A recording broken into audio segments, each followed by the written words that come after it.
Welcome everyone to the Autodromo di Monza. Welcome to Italy for the 8 hours of Monza here, the Platinum Endurance Championship, round 2 of 5 in season 5. I'm Carmen, Sienna, bringing you today's action here from the Italian circuit. As racing gets ready to go, we are in the final moments of practice here, qualifying coming up here in about 15 minutes time. And just like what was at Daytona 3 weeks ago, it is going to be a very busy racetrack here today. 55 cars ready to do action here today. 10 GT3 AMs, 24 GT3 Pros, and 21 GTPs set to do action here this evening. As we get ready to go here in Monza.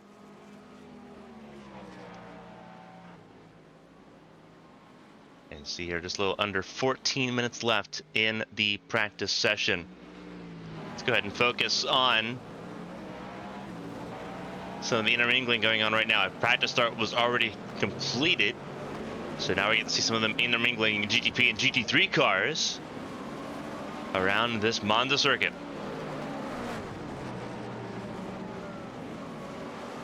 Looks like one of the Porsches going off there in the first Lesmo.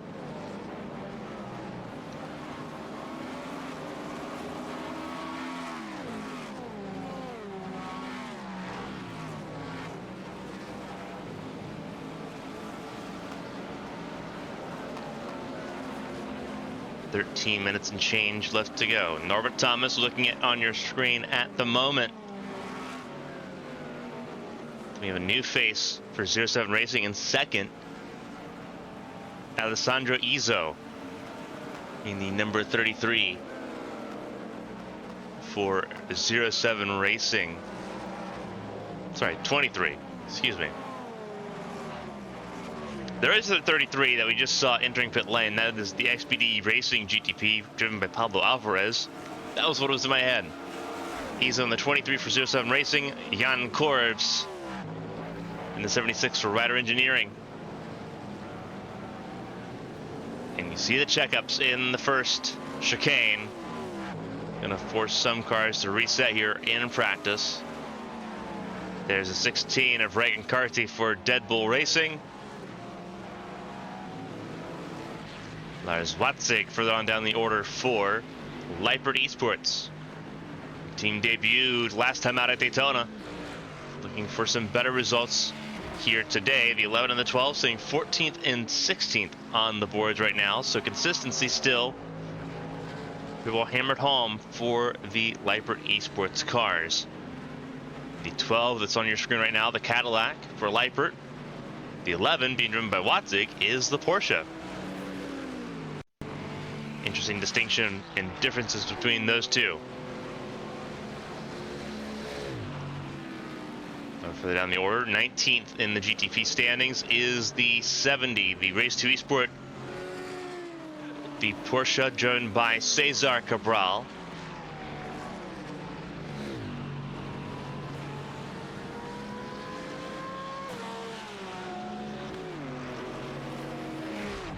Meanwhile, in GT3 Pro, it's Simrace Sweden Esports. That Ferrari currently top of the board, thanks to Isaac Arvidsson.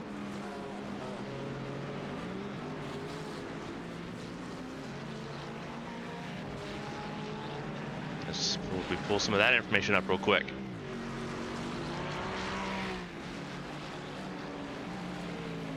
Arvidsson currently top of the board there. Charlie Lund Nielsen for RPM Racing sits second fastest in that 210 Mercedes AMG GT3. Core Motorsports sits third. BMW fighting near the top as well in GT3, as is Porsche.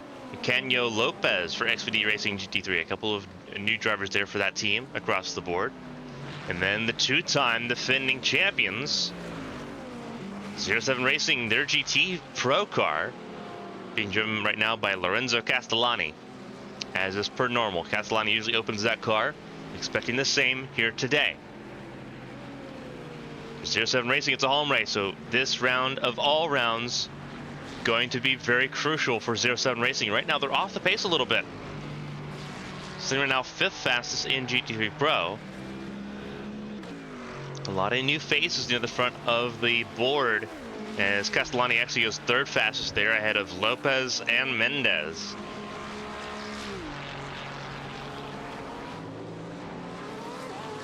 Back goes Bersani for really slow motion racing green at 293. Right now running 13th fastest in GT3. Rider Engineering Esports GT3 AM. That team running at the top of the board in AM class once again. Zyder Ates driving that BMW at the moment. He's atop the GT3 AM standings. Again, for those that aren't familiar with how the PEC is done, 3 classes, 1 prototype class, GTP class, and 2 GT classes, all GT3s, GT3 Pro, GT3 AM. The biggest designation is the drivers that are allowed to compete in each class. There is gold, silver, and bronze place drivers. Gold drivers are limited to a very limited amount of time in GT3 AM, which means you must rely on silver and bronze drivers to be able to make the cut there in that class.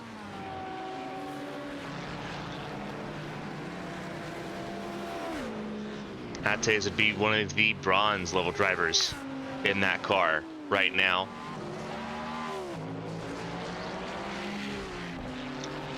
Lithium Motorsports AM sitting 2nd fastest. Philip Madsen in the wheel there in GT3 AM there for that Porsche.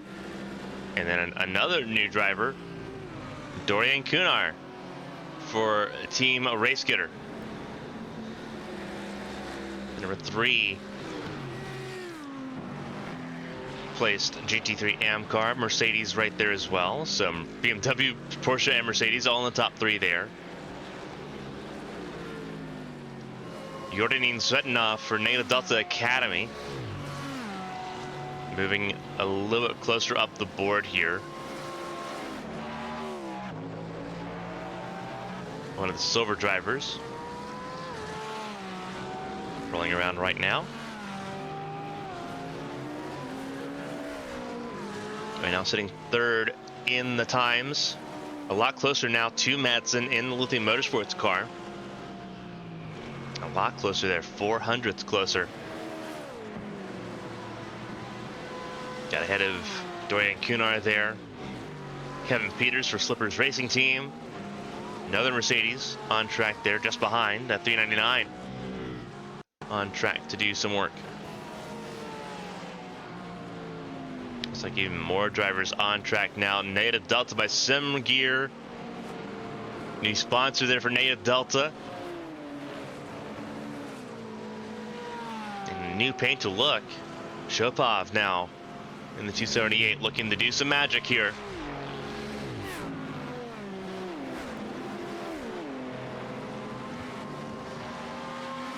And it's going to be an absolute brawl here in Monza, as it usually is. This 3.61 mile, 7 kilometer circuit has been home to many frantic moments throughout the years. We're focusing on GT3, so let's go ahead and keep an eye on GT3. Castellani and 07 Racing continue to be top of the GT3 standings. For the 3rd straight season, they lead over RPM Racing, who are 2nd in points. 07 Racing scored 27 points. RPM Racing scored 23. Native Delta by Sim Gear scored 20. Garbano Esports JD scoring 18. Then Product Valorous Academy scoring 17 points. That's your top 5 in the GT3 category at the moment. Castellani and 07 Racing are 3rd fastest behind RPM. So that could be a good season-long fight if things continue as they currently are looking through the first race in practice for today. Native Delta by Sim Gear, we'll see where Shopov pops up here. Shopov on track for the first time in final practice and final warm-up. We'll see where Shopov ends up popping up here. Do not expect this team to be far down the order for much of today's event.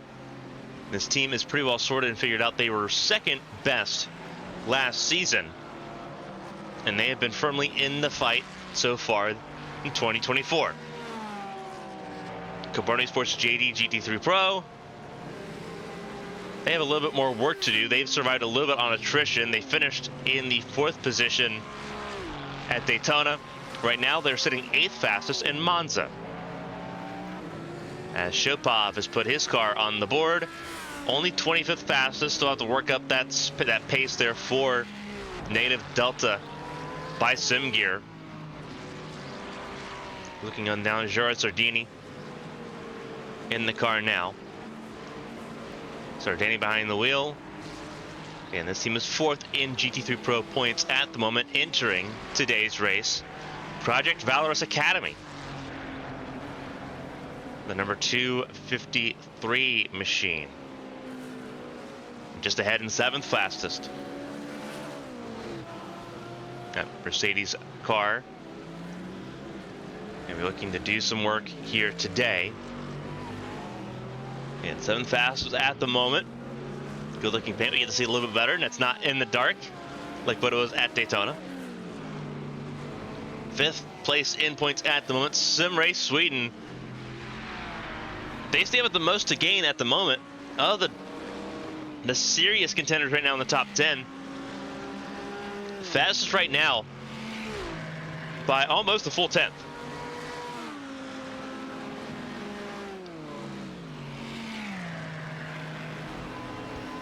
Obviously, it stands to be said if they can do this in qualifying, but as we've typically seen, the pace that you show in practice in the Platinum Endurance Championship turns out being pretty accurate. So we'll see if that's the case here today.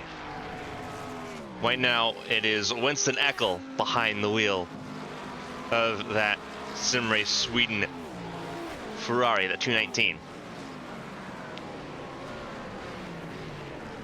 Elsewhere, points still remain important. GTP, obviously, first race in. Project Valorous, the number 50 machine, looked outstanding. AJ Stravato. Reminder that this team used to be Project Dynamic Green. Now it's Valorous. And they went all in. 4 cars in this effort. 3 GTPs.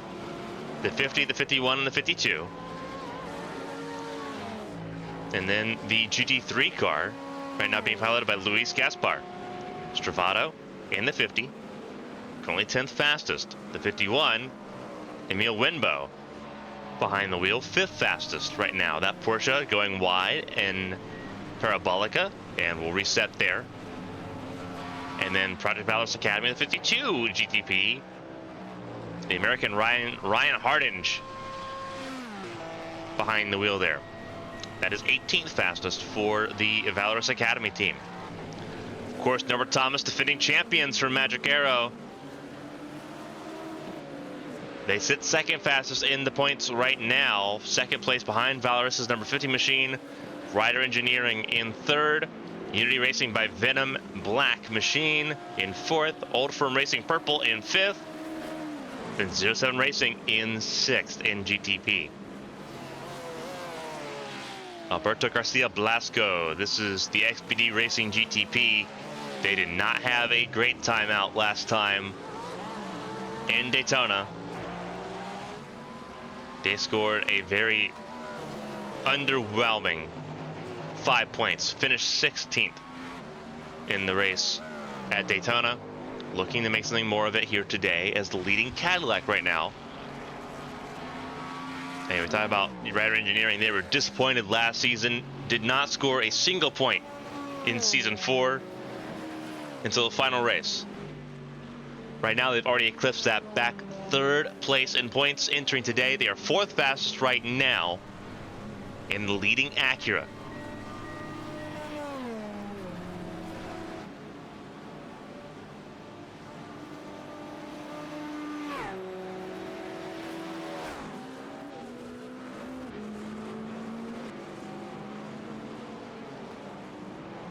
So you can keep an eye on that as practice has concluded.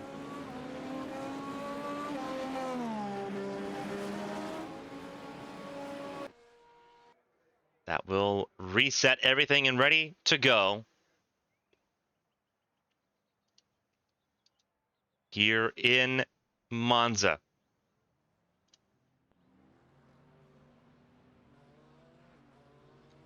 As qualifying gets ready to go, we will see GT3 out first here today. GT3 is making their way out, beginning with the 276 Rider Engineering Esports GT3. That is Lemmy Mishk behind the wheel.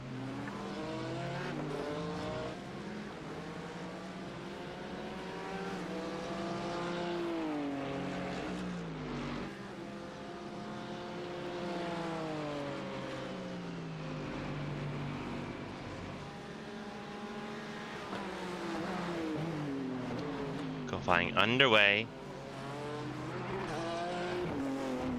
Now we'll pull up the team backgrounder once again. Lemmy Mishk behind the wheel.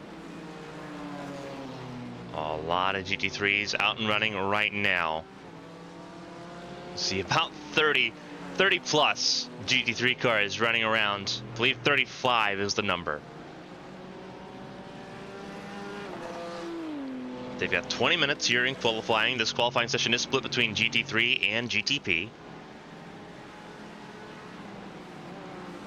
You will see two classes on track here with GT3 and GTP.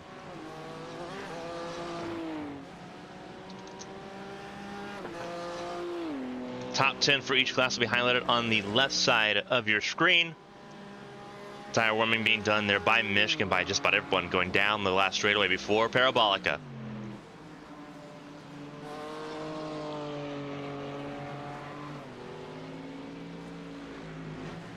Take time here to ride along with Lemmy Mishk. Here's what it looks like on board the number 276 Rider Engineering Esports GT3. Mishk behind the wheel. Last season's GT3 AM driver of the season.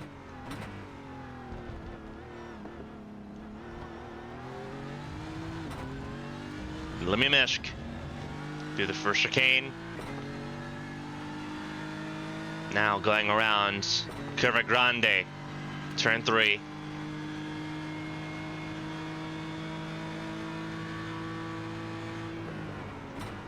Going to the second chicane.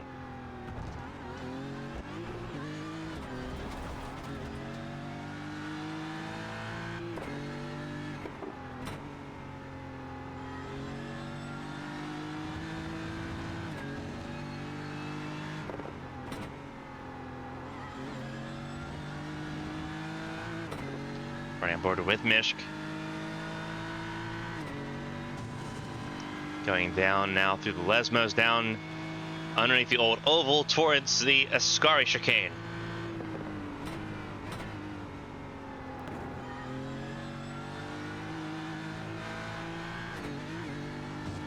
Outside the Ascari chicane, a little bit of curving there, almost a little bit of sand.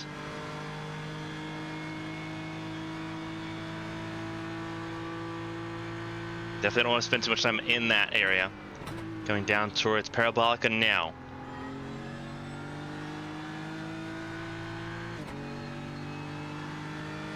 Full lap here around the GT3 BMW around Monza. Lemmy Mishk behind the wheel. First lap was not valid. Lorenzo Castellani though. The Italians for 07 Racing, they do not miss. Pole position provisionally. Obviously, very early days, but Castellani looking good in that GT3, that 201 Mercedes. Atkos Bersagni went second fastest in the really slow motion racing green. Luis Gaspar just went closer to the top of the board. Project Valorous Academy. As more and more cars set their times, here is Zach Livingood for Lithium Motorsports. As he gets shuffled down, even into the top 10 momentarily. Charlie Lynn Nilsson in the slipstream chain. RPM Racing top of the board. They have dethroned the Italians, but for how long?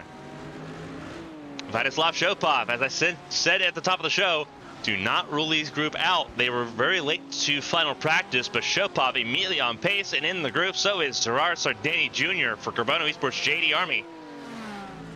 That GT3 Pro car, third fastest at the moment, as most drivers have set their initial laps. 21 have set their initial laps so far.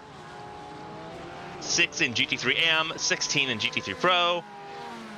Still needing about 10 cars to set a lap time here in GT3. And more than we'll be able to do so as some cars come out of pit lane. Amari Garad, Old Firm Racing White. One of those coming out of pit lane now. Carlos Miguel Duarte coming around to finish a lap. Be 22nd fastest, no draft for him, so he's going to be near the back of the board, but that AM class car not doing too bad either. Sadar Ates for Rider Engineering Esports GT3 AM is running around on track at the moment. 301 running around in the third chicane, the Ascari chicane.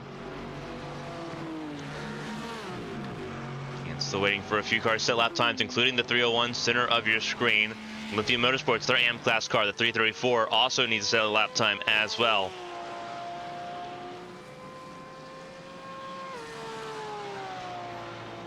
Nick Kirsten's on track right now, the 218 on track. Very interesting to see how it's like in the Lamborghini Huracan. Not very often we get to see this car on track at the moment, but here we are.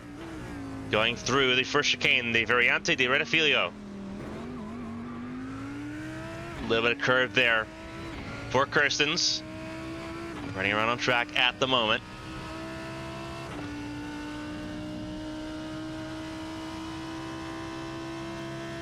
See the shade of the trees giving some very valuable shade into the second chicane, the Variante della Roggia. That's turn 3, turn 4 and 5, Curva de Lesmos.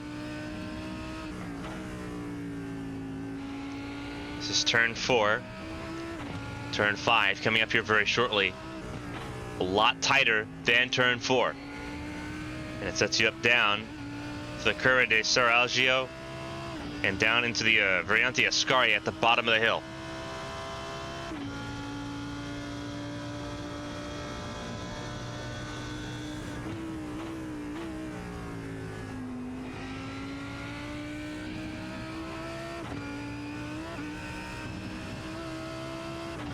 And let's see another straight stretch here between Ascari and the Curva Parabolica.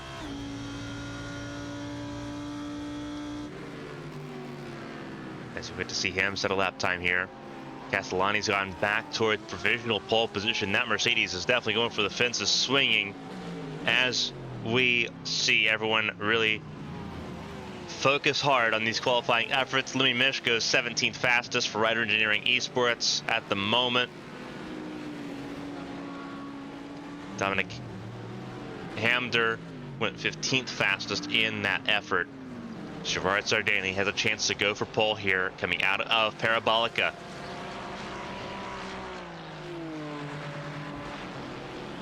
At the final corner with some slipstream from the Ferrari in front. Sardani, can he get to pole position? The answer to that is no. Personal best, but not enough to go for pole that time.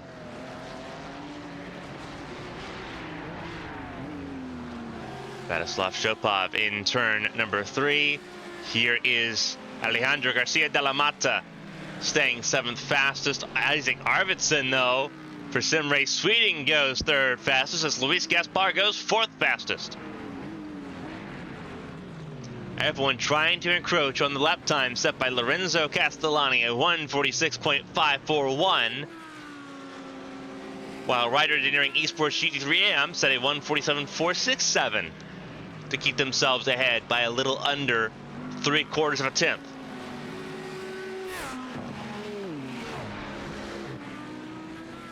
Very close racing throughout at the front of both classes so far.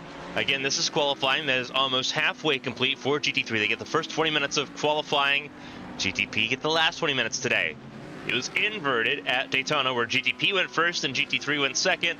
You'll see that inversion happen across the season. So it'll be GTP first again in 3 weeks' time at Spa.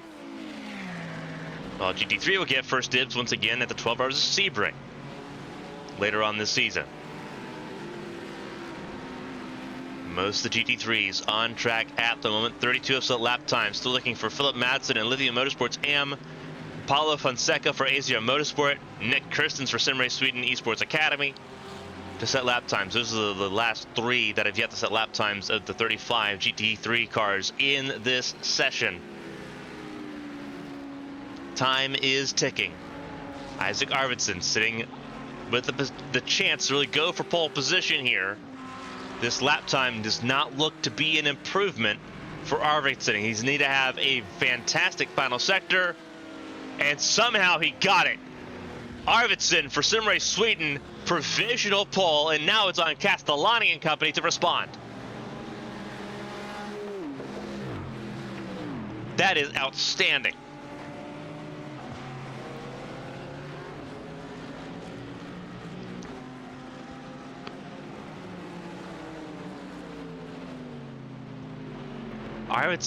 Isaac Arvidsson just went fastest by 0.03 of a second. Castellani needs to have a fantastic lap. He's got slipstream, which is a really big bonus there. That 399 in front of him, I believe that is the Project Valorous GT3 Academy team. No, so, excuse me, that is Slippers Racing Team. That is a completely different team. Kevin Peters behind the wheel of that car.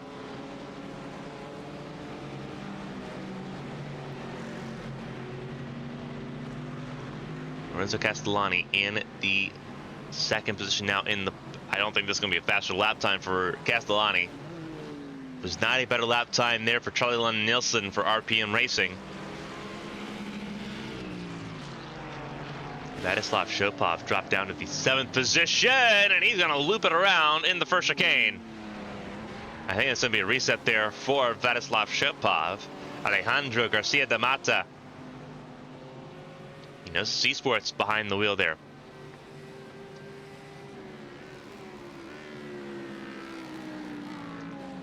Minutes in. Gerard Sardini has taken provisional pole. He's increased it by 0.02 to make things happen. Provisional pole now for Carbano Esports JD GT3 Pro and Gerard Sardini Jr. He wastes no time resetting and getting back out there because he knows he needs to defend that pole position. It could go to anyone in this top 5 for sure. From Sardini down the gas bar, Project Valorous Academy. A lot of strong looking cars so far here in qualifying in the GT3 Pro category. In AM, not as close anymore. Rider Engineering once again, Zidar Ates behind the wheel of that 301, clear by 3.5 tenths.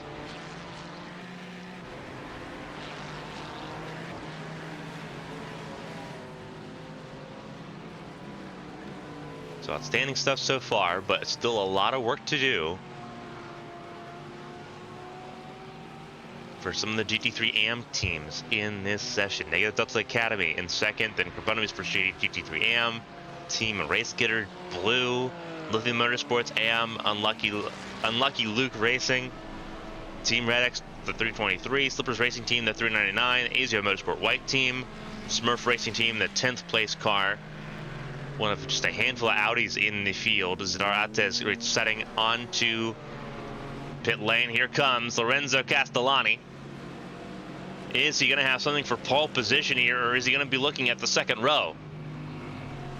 That is the infinite question right now for Castellani. And that question has answered provisionally with no improvement on time because this was an out lap. Now here comes the laps that really matter for Castellani and company on home soil here in Monza. Castellani leads the way for the Mercedes teams. RPM Racing in 4th. Project Valorous Academy in 5th. Enosis Esports in 8th for the Mercedes cars. Those are the ones in the top 10 at the moment. They have the most cars in the top 10 right now. That can obviously change in the next 5 minutes. You have BMWs first at 9th.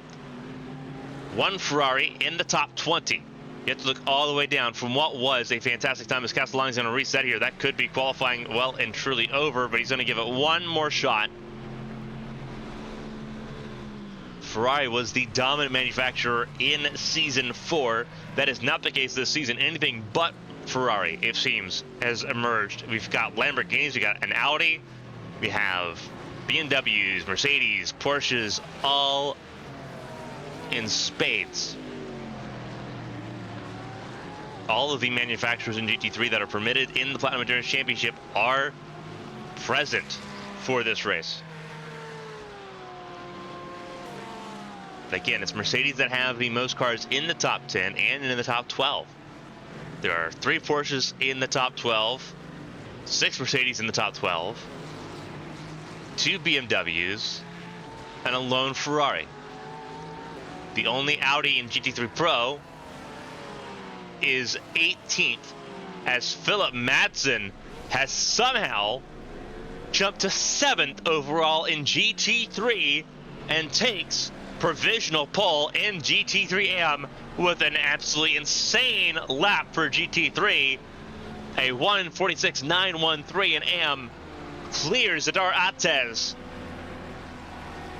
by 0.2. What a jump for Lithium Motorsports AM. Isaac Arvidsson, second fastest at the moment in GT3 Pro, and overall right now, Arvidsson will come down pit lane. Castellani, he's got 1 lap. A singular lap to make things happen here in GT3. And he's got no slipstream either. So this is an uphill fight for Castellani.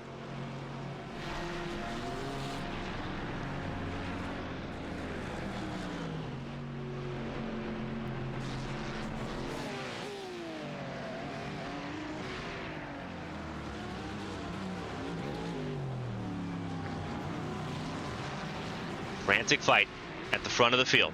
Castellani, who we're looking at right now. Arvidsson back out on track just ahead of him in the 219 for Slim Race Sweden. Charlie Nilsson in for RPM Racing, the points leaders so far in the GT3 Pro category, 4th fastest. Then here is Vladislav Shopov for Native Delta by SimGear as 5th fastest at the moment. Luis Gaspar, 6th fastest for Project Valorous Academy. Philip Madsen in pit lane. He is done for the qualifying session. And what a time for Madsen and Lithium Motorsports AM at 3:34. Top of the board. Canio Lopez, 8th fastest overall, 7th in GT3 Pro for XPD Racing's GT3 car.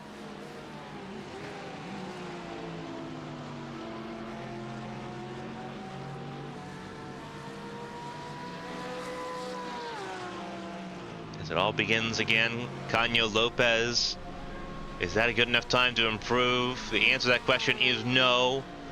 He will stay 7th fastest at the moment until Orlando Tajero for Carmen Motorsports jumps ahead of him and takes 7th place. Lopez moves down to the outside of row 4. Arvidsson in pit lane. Castellani going to give it one more solid shot. But with no slipstream, no draft to be found, this is going to be difficult. He had to gain 500ths, and that was just not going to be super feasible.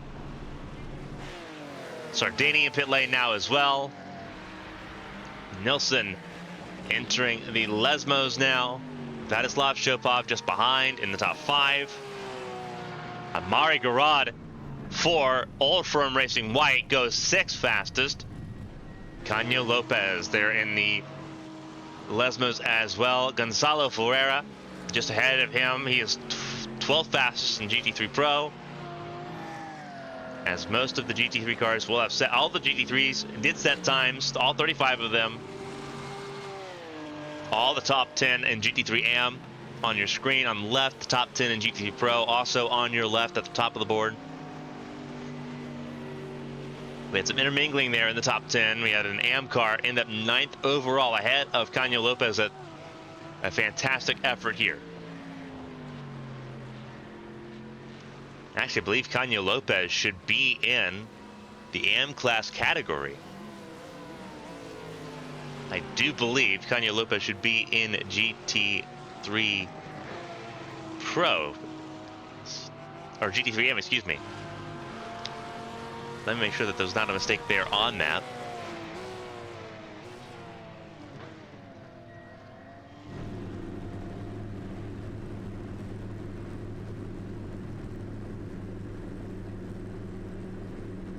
saying XPD GT3, the GT3 team is supposed to be a pro car, so a numbering issue there for Canio Lopez. That is supposed to be a pro car, so that classing is correct. And Canio Lopez, yeah, he's a gold driver, so he's going to be in that car for a little bit. But now it's time for GTPs to all roll out, and there's a lot of them. Jan Korb saying, I don't want to have anything to do with the amount of traffic that's about to occur here. There's Ray McCarthy for Dead Bull Racing, just now exiting pit lane as well. It's going to be a very busy pit lane here as the exit goes through with cars. Unity Racing by Venom. Paul Jaffreau, French team right there, now leads the drivers out for GTP qualifying.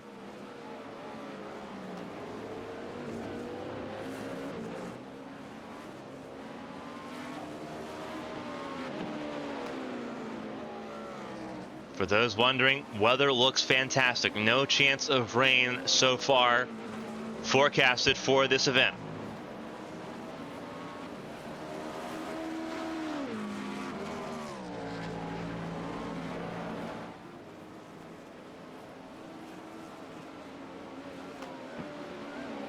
Of course, that can change. Obviously, dynamic weather, now a fact of life here in iRacing.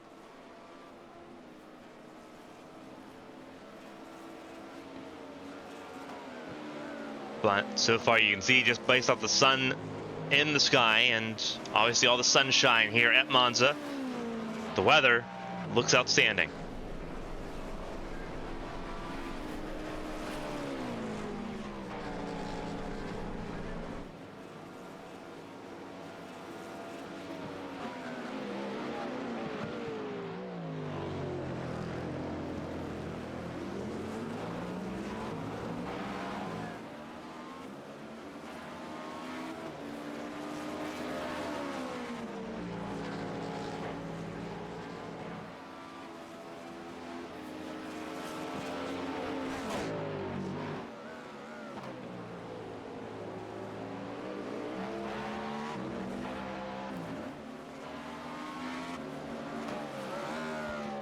Everyone on their opening laps here in Monza for qualifying in GTP, following the first car out on track, which is the number 9, Unity Racing by Venom.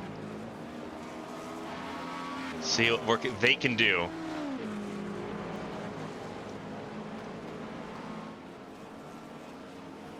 "21 GTPs on the board, and all of them out on track for qualifying.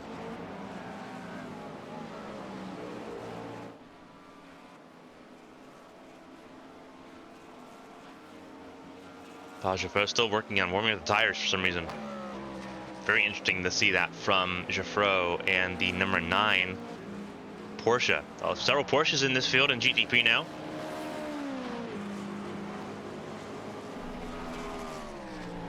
First car on the board will be Jaffreau and Appenzeller. Rando Racing takes provisional pole momentarily as we wait for more times to slot in here. Appenzeller just up the road there. That is the Randale Racing number 36. As more cars set lap times here, we'll move down, actually focus on Jean Corbs. Corbs for Rider Engineering was leading Acura in practice and goes top of the board. Provisional pole 131.875 for Jean Corbs. Marcel Rapak for Riper Esports in second for the number 12, leading Cadillac. Alexander Carlier for Old Firm Racing Purple on the board, 4th fastest as well. Alberto Gazzapo for MRP by Fields Academy. Top of the board now, the 75 with a 131.792.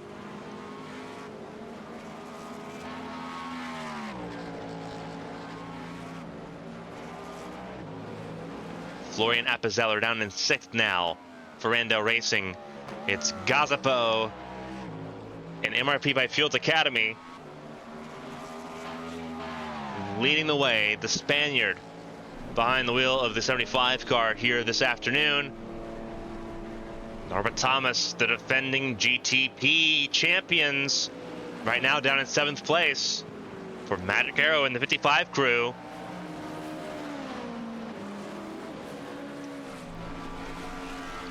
Still missing some cars here that have yet to set a lap time. Patrick Silvazzi in the Magic Arrow 56.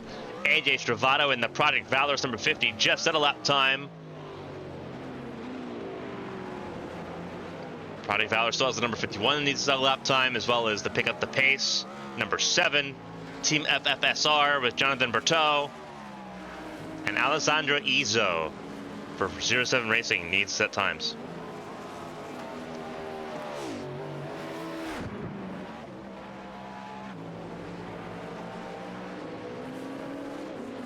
John Korb, second fastest in that Acura for Ryder Engineering.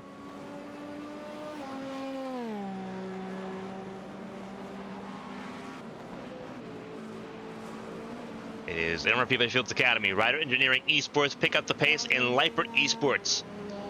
The top 4 at the moment. Cadillac, Acura, Porsche, Cadillac. 3 of the 4 manufacturers represented, very well represented. The only one not represented is the BMW.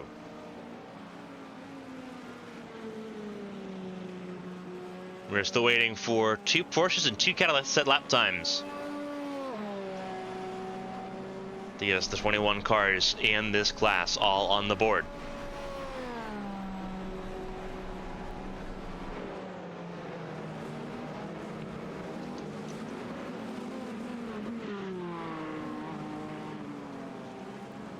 Put the top 15 in GT3 or GTP for you and minimize the GT3s to the podium in qualifying.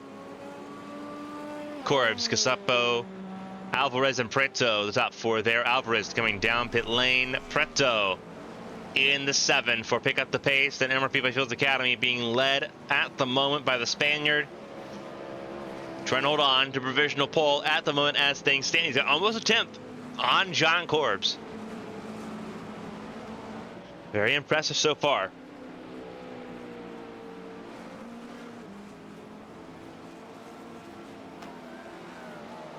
Alessandro Izzo for 07 Racing at home. Struggling at the moment, 17th fastest for the 07 Racing GTP car. The Pro GT3 car, 3rd fastest in qualifying. As Project Valorous 51 with Emil Wimbo behind the wheel goes 2nd fastest. MRP by Fields currently front and center on your screen is the pole sitter right now as things currently stand. 20 of 21 to set lap times. Jonathan Berteau, the one that is yet to the lap time, and that's about to change for Team FFSR. If he had set a valid lap time, not valid that time.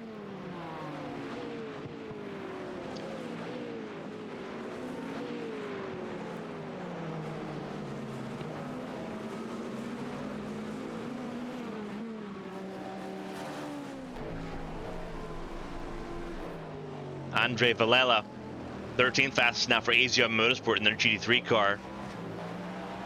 Speaking of which, how far they've fallen. Norbert Thomas, 15th fastest for Magic Arrow 55.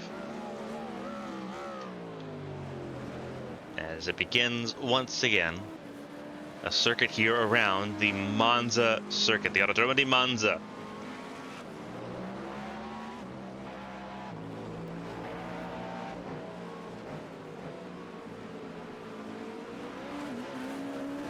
Paul Jaffreau in 20th place. Unity Racing by Venom. They are on the board. They're one of the first ones on the board. But no pace right now for Jaffreau.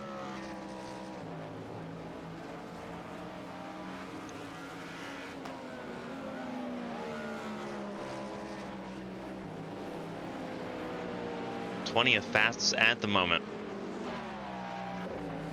And running wide there in Parabolica. As provisional pole sitters, MRP Shields Academy in pit lane at the moment.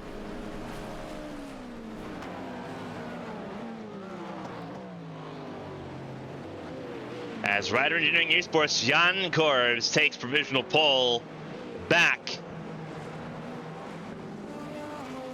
And that is by a slamming amount. 2 tenths to a quarter second away as Magico 55, Norma Thomas takes provisional pole.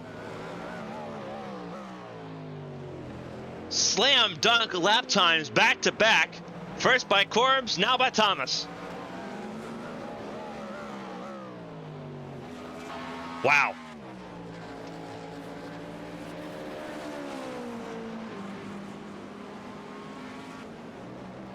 Absolutely outstanding stuff so far. Now the times are getting electric here with less than 10 minutes to go in qualifying. Thomas has now set the time to beat at a 1:31.391. And Jan Corbs thought he had something there. And he really did. He's going through the second chicane now.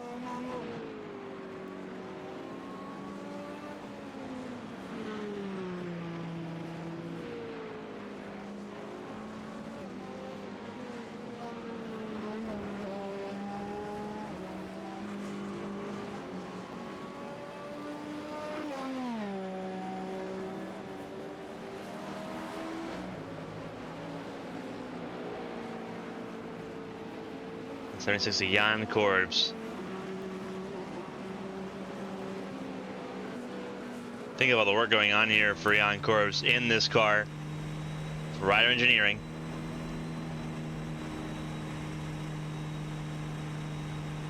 Only in 5th gear. Very interesting there to see. Only a 5th gear run into Parabolica here. And that's because he's souping it up here for a really good run. Charging that battery all the way up to 6th gear already. Yeah, it was supersizing that run, getting ready to go. Now to 7th gear. This could be a mega run by Jan Corbs. He'll be breaking into the first chicane.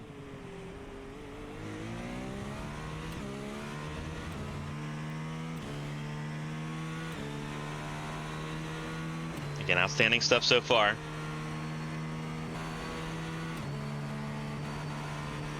Through Curva Grande, now towards the second chicane, Variante della Roggia. Attack the curves as much as you can there. Corbs knows what it's like to get pole position here in Monza. Rider Engineering trying to lead the way. The 07 Racing, the Italian team, has gone 4th fastest, the 23. They have gained some time. Alessandro Izzo behind the wheel of that car, doing some heroics of his own in that 23 Cadillac. Through the Ascari chicane for Corbs, riding on board with him now. Is this a provisional pole lap? We're gonna see. The Acura down into Parabolica, 76. Nice and tidy through Parabolica, keeping that lap legal. Across the line is a provisional pole. It is close, but no. He gained over a 10th, but still sits a 10th shy of Norma Thomas, who is leaving pit lane right now.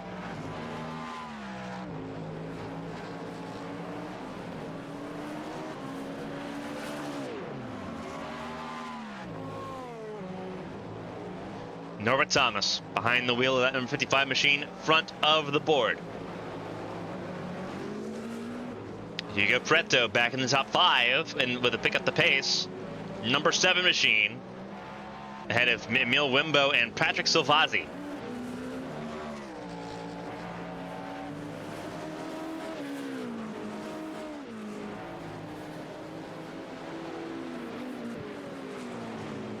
And Hugo Preto actually going to come to a stop here in Curva Grande. All 21 teams have set lap times at the moment. There was a huge concern about the number 9 machine. They have finally climbed from 20th on the board. They are now 11th with Paul Giffreau behind the wheel. Unity Racing by Venom. Their GTP car right now all the way up into the top 12. 11th place. They are the 4th place Porsche on the board.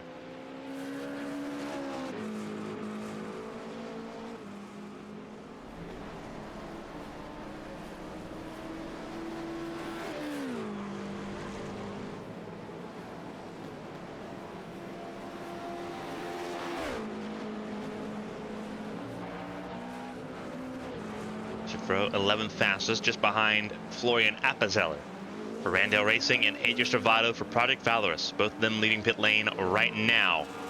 There's AJ Servato in the number 50 Acura leaving pit lane.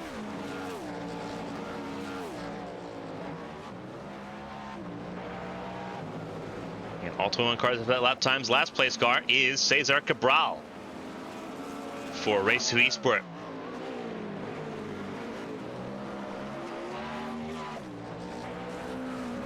Race 2 Esport 13th in points after Daytona. Scored 8 points, finished 13th in the United States 3 weeks ago. Right now, the pace has just not been with them in qualifying.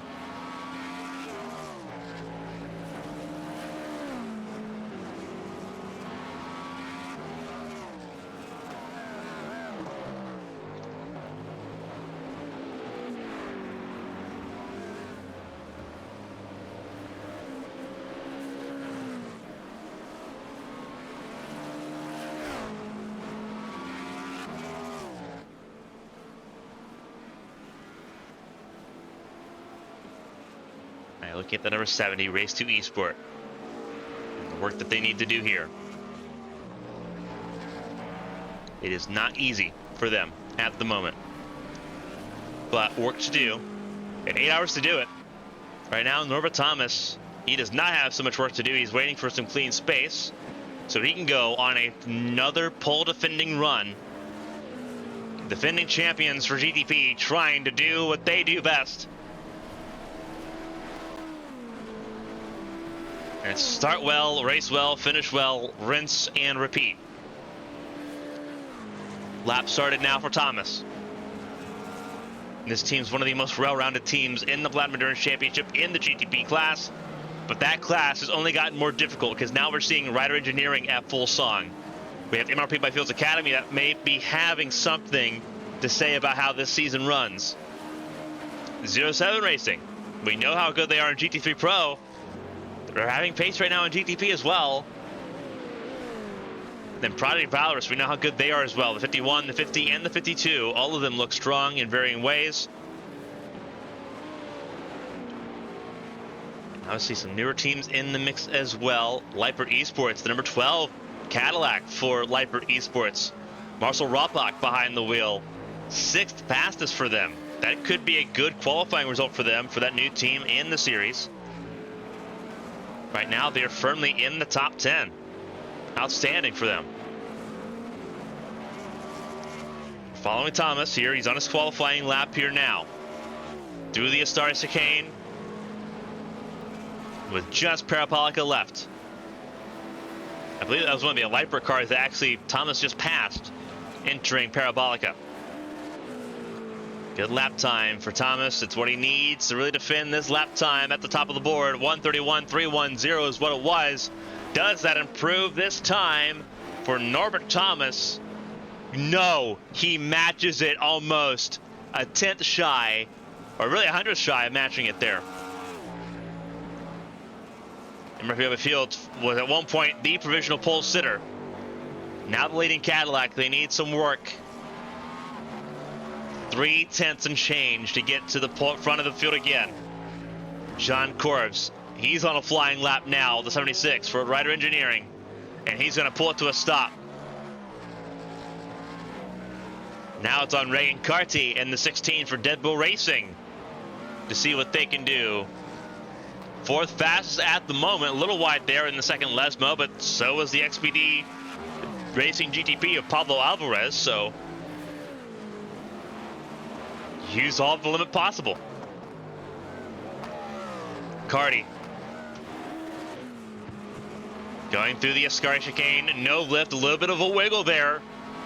At that part of the track can be an absolute lethality, and it looks like that invalidated his lap time, and that'll do it for him in qualifying. Alessandro Izzo approaching the Ascari chicane now, 5th fastest. We'll look at Pablo Alvarez, who is on the qualifying run right now, going through Parabolica. Here comes Alvarez. Around Parabolica. Can he get to the top 5? Jafro just doing top 5. Didn't Alvarez do the same thing? No. Paul Jafro gets into the top 5 for Unity Racing by Venom. 5th place for the 9.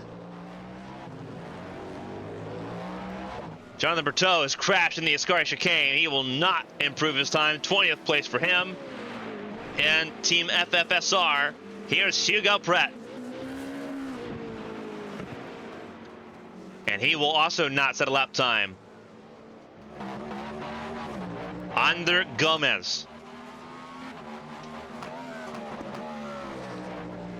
Able to set one final lap for Project Valorous Academy.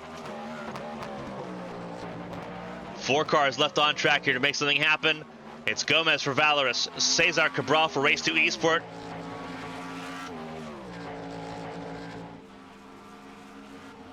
Nando Gomez, center of your screen right now. Oh, in trouble for the 52! And a huge contact as Alvarez goes by.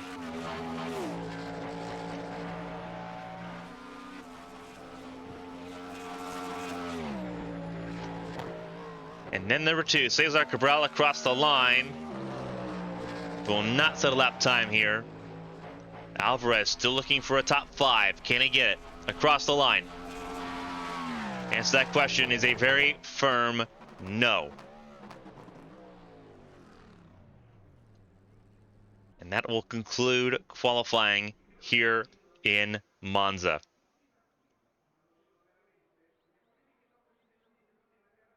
Wild stuff.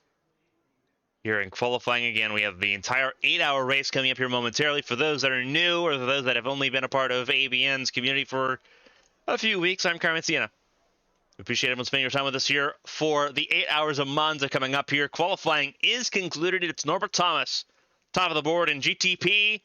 Gerard Sardini Jr. and Corbono Esports JD GT3 at the top of the board in GT3 Pro. With Philip Madsen and Lithium Motorsports AM, top of the board in GT3 AM.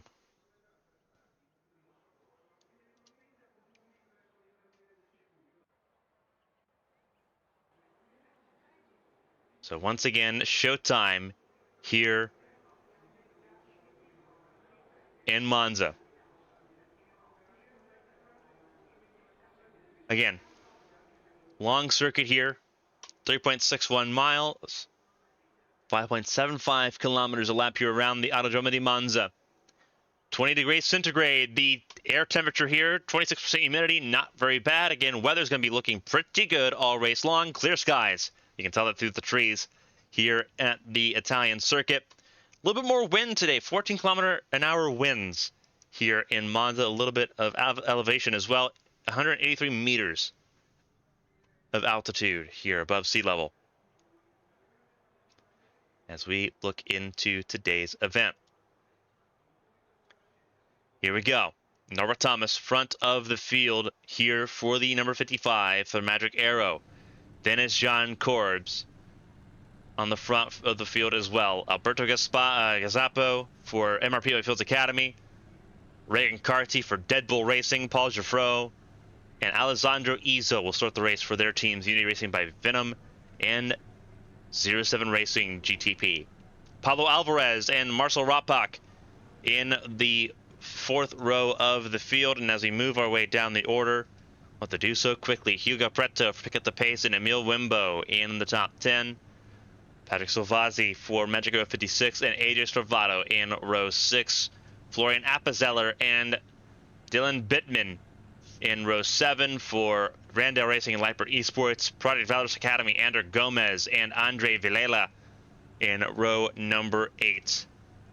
Vicente Lara and Andres Istvan in row 9. Row 10 is Alessandro Cartier and Jonathan Berteau. Cesar Cabral rounds out the GTP class field. And then we look further down, Gerard Sardini behind the wheel on pole position for Corbono Esports JD GT3 Pro. A lot of very powerful names going into this event. As we have a little bit of a connection issue here. We'll have to solve that here momentarily. I think we have a standby issue for that. All 56 cars on track at the same time. can be a lot to deal with.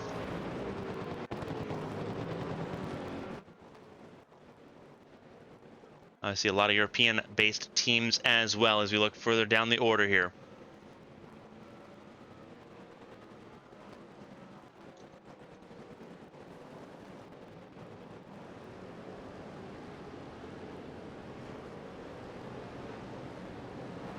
Yeah, that fixed now, it looks like. Here we go. Issue is resolved there as we get ready to go.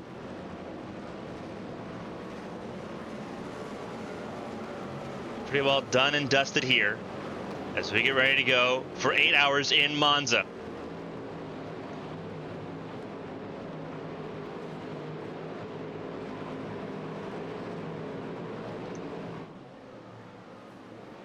GTP will take the green flag. Flag in the air, and the 8 hours of Monza underway. Very clean start, but it's all about turn one. We'll focus on them through turn one, and then we'll move down the GT3. Again, it's all about the chaos, and if there is any in turn one, all the GTPs made it through. Now it's on GT3 to do the same. 35 GT3s make their way across our finish line. Their race has begun, and this, if there's going to be chaos, it will be here.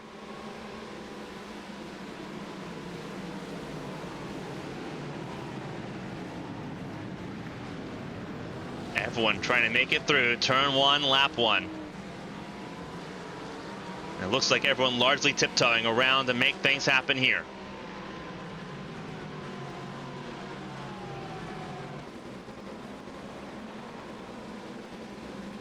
And you see a little bit of shuffling here as we move back towards the front of the field.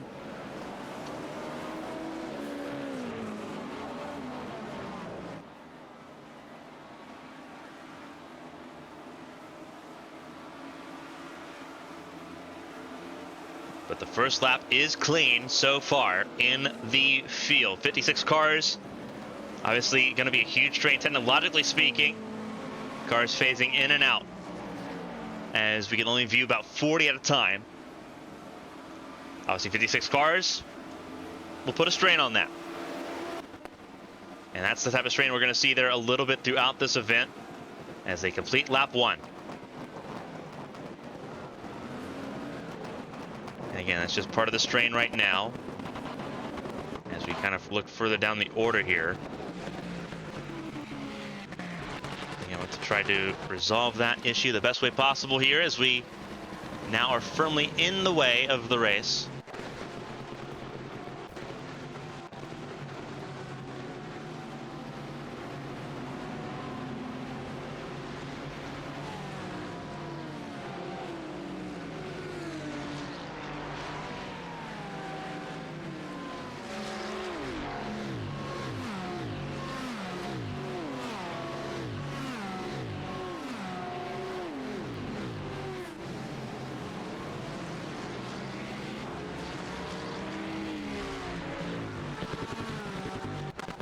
So having issues here a little bit with the issue that we're looking at here, so we're going to pull things down for just a moment.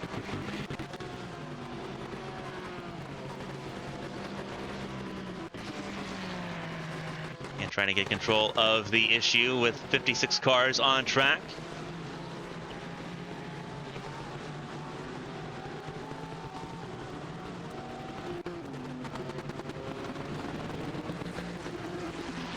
You have a lot of stuttering going on there. Go ahead and mute that for a moment.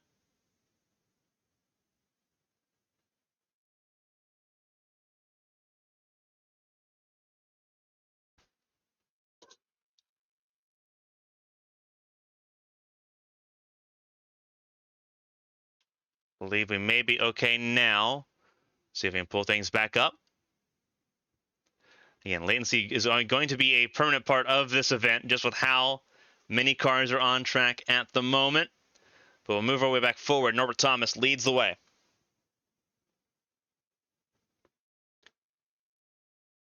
Let's just cycle through and do this we can to focus on every class as we talk about them. Thomas leads the way in GT and GTP ahead of Rider Engineering Jan Korbs.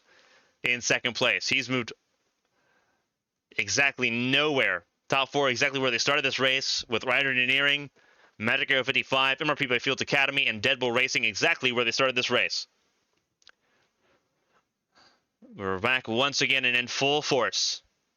Alessandra Izzo, Emil Winbo in the top 6, Paul Jaffro in 7th, then Pablo Alvarez, Adris Travado, and Dylan Bittman in the top 10.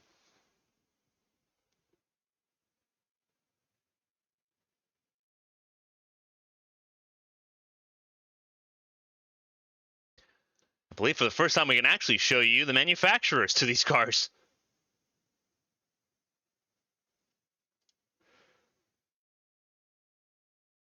At least for the most part, it looks like they're not quite loaded into the overlay itself. We can see them on the timing screen at least.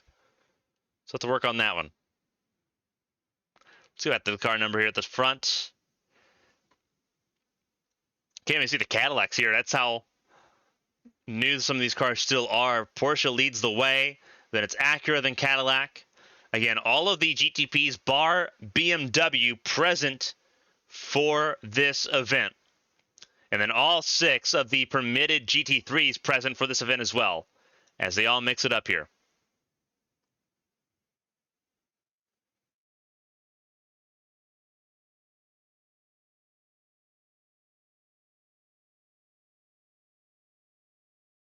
Hugo Preto there behind the wheel. Put the driver background and begin highlighting some of the teams that we're looking at here. Hugo Preto, the number 7, pick up the pace. Already up several spots. Right now sitting in the 11th position, Hugo Preto for the number 7 team. Cesar Cabral near the back of the field.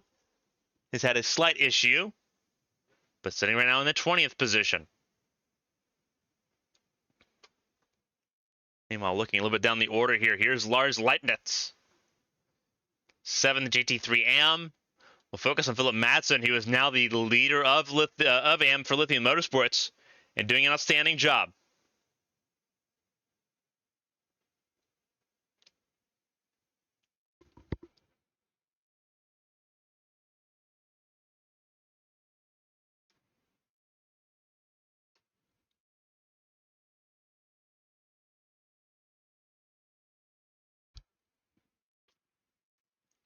That's on top of the board at the moment. That is in GT3M ahead of Rider Engineering Esports. Zatar Ates not far behind there. There is the 301 at the end, very tail end of this line. Sitting second fastest at the moment.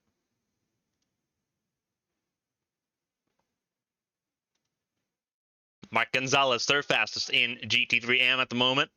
For Cabana Esports JD GT3M. Front of the GT3 field is still Gerard Sardini Jr. for Cabana Esports JD Army.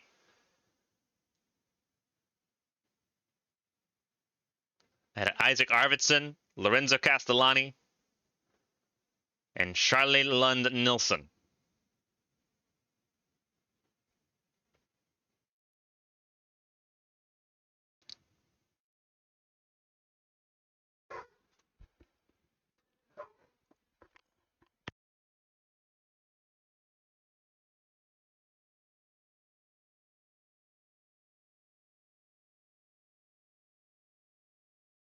So Gerard Sardini Jr. sitting at the front of the field here. Lorenzo Castellani, third fastest at the moment. Let's ride on board with him here and kind of see what he's dealing with at the moment. In that Mercedes, leading Mercedes in the field, it is BMW, Ferrari, and Mercedes in the front of GT3 Pro.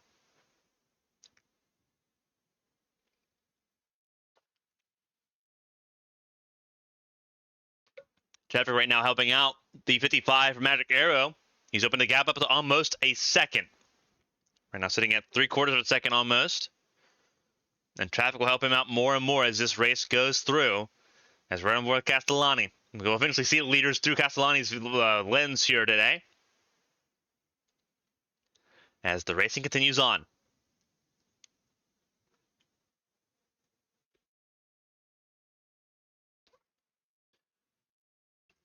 Again, for those that are just now tuning in, you're going to see a lot of shuffling, especially early on in this race. obviously 56 cars. We can't see with our current technology. We can't see all 56 cars. We have to sort of cycle through the field and look at different cars to grab a viewpoint of that part of the track at one particular point. So you'll see a lot of shuffling, especially early on right now. You are seeing that it is correct. It is Magico 55 at the top of the board, followed by MRP Fields Academy, Rider Engineering, and Unity Racing by Venom. That is the genuine top four there in GDP, excuse me. We'll actually put that at the top of the board right now, top of your screen. So you can see that Castellani sitting in third place at the moment. Right on board, just watching him deal with traffic here. Not really having the pace to keep up with Arvidsson and Sardini at the moment.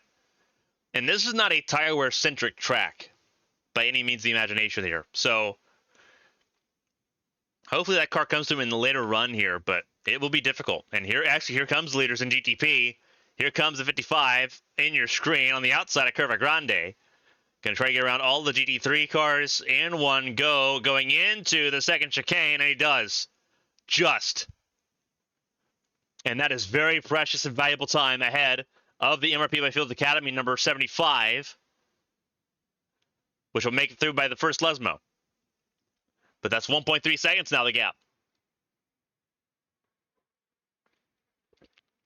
Probably one of the fastest seasons of Platinum Endurance Championship racing to date. We had Daytona, now we're at Monza. We have Spa in 3 weeks. Then it's the 12 hours of Sebring and then 24 hours of Le Mans.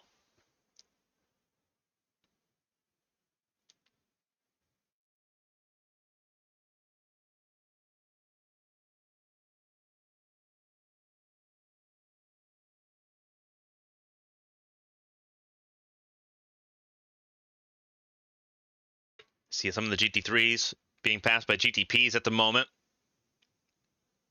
It took 11 minutes. Think about how long this race is. 8 hours. 11 minutes it took for the GTPs to work all the way through the GT3 cars. And do the math there. Actually, you don't have to. I'll do some of it for you here for just a moment. 480 minutes. There'll be a lap difference of about 43 to 44 laps based off the current pace they're going right now. Obviously, that'll change, but 40 laps, the difference between GTP and GT3 is the expected amount there. As we keep an eye on Arvidsson, second place in the GT3 Pro category.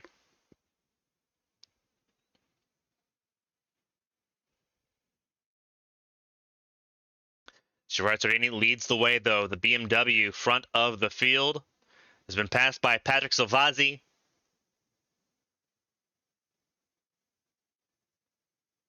And here comes a battle there for the race lead. Arvidsson looked to the inside. Into the Lesmo chicane, or Lesmo double right-hander. And now they head towards the Ascari chicane.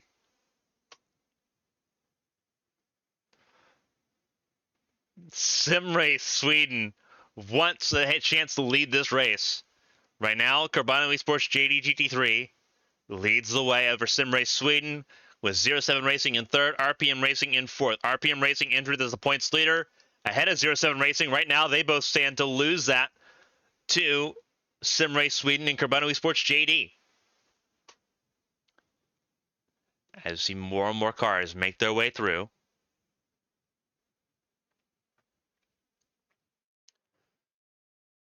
Sim Race Sweden still would really have a chance to race the lead here. Really hounding the 268. Amplifying the pressure here. But slipstream of that GTP car going to help out the BMW at the front of the field in GT3 Pro to hold on to that race lead. Here's the 70 of Race 2 Esport. And away they go.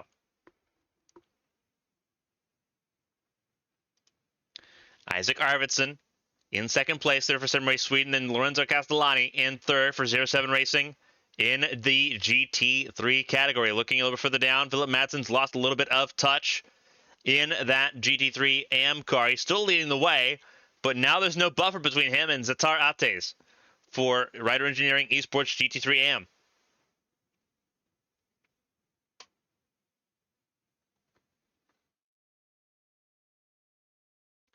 He had some buffer. That buffer is completely gone now.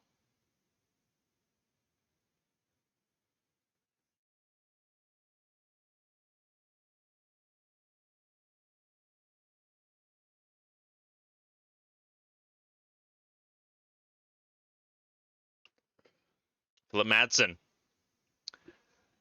Then Zatar Ates will look down further just by a second to Zatar Ates for Rider Engineering Esports GT3 AM. Second place there for the 301.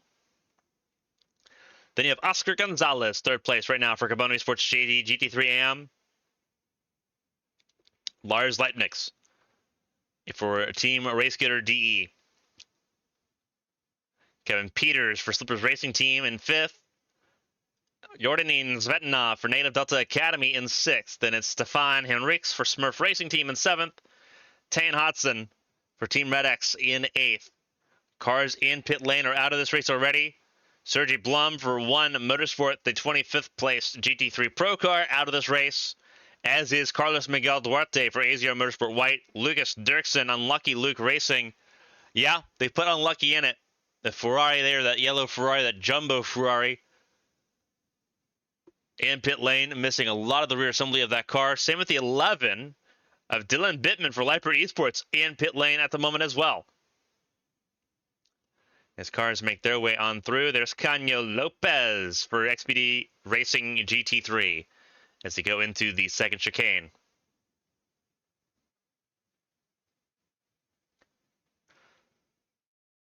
Let's look a little bit further up the field here. Let's look at the number 55. Norbert Thomas leads the way in GTP.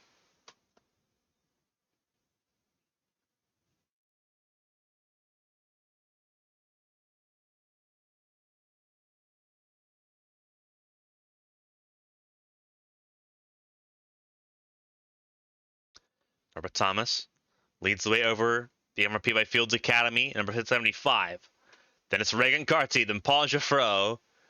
Geoffroy's done a fantastic job so far. He's in the fourth position. He's gotten around Jean Corbs, who has slipped down 3 spots in this race so far in the first 16 minutes.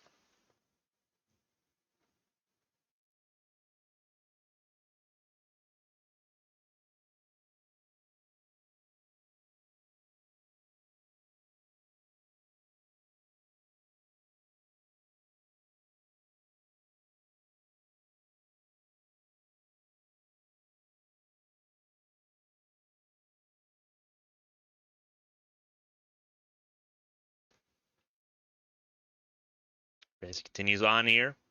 Corbs in the fifth position, trying to hold on to it ahead of Pablo Alvarez for XPD Racing GTP. There's Hugo Preto further behind, but pick up the pace in seventh. Then Florian Appenzeller for Randell Racing in the number 36 in eighth place. Ander Gomez in ninth for Project Valorous Academy. And then Patrick Silvazzi, overall road course ace there, sitting right now in the 10th position for Magic Arrow.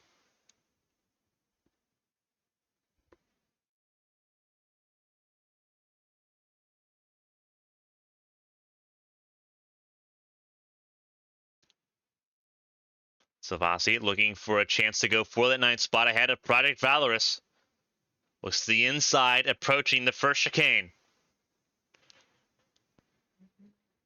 Overshoots just a little bit, but not enough to give up time. Back to Ander Gomez. So 9th place now for Silvazzi.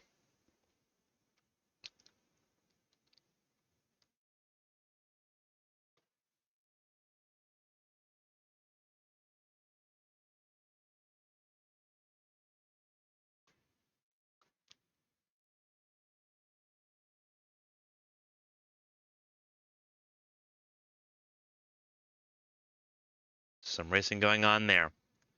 We'll focus down once more. We'll focus on the GT3 lead at the moment.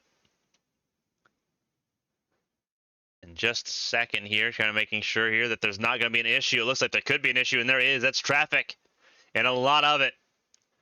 And Dead Bull Racing is going to have a really good chance to make something happen here. They go to second place. But 3 wide, approaching Parabolica. And Geoffroy has one of the best seats in the house. That is second and third in GTP ahead of him, and all the GT3s are passing now. Rush hour traffic on the front straightaway. And we're running on board with one of the cars in it. Entering the first chicane. The Renofilio chicane. Wow. Are we going to see 3 wide? We're going to have to zoom out for this one. We are going to see 3 wide as they get around GT3 traffic, but Jaffro in the mix. Well and truly in the mix, as now the MRPY Fields number 75 trying to block both lanes. It will not happen. Side by side. And MRPY Fields Academy will have to lose 2 spots in one go, as here comes Jaffro for Unity Racing by Venom, going for second place. Still side by side. That was an exchange, and that gives Jaffro second place. Don't think for a moment that Cardi and Dead Bull Racing won't try to go for it once more, and now it's in the hands of MRPY Fields Academy and Rider Engineering to try to get back to him. Because all 4 of those GTPs are now in frame once again. And Norbert Thomas is loving this. He's got a gap of 4 seconds that has been growing.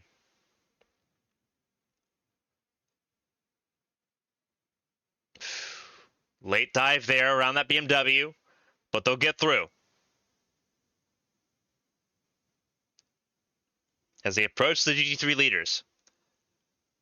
Here comes Cardi, trying to attack Jaffro. And Jaffro spending as much time on the inside lane as possible. Just avoiding that dive bomb into turn 1 and turn 2. Here we go. Turning around the 334. That's the leading GT3 AM car. And the checkup allows Cardi to get back to second place. Here we go. Around Curva Grande still.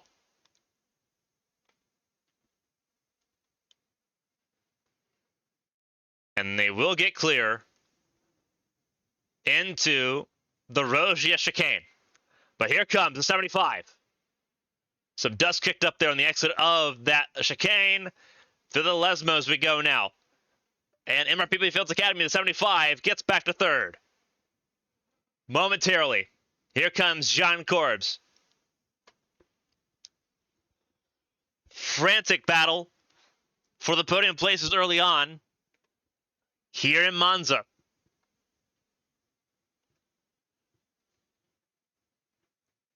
So now we had an audio issue there with the race volume. That should be fixed now.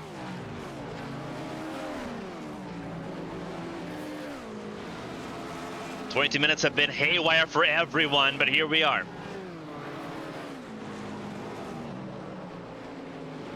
Jaffro battling with John Korb, stuck behind GT3 traffic, will lose another spot, down to 5th once again. Lap traffic giveth, lap traffic taketh away.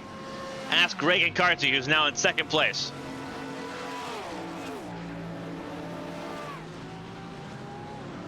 He's out in the 2nd place, and that's great and everything, but now the gap to the race lead is 4.5 seconds.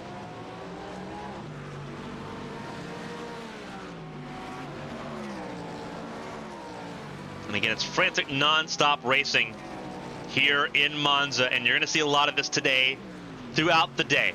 Here comes Carty through on, that is the XPD GT3 AM car, the 333.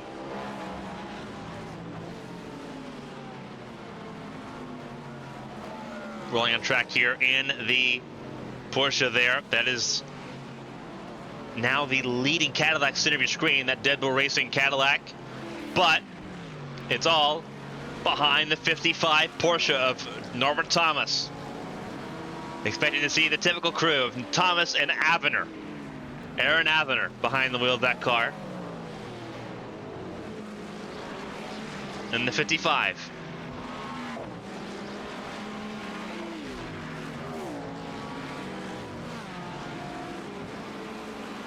It's more and more GT3s going through here. Gerard Sardini, there's your race leader that the 16 just went around. The top 3 in GT3 Pro are all nose to tail right now. Castellani's gotten back to Arvidsson and Sardini as the leaders of GT3 Pro go side by side, approaching turn 1. Who's got the most top end? This could be in the hands of the Ferrari at the end of the chicane. Very tight racing there. BMW muscles his way around, and he will stay front of the field in GT3, but there's still a lot of GTPs on the way through here in Curva Grande. 16 laps for the race leaders in GTP. For GT3 Pro, lap 14 we're on right now. And hop and a skip and a jump through the curbs there in the second chicane. Castellani's out and around Arvidsson for second place. But the traffic jam has emerged once again. And it's given Sardini Jr. a break.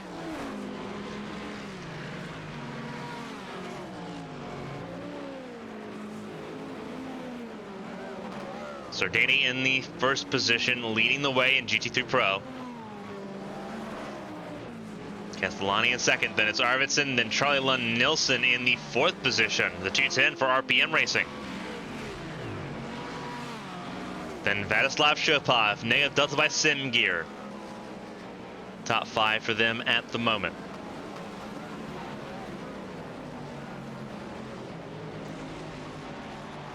Looking down the order in GT3 AM, Zatar Ates.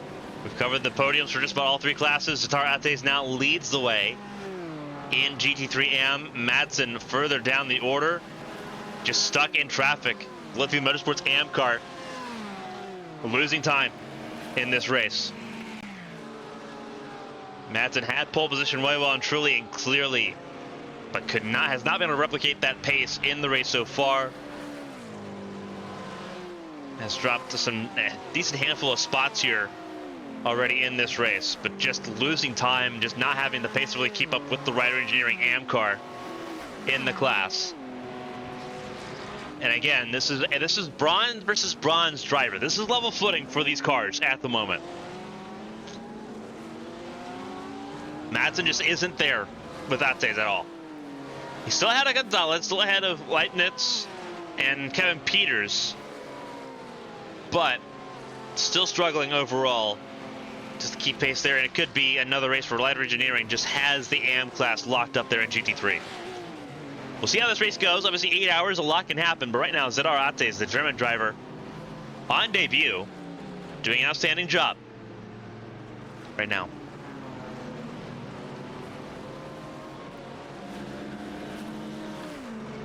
Number 55, Norbert Thomas continues to lead the way. He's got several seconds in hand, 4.5 seconds in hand, the Reagan Cardi. And Mark Fields in third, Paul Geoffroy in fourth, trying to stay ahead of the XPD Emerald Racing car. Sean Corbs, who's had a little bit of trouble, he's now behind Hugo Preto in seventh.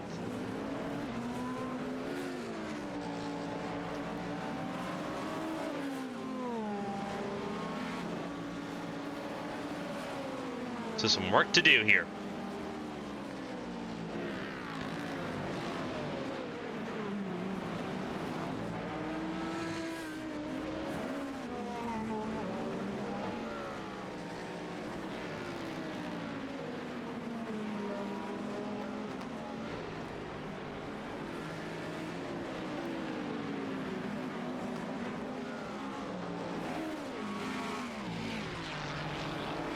Right now we're looking at the 7th place car in GTP at the moment.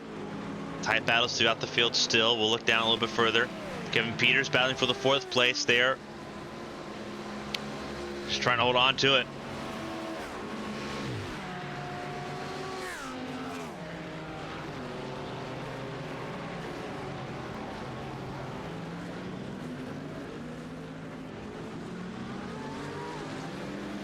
Yerdinin Zvetnov in this position as well, sitting in now in the 6th spot in GT3AM.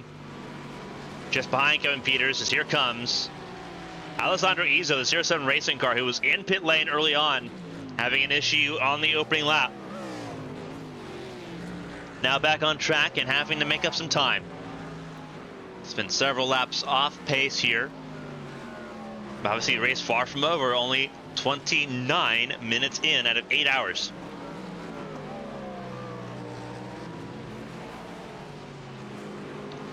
begins in earnest.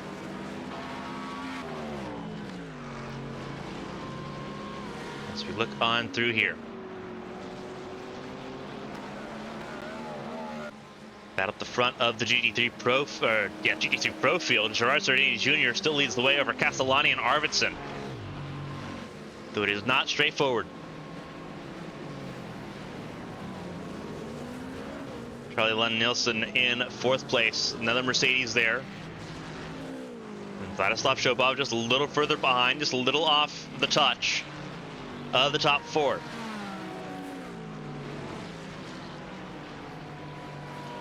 But staying well and truly in it. Commendable so far by Shopov. Team arrived late today, but it has not slowed them down enough.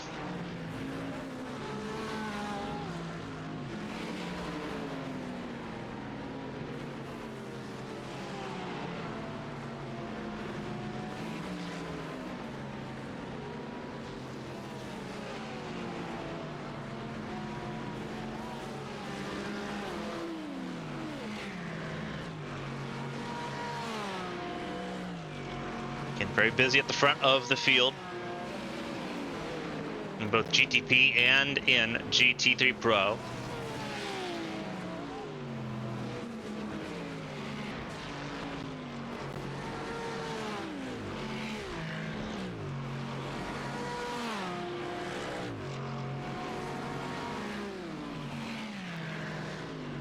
Shopov in the 5th position at the moment, ahead of Amari Garad for Old Firm Racing White, the French team.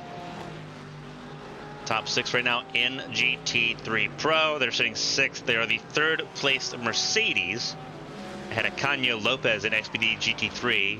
That Porsche sitting 7th fastest. Luis Gaspar in 8th. And Akos Barsagni in the 9th position. Right at the top 10, it's Alejandro Garcia de la Mata for Enosis Esports, giving us 5 Mercedes AMG GT3s in the top 10. They've got half the top 10 locked up there, that silver arrow.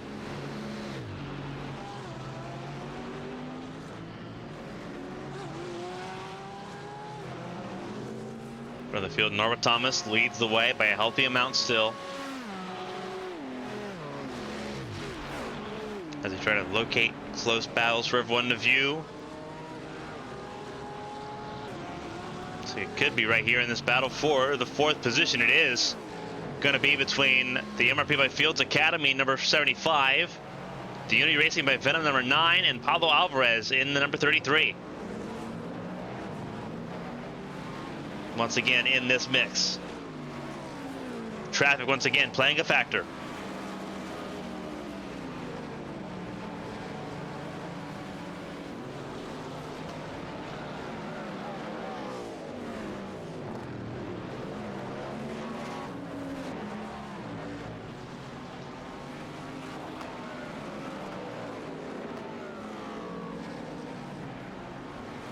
Fro in the 4th position at the moment. Not doing too awful bad for this team that was a concern in qualifying.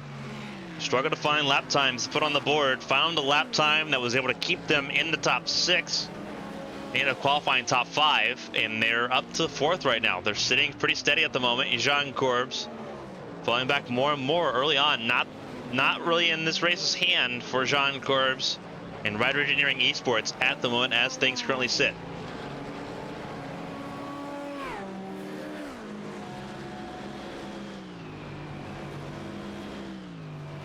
As Thomas continues to lead the way.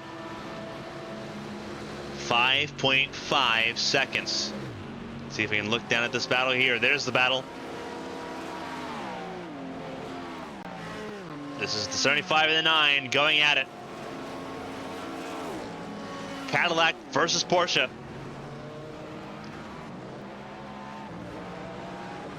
Far from over. Very far from over. Here we go. Drag race in the Curva Grande.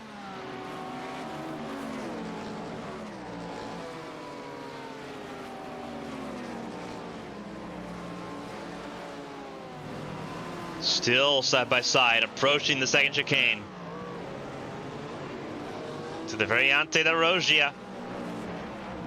Still almost a little bit of contact there between the 9 and the 75. The 9 trying to bully his way around. He will, thanks to lap traffic there for GT3 cars. And here it is, the 33, Pablo Alvarez, now in the mix.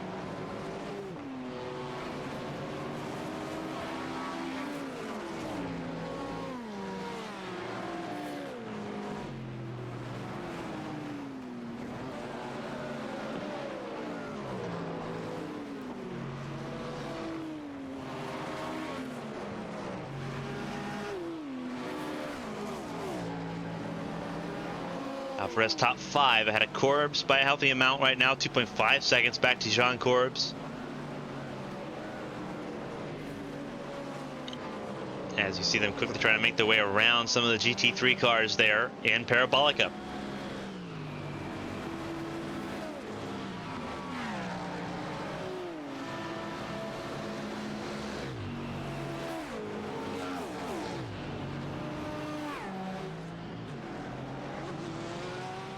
For those new to ABN broadcast, we will be stepping away from the microphone for about 10 minutes here at about the 40-minute mark. We'll be doing that every hour. We've been live at this point for an hour and 41 minutes. So we'll be standing clear for about 10 minutes to have a refreshment break, have some breakfast, have a chance to sort of recharge and get ready to go here for the next stanza at the beginning of each hour. So hour 1, when that's completed, when we start hour 2, when we start hour 3, so on and so forth, we will go through the field and show everyone where everyone's at in specific detail going through this event, starting with GTP and working our way through the GT3 field. Obviously a lot of cars here, and obviously we can't talk about all of them at once, but we will have a dedicated time period to talk about every single individual car at the 2-hour mark when we finish the first hour of this race. Still a lot of cars up and rolling, only 2 cars out of this race as things currently stand. So still 54 cars running out of a 56 car field. Not a bad result as things currently look.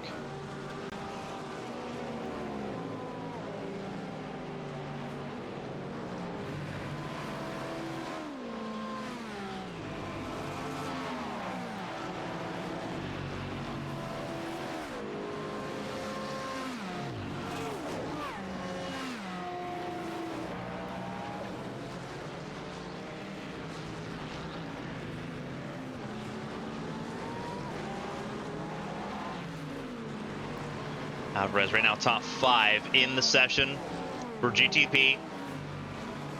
Just keeping an eye on this battle for 3rd place that continues to rage on between the 9 and the 75. As Jaffro tries to make his way around. I believe that is the class leader in GT3 Pro. It is. That is Sardini and Castellani and Arvidsson. All 3 of them together. I think all 4 of them together. I think that's also Nilsson for RPM Racing in the mix. They are in the middle of GT3s, in the leaders at that. Arvidsson in 3rd, Nilsson in 4th. Crazy racing so far. The top 4, this is the closest they've been since the start. There is no rest for the wicked here at Monza so far. The top 4 pushing the pace as much as they can. And those GT3s slicing and dicing their way through the field. The 7 and the 36 GTPs, that's Preto for Pick Up the Pace and Appenzeller for Randell Racing.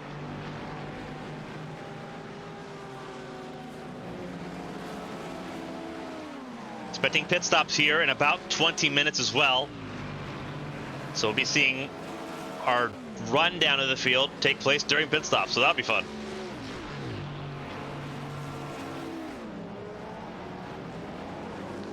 Try to keep track with me on that one.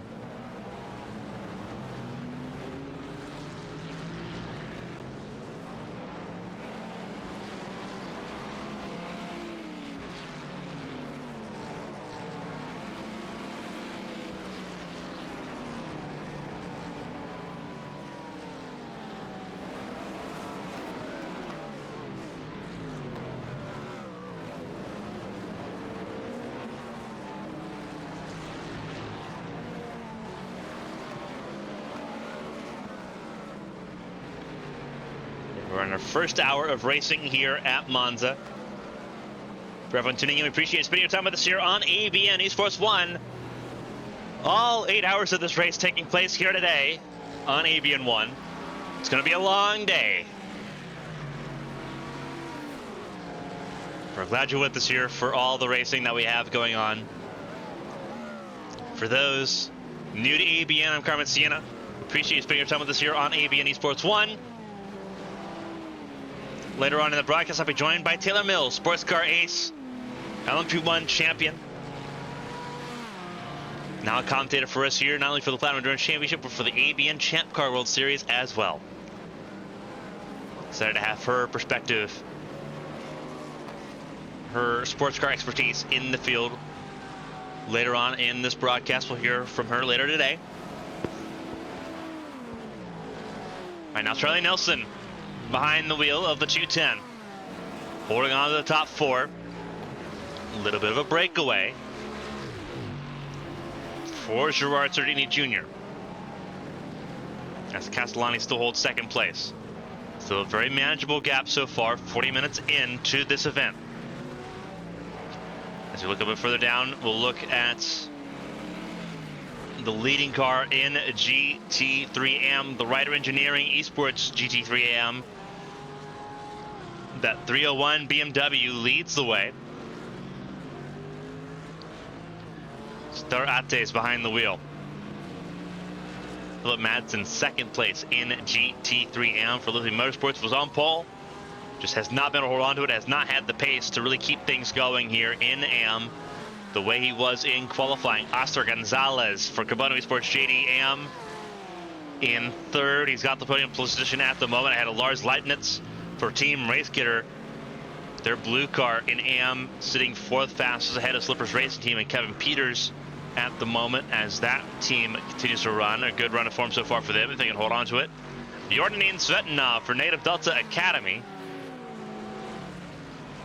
that team's second Porsche, one in Pro, one in AM. You've got Shopov in the Pro car, Svetinov in the AM.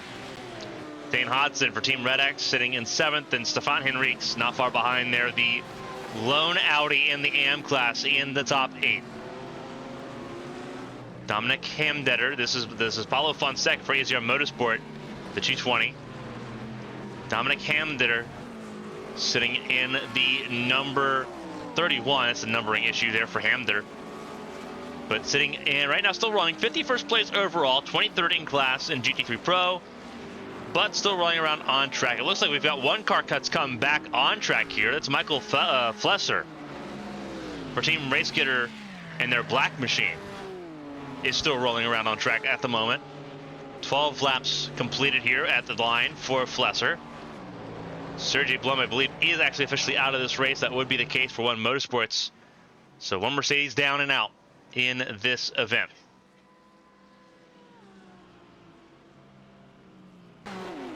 Norbert Thomas leads the way though in GTP. Almost said LMP1. It's GTP for Norbert Thomas leading the way. Paul Geoffroy second place at the moment, and now more comfortably so with lap traffic helping out. And here comes pit stops. MRP by Fields Academy, XPD Racing GTP, and Hugo Fretto in pit lane. Back-to-back clear. Emil Wimbo, is he coming down pit lane for Project Valorous? He is, as well as Alexander Carlier. AJ Stravato stays out though. That Acura stays out on track. And so does Andras Istvan and Andre Valela. So you can't see both those cars till they get closer. Valela shadowing Istvan there. So some cars there on pit lane at the moment. Alvarez, Gazapo, Joao George now in that car. Driver change for the 7 car. First driver change there. Vicente Lara behind the wheel of the 66 for Cabana Esports JD. Carlier still in the wheel for the 10 car for Old Firm Racing Purple.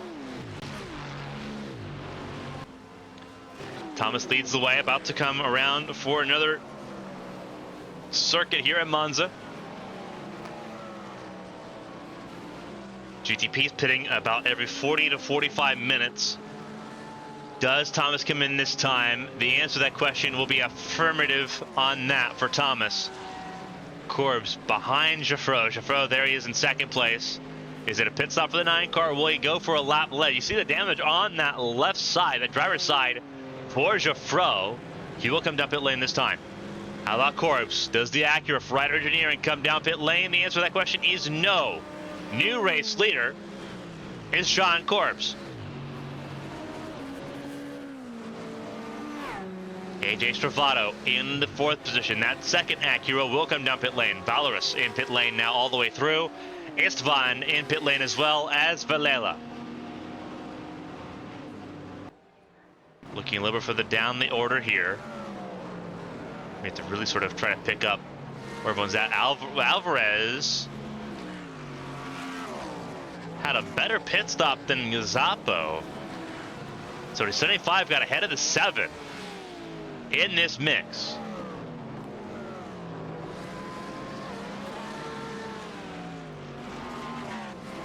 Here we go.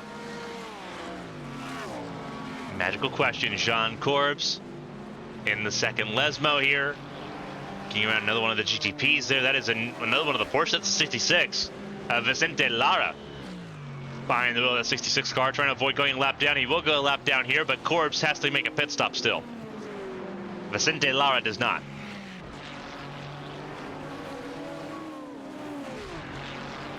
Is there a battle for first in GT3 Pro? There is not. There is not about first in the slightest at the moment. Sardini still leading by a healthy amount.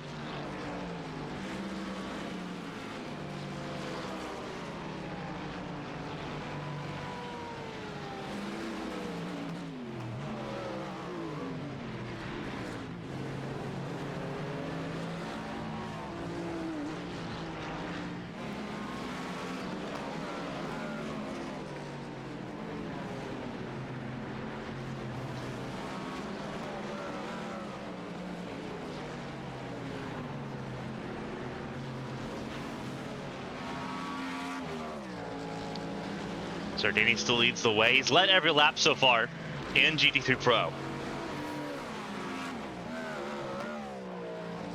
Of course, that may change here with the first round of pit stops, but he's been very well uncontested at the front of the field.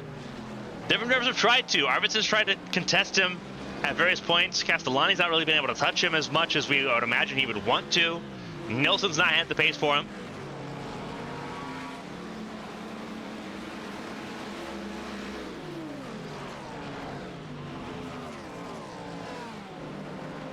Obviously, traffic's allowed them to reel back in Sardini to begin with. But now the same traffic is now in the way of them making passes.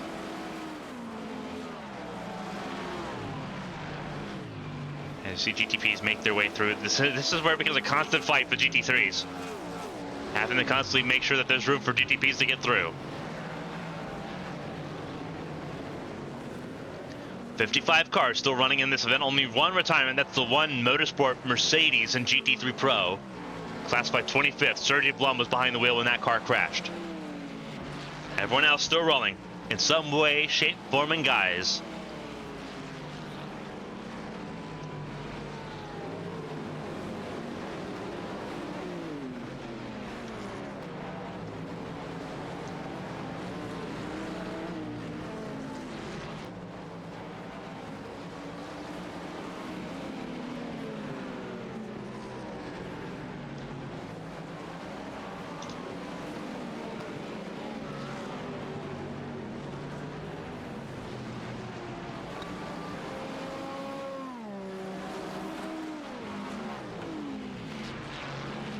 We're almost 50 minutes into this race, so we're going to step aside for our first refreshment break here in just a moment.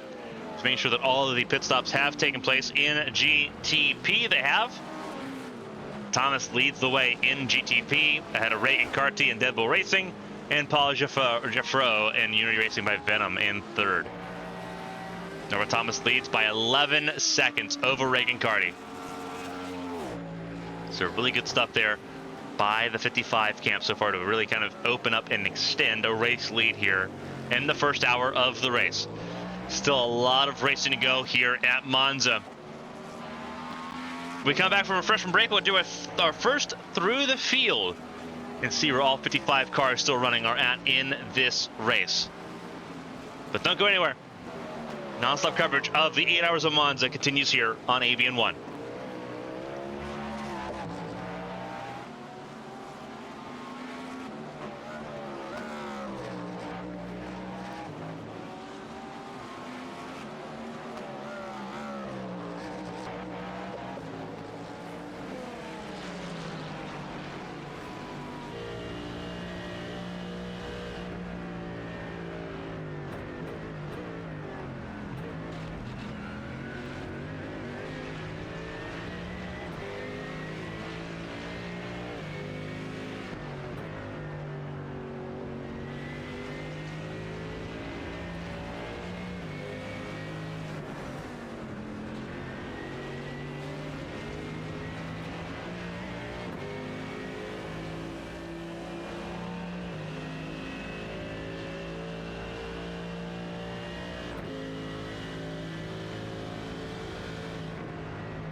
Welcome back, everyone. Non-stop coverage here of the race in Monza. The 8 hours of Monza for the Lombardy Endurance Championship continues here on ABN1.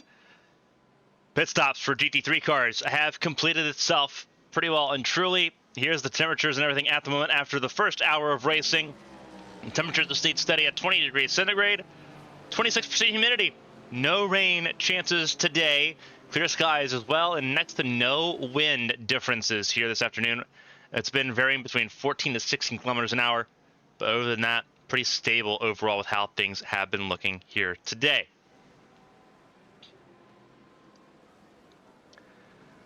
.55 cars still running in this event. We're going to walk you through who is where on track here. You see some of the scenic sights and sounds from the Autodromo di Monza. We'll start at the front of the field. Let's start with the race leader here in GTP. Let's start with Norbert Thomas. Norbert Thomas leads the way in the GTP class at the moment as things currently run. The 55 firmly in control by almost 11 seconds.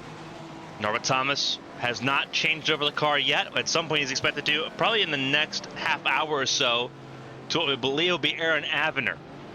Avener expected to be behind the wheel of that 55 car at some point here very soon. Whether or not it's in the next 45 minutes or the next hour and a half is another question. It also depends on how many drivers they have in that car at the moment, but Avener expected to be one of those three in the car alongside Thomas. Looking down the order, second place, Regan Carty for Dead Bull Racing. The leading Cadillac of the field, 11 seconds away from Norbert Thomas, 3 seconds clear of the MRP by Fields Academy car in third. Carty started this race in the fourth position. He's moved up 2 spots. Right now, it has been lap traffic, the bane of his existence so far, trying to make things happen here today in Monza. The Spaniard, Alberto Gazzapo, by MRP Fields Academy. 75 car sitting third. It's where it started this race from. Gazzapo, he's doing his best to try to do what he can to keep that car in contention at the moment.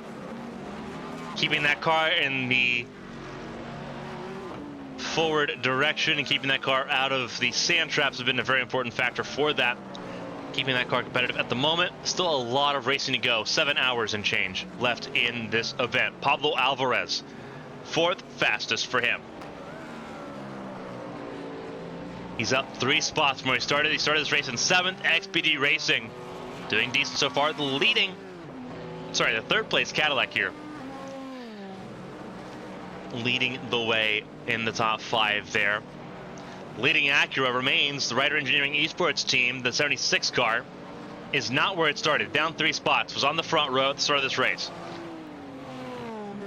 And it's been overall just a summary of how the season's been so far. Jean Corbs doing what he can at the moment, just doesn't seem to have the straight line pace in that 76 machine to really keep that car going the way they need to. Not sure how much they can change that here in the race either. Obviously doing the best that they can, but this could be an uphill fight that they just cannot quite get a handle on. If the first hour has been an indication, but still, again, a lot of racing to go. A lot of things have happened later on in races before. Would not be surprised to see something similar happen today. In 6th place in GTP, it is Florian Appenzeller for Rendo Racing. Up 7 spots from where they started. They started this race in the 13th position. They are now 6th. They have done a fantastic job, car 36 has. Appenzeller's been in the car the entire time, expecting a handoff here in either the next half hour or hour and a half, depending on how far they want to go with Appenzeller behind the wheel. Appenzeller did qualify the car as well, so time will tell. 7th place, up 2 spots, Joao George behind the wheel. Pick up the pace car, up 2 spots from 9th to 7th. Second Porsche in the field, doing a decent job here again, and just ahead of Patrick Zilvassi, who's made up 3 spots as well on his own right, up 3 spots in that 56 car from Magic Arrow. Doing a decent job so far, trying to go for another spot here in this battle for the 7th position. But again, I think that Porsche's got just a little bit more straight line speed than the Cadillac at the moment as things currently stand. Zilvassi, though, looking very strong in that 56 car. His teammate leads the way. AJ Stravato In the 50 car for Project Valorous, one of the 3 cars in GTP for that team. He is the leading car for that team right now. 9th place for him, up 3 spots as well for the 50 car going into this event. But it's not by much. There is Paul Geoffroy, who has struggled since the pit stop to get back to where he was. It was in 3rd at the time of pit stops. Geoffroy now trying to go back into the 9th position. That's where he'll be. As we go through here, Alexander Carlier, for Old Firm Racing Purple, one of the French teams in the field. Currently in the 11th position as things currently run. Almost a lap down as things run. Norbert Thomas has been that undeniable. Ambris Istvan for Really Slow Motion Racing Red. There's several cars for Really Slow Motion Racing in the field. The red one is the GTP car in the field. Istvan behind the wheel of the 29 car to get things started here in 12th at the moment as things run. A little bit of separation between Istvan and Andre Valela. The AZR Motorsport GTP in the 20 car in 12th and 13th, as things currently run. Up 4 spots from where we started this race. Vicente Lara also up 4 spots for Carbono Esports JD and their GTP team. Lara doing a really decent job of that so far. Ender Gomez in the 15th position. Again, ignore the fact that right now it's saying that Jan Corbs is leading the way. It is currently Norbert Thomas and Reagan Carty leading the way. Ender Gomez for Project Valorous, number 52 in that position. Then it's Jonathan Berteau all the way down in 18th position here behind Cesar Cabral and Marcel Rapak. There's Rapak there in the Lesmo corner. He's already got a pretty decent gap there over Cesar Cabral. We'll jump down to Cabral, who is with Jonathan Berteau by just over a second. Team FFSR in 18th place. Alessandro Izzo is back in contention here, 19th place. Still several laps down. Looks like 4 laps down on the lead of the field here. Looks like 3 laps down is where he's at right now, but still in contention here. Not a bad effort there for the 23. Good recovery so far with a lot of racing to go. And again, a lot of cars still on track at the moment. It would not be an endurance race without some attrition. Right now, Alessandro Izzo's had his fair share of attrition so far early in this race, hoping that he continues to have a clean one here on out. And then it gets fun. Pit stop saw Lorenzo Castellani on home soil for 07 Racing take the lead of this race. They are leading the way, the 201, the 2-time reigning champions of GT3 Pro, looking to do it again. But their main contender from Daytona is right behind them. Charlie Lund Nilsson in the 2nd position at the moment for RPM Racing, right there in the mix, as well as is Isaac Arvidsson for Simrace Sweden. 3rd place for them. They have not really left that top 3 at any point in this race. They've stayed right there where they want to be. Amari Garad has also moved up spots here, up 2 spots. Started this race 6th in class, now 4th in class, ahead of Vladislav Shopov. Shopov top 5 and in this mix as well as some GTPs make their way through. Shopov again staying top 5. Not a bad effort so far, but keep an eye on that Old Firm Racing white machine, that 231, who has made it forward slowly but surely, and now contending for potential podium place if something goes wrong. Speaking of things going wrong, it did go wrong for Gerard Sardini Jr. down from the race lead to 6th position, not where he wanted to be. The 266 car pole position in the GT3 class, down 5 spots so far from where he started this race, not where he wanted to be. Canio Lopez not far behind in that 333 for XPD Racing GT3. As things currently run, the Pro car for XPD Racing in their GT3 program sits in the 7th position. Akios Persani for Really Slow Motion Racing Green.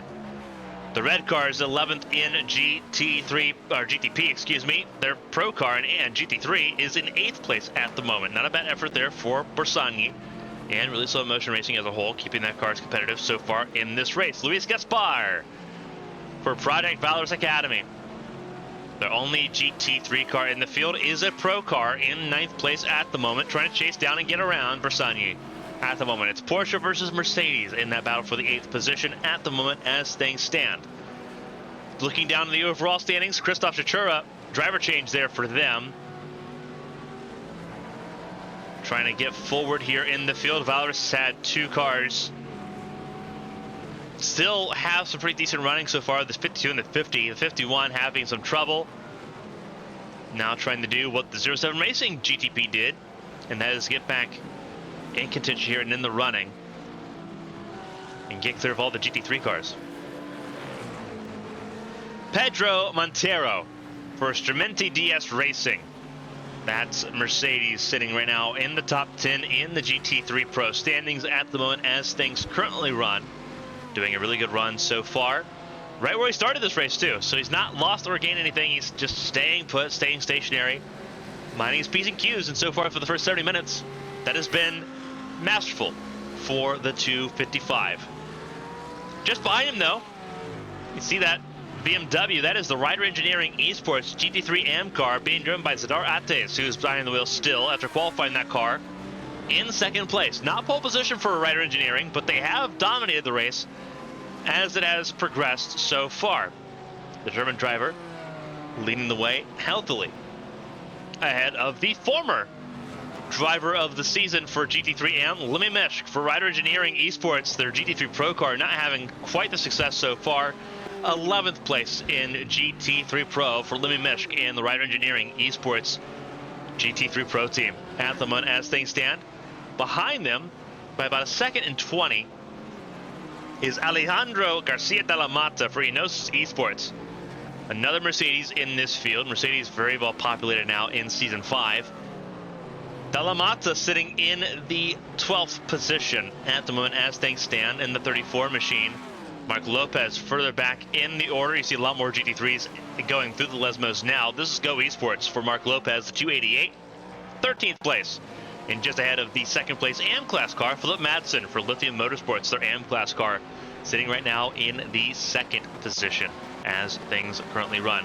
Marco Mendez for Chrome Motorsports in the 299 for Core Motorsports. That BMW sitting right now 14th place. BMW's 14th and 15th in GT3 Pro. As everything continues once again here, Mendez just trying to keep that car again pointed pretty well straight and pretty well clean. Same with Sebastian Heberer for Outrun Berserk. 208 sitting in the 15th position. Simple livery, simple goal. Finish and stay out of the way and stay out of trouble. So far they're doing exactly that at the moment as things currently stand. Lower further down in the order, it's Yashal Yunus for RPM Racing Orange. Obviously RPM Racing, we know how good they are at the front of the field racing right now for the points lead with 07 Racing. Their sister car Ferrari in orange, RPM Racing in the 16th position. Obviously a lot of shuffling going on in the leaderboard as things move around here. Let's see if we can focus on someone else who is not far away. Luis Moreno, the 213. Also running on track here at the moment. 17th position for them as things currently run. Fabian Lorenz for Firefly E-Racing Blue sitting in the 18th position. Then Kevin Peters a little bit further behind, the 299 or 399 for Slippers Racing Team ahead of Zachary Livingood, who has struggled to find his footing in quite the same way he had it figured out there in GTP.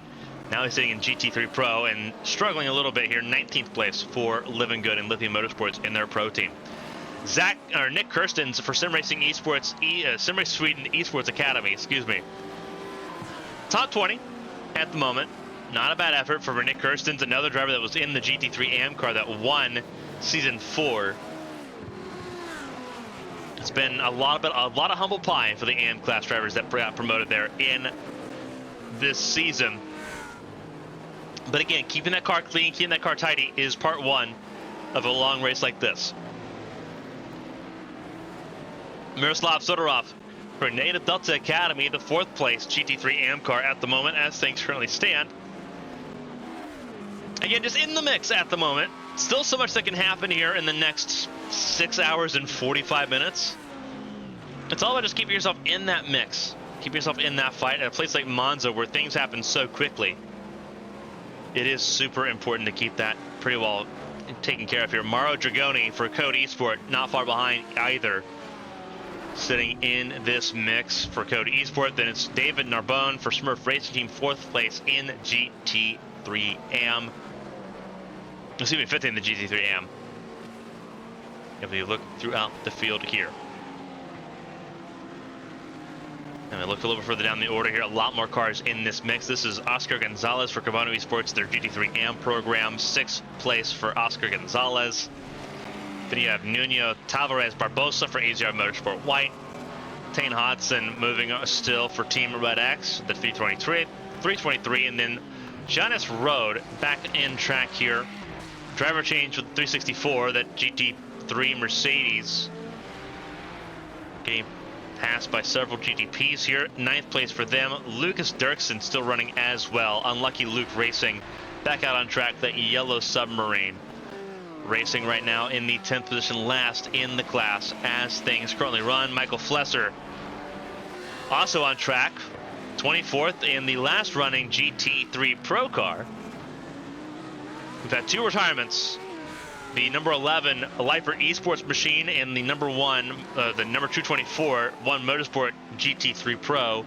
We're down to 54 cars in this race from 56 that started. Still really good numbers so far in this event, but it's all about Norbert Thomas right now leading the way overall in this race for GTP.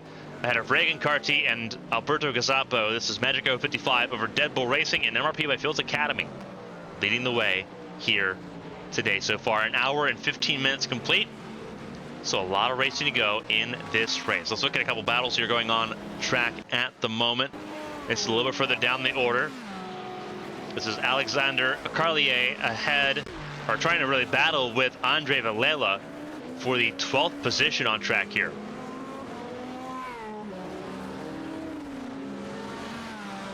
That is the 10 and the 20 going at it right now as things currently stand.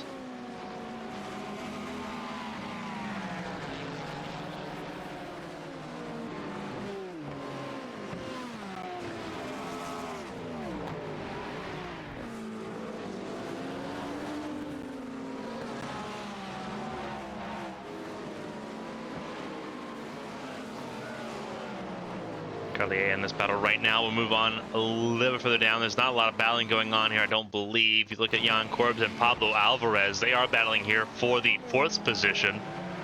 Jan Corbs and Pablo Alvarez dealing with some lap traffic as well from the GT3 class.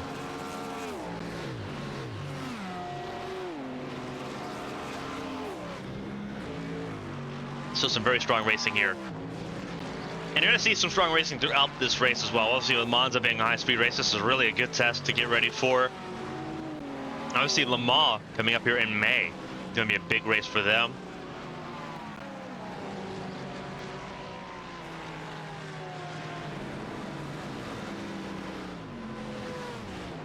Obviously, this is the only race in March. We have 2 races in April. So going to be a busy month of April here for these teams as everyone gets ready for Spa and Sebring.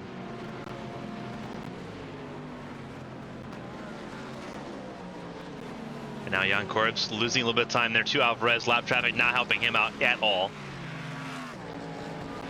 And again, it's Carlier and Villela battling right now for the 12th and 13th positions right now, and that's still not as close as what it was either. Let's move our way to the GT3 Pro field where you got Castellani leading the way. And he's opened up a pretty decent gap over Charlie Lund Nilsson. Now almost 5 seconds the gap, all the way back to Nilsson. Mercedes 1st and 2nd, Ferrari 3rd, and then a 3rd Mercedes in the 4th position in GT3 Pro.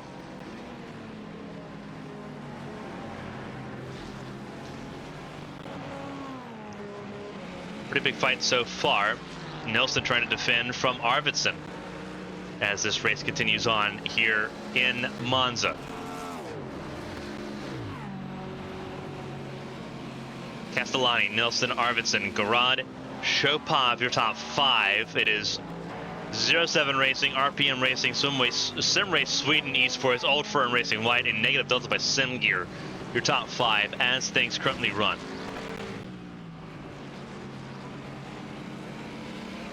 Looks like a little bit of a battle here between Akios Bersangi and Luis Gaspar.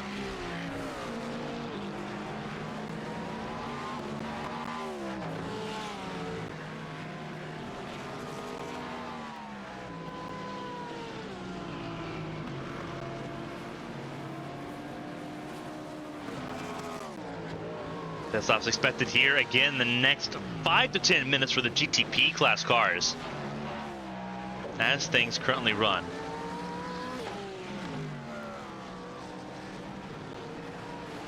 Class leaders by team at the top of your screen once again. It is still Norbert Thomas leading the way, then 07 Racing GT in GT3 Pro, and Rider Engineering Esports GT3 AM class leading the way.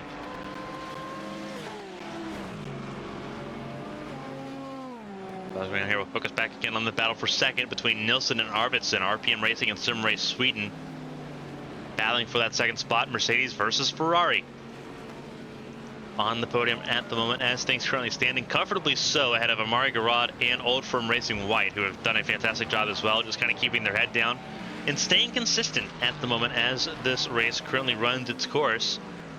80 minutes in to a very long event.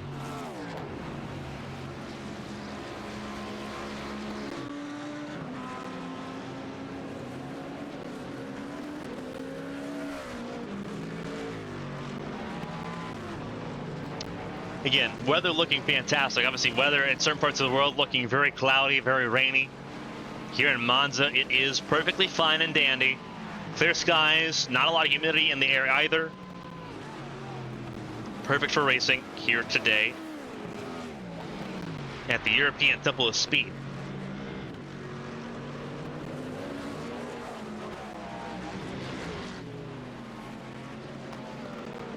"81 minutes into this race, 399 minutes ago."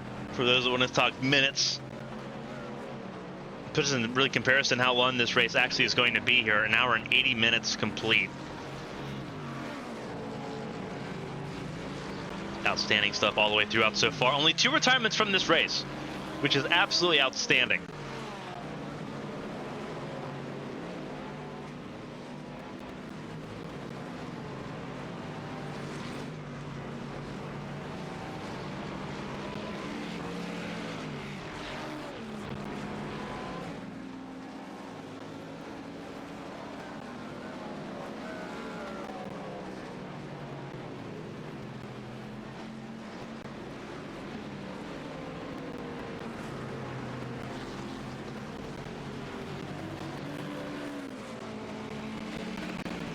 Charlie Nilsson, second place still, over Isaac Arvidsson. Arvidsson's giving it a really solid shot here, trying to go for the race lead, or trying to go for second place in the class, excuse me. Castellani's pretty well clear by 5 seconds at the moment, as things currently run, but looking for that second place battle, but keeping themselves preoccupied here and really pushing each other forward. Again, RPM Racing into this race with the championship lead. Now they have to try to, as things stand out, to share it with 07 Racing as things currently continue to run. Now, obviously, for them, that's not ideal. Not ideal by any stretch of the imagination. They definitely do not want to have to worry about that, but that is where they're at right now.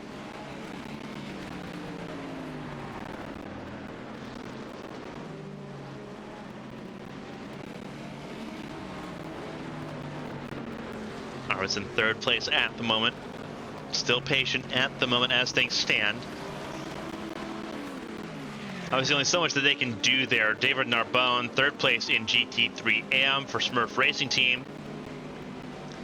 Intermittently with the midfield of GT3 Pro. Ahead of him is Nick Kirstens, then there's Maro Dragoni, then Miroslav Sordorov for Native Delta Academy just up the head here and going through Parabolica now.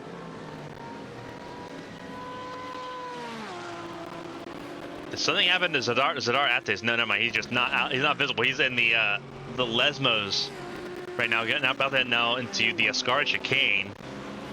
Let's see. Did something happen to the Rider Engineering car? Nope. Still running and still running away here.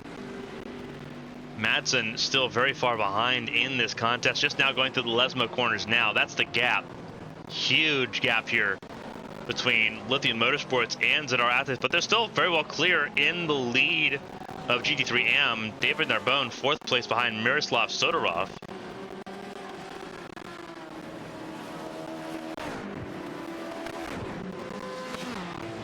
There's the 2 cars in that AM class very well head and shoulders ahead of everyone else right now so far. but that can change as this race goes on here.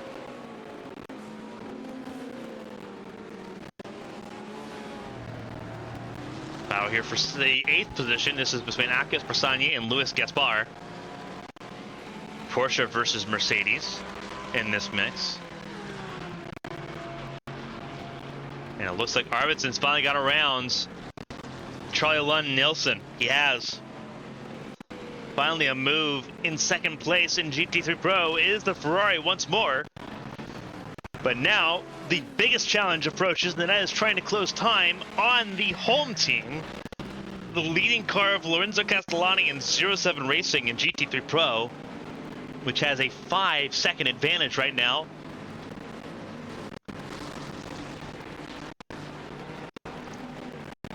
You want to talk about things that are easier said than done? That is top of the board, and things that are easier said than done.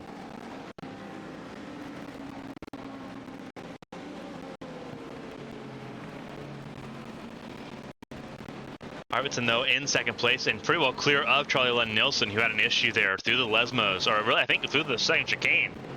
A lot of issues there for Charlie Lund Nilsson as things stand.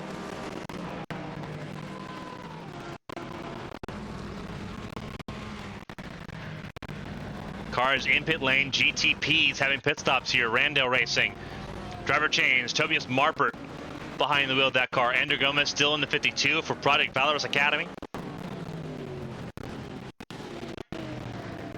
Not a lot of driver changes though otherwise. Thomas, Jaffro, Travado, Villela, Istvan, Carlier, George, Lara, Carty still behind the wheel. Actually, there is a driver change. Ryan Hardinge behind the wheel, qualified this car,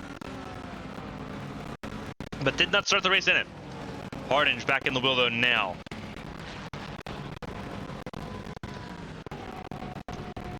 Mark Fee by Fields Academy. Just reaching pit box right now. Let's see if the 75 has a driver change after the first 2 stints of the race. And it looks like the Spaniard will stay in.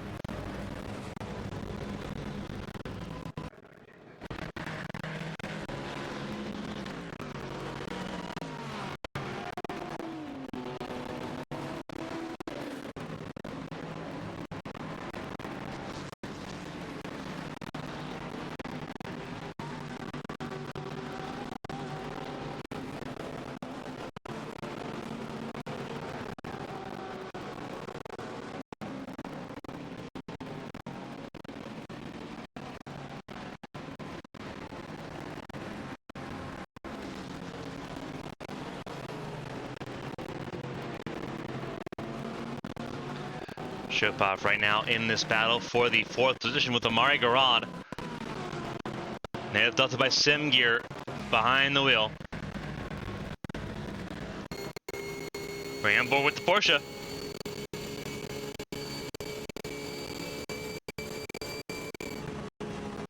Shopov sending it in a little bit here, trying to close the gap to the 231.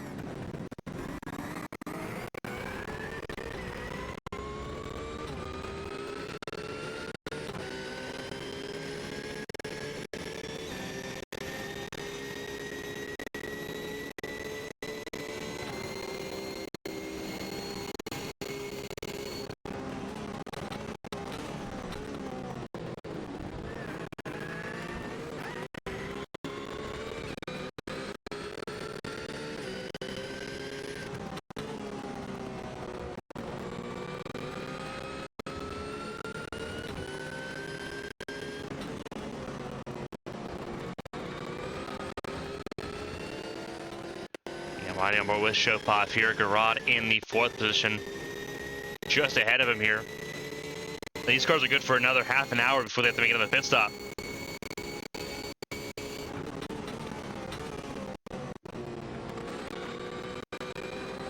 To the Ascari chicane.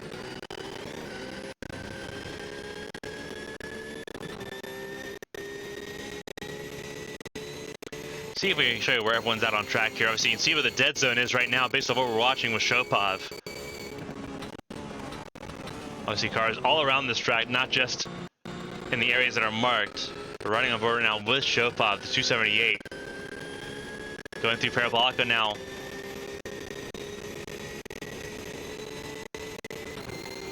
More cars coming down pit lane in GTP as things currently run. Norbert Thomas still rolling around at the moment, leading the way.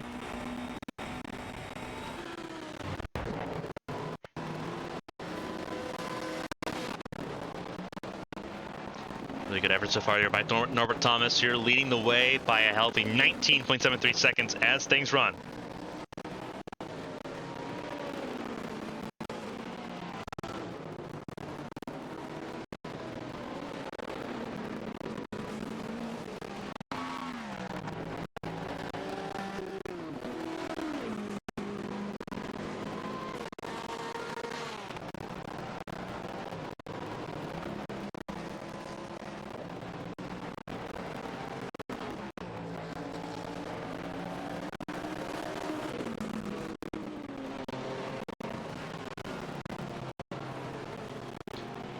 Norbert Thomas leads the way. There is some driver changes going on. Eros Gioannini in the 9 car now. Erwin Laskowski in the 50 for Project Valorous. Diogo Quaresma behind the wheel for the Israel Motorsport GTP. So some very interesting changes here. Alberto Garcia Blasco behind the wheel for XPD Racing in the 33 machine.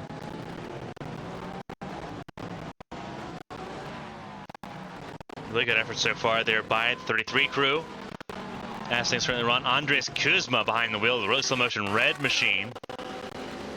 So a lot of driver changes coming here in the hour-and-a-half mark.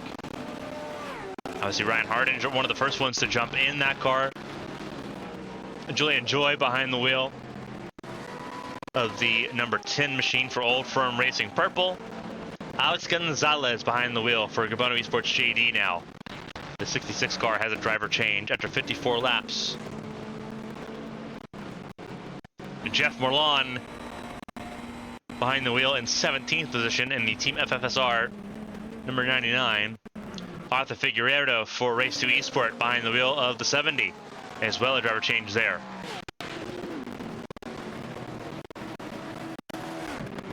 So some driver changes across the board. Laz Tarosi will get behind the wheel here. Tarosi will fill in between Norbert Thomas and Aaron Avener.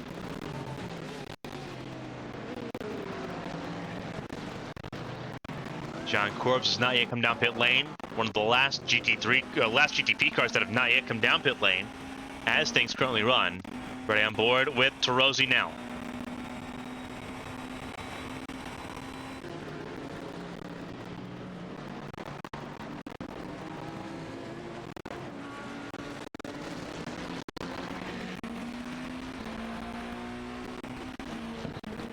Riding for Nearing Esports, Balaz Tarosi behind the wheel of the 55 now.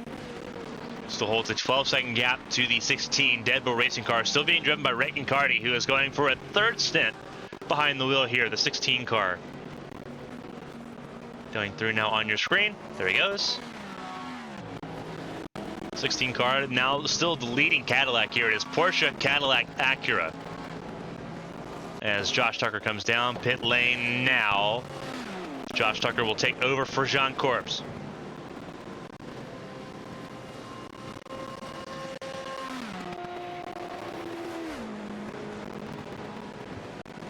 And that he was the last one that really needed to make a pit stop there, so he's got his pit stop covered there.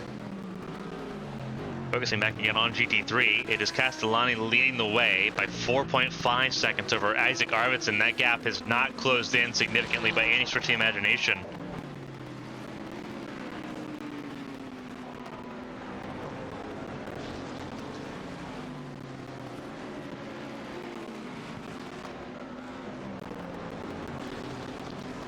Arvidsson is staying pretty well steady there, but he's also gained 3 seconds on Charlie Lund Nielsen.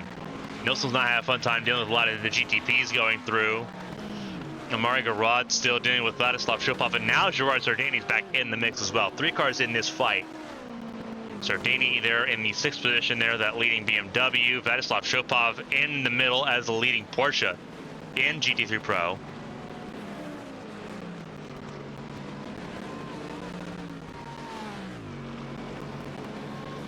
And then you have Canyo Lopez for XPD Racing GT3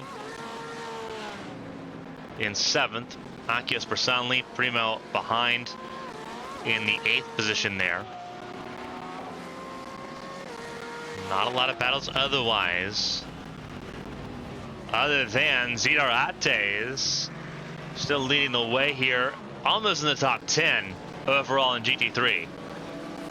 Outstanding stuff so far by the Rider Engineering crew. Once again, outstanding in the GT3 side of things.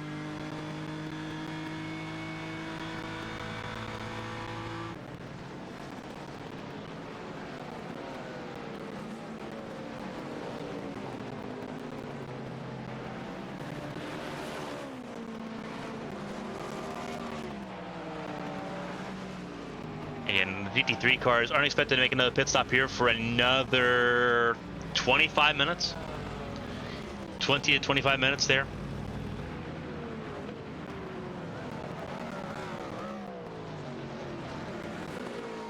It's Rosie back in the race lead.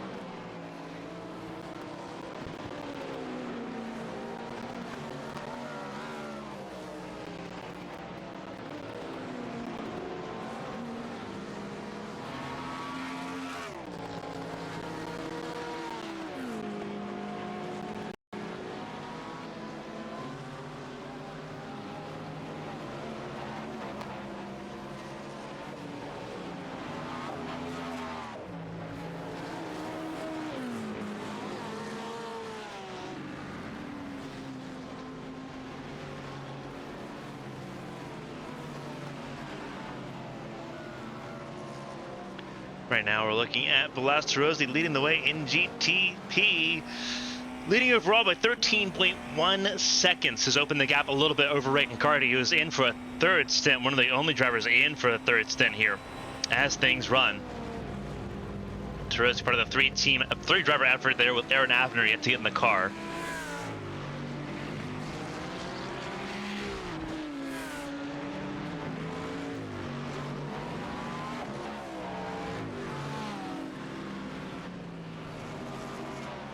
Rosie leads the way there. Reagan Cardi continuing to fall down, dealing with lap traffic there for the most part. You see a little bit more lap traffic there. Another GT3 car in the midst. That's a GT3 Porsche.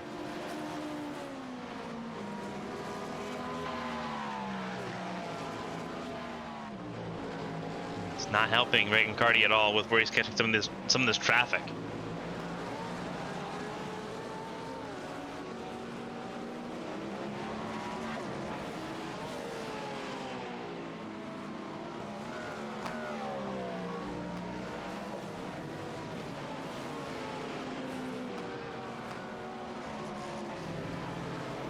Cardi in the second position for Dead Bull Racing.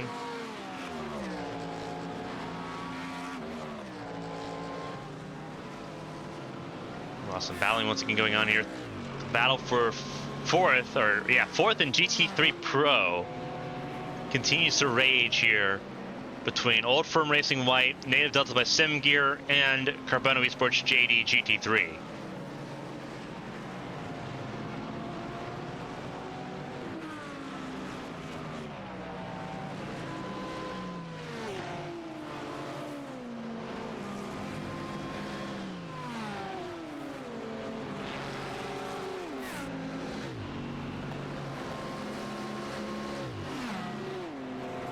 Obviously lap traffic, lead lap cars for GTP making their way through. You see a little bit of what's going on here. There's Vladislav Shopov, center of your screen. And he gets to deal with all of it. Everything in front and behind him at the moment.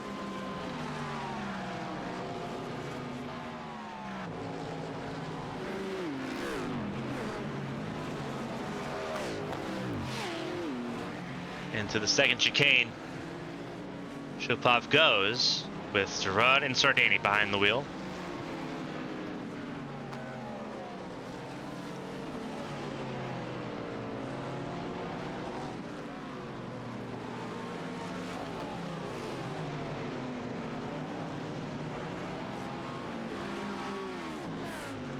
Well, we've got our battle box for the first time today.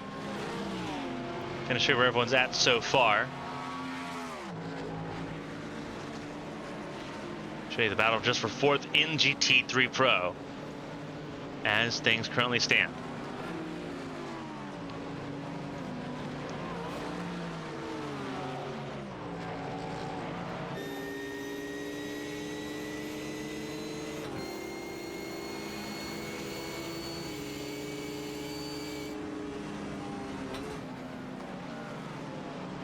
Right now, Vasyslav Shopov in the 5th position, or actually in the 6th position, just got passed there by Gerard Sardini Jr. Right on board to see how this goes down the front straightaway.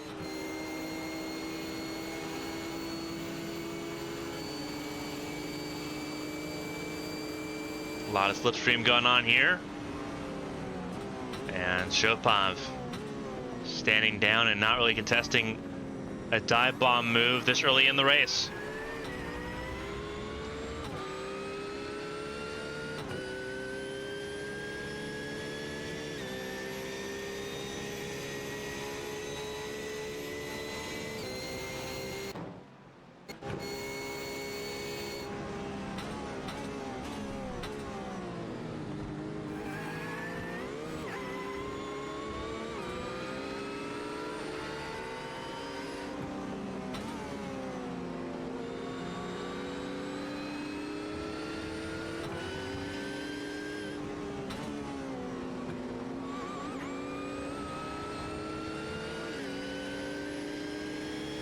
Looking right now, looking at race control.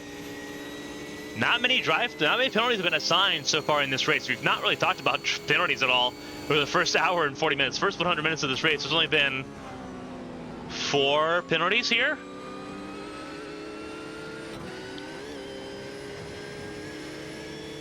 Drive-through for invalid registration for Team Red X and Enosis Esports. Number 9 had a drive-through to serve. This was very early in the race with the 9 car, which is why the 9 was so far back for a while. Now they're back there in the top, near the top 10. In pit lane now, Eros, Gio, and Nini behind the wheel. This does not seem like a planned pit stop there for them. And they only had 1 pit stop. That was 15 minutes into the race. Commentator Sports JD Army had an incident there with the number 9, which is what caused the drive-through there. The number 381 Native Delta Academy car had a drive-through, as did the number 20 AZR Motorsport GTP, and more recently the 288 Go Esports GT3 Pro car had a drive-through. But all of this has been almost an hour ago, so it's been a very calm day in the race control booth. Huge shout out to Jonas Weber, Pep Kirstens, Andre Felipe Villela, I believe is actually talking to race control right now. Bart Feuerstein in the race control box as well. So they're talking to the 20 team. The 20 team for AZR Motorsport GTP they're talking to right now, and it looks like they're also wanting to talk to the 9. They've got Paul Geoffroy, who started out the race for the 9 car for Unity Racing by Venom. Gio and Nini in pit lane now. I have a feeling that those two might be connected as we look on board. Not a lot to say about where that 9 car is right now in the scheme of things in pit lane at the moment. Let's see if we can get an idea. Not seeing a lot of damage on that car now, but that car's been in pit lane for a couple minutes now, so they could be just replacing bodywork there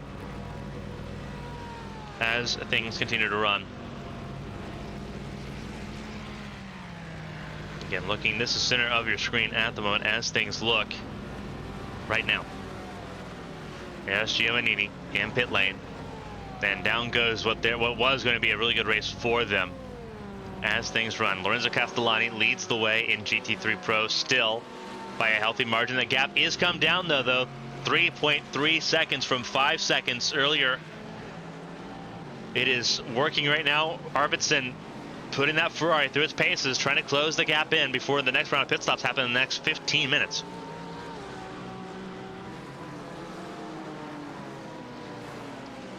Really important work all the way through here right now for Arvidsson, sitting right now second place in GT3 Pro. Equal distance between the top three, 3.5 seconds between Castellani and Arvidsson, 3.5 seconds to Arvidsson and Nilsson. Zatar Ates has already made a pit stop, early pit stop there for Ates for Rider Engineering Esports, has given the lead of GT3M momentarily to Philip Madsen.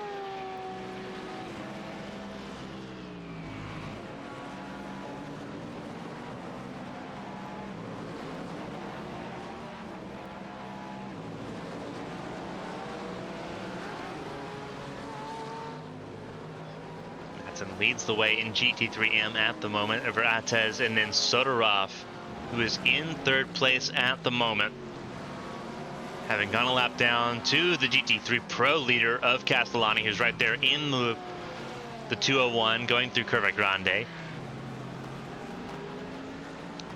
Looking down the order here, still 54 cars rolling at the moment on track, still 54 cars racing in this event, which is a really big ordeal.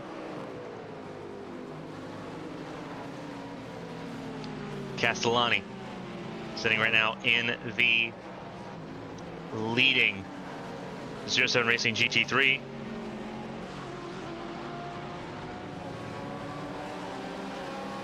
Which is exactly where they want to be.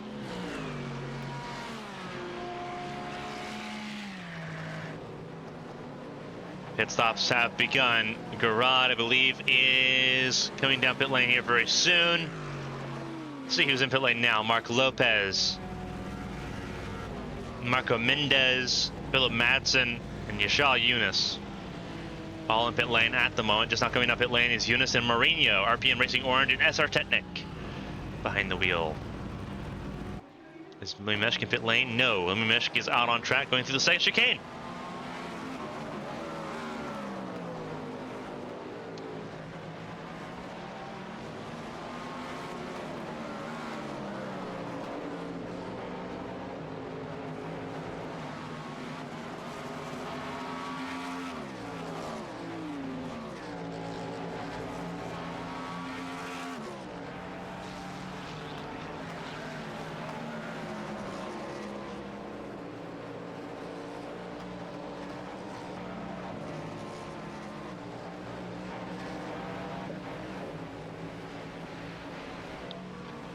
Mesh behind the wheel. Let's see what happens here. Winston Eckel behind the wheel. Now Simray Sweden, the 219.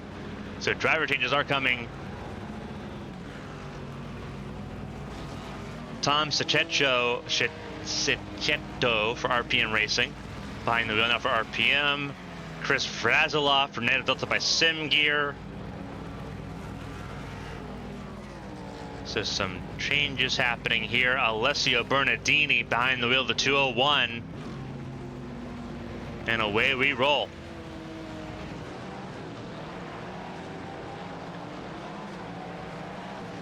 Luis Gaspar, Pedro Montero, and Amari Garad have yet to make pit stops here. This is the top three in GT3 Pro at the moment, as everyone cycles through. Bernardini behind the wheel, taking over for Castellani.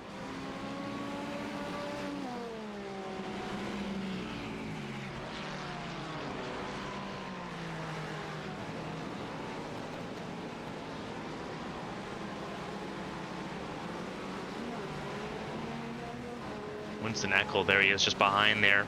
It'll be on him now to try to make things happen in this event.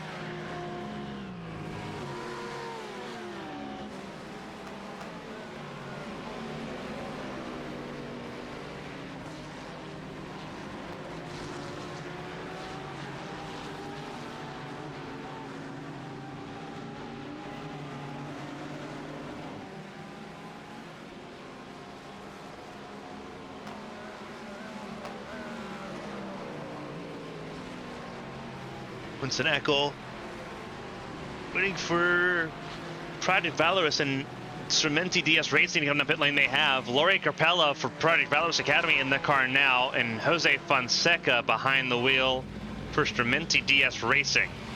So it gives Bernardini and 07 Racing the lead back in GT3 Pro. Eckel now back in second. RPM Racing with Sachetto behind the wheel in third. Moreno in fourth for Cabano Esports JD GT3 Pro.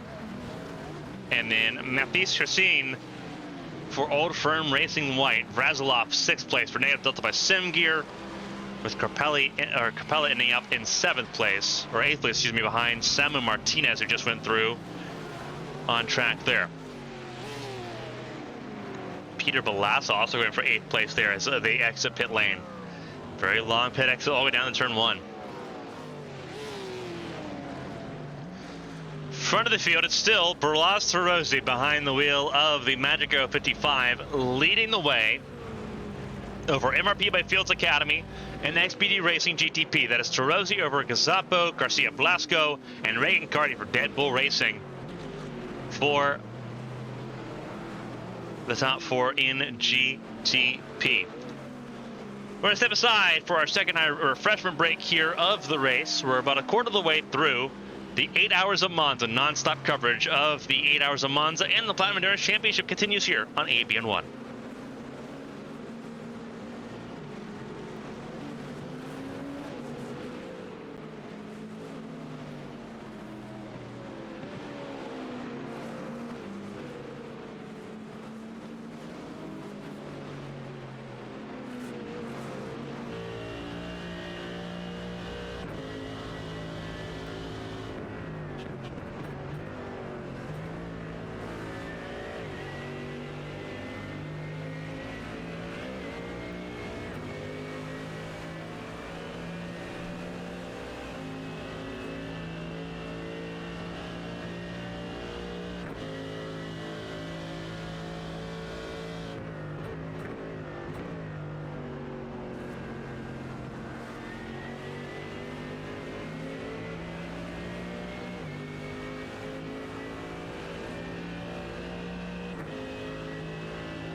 We are back.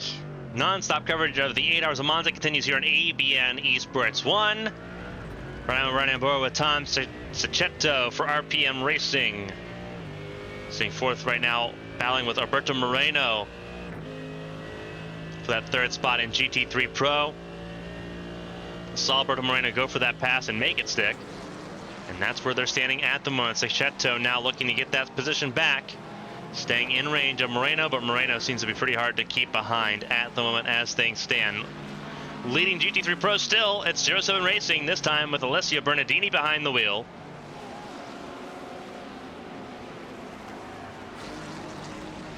Keeping pace as everything continues to go. Winston Eckel for Simrace Sweden Esports sitting second still. That Ferrari leading the way. One of the few Ferraris having a good race so far. One of only two in GT3 Pro. Front of the field at the GTP end of the stick is still Balazs Tarozzi ahead of now Alberto Garcia Blasco, who is in fourth, with Regan Cardi in second, and Alberto Gazzapo in his third and maybe final stint of this run, sitting in third at the moment. Josh Tucker for Rider Engineering Esports, top 5 in the 76. Patrick Silvazzi in the 6th position for Magic Arrow as things currently run. Erwin Liskowski for Project Valor's 50 car, sitting 7th. Liskowski taking over for Jan Korbs. First and foremost, no, not for Jan Korbs. For AJ Stravato is who Liskowski took over for. Stravato there. Korbs was Rider Engineering, so completely different team there for Stravato. Liskowski came in for. Tobias Marpert came in for into the Randall Racing number 36 team. Diogo Quaresma taking over AZR Motorsport GTP. At your top 9, the 10th place, Julian Joy right there as well for Old Firm Racing Purple.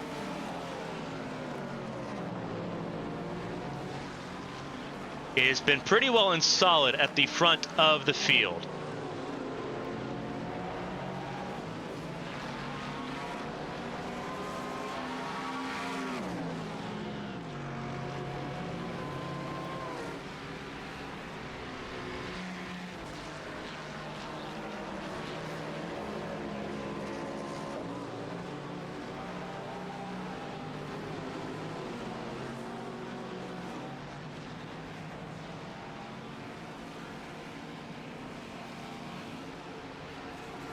Looking at the race report, nothing since the top of the really the top of the second hour. We're now in hour number 3, 2 hours completed, so it's been over an hour and no penalties to note. It's been a very clean race so far, with 54 cars still rolling around on track here. Tame race getter Kevin Lazar, 54th, 24th in the GT3 Pro category, is the last place team so far, and they are still rolling. Only 2 cars out. That is the Leopard Esports number 11 car. The 12 car is still rolling for Leopard Esports, so they still got a horse in the race. And the one Motorsport number 224 Mercedes out of this race and classified in last position. Everyone else still rolling. Still have a race to fight for here. Go down some of the battles here. Carlos Casino behind, or really battling with Blake Aaron. The Lithium Motorsports, some of the American drivers coming in here at the in the second quarter of this race. Blake Aaron, Brad Crouch, all on track here. Zach Livingood still in the track as well. Ryan Hardinge in for the number 52 in GTP. Some American flair emerging here in the remaining 54 cars in this race. There's Blake Aaron not far behind for Lithium Motorsports, second place in the AM class. Zedar Ate still leading in the 301 in GT3 AM.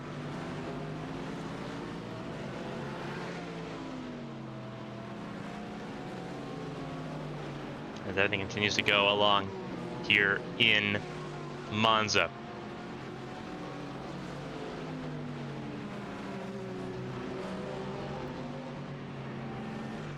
Another by further ahead. Peter Balassa ahead of Lori Capella. Project Valorous Academy, the 253 team, sitting right now in the GT3 Pro 8th position. Battle for 7th going on right there. Bernardini still leads the way in the AM class. The leaders of the classes have not changed here as we enter hour 3.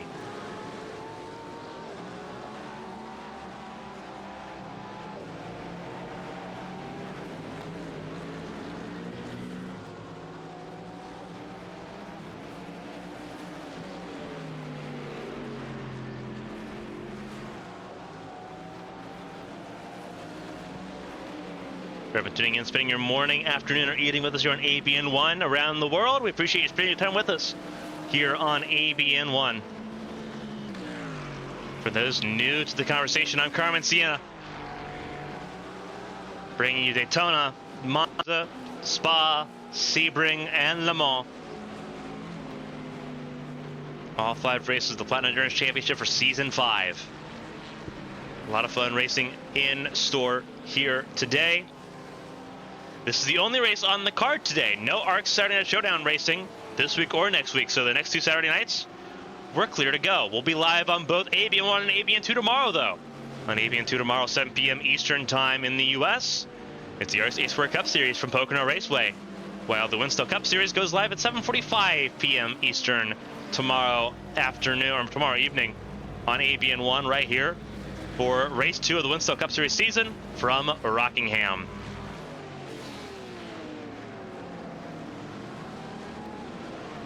We hope you join us for either of those broadcasts tomorrow.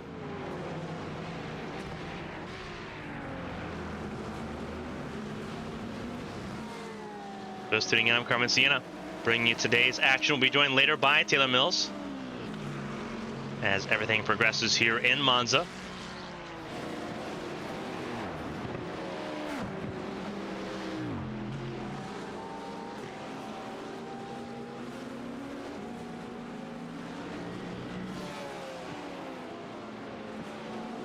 Rosie right now leading the way in GTP, getting around. That is the second place GT3 AM car, the Lithium Motorsports AM car.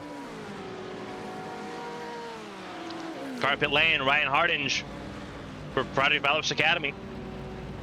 We're in pit lane right now.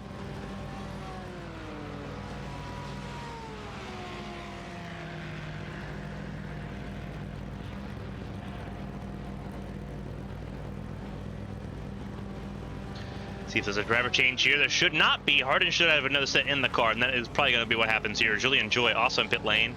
So pit stops for GTP are not far away. In fact, they're probably right here right now. Arthur Figueredo also in for the 70 for Race 2 Esport. Tarazi stays out, though.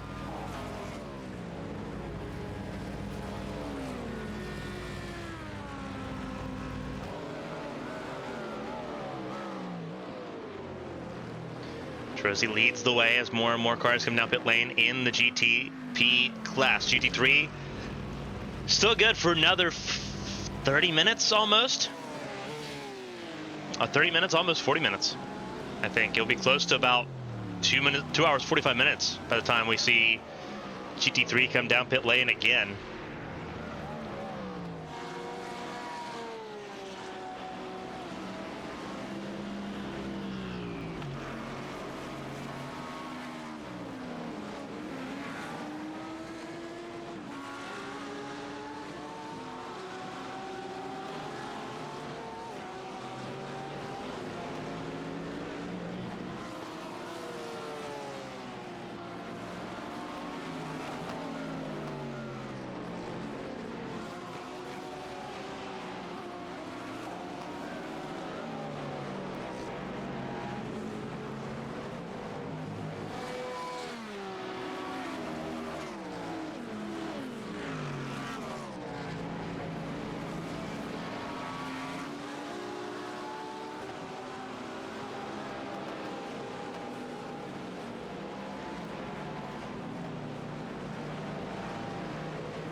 Bernardini leads the way still in GT3 Pro, looking at Bernardini leading for 07 Racing.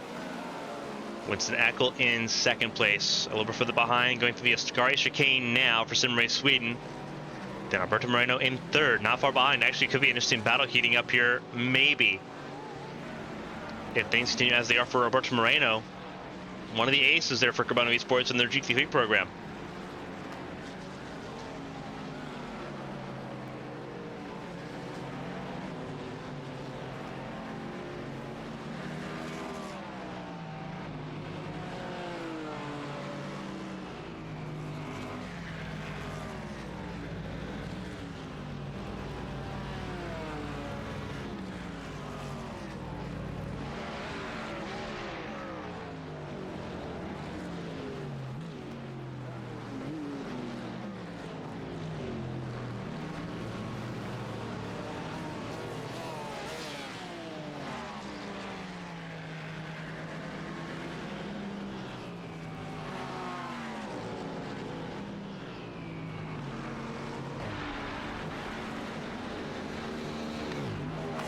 Moreno sitting in third place.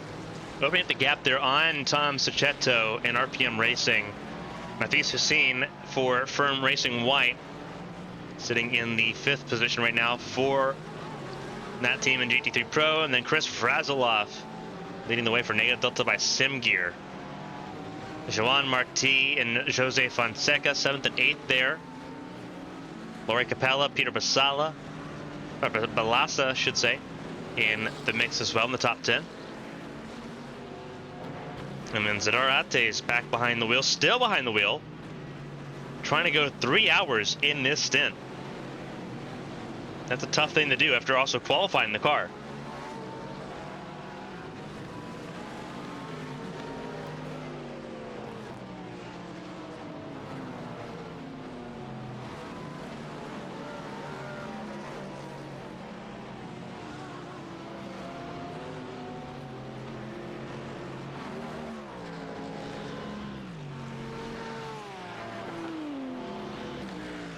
Is right now still leading for Red Engineering. Miroslav Sodorov not far away in the 3rd position here. Aaron Blake for Lithium Motorsports AM in the 334, sitting in 2nd place as things currently run. Well, the spell on track here looks like it's still going to be between. Looks like it's going to be between Ates and Balassa here. There's Ates in the 301, the 293 of Balassa right there in front as well, being passed by some of the GTP cars going through.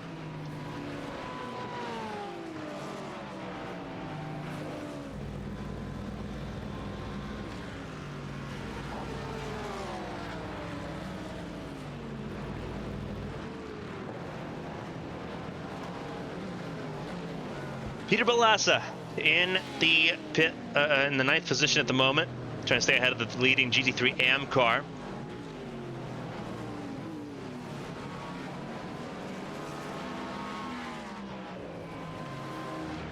Gianni Peroni filling in now in place of Lemmy Mishk. Peroni now in the Ladder Engineering GE Sports GT3 Pro car.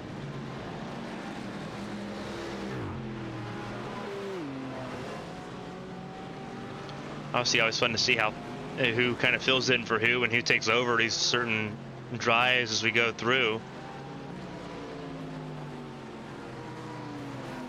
Bernardini still leads the way. That is the important factor here going into this event so far.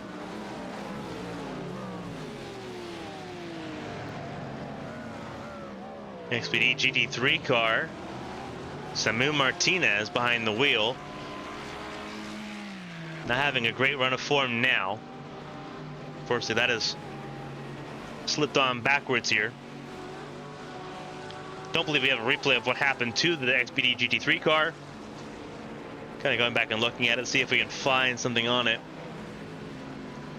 But it does not look like we have a replay on it. But obviously, the XPD Racing GT3, not where it used to be, now 22nd place in GT3 Pro. He reports that it was hit by a GTP car. We'll look at the race control log to see if there's something that happened here. Looking through race control. Nothing's on race control yet, although I'm assuming that they are investigating it at the moment as things stand. So that could change.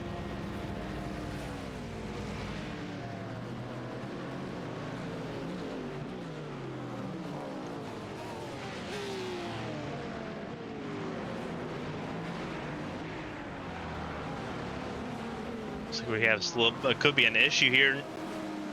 Nico Nagel. Trying to see where Nagel is in all of this. See if we can find a replay of it. Oh, this is going to be... This is the Leipzig Esports number 12 machine. That was sitting top 10. What happens to the 12 here? Oh, big time loop at a very dangerous part of the track. Obviously gets away without being hit. Unfortunate there for the 12.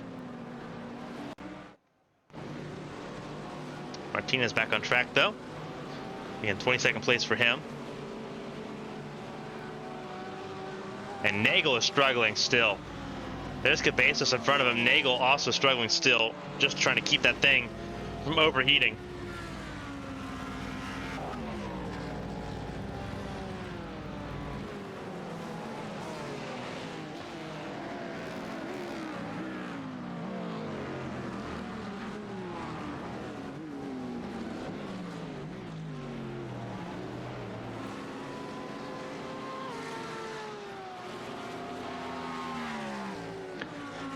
Nagel right now in the 11th position now. As things run, Terozzi continues to lead the way in GTP. Then it's Martin Ray for MRP by Fields Academy in second place.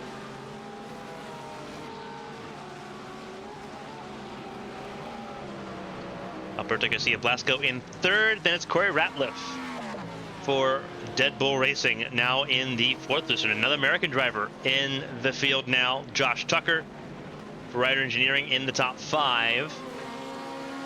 Getting around, I think that is the one of the native Delta cars. I believe that is the native Delta Pro car being driven right now by Chris Frasiloff. It is. That's the 278 of Chris Frasiloff. They're 6th right now in GT3 Pro. Erwin Laskowski for Project Valorous in the number 50 took over from AJ Stravato, who opened the car up in this race.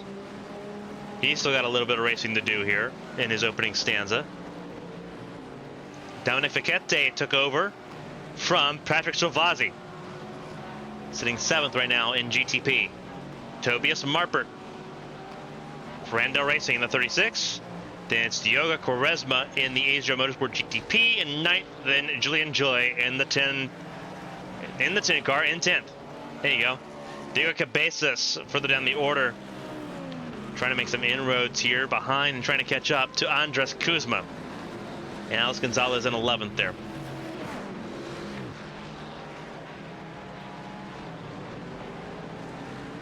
A little further down, Sergio Gomez right now trying to catch up to Lori Capella and Zidor Ates. Ates has moved up to the 8th place overall in GT3. Really good stuff so far from Zidor Ates.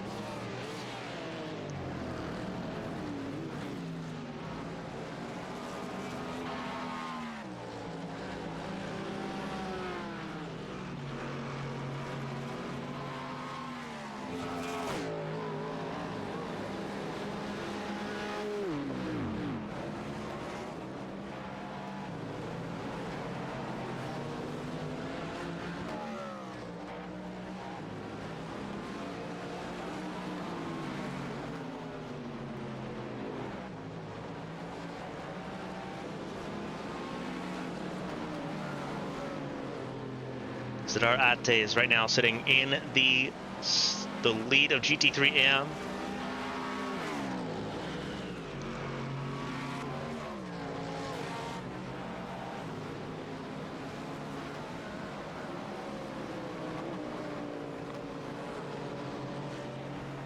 And now we're looking here at the leader of the AM class by a decent amount here still. That took all the way down. Aaron Blake still second place, but not by much over Miroslav Sodorov. As everything continues on, looking at race control, nothing has been announced regarding a penalty there for the contact that has dropped the XPD Racing GT3 down to 22nd in the class.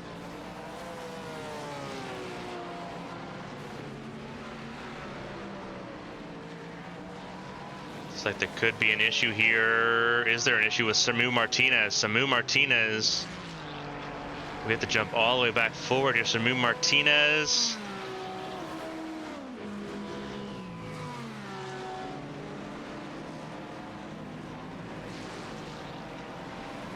That's a 333. Was there another issue with the 333 of Samu Martinez? Don't believe.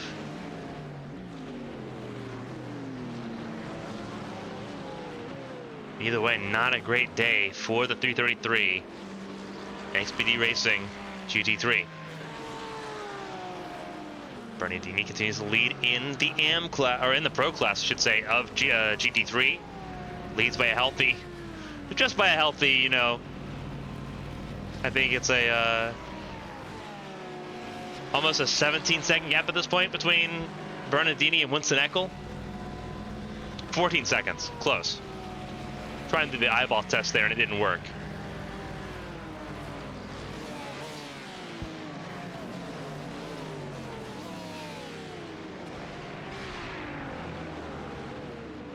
A lot of shuttling back and forth here. Again, still a lot of cars rolling here. Still 54 cars. No one outside of the first two cars out of this race, the Library Esports 11 and the one Motorsport 224. Everyone else is still kind of grinding it out here at the 2.5 hour mark.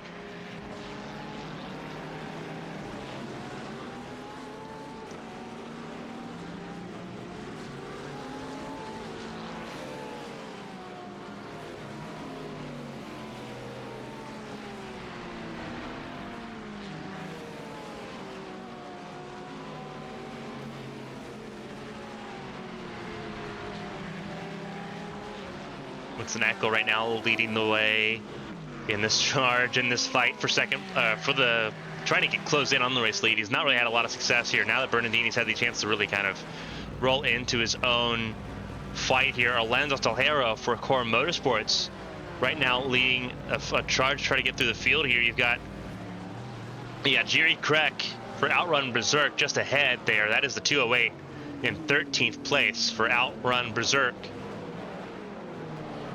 And then it kind of gets a little bit closer the further up you go. Peter Balassa still fighting to stay ahead of the Rider Engineering Esports Pro car of Gianni Peroni.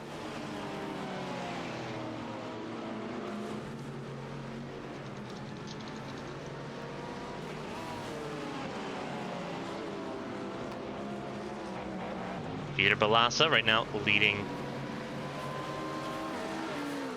that Rider Engineering GT3 Pro car. It's the 293 and the 276 right now battling for the top 10 as things currently run. Alberto Moreno in the third position, kind of out in the middle of nowhere. Trying to close in, has actually closed in a little bit on Winston Eckel. 2.7 the gap now between Moreno and Eckel for second place. Tom Cicchetto in fourth for RPM Racing at the moment as things currently stand.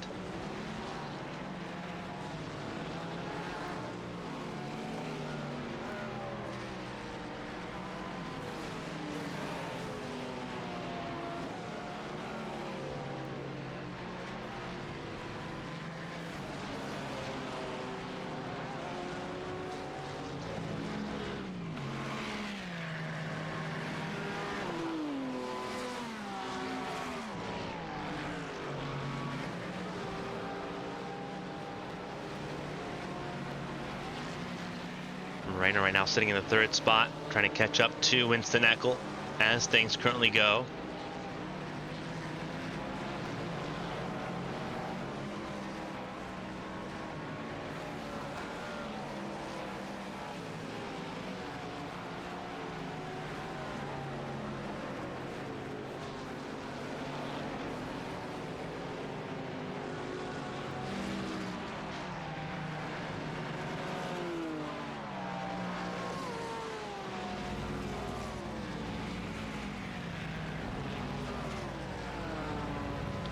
Alberto Moreno right now in the 3rd position, 2.3 seconds away.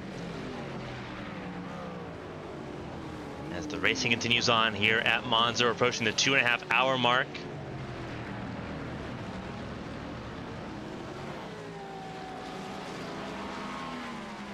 And now looking, we'll find our way through here. Here's Balazs Tarozzi leading the way in the GTP category. Josh Tucker down in the top 5, the leading Acura. Acura's 5th and 6th on the track at the moment, with Josh Tucker and Erlen Laskowski with Driver Engineering and Project Valorous in that fight at the moment.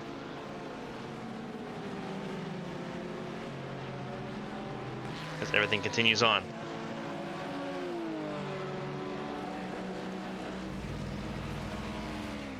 MRP by Fields Academy in 2nd place. Martin Ray doing an outstanding job at the moment. Can't really say a lot about the MRP by Fields Academy. They finished 10th at Daytona 3 weeks ago, but they were very much an underlying team. Obviously, they're kind of punching a bit above the weight class here right now, sitting in 2nd place. But we've seen teams do this before. And then the final half of the race happens. We get to the halfway point, and it kind of begins to spiral out of control. Right now, Project Valorous leads the championship here in Daytona, or from Daytona. In Monza now, the 50 is now just barely in the top 10 at the moment. So there could be a very significant shuffle of the points as things currently look right now.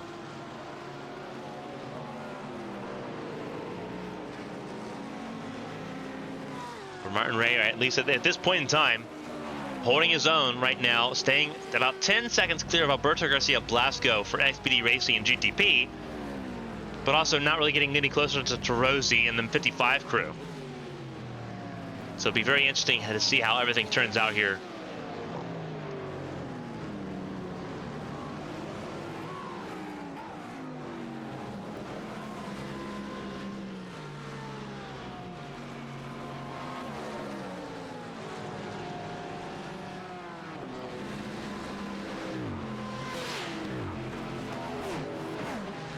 Martin Ray right now.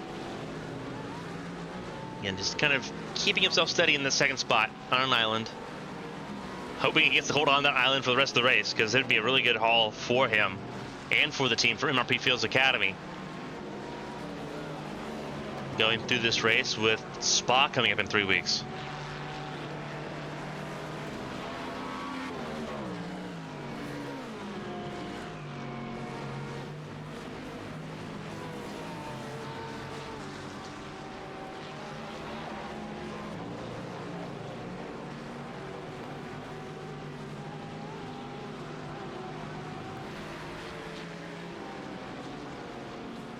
Looks like, oh, it looks like we could have some trouble. Eros Giovannini in pit lane. I don't know if this is a scheduled pit stop or not. This could be a scheduled stop here. Emil Winbo also in pit lane. This could be scheduled stops here. Winbo, Giovannini.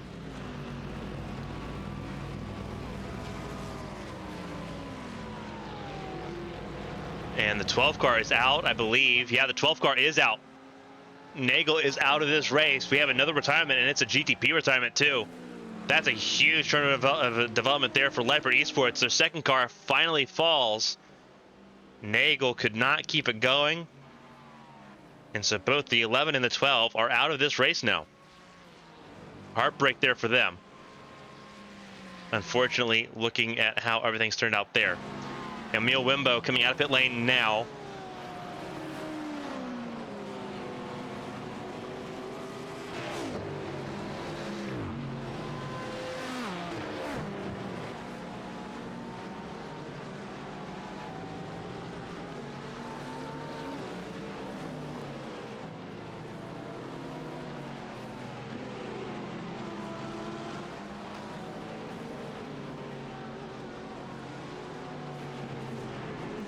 Winbo right now sitting in the 19th position after pit stops there.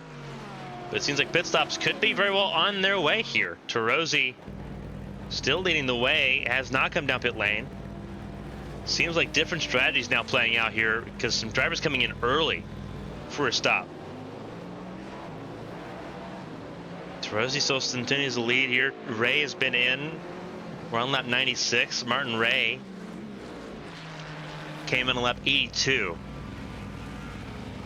So it's been 14 laps. Terozzi's not been on pit lane since lap 58.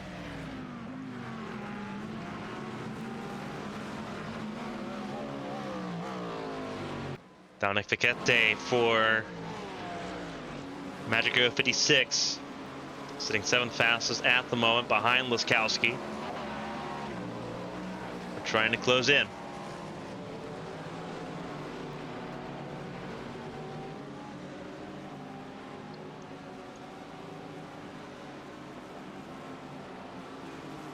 Everyone going at it. We'll have 53 cars still running in this race. Unless the 396 has also fallen out of this race. Give us a second to look here at this. I don't believe Luke Tennyson is out. No, in fact, he's still running. He is in the last running GT3 AM class car at the moment. Unlucky Luke Racing, but is still rolling, as is Kevin Lazar for Team RaceGator Black. So everyone's still very much rolling at the moment.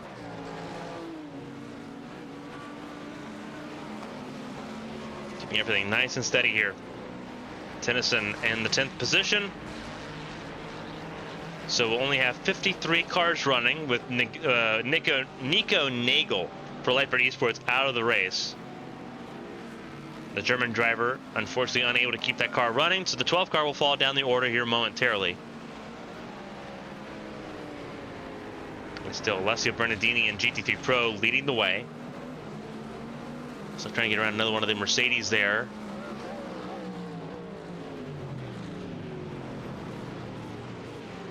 Going through the chicane, that is, I believe, the I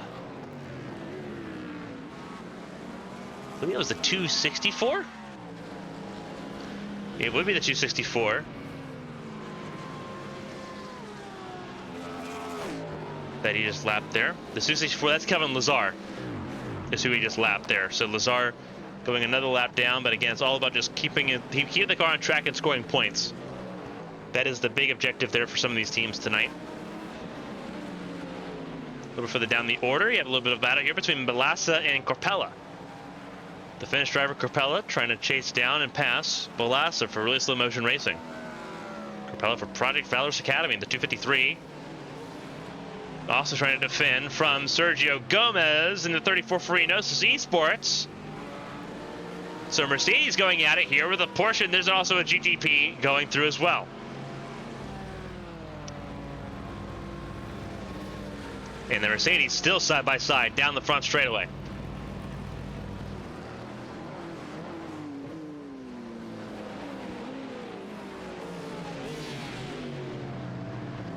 Fun racing so far. Sergio Gomez for Enosis Esports takes that 8th position away.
Gomez right now up to 5th place. Got around Balasa as well. Watching this battle just take place, just looking at all the time shuffling through. Looks like going to be a lot of shuffling going around here. Let's see if we can jump back and forth here between some of these battles, trying to pick and choose where the battles are and what we can really focus on. Vrazilov and Hussein and Fonseca is another battle going on here.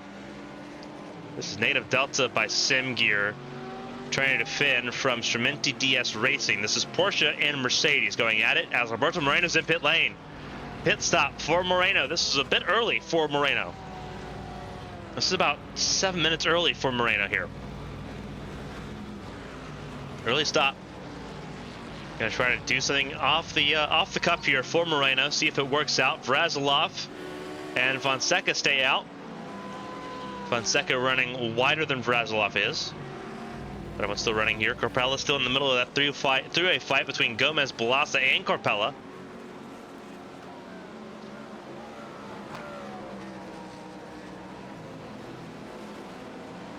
The racing continues on here in Monza. Orlando Tejero right now trying to get around Jiri Krek.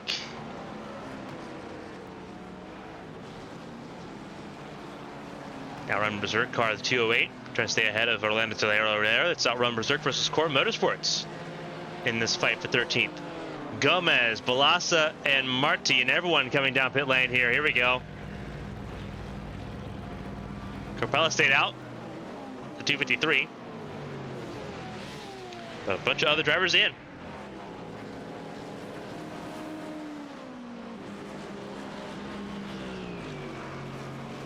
A 2-hour 40 mark.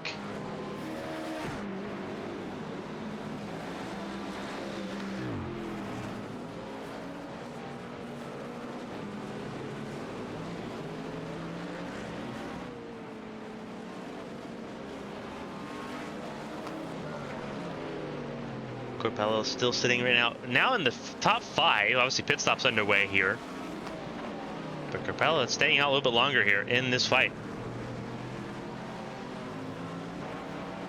Martin Ray, 2nd place, losing a little bit of time now to Alberto Garcia Blasco, holding on to that 2nd spot at the moment. Blasco, I think, further behind there. I think if you look down, Blasco is right there.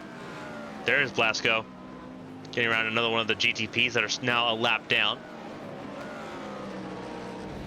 So we have to assume that pit stops may be coming here soon for some of these GTP cars as well.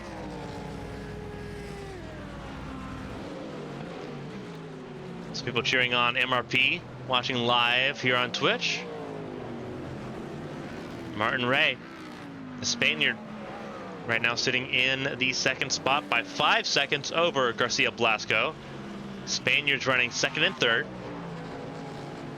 Tobias Marpert in the 36 car running in 4th place, a little bit further behind. And everyone's still chasing the Magic 55 crew, the defending GTP champions.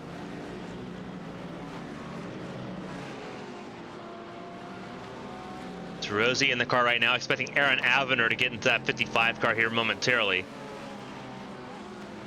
to begin his run here in the 8 hours of Monza. We're almost 3 hours through. We'll hear from LMP1 champion and sports car ace Taylor Mills at the halfway point of this race, so about an hour and 20 minutes away. We'll have Taylor Mills join us here in the broadcast booth. So we'll have her insight as to how the race has gone so far and where everyone's at in this race. Martin Ray, Alberto Garcia Blasco, Julian Joy, Tobias Marpert, Diogo Quaresma, your top 6. Martin Ray doing a fantastic job so far for MRP by Fields again. They finished 10th at Daytona 3 weeks ago. So a huge climb for them.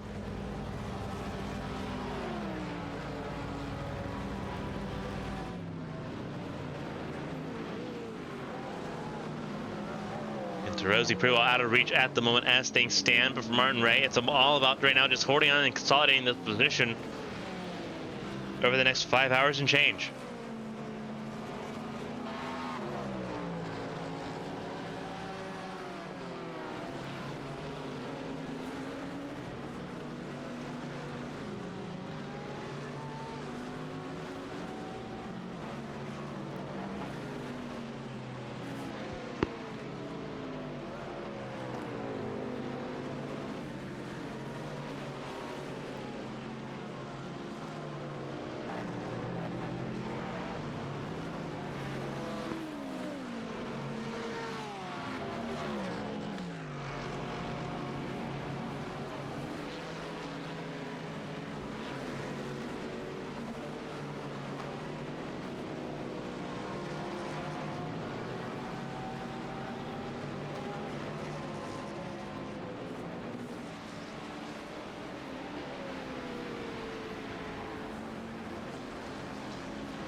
Now looking at the MRP by Fields car here, still sitting in second place. Alberto Garcia Blasco in third.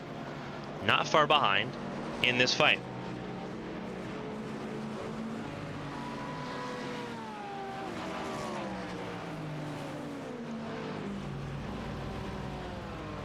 They enjoy a little further down in the order in ninth place as things currently run. I have to keep an eye here on Lori Capella as well. Still trying to chase down Alberto Moreno. Has done a good job of doing so. But I believe a pit stop is still to come there for the 253. Actually, maybe not. 253, last pit on lap 60. So they're just off sequence at the moment. So this could actually end up being a battle for position in the top 5. And also very important, there is Winston Eckel in the 219. Alberto Moreno is right there with him. That is very important in the GT3 Pro fight. Winston Eckel has lost a lot of time. Alberto Moreno has crawled back into this fight for P2 in GT3 Pro. That is huge right now for the Commentator Esports JD GT3 Pro team.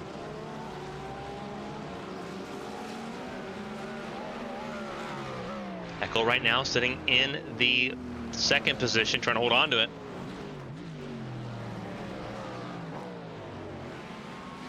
Patrick Gannon's taken over the RPM Racing 210 Mercedes. Samuel Santos is taking over for Strumenti DS Racing. Philip Spez in the AM leading car, the 301 Rider Engineering Esports car. Paulo Ernesto Tadiolini in the Code Esport 269 BMW. That's 11th place in GT3 Pro at the moment.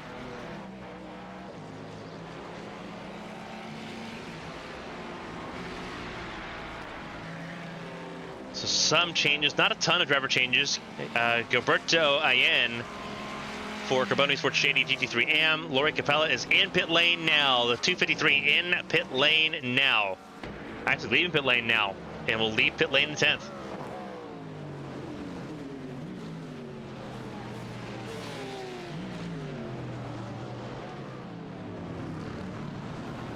Again, 53 cars still running in this race, and this is going to be a pretty frantic fight here. Gianni Peroni and Philip Spez, both the Ryder cars in GT3 Pro and AM, together.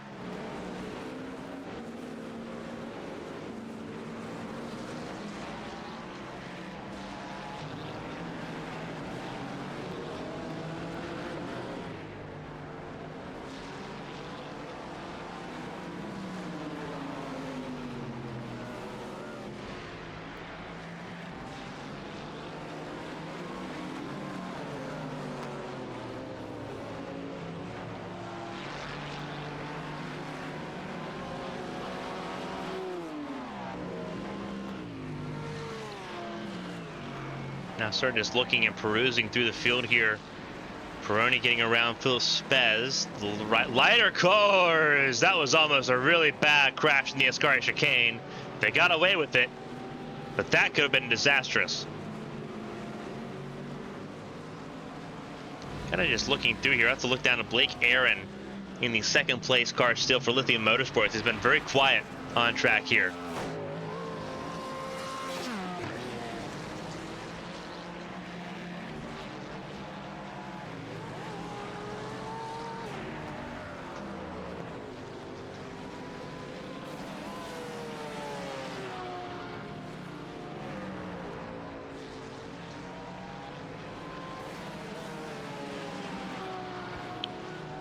And GT3 very spread out here right now at the moment as things look. There's a battle for fourth between Narbonne and Nayen. But I don't think that's really much of a fight at the moment. I don't think it's really between Narbonne and Nayen. I think it's between Narbonne and Kevin Nguyen. And Narbonne's got ahead of Nguyen. It's the Audi now in the fourth position in AM for Smurf Racing Team. One of only two Audis that took the start of this field. Nick Mercer in the 31 for Team Red X Sim Sport. What's supposed to be the 8807.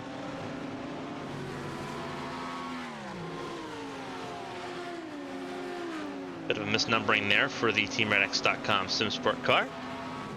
And now that car sitting in the 22nd position as Al Yin comes down pit lane.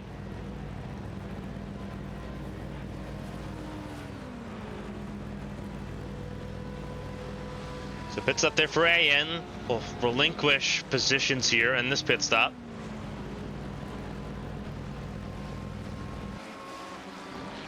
Phil Spez leads the way in the GT3 AM class.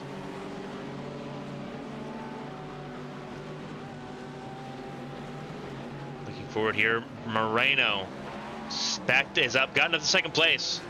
We're focusing on all the other battles. Moreno made quick work of Winston Eckel. Very quick work of Winston Eckel. Moreno now P2 for Carbone Esports JD in their GT3 Pro program. Doing a good job so far. Patrick Gannon, 4th place for RPM Racing, doing a decent job right now as well. And I think we may be seeing some cars in pit lane. Paquette in pit lane for the 56 from Magic Arrow. The sister car for the race leading team is in pit lane now.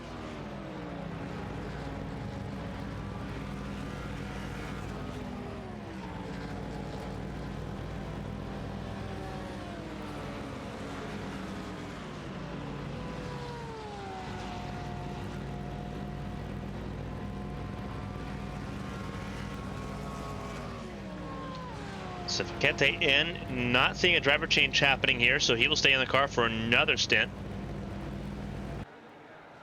Laskowski in Lesmos, went off track there a little bit.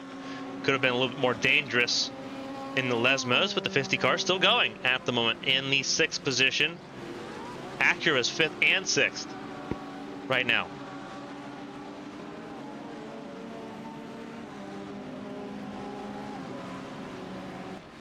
Marina's still in the 2nd spot here and getting clearer and clearer.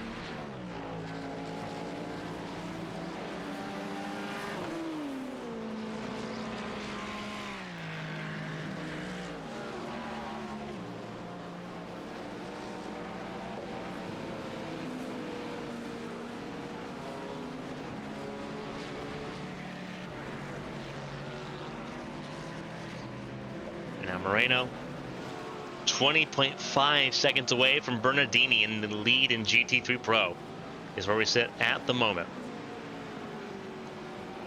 Like I your screen right there, Lori Capella about to be fighting with Peter Balassa once again.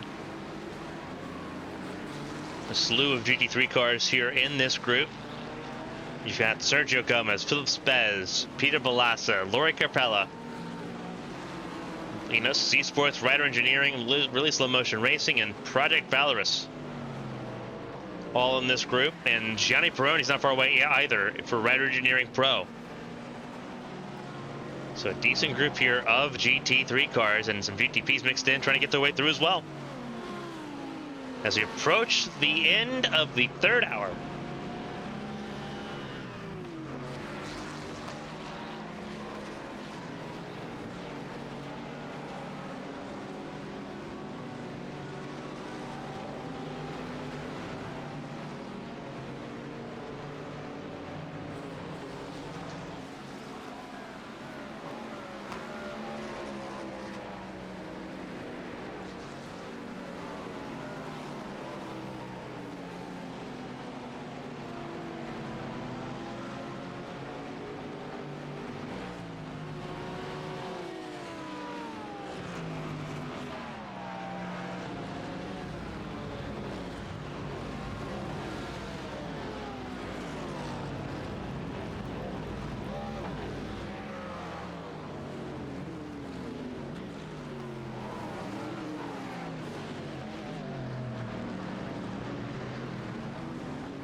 Corpella's still battling here, trying to keep up with Balassa, really kind of staying in that fight. We're right on board with Corpella.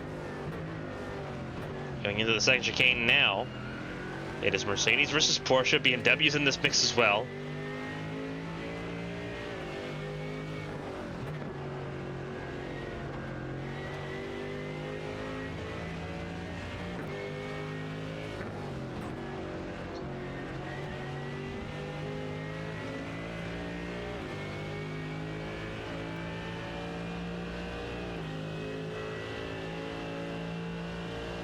Right now, Corpella leading the charge right now for Private Valor's Academy, trying to get closer to the top 5 as things run. Currently doing so, keeping a hold of Balassa and Phil Spez, who's the AM class leader for Rider Engineering.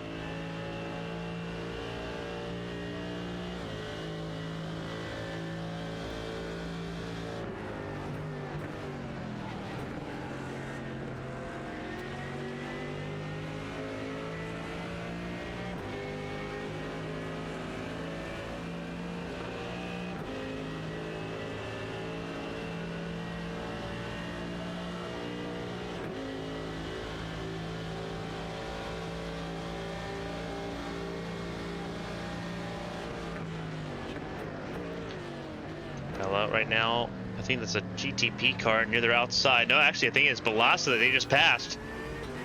Almost thought there was a 3 wide situation going there, but it's not. Balassa just lost that 7th spot.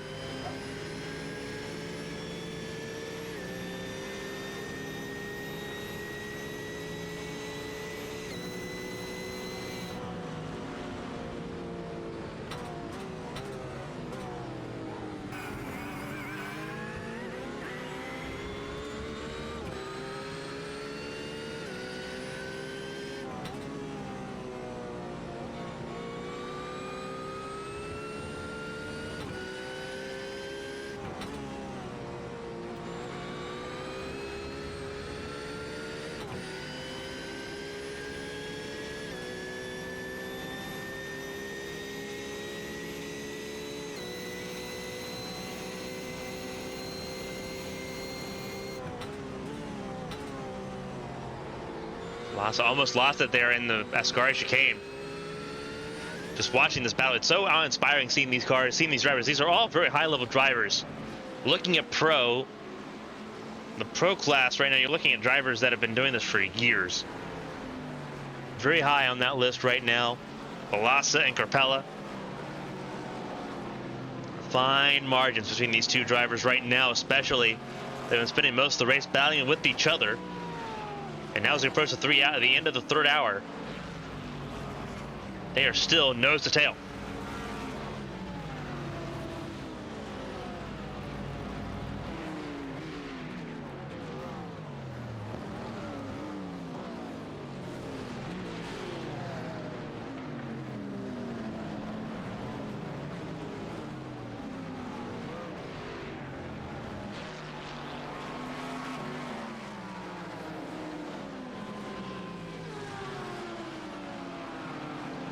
So Balassa will lose position here and will lose touch with Corpella.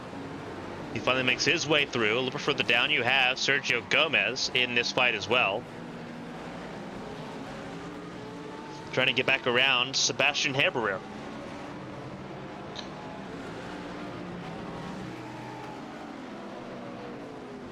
So racing all the way through here on this 3rd hour.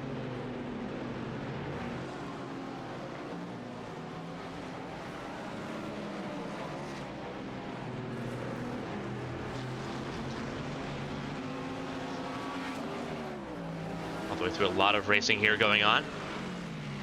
Sergio Gomez in the 9th position at the moment.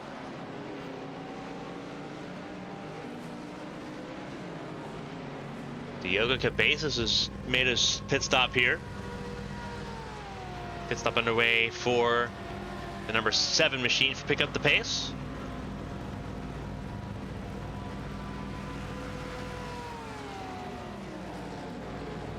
We have 53 cars still running here in Monza for the 8 hours of Monza, the 2nd race of the Platinum Endurance Championship's 5th season. We're going to step aside here momentarily as Diego Cabezas comes back out on track for the 7 car. And it's still Balazs leading the way in GTP. Alessio Bernardini leading the way for 07 Racing in GT3 Pro. And Phillips Bez leading the way for Rider Engineering Esports in GT3 AM. We're going to step aside. Don't go anywhere. Non-stop coverage continues here on ABN Esports 1. You're in Monza.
Welcome back, everyone.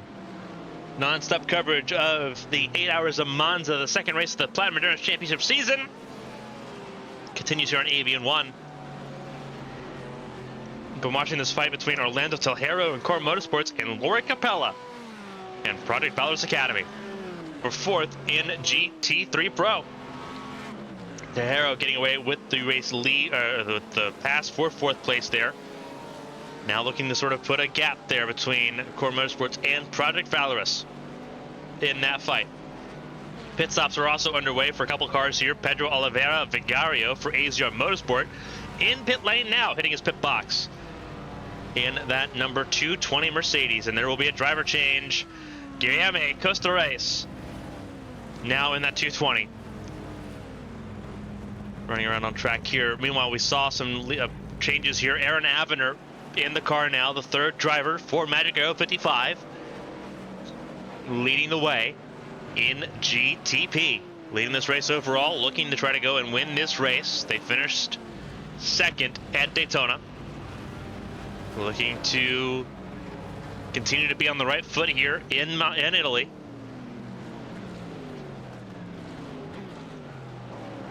Jean Corb's back in the car for Rider Engineering Esports, the number 76 machine, while Erlen Liskowski stays in the number 50 for Project Valorous. Martin Ray, 2nd place still, but not by a whole lot at the moment. The Spaniard for MRP by Fields Academy in 2nd place at the moment. As everything continues on, we'll work our way through the field here. We'll do something a little bit different. We'll do it by just going down the order, car to car. Behind Martin Ray is the 14th place GT3 Pro car, Peter Balassin, who was in a fight there at one point with Tejero, with Corpella, with Razulov and everybody, has now dropped down to the 14th position, not having a fun time so far in this race. A little bit further back is Pablo Riestra, 10th place in GTP, one of the first cars a lap down there. Alfonso Quieros for AZR Motorsport White, 6th place in GT3M. Working our way down the field here, Michael Fessler, 23rd in the GT3 Pro class. Again, just trying to scrap away some points here for Team RaceGetter. And 23rd there in the 264. 266, Alberto Moreno Sr., 2nd place in GT3 Pro. The 266 doing a fantastic job, but it's a large gap, 23 seconds the gap between Moreno and the race leading Alessio Bernardini and 07 Racing's machine in the 201. Further down the order, it's Luis Moreno for SR Technic, the 213 in 12th in GT3 Pro. Likewise, 17th in GT3 Pro, 2 laps down, Guilherme Costa Reis, who just came down pit lane, the 220 machine.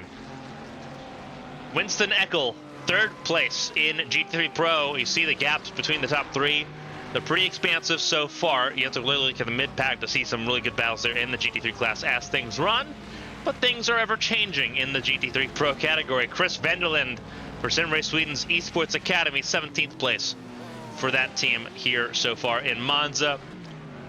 For that on the order, it's Gilberto Allen, 5th place in the AM class for Scarbono Esports JD GT3 AM. Just behind is Patrick Gannon for RPM Racing, 4th place in the Pro class for GT3. Into this race as the points leader, looking less and less likely that they'll be able to hold on to that points lead, leaving Monza for Spa in 3 weeks. For that on the order, Matthew Sals for Team FFSR, 14th place right now in the GTP category. Nick Mercer, the American driver in the car for TeamRedX.com SimSport. One of the 2 Audis in the field. They're keeping the Sos going right now in the moment. Seemingly in the 21st position. Not a great run so far for either Audi in the field, but still in the running. That's what matters so far after the 3-hour mark. Emil Wimbo, 19th in the GTP category for Project Valorous number 51. Early troubles put this car behind the 8 ball, and there's just not been a lot of attrition in this race so far for them to make up spots. They're just staying in 19th here. Only 2 GTPs out of this race so far, and they are both the 11 and the 12 GTPs for Lombardy Esports, unfortunately. A little bit further down, Corey Ratliff, 5th place for Dead Bull Racing. That team's fallen off a little bit. They were as high as 2nd. Looked like they could really contend and challenge there with Magic Arrow, but they just fell off a little bit as driver changes and strategy have played a factor into this race.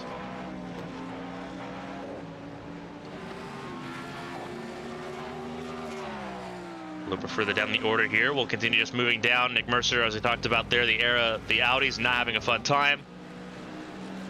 Matthias Hussein, 5th place for Old Firm Racing White. One of the several French teams running around at the moment. Hussein and Old Firm Racing overall doing pretty good. 5th place for them right now. Then you have Istvan Deci for Really Slow Motion Racing Red. 29 car in the 7th position, up 11 spots from where they started this race. So a really good run so far for that red team for Really Slow Motion Racing. Try and hold on to it. There's Cesar Cabral, 14th place, up 7 spots. They started this race in 21st and last in GTP. They've had the race pace to hold on to the top 14 at the moment. Just not really able to keep up and hold on to Andre Valela in the A0 Motorsport GTP crew. Further down, the last place car still running, Luke Tennyson for Unlucky Luke Racing. Just all about moxie and heart for this team, the 396, last place in their class. Just getting things rolling and keeping them rolling here in Monza. There's Florian Appenzeller, 6th place for Randall Racing. Back in the car. Started this race for the 36 car, but now back in it. There's obviously Tennyson. Then we look at Dominic Facchette, the 56 for Magic Arrow. Facchette, I think, in his final stint at the run right now. Then you have Blake Aaron saying that Lithium's now leading the AM class. What has happened to Philip Spez? Philip Spez is leading, just out of sight, out of mind. Philip Spez is leading. Blake Aaron is 2nd place. It's just, that's how big the gap is. We can't see both the 1st and 2nd place cars in AM at the same time. Philip Spez going through the 2nd chicane, now going to the Lesmo corners. Blake Aaron now going towards Parabolica. A decent gap between those two. Blake Aaron actually almost a lap down. That's how fast Philip Spez and the Rider Engineering crew in AM have been in this race. We will sort of just keep perusing our way through. There's Aaron Avener, the race leader, circling our way back through to the race leader. There we go. Andre Valela, the 9th place GTP. Then you have the 10th place. Actually, this could be a really good battle right here between Valela in 9th. There's Blake Aaron obviously in the middle there, the Lithium Motorsports car, and then the 10th place car, Kevin Geiler. These two are battling for position, I do believe. Yeah, they are. 100% they are. That is big stuff right now.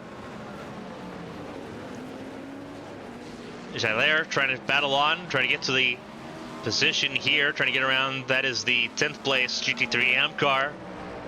GTP's just going through at pace.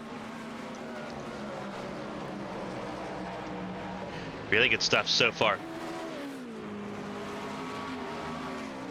I will say the gap between Avener and Ray has gone down significantly. Martin Ray is not far away from this group at all. And Avener's in that leading group. From almost 15 seconds to 8 seconds is the gap now. Big moves.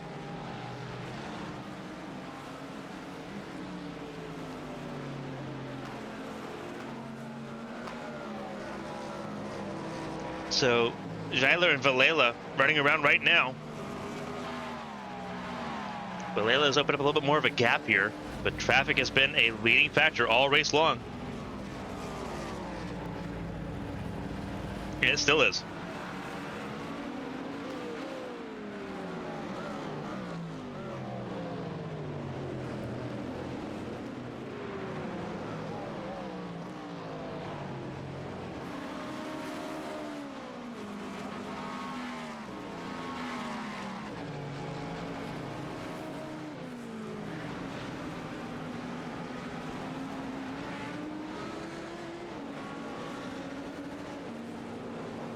There's Kevin Geiler, running on track at the moment, just trying to catch up back to Andre Valela. One of the closest battles in GTP at the moment. Really one of the closest battles in the top 10 in either of the classes at the moment. Pretty well spread out. Everyone in their own strategy calls at this point in the race.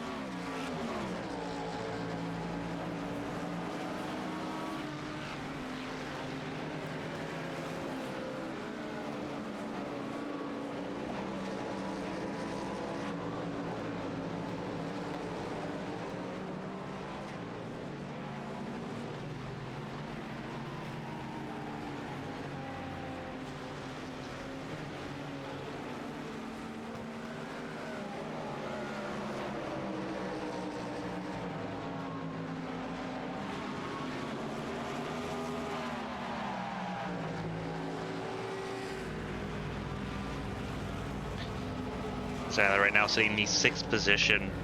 Obviously, I think that's not entirely accurate. Actually, no, it is. He got around Valela. Took him a while, but he finally got around Valela there. Now it's a matter of if Andre Valela can actually hold on and keep this fight going.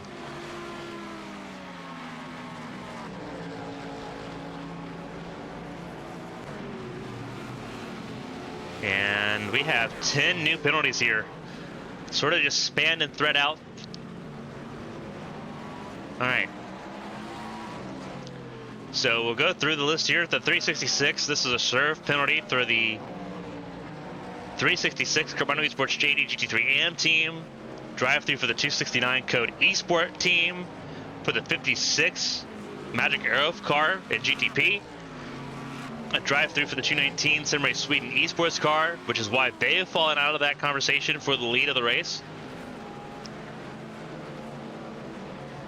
The 218 Simrace Sweden Esports Academy also had a drive-through, so both those cars did. The 276 Esports GP3 for Rider Engineering had a drive-through, another drive-through for the 70, the Race 2 Esport Machine, as well as another drive-through for the 218 Simrace Sweden Esports Academy. They just got hammered with drive-throughs there. And the 218, if I do recall, the 218 is now out. Well, it's at the top 10. Yeah, 16th place for Chris Vanderlyn behind the wheel. 274, he knows Esports with a drive-through and a 10-second stop hold for Race 2 Esport.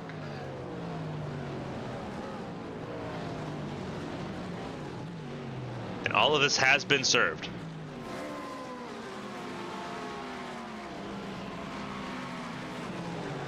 Big time there. So 10 penalties, all of them served.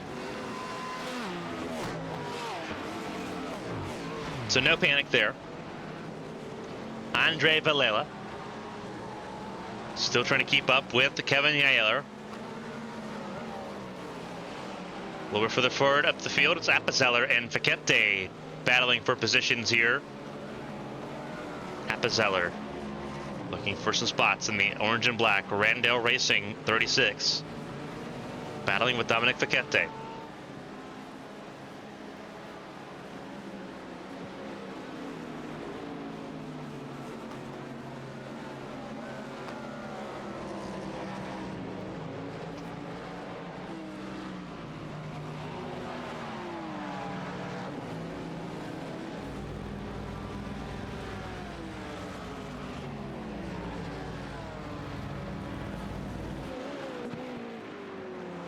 Appenzeller trying to right now go through. That's around the race leading GT3 Pro car, currently being driven by Bernardini still.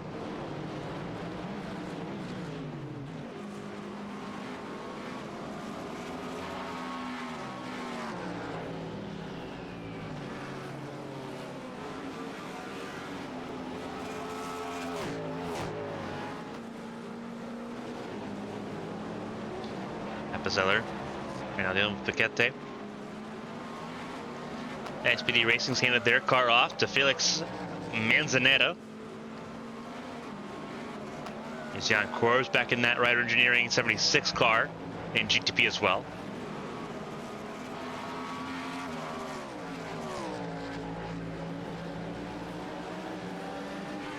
You got a 3-hour, 27-minute mark. Still a lot of pit stops to go, a lot of racing to go. As the sun begins to set, this race will end under darkness.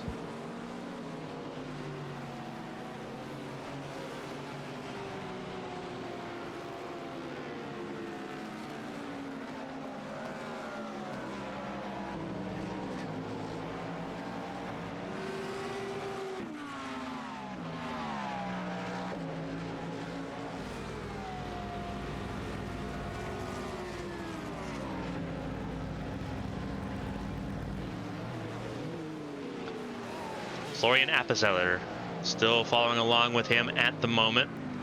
Another fight here. Sergio Gomez fighting with Jean Marty. And it looks like it's like a pit stop for Gomez. In comes Gomez for a pit stop.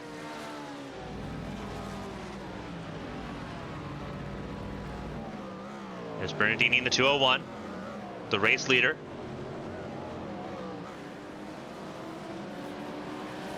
Philip Spez and Blake Aaron.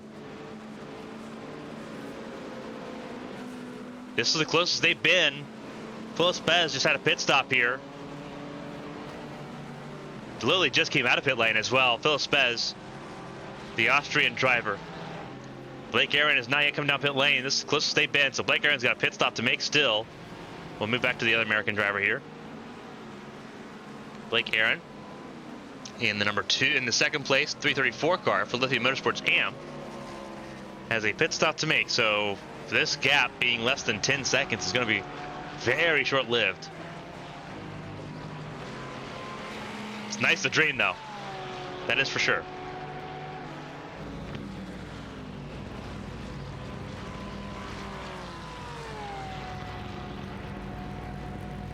Flesser and Gomez. Did they have a run-in? Did Gomez have a run-in with somebody? Oh, he did. He legitimately did. Michael Flesser. What has happened to Sergio Gomez in this fight with Michael Flesser, the 34? Oh, big time trouble. And that's two Mercedes with trouble early on. Trouble there for Sergio Gomez and Michael Flesser.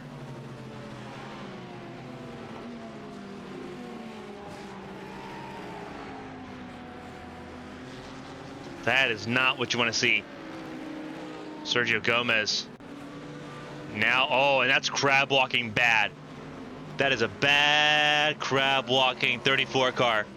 Just trying to make it back to pit lane. You see the damage on the back of that car.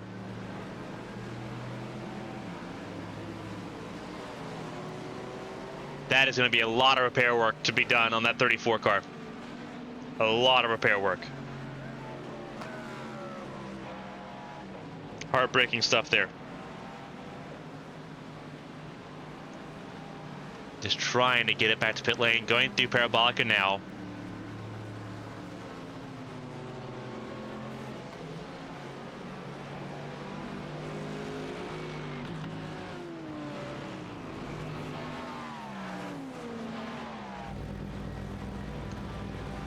Just absolutely heartbreaking stuff there.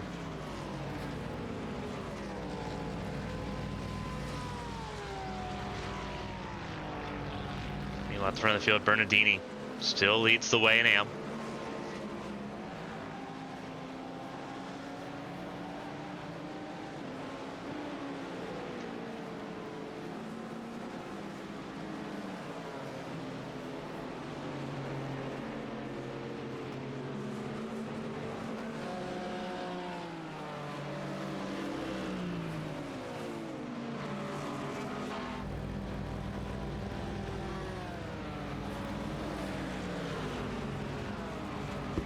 Bernardini right now sitting in the race lead. Alberto Moreno sitting in the second position, looking a little further down. This is Samuel Santos on a little bit of an island. As Alberto Moreno comes down pit lane, second place in class, down pit lane there. Then you have Jean Marty and Lori Capella about to duke it out here for just outside the top 10.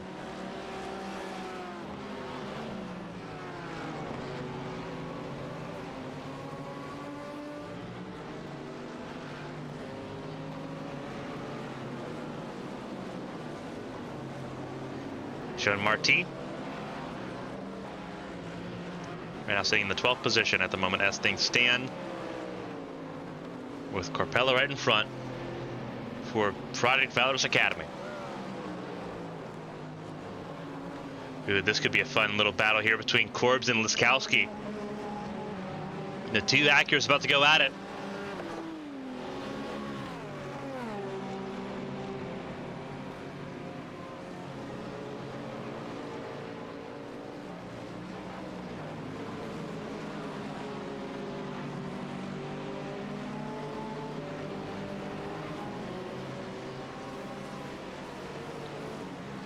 Laskowski trying to hold on to Jan Korbs. Will have a decent shot to do so. The Acura is moving forward. Here comes Laskowski. The 50 on the 76 for fourth through Parabolica.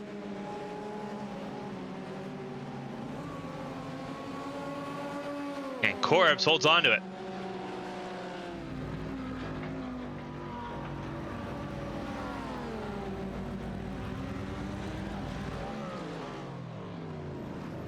As they approach turn one now, still side by side. Laskowski sends it in deep. A little bit too deep. But covered off the over-under. Had to send it in hard. And I think Korbs was flashing his lights there, letting Laskowski know that he did not appreciate it.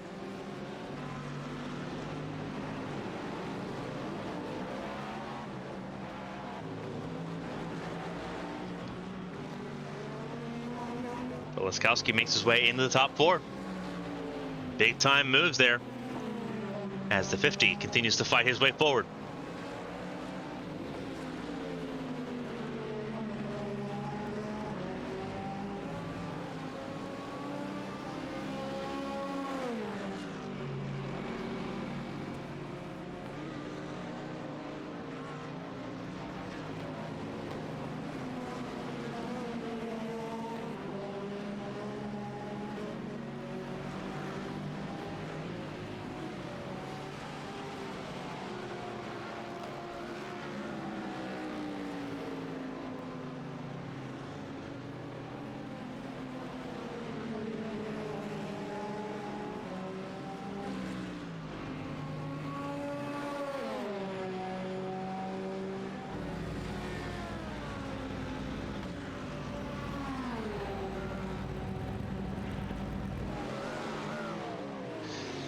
Laskowski and Korbs once again going at it here, and now that it's a GT3 car in the way. Just watching this battle is interesting. And Korbs, we'll see if we can ride on board with the 76 car, because it's always fun seeing how these drivers battle, because there's similarities with how some of our mainstream content, well, let's see, the ABN Champ Car World Series being open wheel, Hyper Formula. Some of these drivers I think would fit in really well with some stock car equipment too. Whoa, trouble, trouble, trouble, trouble, trouble. Whoa, Dave Schwartz in trouble. Dave Schwartz, that's a 208, that's the Outrun Berserk car that we just saw. Back running. What happened to Dave Schwartz though? Because that was almost pandemonium.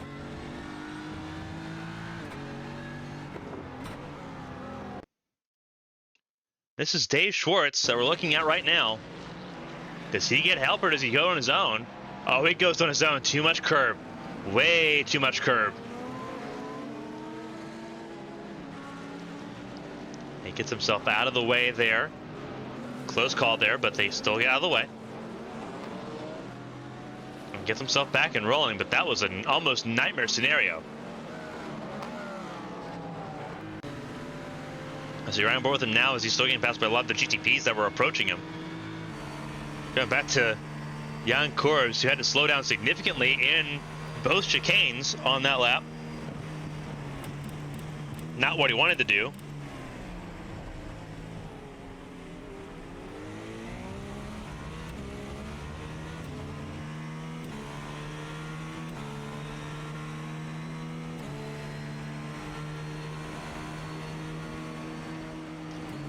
Jan Korbs sitting in fourth.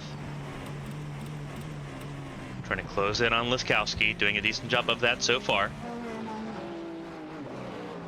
As they close in, that is another one of the GT3 cars. That is the last place car in GT3 AM that they're passing there. That is the 396 of Luke Tennyson.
Corbs again trying to fight to get closer to this battle for the 4th position.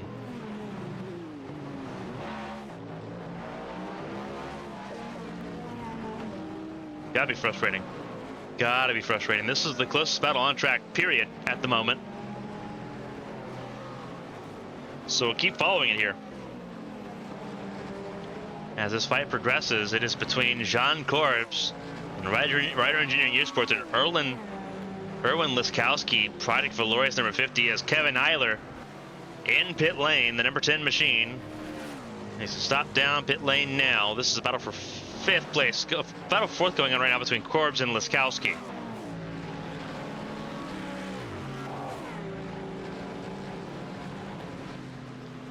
Everyone trying to split the 201.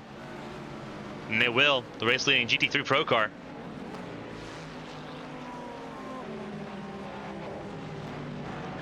There's been a driver change in that 201 car as well. Bernardini out of the car. Alex Cowan is in. So Alex Cowan will re-inherit the race lead here and try to keep that 07 racing, the 201 car, comfy. Which is easier said than done, I think, going into this. Again, following Jan Corbs and Erwin Liskowski.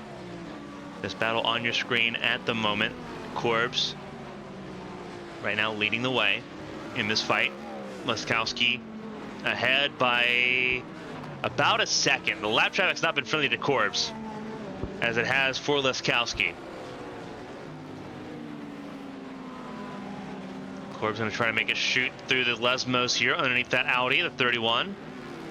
And does. But Liskowski opening up the gap a little bit more.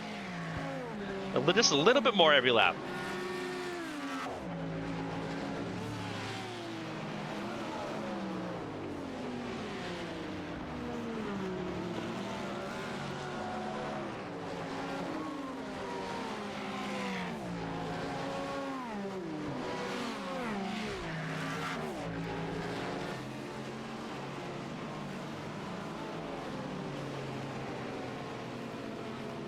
Again, following Corbs here, will browse throughout the field here, but this is still the closest battle on our screen.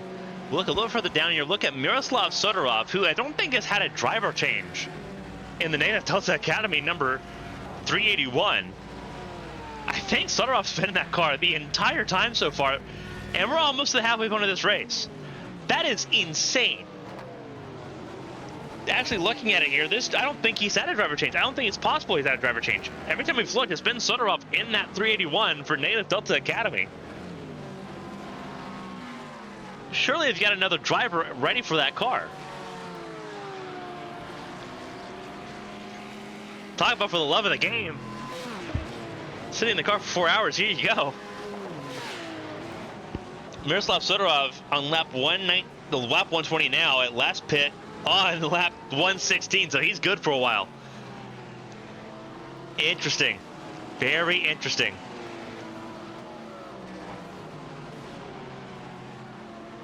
That would be nightmare fuel for me. I cannot. I've been in that position once, spending 5 hours at a time in the car. I don't think I could ever do it again. For Sodorov to be in that position right now, gotta be wild.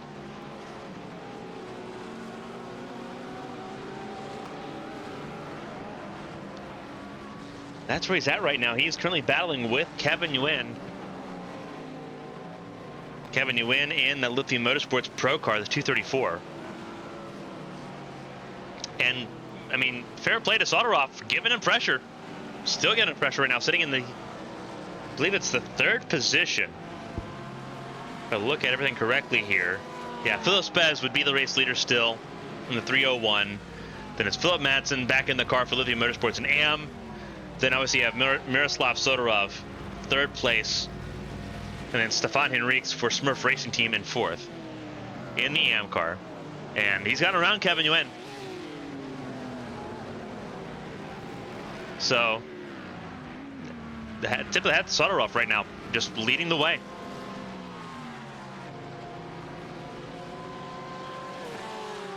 right now doing a fantastic job. Just being calm and collected. As he will spend over 4 hours in this car before he hops out.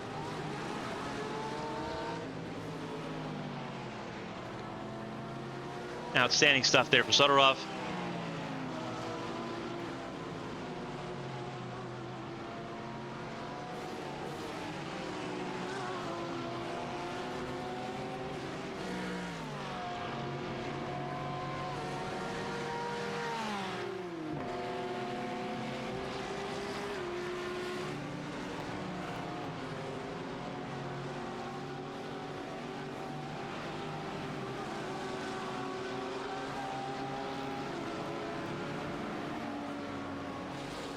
In this battle right now.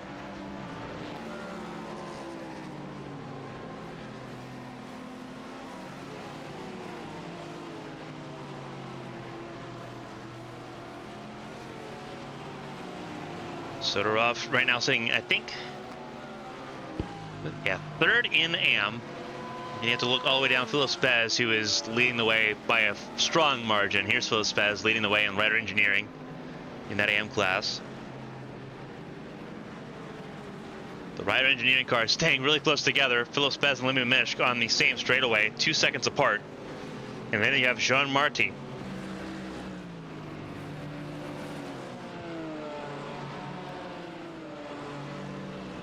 But here's that battle between rider engineering and Go Esports.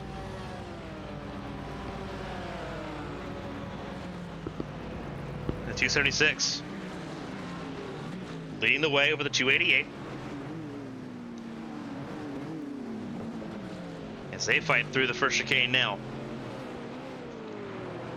Almost showtime here as we approach the halfway point. Sunset fully upon us. Enjoying the last little bits of daylight here before the nighttime sincerely begins in earnest.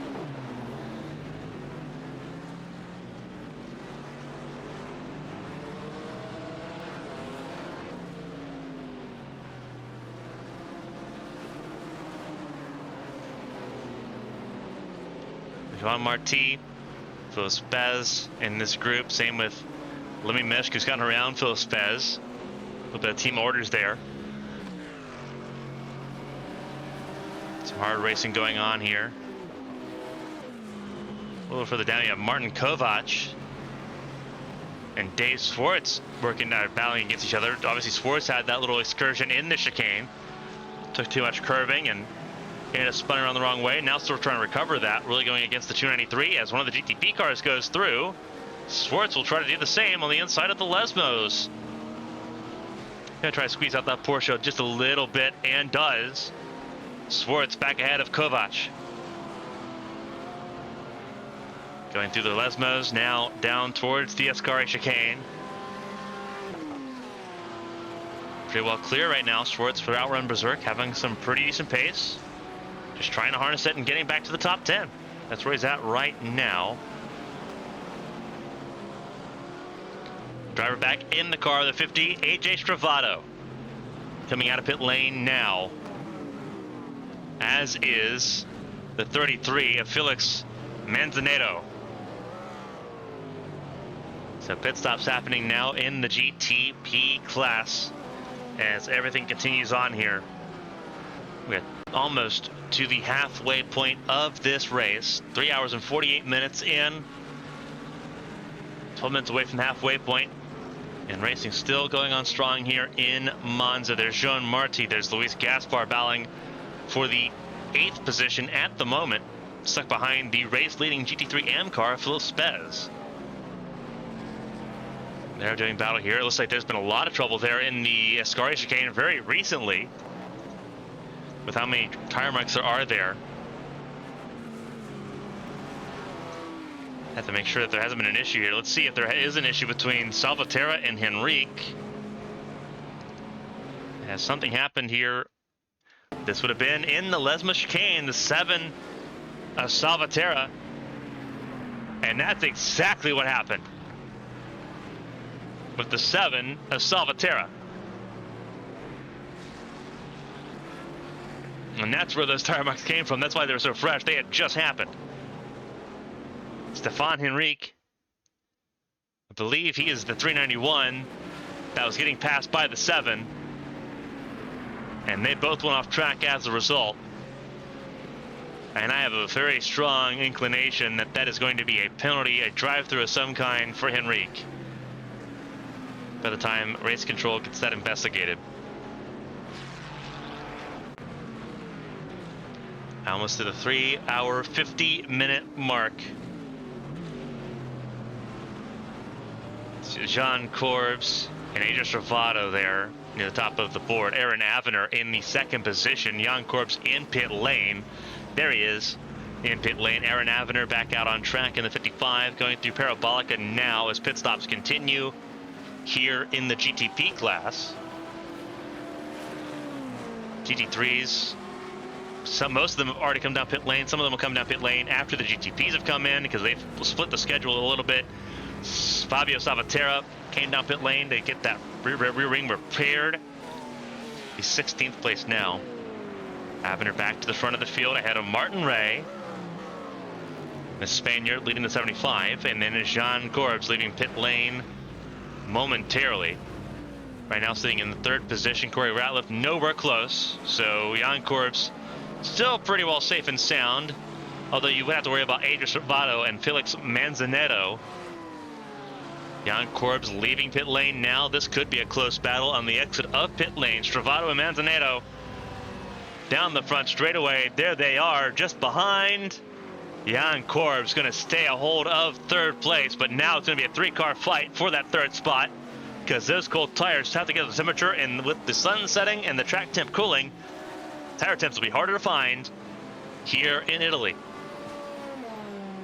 Corbs sitting in position right now. 4 seconds to Travado and Manzaneto. A little bit of traffic. Nothing too hard for Travado to handle at the moment. He's at temperature. He's at pace. Manzaneto not far behind either in this fight, but just 2 cars between him and Travado. He's going to try to take on both of them here. The 278, the native Delta by Sim Gear.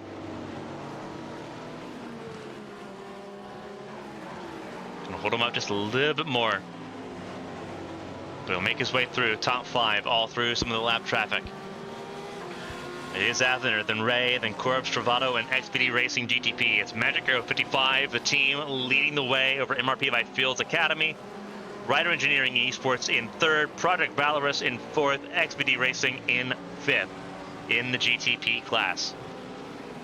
Alex Cowan in the 201 for 07 Racing, the defending 2-time GT3 Pro champs, lead the way still comfortably in GT3 Pro over Carbone Esports JD, RPM Racing, and then obviously Vincent Awesome's for Sim Race Sweden in 4th. Gerard Sardini Jr., 18 seconds away. The gap has been consistent, but never shrinking. Doesn't matter who's been in that car, whether it's been Castellani, Bernardini, or now Alex Cowan. They have been on it in electric in that 201 car all race long so far. Just 7 minutes from the halfway point. We're going to take a second and step out for our 4th hydration break. When we come back, it'll be Taylor Mills, LMP1 champion, sports car ace, and now a voice in AVN in the Champ Car World Series and here in the Platinum Endurance Championship. Joining us in the booth, don't go anywhere, non-stop coverage of the Platinum Endurance Championship. 8 hours of Monza continues here on AVN 1.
Welcome back, everyone. Non-stop coverage of the 8 hours of Monza continues here on ABN Esports 1.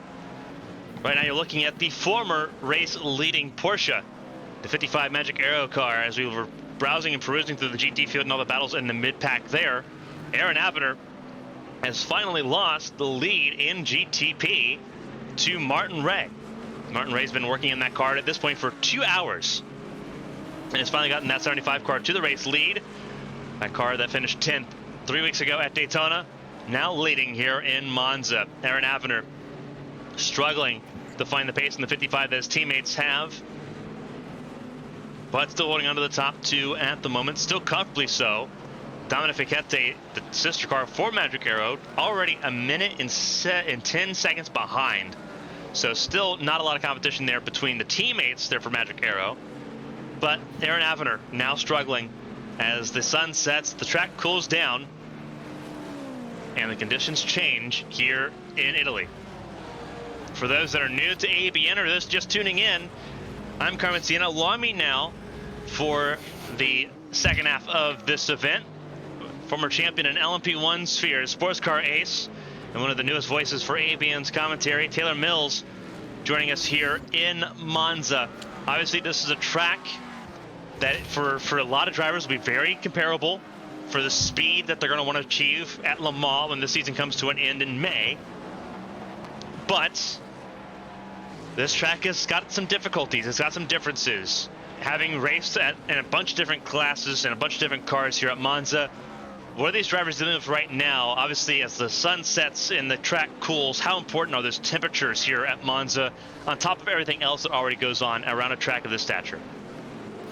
Well, first of all, Carmen, thank you for another fantastic intro. I always feel very welcome when I pop up in the ABN booth, and you always paint a glowing picture of my achievements in sports cars. But yeah, as you said, Le Mans, not too far down the road. Monza, you're looking for those high speeds, but of course there's a few more higher speed corners at Monza that you want to bolt a little bit more downforce on the car for. With not too long of straights, you can afford to do that, because you're going to want to be topping out around 310 at this track, whereas Le Mans you're looking at 330. These guys, though, definitely running a lot more downforce than you would there. But as conditions change, the air temp drops, the track temp drops, you've got more grip coming from the tyres, as we see a car off just at turn 1. That's Randall Racing. Yeah, the Randall Racing car just recovering from a little bit of an off-track excursion at turn 1. But yeah, as the downforce changes, as the air density increases, that's going to increase the drag as well. So if you're smart, you're going to want to be setting the car up for the latter end of the stint, latter end of the race even. So you don't want to put so much aero on the car, but obviously that's going to cost you when the track temps are hotter. But yeah, we're looking at 21 degrees Celsius at the moment, so plenty of grip from the track, and that's only going to be set to drop. But yeah, a bit of a learning experience for these guys. These sorts of changes are what they're going to feel when they take to the track for the 24 hours on Le Mans. So get your eye in, get used to that, and see what you can learn for the big race. Obviously, everything sun has dropped here as we've seen daylight turn into dusk conditions. The track temps, the air temps dropped 1 degree centigrade from 20 degrees centigrade to 1 degree centigrade. The track temp has dropped 5 degrees centigrade since the start of the race, from 26 degrees to 21. The humidity's also dropped from 26 to 24%, and the wind has dropped down. Was at as high as 17 kilometers an hour wind speed. Now we're down under 10 kilometers an hour wind speed. So the entire track environment is changing here. Only thing that hasn't changed, clear skies. No rain in the question here for the remainder of this race.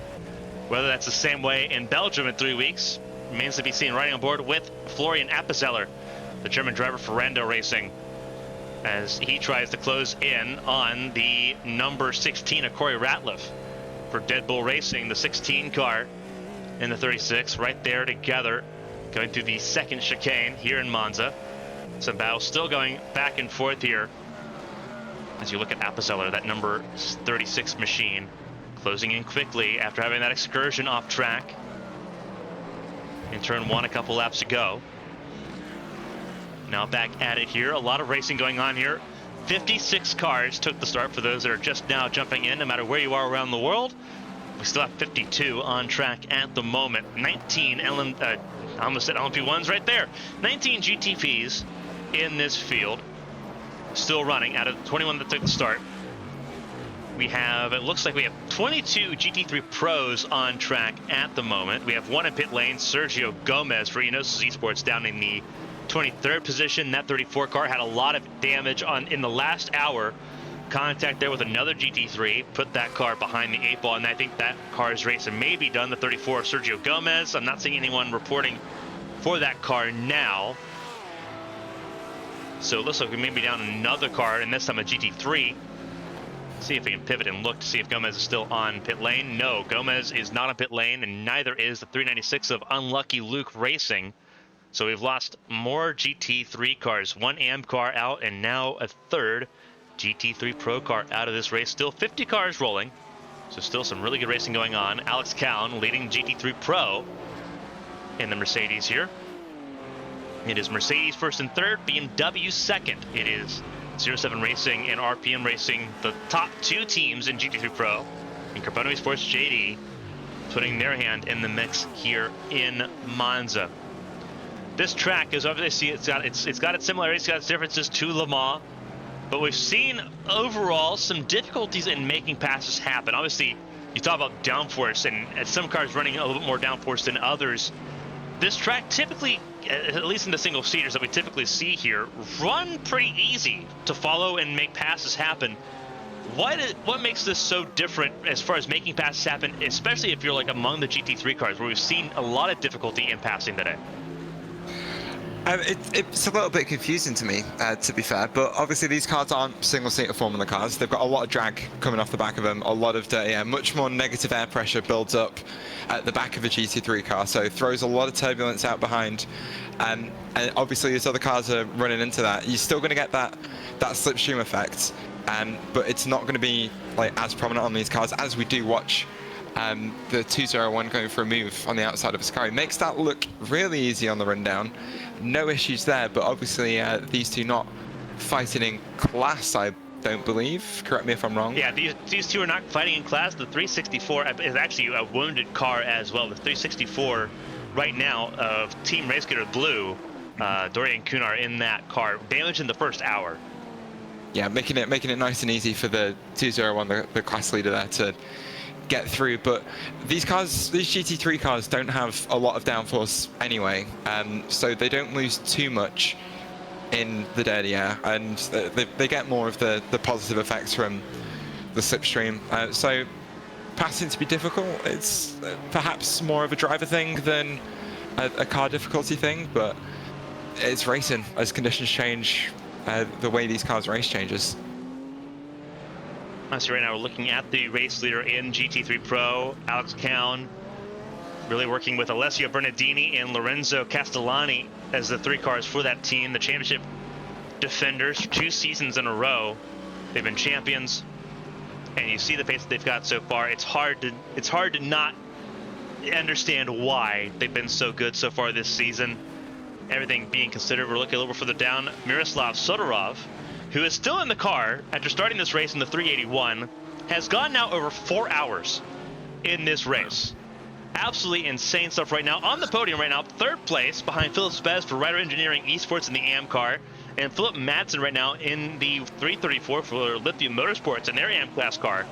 Sodorov on his own has kept that car in the podium places, but the question remains, who's taking over for him in this race? And obviously you talk about endurance.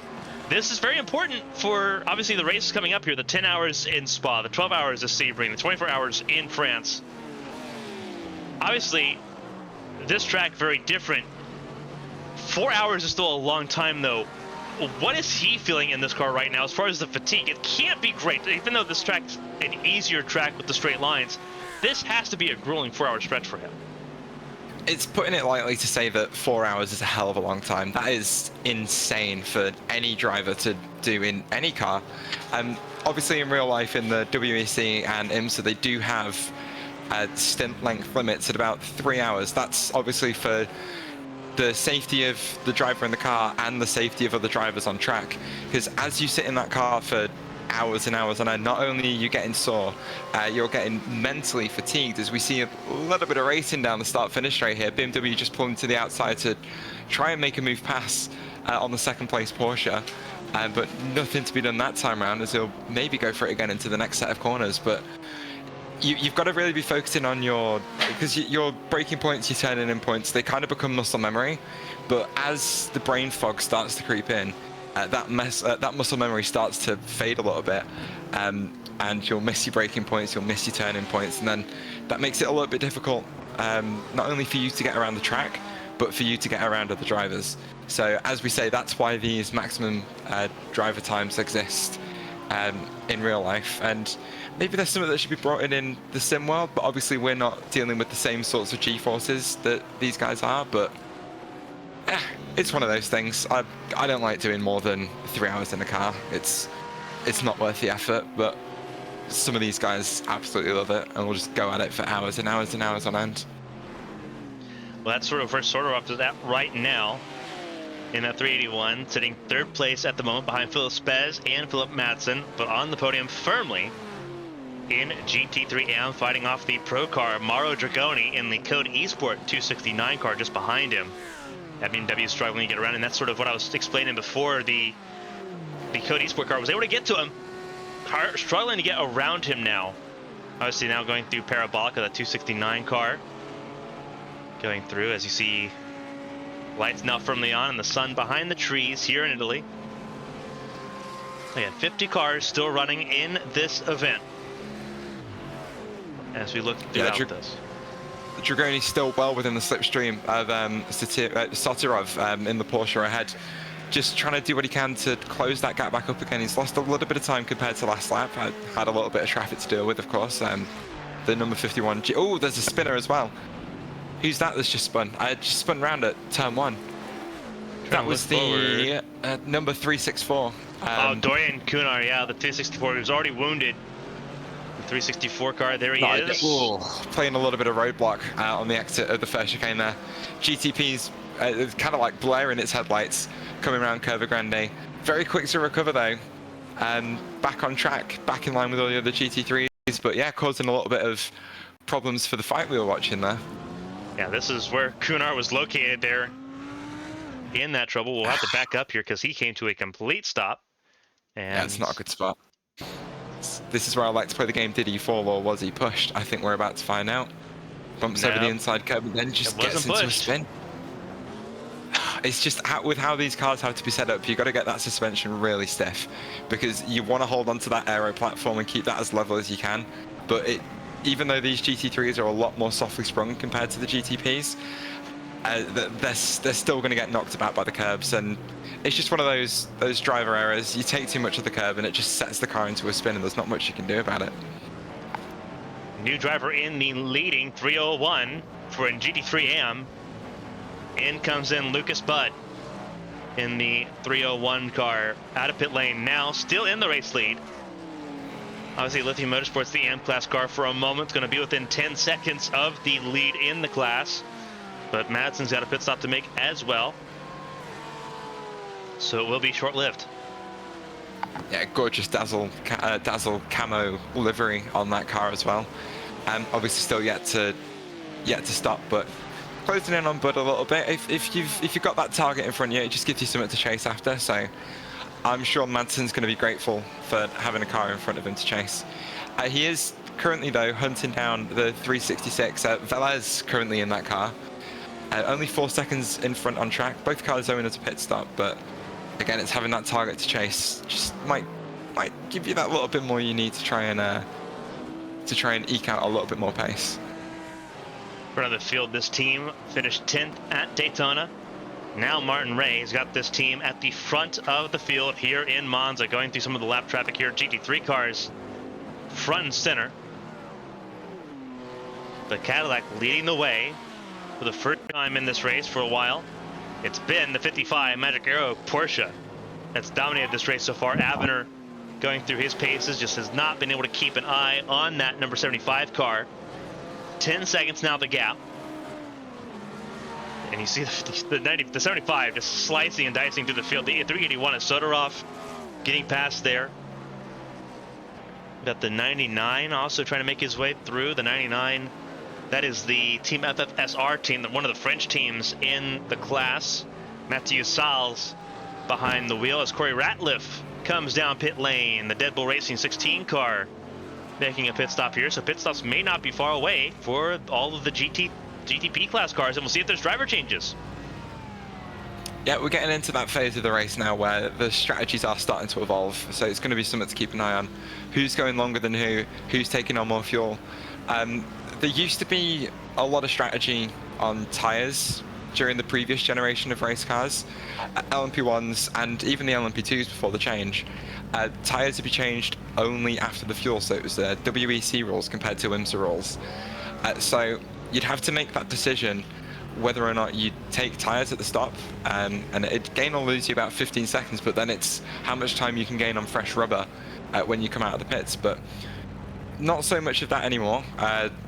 The series has switched to IMSA rules, so you do take your tyre change at the same time as you refuel the car. So now it's more about how quickly you can get those tyres up to temperature compared to everyone else. At a track like Monza, you'd be surprised, it is quite easy to get those tyres up to temperature. As soon as you come out the pit box, you're accelerating quite hard, so that's putting energy into the rears. Then you're braking quite hard for the first chicane, so that's then temperature into the fronts. A little bit of scrubbing of those through the first two corners, change of direction, that's more energy. That burns off a little bit coming through Curva Grande, but you do have that gentle load on the front left tyre. And before you know it, give it a lap and you are going to have up to temperature tyres. But as I can tell you, lap one on in these cars can be quite deadly. You've got no pressures, you've got no temperature. If you jump over a curb wrong, as we saw from that Mercedes earlier in the race, the car's going to spin and you might even end up in a barrier. But not so much grip for Charlie Munro here to try and dispatch this Porsche traffic in front of him. Just nips to the inside of Lesmo 1, makes it obvious what he's going for. Hooks that inside, a little bit of curve on exit, and that's that job done nice and easy, as he can now set his eyes forward on the cars in front of him. The issue though for Charlie Munro is that this is his first time in the car all day. Jeez. And all the information that he's being given by his teammates are based on higher temperatures. This track's continuing to cool down, and that's going to play a factor into this as well. MRP Fields Academy. Back to the driver that started this race. Martin Ray out. Another Spaniard, Alberto Gazapo, back in the car in the 75. As Avener, I'm expecting, will probably also end up making a change, and probably back to Norbert Thomas, who started the car as well. But putting the aces back in the car at the halfway point of this race, not a bad idea, especially knowing that Thomas was way faster than Gazapo early on in this event. But did they set the track? Did they set the car, I should say, for the hotter temperatures, or are they set up for right now where the track is going to be cooling down more and more as this race goes on? That's going to be the interesting question to see. For Thomas, he was in the race for the first hour and a half. Obviously, it's been a lot since then. A lot has changed. See how quickly he can adjust as well. Obviously, this is the defending championship team in GTP, so the answer could be quite easy, but you never know. Yeah, one thing that I've already noticed compared to last season, because I joined you for the Hockenheim round, lots and lots and lots of Cadillacs in that race, but thankfully this season it looks like we've got a much better variety of cars. Obviously we've had the Cadillac leading the race just there, but the Magic Arrow number 55 team making the switch to Porsche for this season. Maybe not as good a sound as the Cadillac, but I'm just happy to see a little bit more variety on this grid. The Porsche, I'm not going to lie, is one of my favourite GTPs. I think it's got one of the best side profiles of the brand new LMDH. I say brand new, it's already a year and a bit old at this point. But definitely one of the better side profiles out of all of the GTPs, and it's really good to see more people picking up different cars this season. Yeah, obviously we have all but the BMW in this class. We have Acura, we have Cadillac, we have Cadillac, I think, still the dominant car here. Mm-hmm. But now we have an almost equal amount of Porsches in the track, including the leader right now, Aaron Avener, in that Porsche number 55. And a lot of diversity in the GT3 class as well. We got Mercedes, we got all 6 manufacturers in the field that are eligible for this race. Mercedes, Ferrari, BMW, Audi, Lamborghini's in this field as well. I think the only one we don't have at the moment Now we have BMW, Porsche, we have all three German manufacturers. The only two cars missing from the field of GT3s are the McLaren and the Ford, but they're not allowed. At this point they are much outdated. Yeah, they're not permitted in the series. So yeah, all 6 of them are present here at Audi. Forget Audi, Ferrari, and Lamborghini. There was the 3 that skipped my mind there for a moment. So yeah, all 6 of them are present. 07 Racing, one of the teams that moved from Ferrari to Mercedes, and are leading the way right now. Alex Cowan in that 201 right now, doing a really good job picking up from where Castellani and Bernardini left off, that all-Italian team at home, doing a fantastic job. Then it's Simrace Sweden trying to battle it forward here. And it seems like there was a little bit of contact between GTP cars approaching the Ascari chicane. A little bit of carbon fiber came off those cars, just ahead of the 219 car, as you see the traffic down towards Parabolica now. Yeah, a little bit of argy-bargy, lots of one-line corners here at Monza. The GTPs have to pick their line really carefully. You've got to make it very obvious what you're going for. But to continue the point about the variety of manufacturers, not only have we got loads of different body shapes on the grid, we've got some sporty family-style cars in the M4, and then you've got a few mid-engined, like proper super sports cars. The Porsche bubble as well. We've got loads and loads and loads of different sorts of engines. You've got the low grumble of the twin turbo V8 in the Mercedes, and the growl of the twin turbo V6 in the back of the Ferrari 296. And then you've got the 2 screams of the V10 in the back of the Audi R8, and of course everyone's favorite, the Porsche Flat 6 that was turning heads for years in GTE in the back of the 911 RSR, which I did have the pleasure of hearing myself back in 2022 when I went to Le Mans.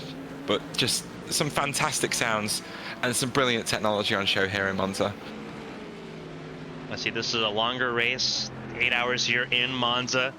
We have 10 hours in 3 weeks in Spa, then we have the 12 hours of Sebring, and obviously the 24 hours in France at the Circuit de la Sarre, and the end of the season in May.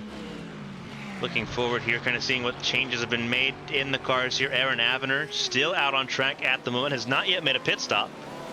Unlike, obviously, those around, Alberto Gazzapo back in the car. Andre Valela took a pit stop there for AZR Motorsport in the top 5. But I'm seeing a lot of drivers still making pit stops for the first time getting in the car here. So gonna be interesting to see how these drivers get used to driving in the dark. And getting up the speed here, gonna be a little bit harder to get those tires up to temperature. Obviously, you mentioned it takes about a full lap to get these tires up and going. We've seen some drivers struggle with tire temperatures even 2 laps into a run. One of the 12 car, the Lombardy Esports 12 car, the Cadillac, struggled with cold tires to the point that it crashed out on the second lap after a pit stop and threw that car out. That was 87 laps into the race. That was when it was still a little bit of daylight outside too. So obviously a lot of things changing here. As here comes Avener, this will be important because if Thomas gets back in the car, this car is going to be charging back forward to the race lead. Obviously they lost it there to the 75. But now the question is here. It's going to be really interesting to see where they come out relative to the 75. As Aaron Avener just points the car a little bit over to the left just to make sure his teammate, who's now getting in the car, gets a nice straight shot out of the pit lane. But yeah, it's going to be interesting to see where they do come out relative to that 75. He's been in a little bit of traffic over the last few laps. He's staying in. Okay. It looks like he was getting out. Yeah, he got out, and it looks like he's getting back in now. So there will not be a driver change this time for Avener. They're keeping Avener in. That's going to be an interesting situation there to follow. Jan Korbs stays out. Just to very quickly update you on where the number 75 is. Gazzapo is coming round the Parabolica now. Parabolica? Yeah, the Parabolica. Up to the exit curve, just past pit exit, under the gantry for the start-finish line, and is going to retake the lead. Aaron Avener not quite finished the stop yet, I don't think. No, just rolling now. Crawling towards the pit lane exit, really slow pit lane speed limiter, but he is going to come out in a bit of traffic. He's going to have the number 99 car of Berto in front of him, as well as the 296 of Dragoni, who we saw spun on the exit of the first chicane earlier in this race. So he's going to have a lot of traffic to deal with now, trying to hunt down that number 75 car. Yeah, obviously it'll be interesting to see if anyone else makes changes here. AJ Stravato in the number 50 for Project Valorous, sitting second behind the Ryder Engineering esports car of Jan Korbs, who leads the way now under this pit stop cycle. Obviously, they are not really close to holding on to the race lead at the moment. The 76 also has a couple more laps to make it here. So everyone trying to stretch it out just a little bit longer on the fuel mileage here. We're 4.5 hours in, and now we see some GT3s coming in as well. So it's about to be a very crowded pit lane momentarily. So the quicker you get those pit stops out of the way, the quicker you don't have to deal with the GT3 cars in that traffic. Yeah, well, even now, the GT3's pit-in is going to be a bit of a godsend for some of these GTPs that have already made their stop. Because all of a sudden, you're going to have these cars that were in front of you, and they're just going to bail out of your way. It's a lot simpler than them, you know, getting out of the way on the track, because you don't have to try and predict where they're going to go. They just do it, and they're gone. And you have nothing to worry about.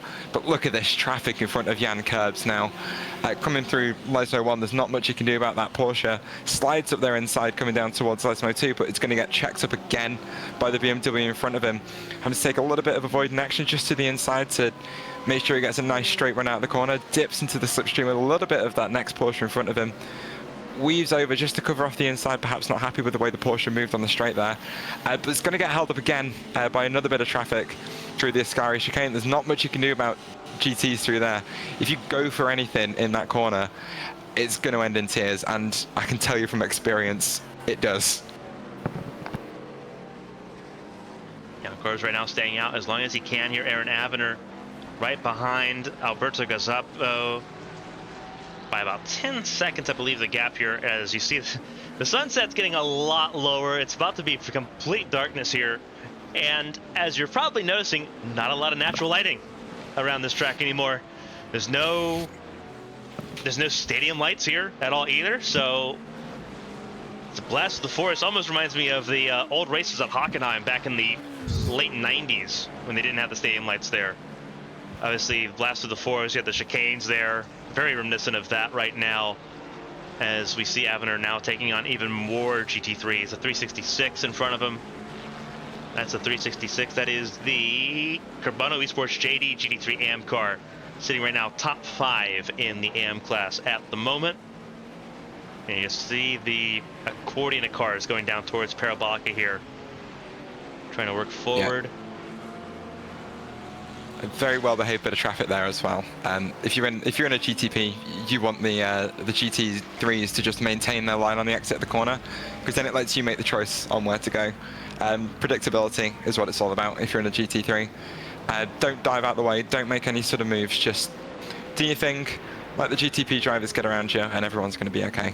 And then a little bit of patience from the GTPs helps as well. It's not all on the GT3s. It's always on the faster car to pass safely, but if you are in that slower car, you've got to make sure you're facilitating the pass, because it's just going to end, again, it's going to end in tears. That phrase coming up a lot in the last 2 minutes or so. Yeah, it's been traffic upon traffic upon traffic for Avener, who now back in second place by 57 seconds over Jan Korbs, who is going to be in pit lane now. So that's going to be the gap that we're expecting, that we're forecasting here when Jan Korbs makes his pit stop. Gazzapo obviously not far away already, hopping over the curbs there in the Ascari chicane. That was you can do that. You can do that as long as you don't take too much of those awful sausage curbs on the inside of the last apex. You can make that work quite consistently. It's one of those things. First time you try it, you're going to screw it up, you're going to get it wrong, and you're going to end up in a wall. But after you've ran a few hundred laps here, you get used to exactly where you can, you know, how much you can take and where that limit is. It's like most things. You can get scared into never taking it, but fortunately with sim racing, we've got unlimited practice, so we can really try out all those different lines and find out what works and find where the limit is and just hit that lap after lap after lap, because you'll build that muscle memory and it's never going to go away. Looks like there's a bit of trouble here. Guilherme Costa race for AZR Motorsports in trouble. Big trouble in turn 1. This is the first chicane. Another spin for the 220. Costa race has not had a good time of it. None of those cars in the 220 have had a really fun run of form here in Monza, and that was almost a disaster on the first chicane. Yeah, not an ideal rejoin from them there. Like you don't want to be trying to spin the car back onto the track from the standstill. It's never going to end well. But also, as we were talking, Sim Race Sweden Esports Academy, car 218, has been given a black flag. I'm not quite sure what for. I don't know if you know anything about that one, Carmen. I think we're about to. I think race control is about to be popping up here and giving us an update as to what's going on. The 220s, we're watching the 220, just the 5 and 6 point turns that the 220 needed to try to make things happen. An absolute nightmare all the way through, and spun it again. Yeah, just back it off the track. Just back it off the track. Like look at all that tarmac on the left of that car. Yeah. Back it onto that tarmac, get the car turned around there and crack on. Like, I know you're in a race and I know you're trying to lose as little time as possible, but when you've already spun, just realize that it's better that you get back onto the track safely, and then yeah, just get back on the track safely. Well, looks like there could be an issue here. It looks like there's an issue with the 334 of Philip Madsen. We're trying to get an eye on, and we can't. That's gonna be interesting to keep an eye on here. You can see Miroslav Sodorov, but we couldn't see Philip Madsen. We'll see if we can find him here. Still can't see the 334 for some reason. Is there an issue going on with the 334 right now that's keeping him out of our visibility range? And if so, is there going to be a potential connection issue? Nothing so much I can see on my end. Everything looking pretty neat as far as I can tell. But car 218 has now taken their drive-through. It just popped up that they've entered the pit lane. Still don't know what that was for. It's going to be something to keep an eye on, but whatever that penalty was for, they have now served it and are back out on track at racing speed.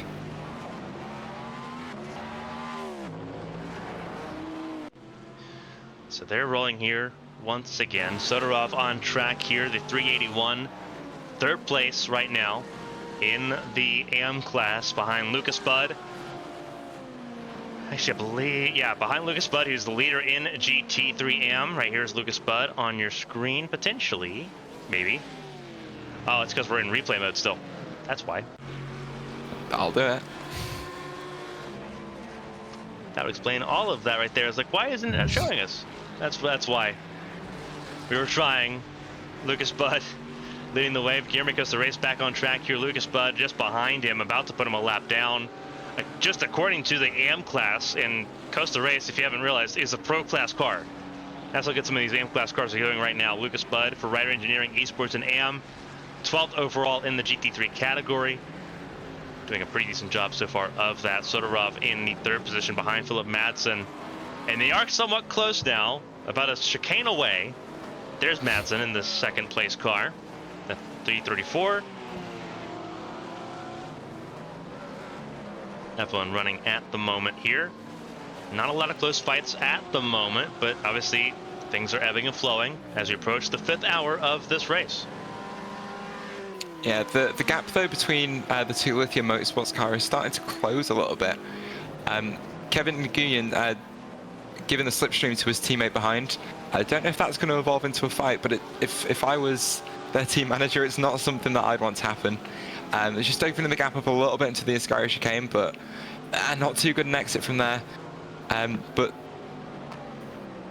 Madsen there is dealing with some GTP traffic coming through, and one of the folks on the lead lap, well, not in the lead lap, but a couple of laps ahead, 278 Porsche just sat under his rear wing right now. When the lighting conditions are like this, you got those headlights blaring in your rearview mirror. It's not the nicest feeling in the world, because if it's a GTP, they're just going to slide on by and you're not going to have to deal with it for very long. But when it's someone who's got similar pace to you in GT3, it can get a little bit annoying. You can start mirror driving a little bit and getting distracted, and then it's that potential to miss your braking points again. And it's so important to maintain focus, especially at a track like Monza, because you're entering, in a GT3, you're entering turn 1 at close to 300 kilometers an hour, and you've only got some steel brakes to slow you down, not those, carbon ceramic brakes that the GTPs have.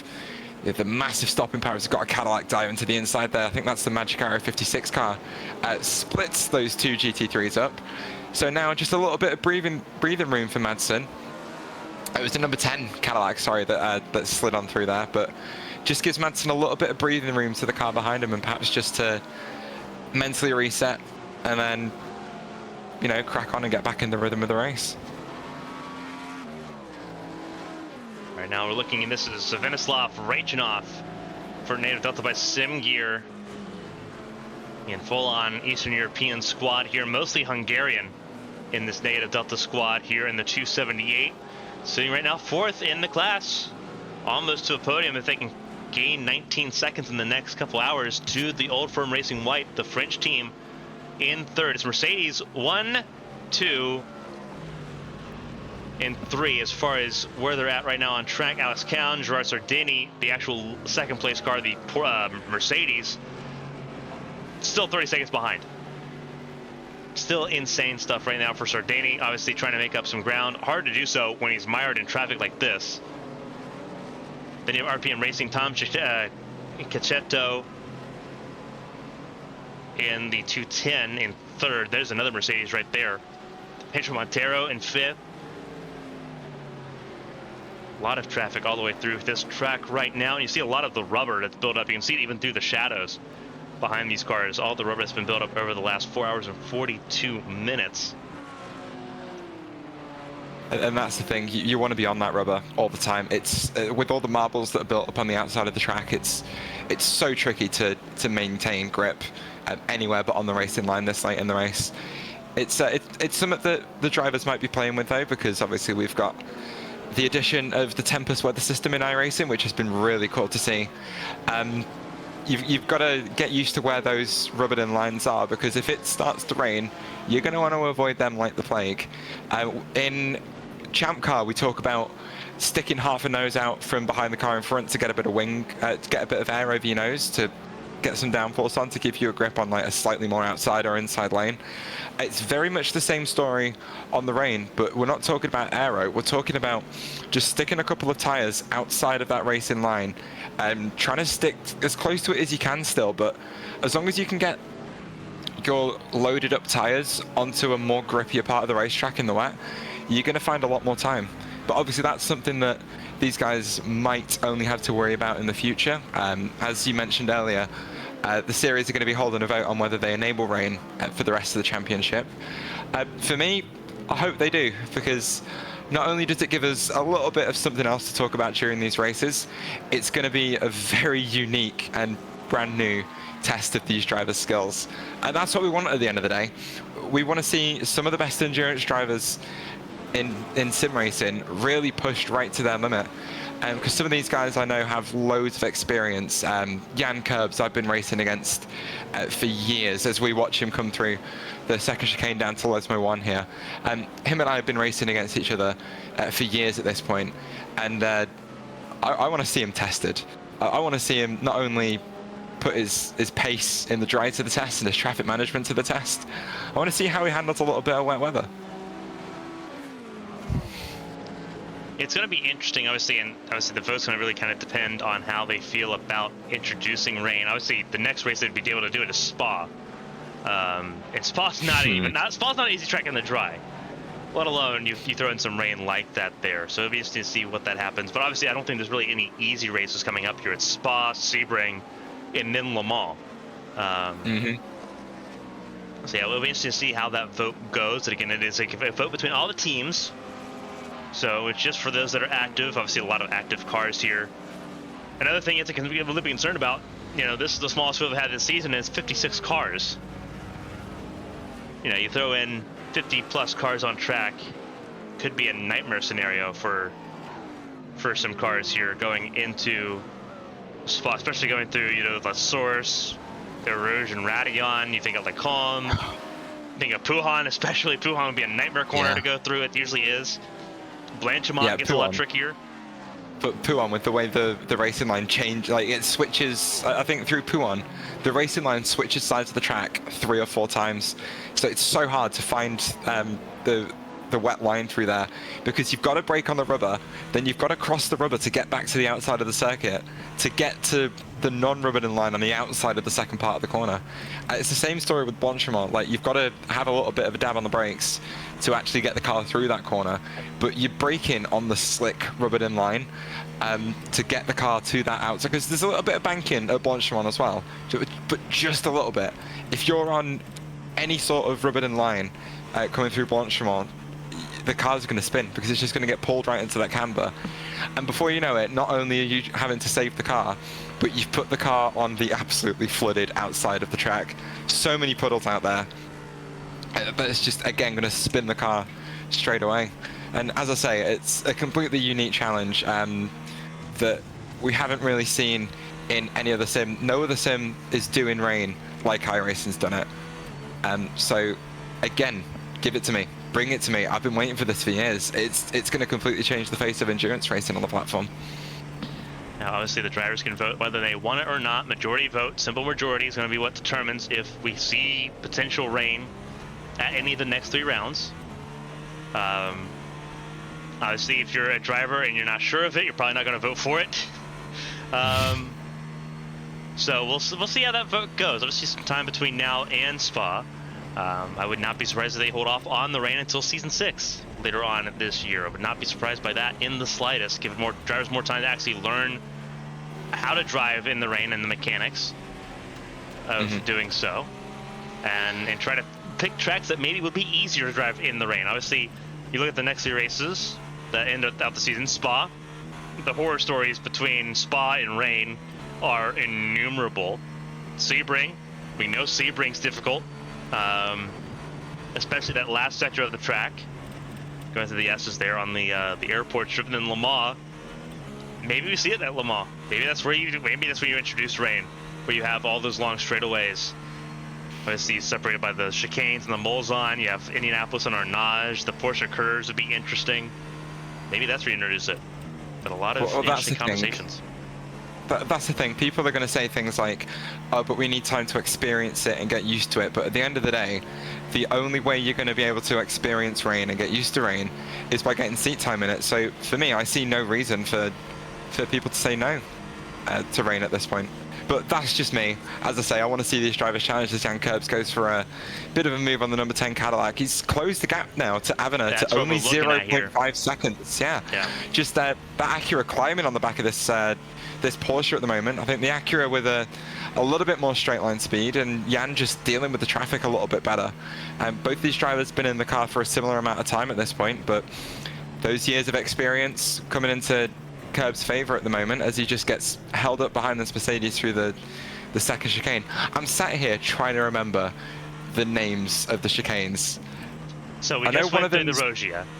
So yeah, it's Rogia, isn't it? Yeah, the Rogia is the second chicane that we just went through. The third one's the Ascari. The first one on the front straightaway is the Rettifilio. That's it. See, I thought Rettifilio was at Imola for a minute. No, I was thinking of Variante Alta. Yes. But that's neither here nor there. The gap's opened up again between these 2 cars now, thanks to that Mercedes at Della Roggia.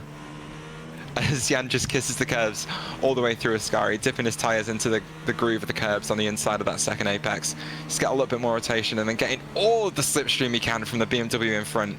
Brings the gap back down to 0.4 seconds. Averna getting checked up behind that BMW quite a lot, but making a big move down the inside of the next car into the Parabolica, just to try and maximize his run through that corner, all the way out to the exit curve, cutting back to the inside. 0.5 seconds is the gap as we come down the start-finish straight. Still more GT3s to navigate, just Averna weaving all over the place to try and break that toe to the car behind. Hard on the brakes for the first chicane. Jan Kurbs closing right up once again. The Acura so much better on the brakes than the Porsche, and still plenty more traffic for these drivers to deal with in front. I don't think it's really a fair matchup here between Averna and Kurbs. Sort of like what it was with Martin Ray and Averna before, when Averna lost the race lead there. Averna, I think struggling to really get comfy with this car the way it's set up. Obviously, I think it caters towards his teammates that are a little bit better for the 55 crew, which I think is probably why they haven't put Norbert Thomas back in the car yet. Sure, just let Averna sort of do his thing and then send out the recovery crew to try to make things happen here. I'm just surprised they let Gaspo go unchecked at the front of the field, with Thomas being the fastest of the bunch. He outran Gaspo pretty well and truly by almost 35 seconds in an hour and a half. Well, maybe that's the thing. The gap, not too dire at the minute, only 32 seconds. If Tamas is as capable as you say he is, Carmen, he's easily going to be able to pull that gap back in. But as much as you can get loads and loads of practice in these cars on iRacing, at the end of the day, that's still not race practice. Like we saw over last weekend during the Qatar 1812, lots of these guys, Lamborghini, Alpine, Assata Fraschini, the new Jota Porsche, they did really well for its debut, to be fair. But they had done a lot of testing. Alpine doing thousands and thousands of kilometers. Mick Schumacher as well driving that car. Thousands and thousands of kilometers. And at the end of the day, those kilometers aren't going to matter if they weren't done in a race, because you've got to get used to how the car handles offline, in dirty air, when you're passing traffic, and that can only be done during a race weekend. So as much as Avner might be, Jan Kurb's getting a little bit squeezed on the exit of the chicane there, but as much as Avner he will have done the practice in this car, he will have done the laps to gain that experience. What he hasn't got at the moment, only 2 rounds into this championship, is a feeling for the car in traffic. It's a feeling for the car in dirty air, because there just aren't that many opportunities to practice that. In fairness, they had 10 practice sessions attended by at least 40 cars leading up to this race. So it's not like there's not been an ample opportunity for like actual like practice in simulated situations like this to make something happen.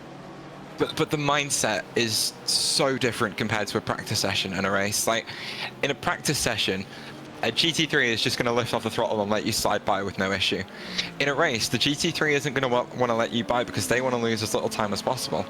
And some of them think the best way to do that is to let a GTP dive bomb them, and not to just lift off. But it's that change of mindset between the practice and the race that, for the most part, you're going to be clued in on, as these guys are quite experienced. But it's the way these cars are going to be handling in those situations. Like Avner will have been passing cars in traffic in practice, but they're going to be cars that will have been given in the racing line into the corners. But now he's having to learn how to brake on the slightly less grippy and much less optimal inside line.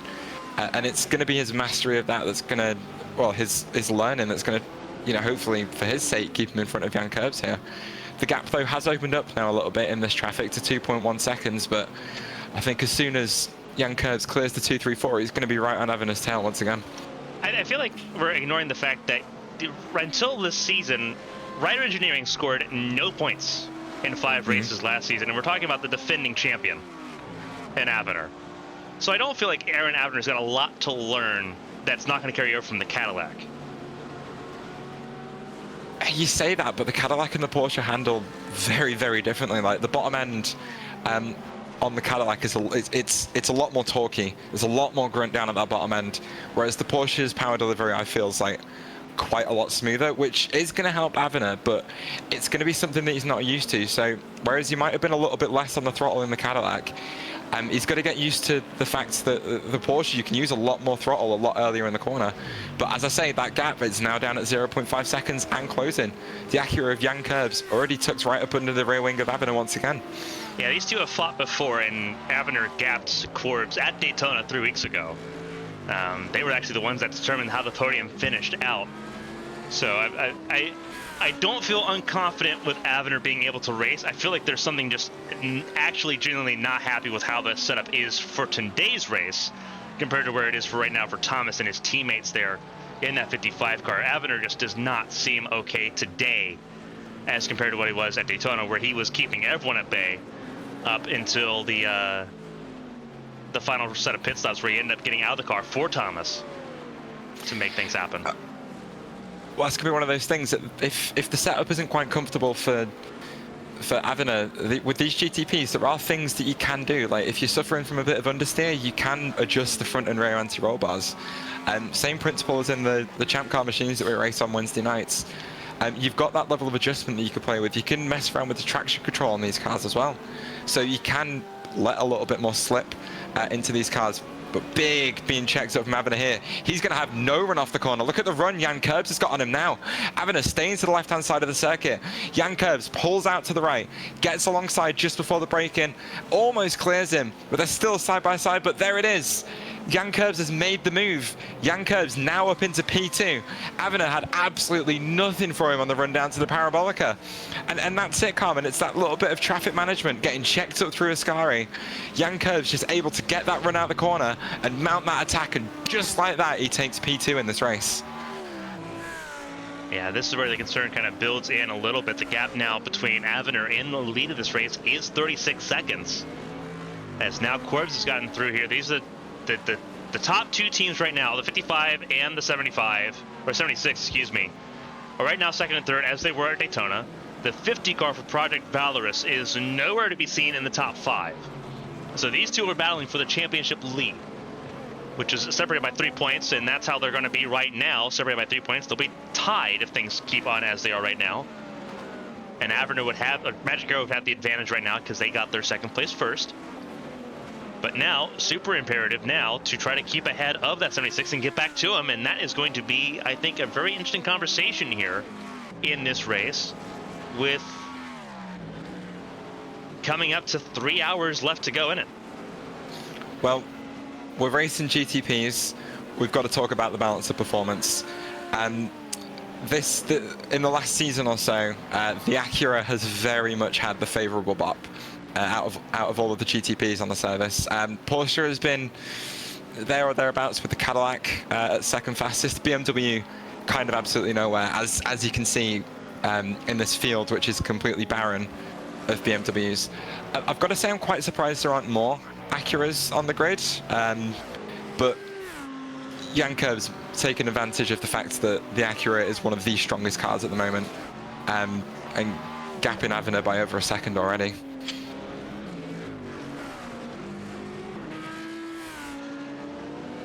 Avner, I think, just arguably just not feeling great right now. Kurbs, I think, is the fastest car on the track at the moment.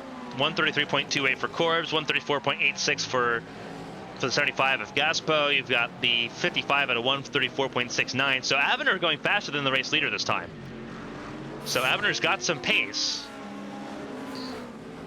But obviously Jan Kurbs, I think, doing just a little bit better right now. Kurbs is the fastest on track, minus the 50 of AJ Stravato, who's down in 15th position at the moment.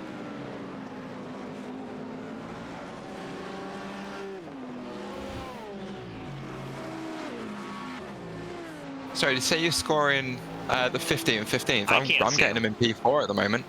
He's not in my range, so I can't see him. AJ Stravato, yeah, he is 4th. He's just way far behind, because I can only see 30 cars at a time.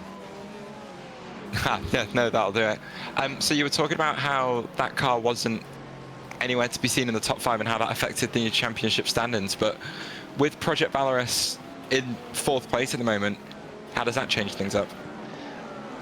They still lose the lead.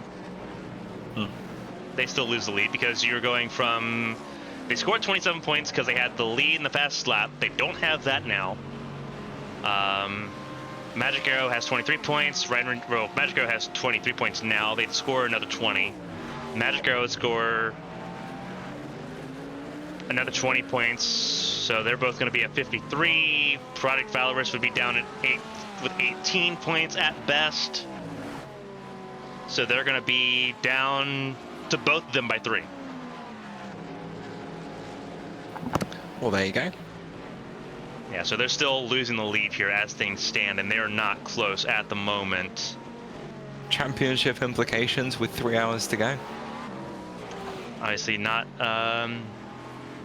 nothing for sure yet at all. UD Racing by Venom, the number 9 machine. Eros, Gio, and Nini down in the 17th position. Just a bad race overall for them so far. They were 4th place at Daytona and nowhere to be seen here today, as Tobias Marpert for Randall Racing in pit lane now. Let's see if this is a mid-driver change for the 36 crew. Randall Racing did not score points. They did not finish last time out at Daytona. See if there's a driver change there. Tobias Marpert. That was the car we saw off the track. I've forgotten the name of the first chicane again. I need a track Red map. That's the car we saw off the track at Filio earlier in the race. What we did miss after that was, to be fair to him, Tobias Marpet was straight back on it, chasing down the car in front of him. I think it was for P6 that he lost. He did manage to get it on not long after we get it back, not long after we cut away from him to follow one of the fights in GT3. So fair play to Tobias, who is staying in the car, down off the jacks, got their tyres changed now, for being able to recover really quickly and get that position back almost straight away. Yeah, now we're looking at the leader in GTP with Alberto Gaspo for MRP by Fields Academy, sitting by 32 seconds over Jan Korbs as the racing continues on. But pit stop's not going to be far away here in the GTP class, with some cars already taking their pit stops now. Just at the 5 hour mark here. So we're now in hour 6. 5 hours completed. Overall, a good run form so far. Looking through the field, seeing if there's any retirements here that have been added on. Looks like we have a couple more. It looks like we have at least one more. Cesar Cabral out of this race, 70. Now the third GTP out of this race. The second Porsche GTP out of this race, following the Lombardy Esports number 11. So 2 Porsches out, as well as a Cadillac. And we are down to, I believe, I have to double check to see if the 264 is still running. I believe Michael Flesser is still in that car in pit lane at the moment. So yes, we're still at 49 cars running here in Monza. Easy enough to catch a retirement at Monza. Proper old-fashioned circuit here. Not much of that runoff that we're used to on more modern Grand Prix circuits. Lots of gravel to get you caught out, followed very quickly by some very solid walls, as Charles Leclerc found out the hard way a few years back, obviously bringing out the red flag in 2020 at the Italian Grand Prix. There is gravel out there now, as compared to the tarmac we see in iRacing, so it's a little bit easier to recover. But yeah, very easy to get stuck in the gravel. There's a lot more grip in the gravel and the grass now compared to a couple of seasons back on iRacing, so you can recover the car. But as we see on the exit of Ascari there, that Armco barrier comes up to meet you very, very quickly if you lose the back end through there. Yeah, very straight and narrow, the track limits here in Monza. Right now looking at the leader in the GT3 Pro class, Alex Cowan for 07 Racing, leading by, I believe, 21 seconds now. Gerard Sardini. Yep, Gerard Sardini just coming out of the Ascari chicane, down now towards Parabolica. Only 5 seconds ahead of the RPM Racing machine that led the points entering tonight's race. Tom Sacchecho for RPM Racing in that 210 right now in third. Then it's looks like it is Vincent Awesome's Pedro Montero and Damian Balt. So here's Balt in the 6th position, another Mercedes. A lot of Mercedes in the top 6, 4 of them in the top 6. Pedro Montero for Sermenti DS Racing started this race in the 10th position in class, up half of those positions already. And then Vincent Awesome's, who spent a lot of time in the top 2, now down in 4th place, a very distant 4th at that, with Vincent Awesome's behind the wheel for Simrace Sweden. Yeah, a very torquey engine in the front of that Mercedes, and you've got that front end stability. Like, there's so much weight over the nose. You can shift so much brake pressure onto the front end of that Mercedes, which obviously helps you brake. And the downforce at the end of the day isn't just the air going over the car and pushing it into the ground. Some of it does come from just the overall weight of the car. So when you get on those brakes in that Mercedes, you've got all the weight over the nose in the engine anyway, and then that all shifts even further forward and puts even more pressure on those front tires, which just gives you so much more braking power. And obviously we've got the guys in the 07 Racing GT really taking advantage of that and maintaining that 21-second lead at the moment with the fastest lap of the race in GT. And now we're looking at Awesome's here in the 4th place. Here a little bit further back is Lemmy Mishk and Luis Gaspar duking it out here for the 8th position on track. This is Red Engineering's Pro Car in GT3 taking on Project Valorous Academy. 253 being chased by the 278 going into Parabolica. Yeah, the AM car of Sotorov, a little bit in the middle of these guys at the moment.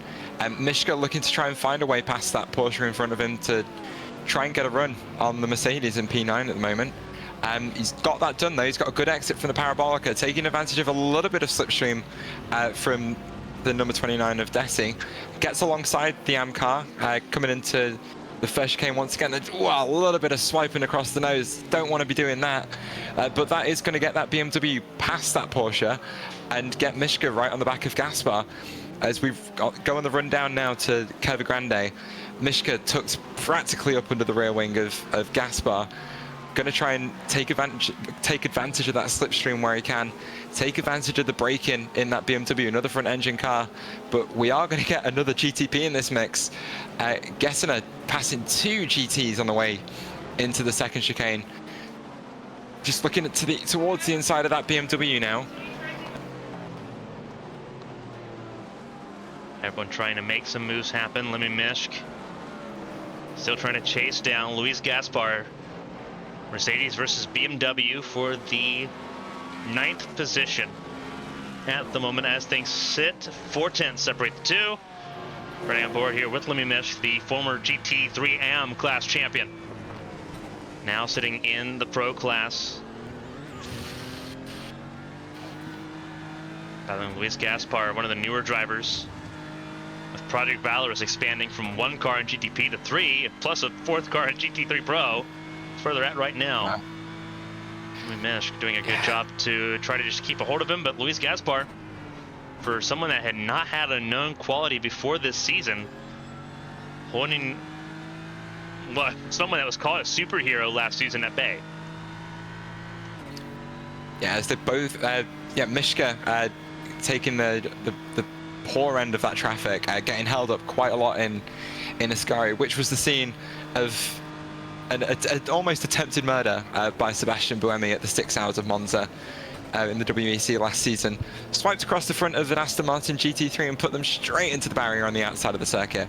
Fortunately, not a repeat of that tonight, as Mishka survives that particular encounter with the Cadillac, but dropped a lot of time to Gaspar, now 0.9 seconds behind. But we saw last couple of laps he was able to close that gap up and get himself in a position where he could kind of look at an overtake, but was definitely exercised some caution and a bit of patience coming into Ascari to you know, not make too much trouble for the Cadillac that was coming through and keep his car alive.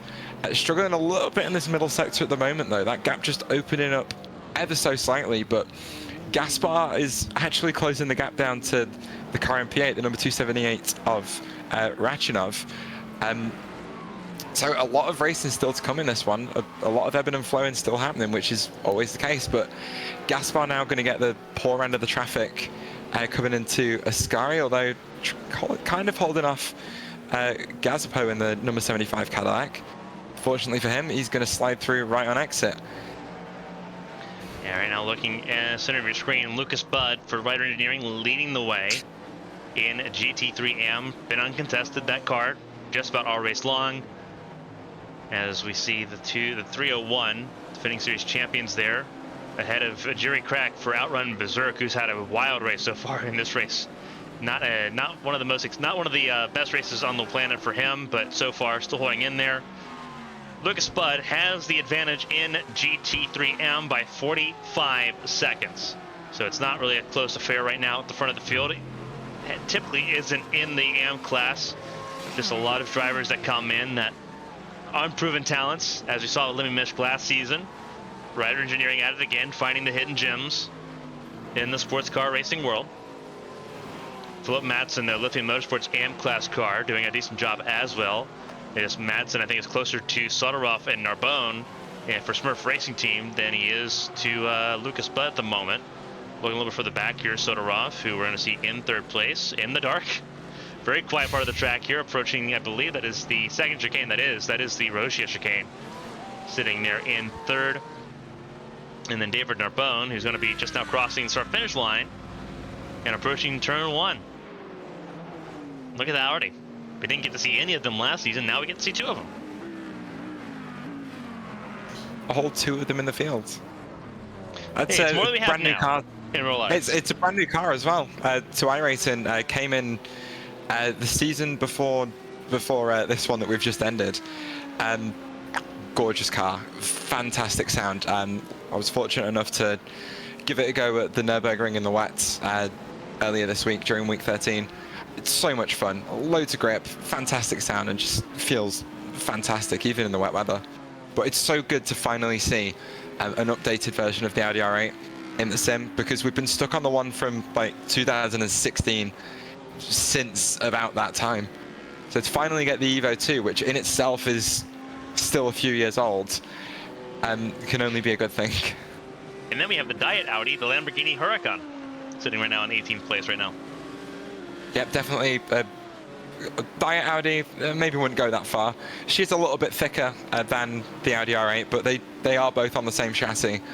Obviously, Audi and Lamborghini, part of the Volkswagen Audi group, sharing a little bit of data. It's much easier to just build another car on the same chassis, but the Huracan and the R8 have shared the same chassis, not only in GT3 but in the road cars as well. And the same engine, importantly. Very important, the same engine, same powertrain. Same engine format, yeah. Both. It's the Huracan, not a V8. It is a V10. I believe it's still a V10. It might still be. I'm not as clued in on my my sports performance road cars as I used to be. So keep in mind, the Huracan we have right now is not the same. I don't think it's the same as the Evo that we see now with the Audi. It's not. No, because we're still nothing behind on the Huracan. Actually, is it the Huracan with the, what's it called? It's got the air scoop now on the top of the back of it, doesn't it? Mm-hmm. Certainly in real life. A car that's being driven by the Iron Dames in the WEC. We stand the Iron Dames, by the way. Yeah, because this is the Huracan we have right now. We'll see if we can pivot to it because Nick Kirstens is in it. This Sim Race Sweden Esports Academy team. This is the first Gen Evo. There's the second Gen Evo, which is what we're on now, and that's got the air scoop on the roof, as you mentioned there. So this is not the same, and I believe this Huracan that we're seeing right now is the V10. Yeah, a bit of a homologation special built for the newer generation, the Huracan STO, the road car version of it. But speaking of homologation specials, I'd like to pivot to just talking about the Ferrari 296 GT3. Have you seen how that thing comes apart? Not only in road trim spec, but in GT3 spec. That thing goes together and comes apart like a prototype. The entire back end comes off and the entire front end comes off. And it's one of those cars that was literally built to race. As we are watching pit stops from Manchikara 55, who've been stationary for quite a while at this point, Carmen. 2.5 minutes in the pit lane so far. Yeah, Nora Thomas in that car, but I have a feeling that there's a pit stop that happened because of damage. And I'm trying to look to see if we have a replay on what happened to the 55. I'm not seeing anything marking this as an incident. But I have a feeling that there was an incident because Eros Giovannini also had an incident and crashed. Looking... We've also just seen car number 301, Writer Engineering, the leader of the AM class, I believe, off the road at the second chicane. Well, that race is all coming undone. He's still stationary at the moment. I don't know if that's a hardware failure or what, but he is now reversing, trying to get back onto the track. As through goes car number 234 of Livingood, obviously not a position he needs to worry about, but Narbonne coming up behind him very, very quickly. Gap now fallen to a couple of seconds as Bud is now back on the road, but he's got a fight on his hands now. So we're going to see if we have a replay here of Aaron Avener's crash, and this is going to be in turn 1.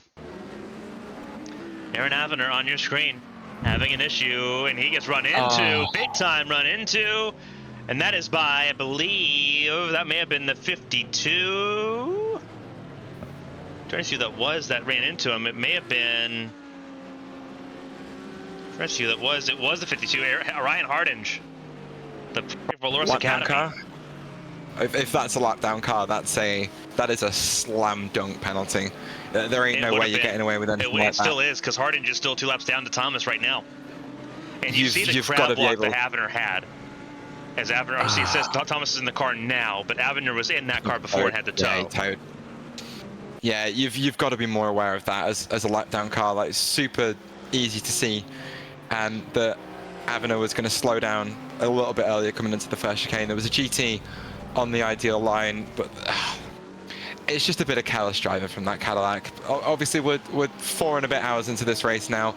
That fatigue we were talking about an hour ago is starting to set in for some of these drivers, and it's easy enough to make mistakes like that, but when you're that close to a car that's lapping a GT, just back off. You're not gaining anything from being aggressive down there, especially as a lap car. But I'm very much expecting a penalty to come through for that car very soon. Meanwhile, the GT3 AM class is flipped upside down with Bud now in third. It's Philip Madsen and Miroslav Sodorov now first and second. So some changes happening across the board. MRP by Fields Academy, actually in third at the moment. Pit stops, I believe, underway here. I believe, we have to double check here. Yeah, it would have been a pit stop. 301 did come in. 301 did come in, which means we are still owed a stop by Lithium and Negative Delta Academy, so that's going to be something to keep an eye on. But yeah, Writer Engineering making the decision to come in and pit after that spin at Della Roggia. Smart thing to do. I don't know if they have changed. No, Buddha is still in the car. But yeah, just get a fresh set of tyres on, especially if you're so close to the end of your stint. But obviously they have had to now give up the lead to Lithium Motorsports, and we saw at that Hockenheim race, I remember the Porsche that did win that race. I don't quite remember which team it was, Carmen. The Porsche that won, which one? The Hockenheim race, the AM class. It's the Euromaster Esports car that's no longer in the series. Yeah, so they were able to come back from a bit of a spin earlier in the race, and there's still 2 hours and 42 minutes to go in this one. And we've seen the Writer Engineering car has plenty of pace in it. So I expect them to be able to mount a comeback at this point. Actually, you know what, Carmen? I think that spin was coming out of the pits. I think that was on cold tyres. Could have been. But a little bit wide on exit, though, is going to give Narbonne all the invitation that they need to get around the outside of Curva Grande. I think Lucas Budd is shaking a little bit right now. Yeah, it's hard to recover from a spin like that, especially in the dark when you can barely see, but it's given Narbonne a really, really good run around Curva Grande. This is for the podium right now, and Lucas Budd just got knocked off of it. Not quite. Narbonne still owes us a stop. 24 laps into their stint at the moment. Budd was the first to stop. He's off sequence too, so we're not going to see a pit stop from the other 3 cars for a little bit. They're firmly off sequence now. No, but if Bud knows that his car's got the pace, so he just needs to try and take his time to get back in the rhythm. Whether he does lose that place or not later on in the race, we'll have to wait and see. But at the moment, he's still doing enough. So right now, the race lead, if we look, so the gap between Bud and Sodorov is 45 seconds. Which is not a nice and friendly gap there. For Philip Madsen, it's even further. Philip Madsen, the gap between Madsen and Sodorov is 14 seconds. Hold on, no. Let's see. It's more than 14 seconds. Carmen, I just want to turn your attention to the fight between the other Writer Engineering car and Project Valorous. Let me mention now, right back under the rear wing of Louis Gaspar. That gap had opened up a little bit in traffic. These guys are going to have another GTP to deal with here. But that's, yeah, Mish having to back up again. Not going to be able to get a run on Gaspar this time around. Gaspar getting the much better go of the GTP traffic on the exit of Lesmo 2, but that gap closed right back up again, and we could see a fight evolve here. They've been fighting for the past 5 hours and 20 minutes thereabouts. They've started together, and they've not really left where they've been in this race so far to this point. I think Lemmy Mishk is in a pretty decent fight right now, but Gaspar's been keeping him off and keeping him at bay for the last hour and 30 minutes. Fair play to him. Credit where it's due. It's really difficult to keep a car off the back here for that long, but did you say Louis Gaspar's been in the car for the entire race so far?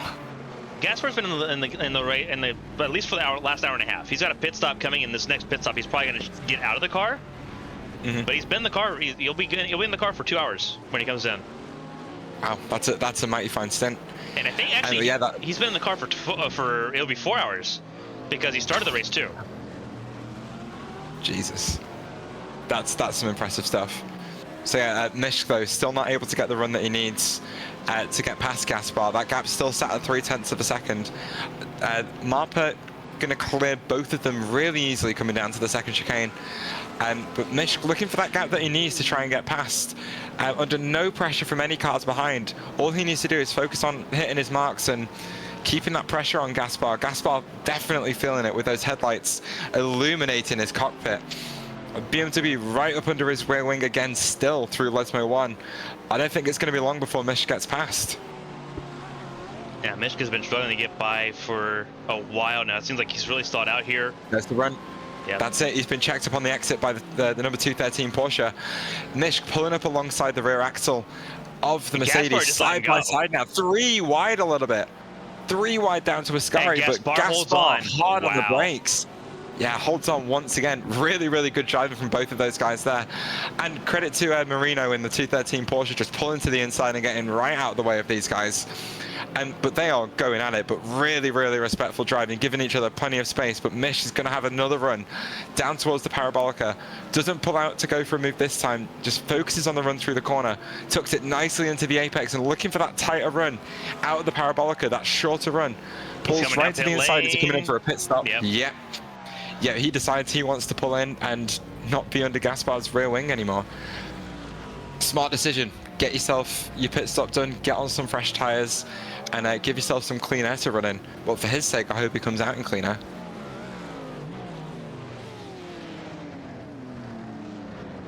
Luis Gaspar right now still sitting in the 7th position. Alex Cowan a lap ahead of him, so firmly off of the lead lap here is the 253 and the 278 is where they were at. And Lemmy Mishkin, the 276, coming down pit lane now. We'll see where he ends up cycling through here, as all the GT3s are in varying strategy at this point in time. Isaac Arvidsson back in the car for the 219, the Simrace Sweden Esports car in Pro. Doing a decent job so far. That Ferrari right now trying to get back onto the podium here. If we look at Arvidsson. Oh no, he's in pit lane for a long haul here. 219 also in pit lane. That car is not where they want it to be.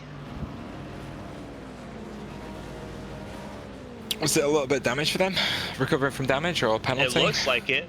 From 2nd place to 10th is where they're at now. That's such a shame. It's again in the dark in Monza. You mentioned it earlier. No stadium lights, nothing to illuminate the track. It's just the headlights of all the cars, and if you're running on your own, you can't really see much. But even then, if you're fighting someone side by side, it's hard to tell where they are. So really unfortunate little bit of damage picked up for them, and so they're having to sit in the pit lane and get it repaired. Alex Cowan continues to lead the way. If we're expecting that there's going to be one more driver change here for 07 Racing, probably to put Castellani back in the car. Castellani started this race, and he's the fastest driver for that team. And I think that says a lot when you have a 83-second gap over 2nd place. Yeah, that's more than a little bit impressive. 83 seconds it's huge. It's almost a lap here at Monza. So yeah, it's that car. It takes pace, it takes consistency, it takes great traffic management, and those guys seem to have nailed that so far today. Battle for 2nd is once again heating up here between once again a Mercedes and a BMW. It is this time a Mercedes chasing a BMW. Moreno in 2nd, Pedro Montero and for Sermenti DS Racing in 3rd. Montero does owe us a pit stop though. The Carbono Esports car has made their most recent pit stop, only out the pits for a few laps at this point, but Montero coming to the end of coming to the end of his stint now, only a few more laps left in the tank. But he's going to want to put a little bit of pressure on Alberto Moreno, just to try and maybe knock him off kilter a little bit, try and force him into an error. But both cars out of sequence at the moment. You don't really want to do something too egregious, because the last thing you want to do is pick up a penalty when you're on the podium.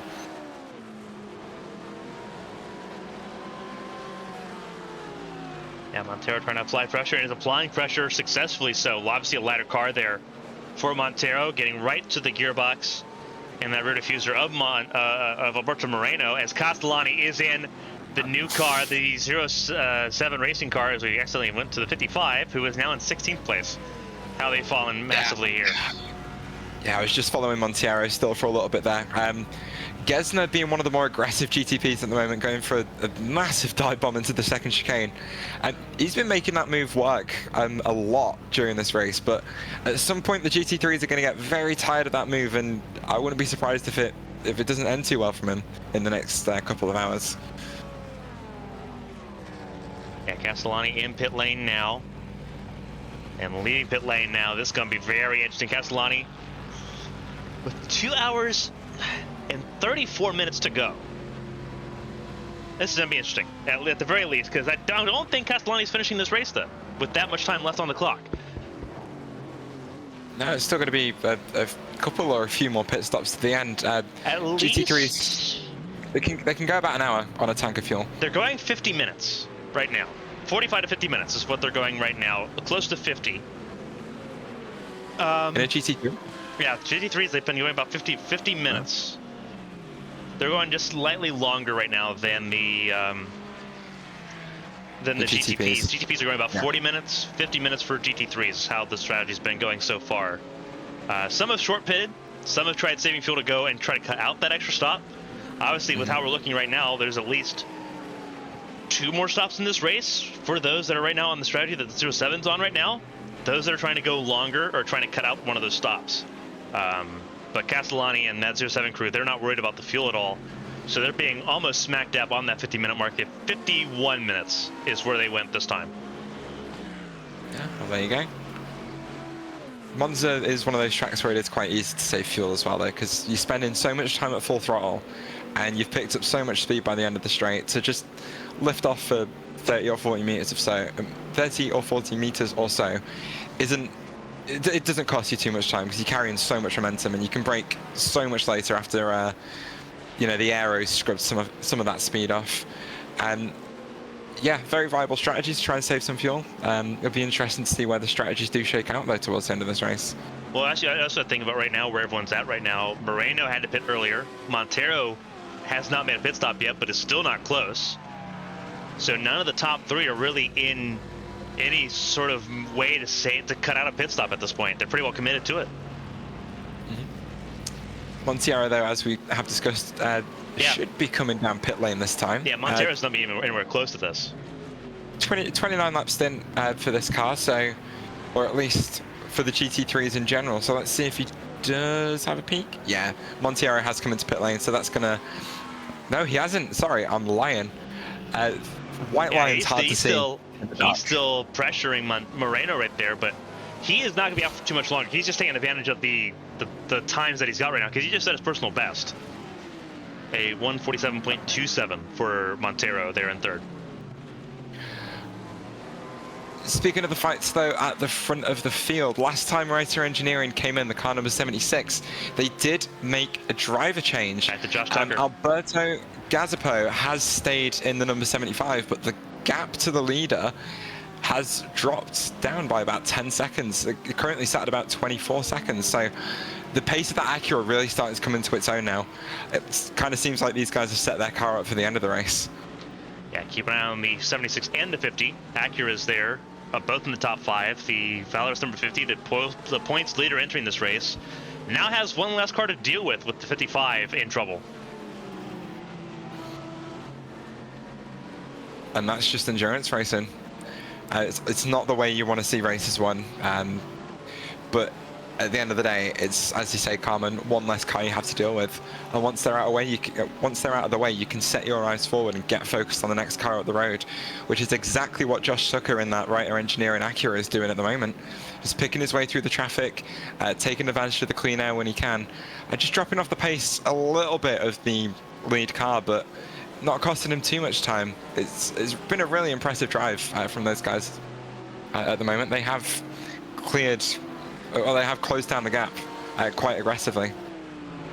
Yeah, right now Gaspo can really kind of just take care of the car and sort of just mind his P's and Q's. Josh Tucker is the lower end of the driver roster for Reiter Engineering in that 76 at the moment.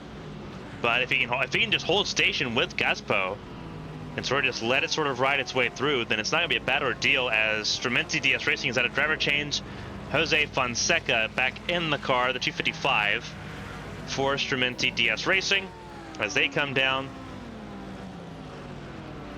Alberto Moreno obviously now has some clear space to sort of just breathe, with Montero no longer behind him. Just a quick update on the Mishk-Gaspar fight we were watching earlier. The undercut that Mishk went for, it's worked out for them. It's worked very well. They've cleared 253 by 3.5 seconds so far. Yeah, and unfortunately now for Mishk, the next challenge moves on to Chris Vrazilov, who they've already had run-ins with today. As the beef. A little bit. A little bit of beef. And it was beef from qualifying. So it's sort of just dragged on from there. Obviously, there's no penalties from qualifying because they're both still running right now. Vrazilov, I don't think, was a driver that they were dealing with at the time. I think it was Vladislav Shopov, who will be finishing the car for the 278. But it was Lee Mishk in the car at the time for the 276. So the gap, though, steadily coming down between these two drivers. Mishk only half a second back on the Porsche in front of him now, doing everything he can to just try and close up on those brakes, take advantage of, again, it's all that engine weight over the nose in the BMW.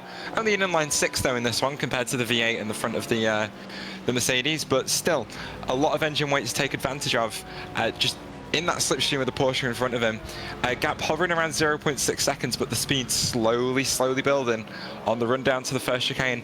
Getting on those brakes nice and hard now, just doing what he can to close that. The gap does close up. The car in front just a little bit more unsteady on those brakes. Obviously all the weight in that Porsche over the rear axle rather than the front. But Vrazilov just not looking as fast as Mishk at the moment.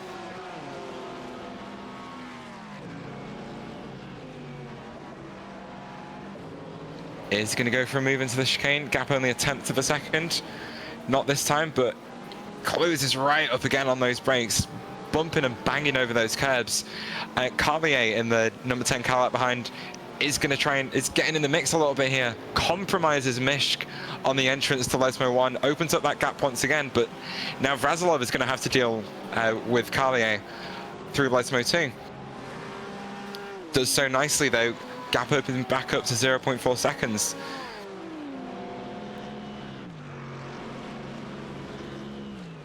Yeah, Mishk trying to make his way closer to the top 5 here, which I think is going to be very hard to do. So at the 299 at the end of Cruz to deal with. Amari Garad for Old Firm Racing White, who's in the top 5. He has been in the top 5 all race long. Gonna be hard here. Mauro Dragoni for Code Esport in pit lane, the 269 in pit lane now. And he was one of the last holdouts there that needed to make a pit stop. As that gap closing up on the brakes once again. Much closer for Mishk through here. He's taken a nice wide exit through the parabolica just to try and maximize the speed, as he is now very much tucked under the rear wing of Vrazilov. Speed builds, Vrazilov just very slightly just weaving a little bit all over the road, but just holding that inside line now, making Mishka choose the line he wants. He's peaked to the inside, he's going down the inside on the brakes, getting right up to the back of Monroe and the Cadillac in front of him, but makes that move stick. Really good driving from Mishk to not only open the gap to Gaspar whilst in this fight, but to make up another place on the 278 of Vrazilov. Yeah, that puts Mishk into the 8th spot. Can't fault him. It's really well managed through the traffic. And a fantastic move on the brakes. A little further up the road here is Nico Gessner in the 56. One Magic Arrow car is fallen off of the top 5. The other has moved into the top 5. Nicholas Gessner in behind the wheel there. A little bit further behind, we're actually going to look at this battle between Jonathan Berteau and Ryan Hardinge. These two battling for 12th place right now. Closest GTP battle going on at the moment. Yep, again, Monza, it's those slipstream battles once again. Hardin's just getting held up a little bit by one of the Pro-Am cars there, compromising his exit from the Parabolica. It's the Parabolica where everything seems to be coming to a head. Because you've got to set the car up for that run all the way down to the first chicane, but the gap just closes down to 0.4 seconds, which I feel like I've said 1,000 times this race already so far. Hardinge getting a nice clean run on the brakes into the first chicane. Whoa, the Porsche behind just going a little bit deep on the brakes, almost getting rear-ended by your GT3 race leader, Castellani. That was mighty close. Got away with it though. Just about. Yeah, that concertina effect, so really coming into play into that first chicane. Just that little bit of a checkup from the Porsche, just leaving him so compromised, not only on entry but on exit as well. And Castellani not quite ready for that, but just about not getting into the back end of that Porsche. Hardinge though just doesn't seem to have the pace on him right now. That gap that he opened up due to the 99's mistake, just not able to take advantage of it. Gap's back down to a second already. Yeah, Berteau is riding on board with him. Hardinge for the Project Valorous Academy number 52 machine, keeping that gap at 1.2 seconds. Yeah, but look at this, Carmen. They've got more traffic to deal with, and guess where it is? Parabolica. That's right, it's in the Parabolica. Hardinge easily going to get checked up on entry to this corner here, but Berteau's going to have exactly the same traffic to deal with as he goes very wide. Just on the exit of the Parabolica there, as the Audi squeezes him right to the outside of the corner. But he keeps his foot flat to the floor, not phased by that GT traffic at all. But he is going to pick up an off-track quite easily for that one. But fair play to him for getting around, not cleanly, but without taking any damage on the car. The gap, though, still at 1.3 seconds between these two.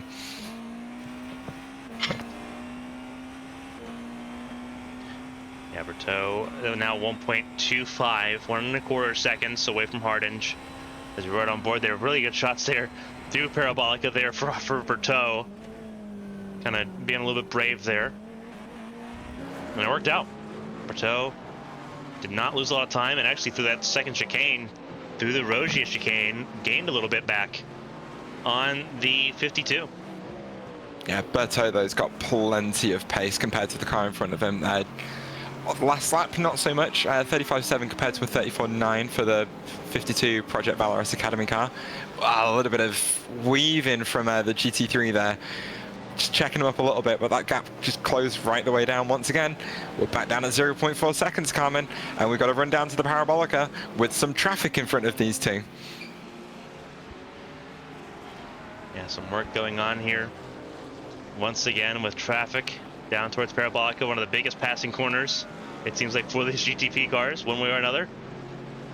Yeah, certainly on GT3 traffic. More important to get set up for the exit of this corner, though.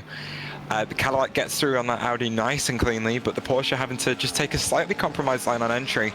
Just stunts the run through the corner, really affects your speed on exit, and the run all the way down the straight. Slipstream helping him recover a little bit. Whoa! Berteau going a little bit deep, maybe looking for a move, but not quite able to make anything work there, as Hardinge got caught up a little bit behind Schwartz on the apex of turn one. That was mighty close once again. Hardinge giving it absolutely everything at the moment to try and stay in front of the number 99. But just getting held up again. Almost contact on the entry to De La Roggia. Berteau now tucked right up under the rear wing, peeks to the inside, looking towards Lesmo 1. Not able to make anything work, but that Ferrari 296 just squeezing Berteau to the inside then. Almost not giving him the room that he needs and almost deserves. Maybe it was more sensible to give him the space, but the Ferrari not compromised on the exit there. But this battle's still going on. 0.3 seconds on the run down to the Ascari chicane. Berteau and Hardinge both unfazed by the presence of that GT3 traffic, but Hardinge just trying to do what he can to get through it.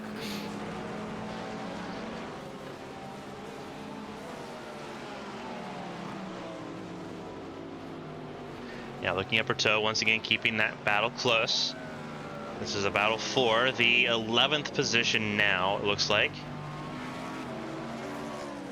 Yeah, Berteau very much enjoying that slightly wider line through the Parabolica and the pickup of that Porsche.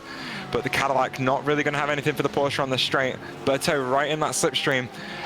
Hardinge holds the outside line. Berteau looks to the inside, sends it down there on the brakes, gets it stopped. That might be a slowdown though. That was four wheels all the way off the track there. So let's see what happens. He's playing blocker. Berto playing blocker massively to Hardage behind as they try and squeeze past that GT3. Wow, I'm surprised that wasn't a slowdown there, or if it was, we might be about to see him clear it quite late. Hardage not looking to make a move work into the second chicane, but Berto a little bit compromised by the GT3 in front of him, squeezing down the inside of Lesno 1. And there you go, he's bookmarked him. Just puts a car between him and the car that's chasing him, but Berto very much holding on to that P12 now, and a fantastic little bit of racing from the two GTP drivers there. A little bit further down the order, Gaspar and Frasilov within 3/10 again. They've been this way for several laps now, though, but now it's getting a little bit closer in this fight. And this Frasilov he's not really had the pace since he's come out of the pits. Obviously lost the position to Mishk earlier on, but Gaspar now looking to try and make a move on Frasilov. It just seems the Porsche isn't as strong in this later phase of the race, Carmen, but those Mercedes are looking mighty fine at the moment.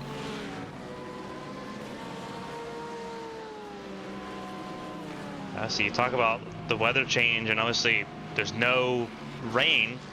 Track temp still 21 degrees centigrade. The air temp still 19 degrees. Humidity's gone up, though. Humidity's gone up from 24 to 31%. The wind has gone down even further, down to 7 kilometers an hour. And the wind direction has changed. It was going almost due north, but now it's going southwest at the moment. Just to add a little bit of context as to how the conditions affect the way these cars handle. The higher the humidity, the more the cars slide around. You can kind of imagine it. It doesn't quite make the track wet, but it just makes it a tiny little bit more slick compared to what you might be used to. But especially with how rugged in the track is, the grip is still there, but it's just not quite where it was towards the start of the race, and it can feel quite alien after you've been driving around on it for quite a while. This fight, though, is going to be a little bit interrupted by Josh Tucker squeezing his way up the inside down towards the Parabolica once again. Gaspar, though, looks to the inside, takes advantage of the Reiter Engineering Acura, going down the inside of Raslov. Oh, a little bit of contact. Gaspar loses the back end of that Mercedes. Yeah, I didn't see Gaspar maybe trying a little bit too hard to try and make that move work. Does compromise his exit massively, but just avoiding that contact with Raslov. I think it was close. It was really close, but fortunately I don't think anything quite happened. But wow, what an aggressive move from Gaspar. Surprisingly, though, right back up on the back end of Raslov as he goes a little bit wide and compromises his exit from the first chicane, leaving him vulnerable to kind of a 264, 30th in GT3 at the moment, as they go 3 wide through Curva Grande. Lazar trying to make something work into Della Roggia, and he is going to get him clear. No, he's not. Gaspar coming back on the brakes. Really aggressive bit of driving from Gaspar at the moment. He is not happy with how that move at the Parabolica ended up, and moving to actively block the car behind him. Obviously, lap cars can get their laps back, but Gaspar really doesn't want to make that happen. But all this fighting is let Raslov get away. The gap's now 2 seconds, where half a lap ago he was right under his rear wing.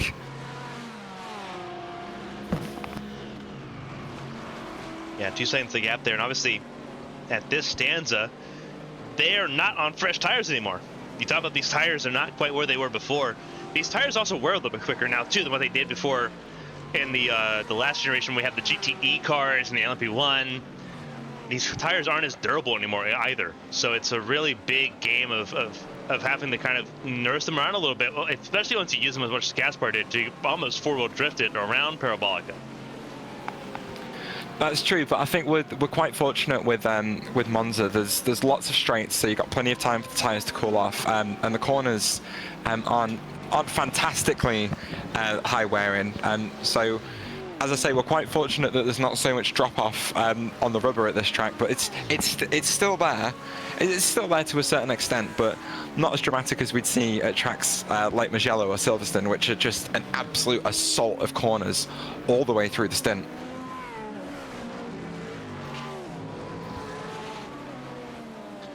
Yeah, Frasilov now clear, and Gaspar, it took him a lap, but now he's getting back up again, 1.5 from 2.1 seconds. So yeah, it's just the pace of that Porsche, as I was talking about before, not quite there as it was at the start of the race.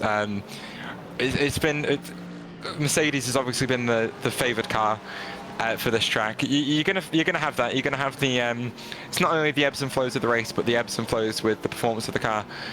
And Gesner, that really aggressive GTP driver, once again just getting right under the rear wing of Gaspar, coming through Lesmo 1 and setting up quite nicely for a nice easy move into Lesmo 2. But I'm not sure Gaspar would have liked having a GTP quite that close to his back end coming out of the first of those twin corners there. But there is a GT3 sat between a Pro-Am car, an Am car sat between the cars fighting for P9 at the moment. The 334 of Aaron just a little bit in the way of Gaspar, not quite getting as quickly through Ascari as Gaspar might have wanted. Lazar as well is still tucked up under the rear wing of Gaspar, but I think Gaspar knows he's got the pace over him, so isn't too worried about him right now. His main priority and main thing to focus on right now is trying to get past that Porsche in front of him, so that he can try and have another run at Vrazilov, who's only a second and a half in front of him now. You see that flash of the headlights coming down the start-finish line. He's easily going to be going for a move here.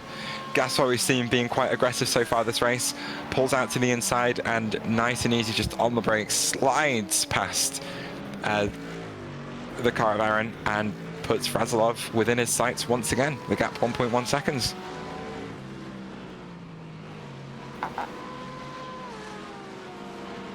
Right now, Gaspar sitting in the 9th position at the moment, trying to chase down Vrazilov. The gap is now back down to a second, but still some hard fighting going on at the moment. This is the closest battle on track. The next closest battle would be in GTP, and it's right behind this group actually, with Florian Appenzeller trying to stay ahead of Kajime Murrieta. So that's the 36 and the 16 we're looking at here. Appenzeller trying to stay on the hassle here, and actually Murrieta in pit lane, so there was a battle that is gone now. Appenzeller now firmly on his own at the moment, but pit stops underway could change that. The undercut now being used by the 16 to hopefully make some inroads on that 36. Yeah, and there's the tyre change. Dead Bull Racing back on the road again, back rolling. Got to try and get those tyre temperatures up as quickly as you can. As we talked about earlier in the race, with how cold the track temps are, down to 20 degrees Celsius now. Not going to be too much. In fact, actually, Carmen, there is a little bit of a fight evolving on track at the moment. The 23 and the 7 going side by side on the run down towards Ascari. The Porsche got the inside, but just lets the Cadillac through and kind of gives that fight up really easily. The 7 to pick up the pace has rear diffuser damage. They've been dealing with that for 4 hours. Yeah, not fighting the 23 though. The 23 just nice and easily sliding by and getting that position done. That was our closest fight on track in GTP, but I was looking forward to a bit of excitement there, but it's all gone away. Yeah, that 7 car just kind of nursing it, and obviously the 23 already in pit lane now, so it's gone no matter what. And now all the GTP excitement is over. That's given time for Gaspar to get back on the back of Vrazilov. Gap now down to 0.2 seconds as they make their way down to the second chicane once again. The braking power of that Mercedes coming into play, really closing that gap up on the Porsche. Again, it's that little bit of instability that Vrazilov is having to deal with at the moment as he makes his way through Lesmo 1, still leading the 253 of Gaspar, as Gaspar just gets that car right down to the apex on Lesmo 2. A little bit of slide on the apex, but not quite getting the run out of the corner that he wants. As I was talking about with that weight of the Porsche on the back end, just allowing them to get on the power that little bit earlier and a little bit more aggressively. But that pure straight line grunt of the Mercedes is keeping Gaspar in it as he closes right back up to 0.1. And again, he's tucked under the rear wing of that Porsche, just staring at the rear diffuser of that rear engined car.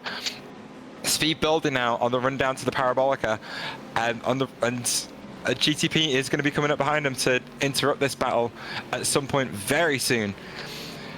Gaspar, though, gets it down to the apex and nicely just keeps the nose peaked out a little bit, keeps an eye on that front end, and keep the grip levels. I think the move's going to be on. Watch out for that GTP behind, though, going to swing just out wide to get past both of these guys. Vrazilov holding the middle of the road once again. Gaspar peeking to the inside. That grunt of the Mercedes pulling him alongside. He's going to get hard on the brakes and make the move on the brakes. And it's done. Finally, it's done. Oh no, never mind. He's gone a little bit deep, but able to park the bus on that second apex. Vrazilov keeping a wheel alongside of the run through Curva Grande is going to get a much better run out of that corner. The Porsche just starting to drop back a little bit though with the lack of straight line speed. Both of them leaving plenty of space, and that's going to be the move done for Gaspar up into P9. Into the Variante Rogia. Gaspar has the advantage. Yeah, no response from Vrazilov though into that second chicane. No. I think he knows that fight's done. And Gaspar now got his sights set on Mishka, who in all of that has managed to pull a 9-second gap on these guys. More cars in pit lane. Not Nicholas Gessner, but the person that he just passed. Alexander Carlier and Alberto Gaspo in pit lane now. Actually in pit lane now. The race leader at one point has dropped down the order a little bit. Third place now for him, behind the 76 and the 50 that have stayed out so far in this run of form. So pit stops underway well and truly, and there is Alberto Garcia Blasco, who now sees blood in the water, but also still has a pit stop to make. Yeah, I was going to say, I don't think the XPD Racing driver is going to be too fussed about having Gazapo in front of him. It's a 2.5 second gap. He's got absolutely nothing to gain by trying to close that gap and make a move. He's just going to hurt his own race. Gazapo's pace compared to Blasco has been night and day. So I very much expect Gazapo to get a bit of a wriggle on here and extend that gap to a few more seconds way before Blasco pits. It's due in about 6 laps time. Reiter Engineering car now in the lead of this race, 19 laps into their stint at the moment. They owe us probably another 10 laps before they even think about coming into the pits. We're just trying to take advantage of that clean air now. Josh Tucker on board that car. Take advantage of that clean air and try and close the gap to Gazapo as he tries to get his tyres up to temperature. It's a little bit of hassling there as we wait to see what the 76 and the 50 do for their strategy calls. Obviously, they're not pitted just yet because there's Laskowski just going through the first chicane, the Renofilio chicane. There's Josh Tucker about to take on the Rocha chicane. So they're staying out a little bit longer. Yeah, these cars are a little bit off sequence from each other. Reiter Engineering and Project Valorous looking at being on the same strategy at the moment. It is the MRP by Fields Academy car that's stopping early relative to these guys, a whole 10 laps earlier. So it'll be interesting to see how that affects where these guys are at the end of the race, because of course the MRP cars stopping this little bit earlier are going to have to take on more fuel in that final stint. So Reiter Engineering, if they can close up as much as they have been in these last 2 stints, I think that, you know, they've got a really good shot at this victory here. Yeah, right now, Josh Tucker just trying to mind his P's and Q's here.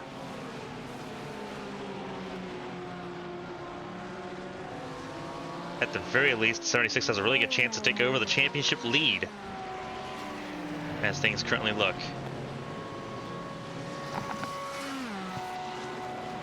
Yeah, just for the MRP car pitted, these two were matching each other on lap time. So I'm just waiting for MRP's first final lap time to come in, because obviously the Reiter Engineering car gains a significant amount of time on them in the last couple of laps due to the in-lap and the out-lap.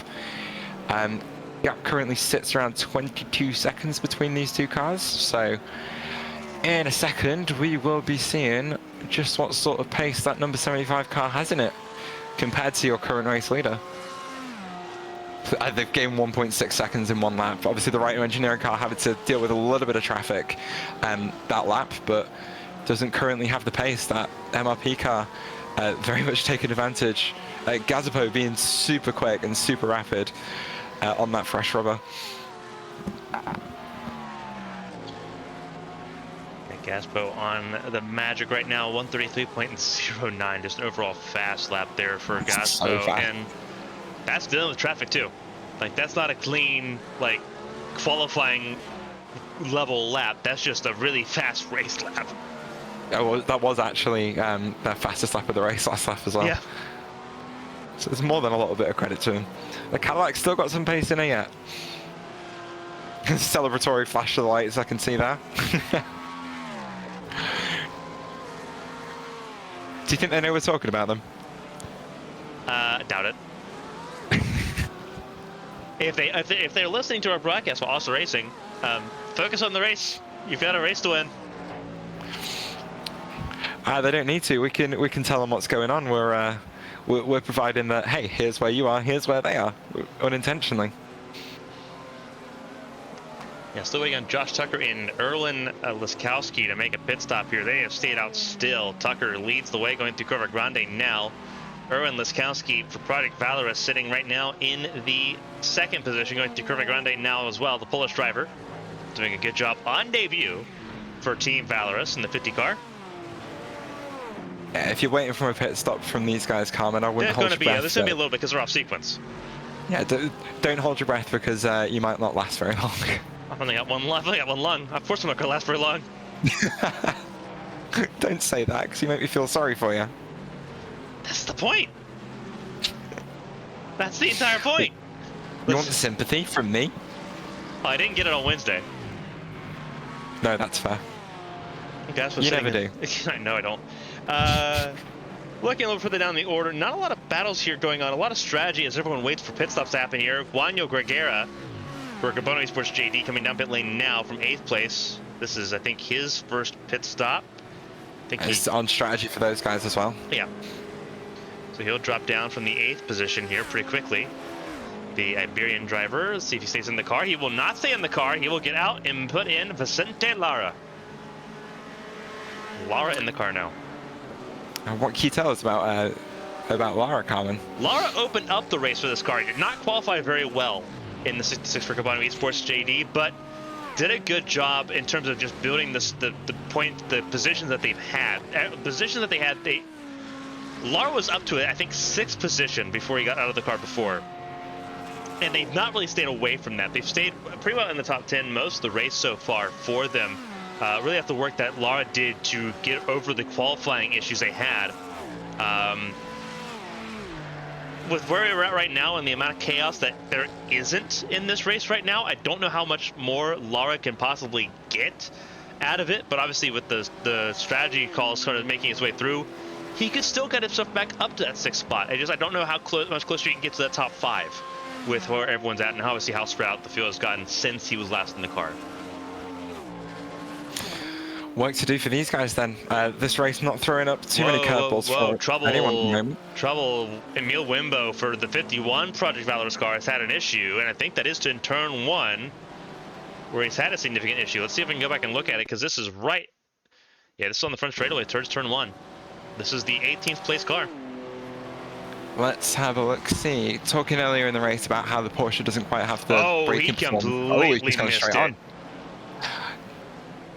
See, that's, again, it's one of those things we were talking about earlier on in the race. The Porsche not quite having the braking capacity of the Acura and the darkness settling in. If you haven't done many laps of practice in the dark, it's going to make it a lot more difficult for you to make sure you keep picking out your braking and turning points. So, yeah, just a little bit of a mistake for the Porsche driver there, and able to recover really easily though, thanks to a good little bit of runoff on the exit of that corner, and behaves himself as well, weaving between those cones, making sure they don't set a foot wrong. But yeah, track's getting difficult. Lots of grip available, but not so much to recover like that. Although, Carmen, I am seeing Alberto Gazapo has been involved in an incident at Parabolica. Yeah, I was about to look at it because I saw that Garcia Blasco got through for 3rd. Let's see if we can go back and look at it here. Yeah, I'm just watching it back now. Gazapo choosing to go around the outside of Kevin Peters in the Slippers Racing Team Mercedes. That's a fantastic team name. The Mercedes just having a little bit of a wiggle on corner exit, clips that back quarter of our ex-race leader. Fortunately, not too much damage for them, but certainly a lot of time lost. Yeah, it's not going to be nice at all. No. But yeah, I keep looking at it because I saw Garcia Blasco had gotten through for there. I was like, okay, well, that's interesting because that's going to put things on the back foot there. But now you see that, yeah, Gaspo is now in the 4th position there for MRP by Fields Academy. Not in significant danger of not getting the lead back when the leaders pit, when the 36 and the 50 come down pit lane.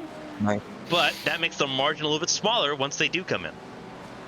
Yeah, the crew of the 76 car, the crew of the 76 car, I can imagine, right on their feet, not quite jumping for joy, but certainly now a little bit on edge, because they know that that's given them a little bit of a chance here, because the pace of Alberto Gazapo has been insane throughout this entire race. Has he come down pit lane? Blasco's come down pit lane, Gaspo has stayed out. Blasco, okay. Yeah, but that's gonna it's gonna give them something. If you're Gazapo, you've got to get your head back in this game right now and start setting those lap times again. Make sure you maintain that advantage, but it might give Writer Engineering just that little bit of something they need to keep themselves motivated, keep their eyes forward, and see if they can make something work. Yeah, right now the gap is 35 seconds between Tucker and Gaspo, and we assume we have passed the 6-hour mark in this race, less than 2 hours ago. I have a feeling that there may be one more driver change in tune for the Writer Engineering crew. They've had Corbs in the car. They've got Tucker in the car now. It's a 3-car effort, a 3-driver effort, sorry, for that 76 car. With Liskowski in the number 50 Project Valorous car, not far away either. Fast lap of the race actually belongs to guess who? Norman Thomas. He's trying his damnedest, bless him. He pulls it for this race too. Those guys are a lot of bit out of position now. It's going to be difficult for them to recover too much, but he's not quite given up yet. Yeah, he spent 9 minutes on pit lane. Yeah, that would be a suspension repair. Then we did see that car it was crab walking a lot there. Yeah, and then obviously the tow period did not help either. Yeah, just such a shame for them. Such a shame for Tomas, who we had the pleasure of watching. I had the pleasure of watching in that Hockenheim race. Really keeping things interesting towards the end. Really, really fun to watch.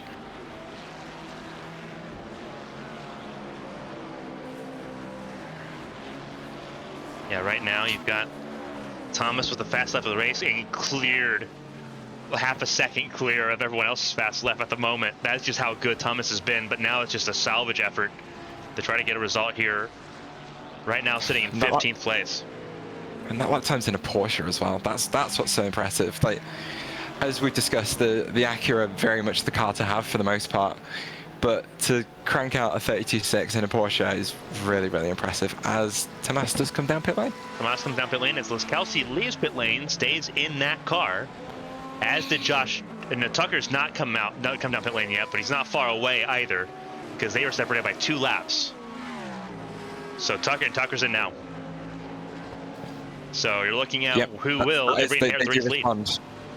That is a response from Writer Engineering for the car behind them pitting in.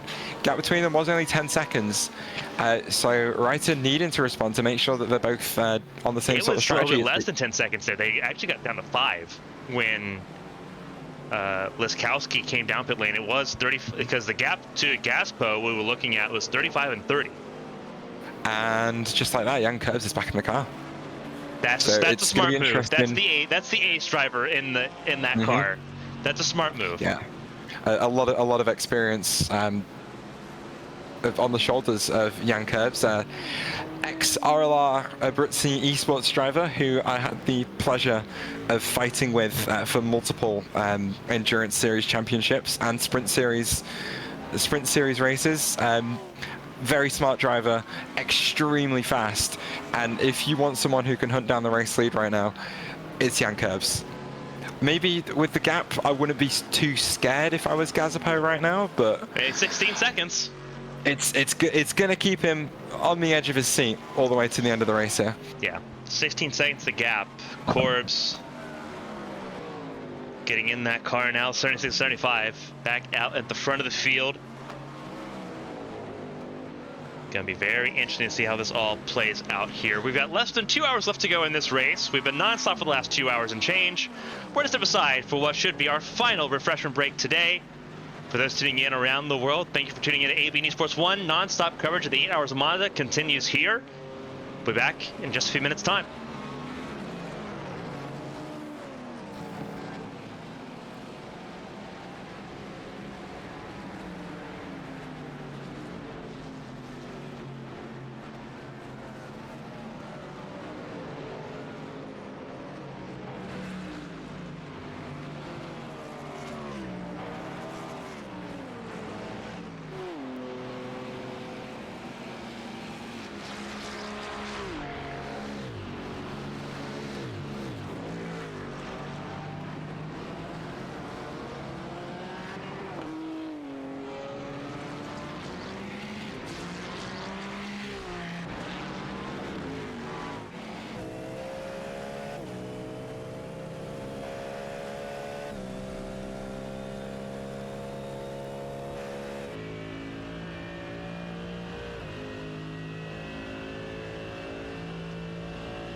Welcome back, everyone. Non-stop coverage continues here on ABN1. Hopefully to the end of the race. 100 minutes left to go in the 8 hours of Monza. An hour and 40 minutes. Right now we're riding on board with the leader in GT3 AM, Blake Aaron. The American driver for Lithium Motorsports in their AM class car leads the way, but it is not a straightforward fight.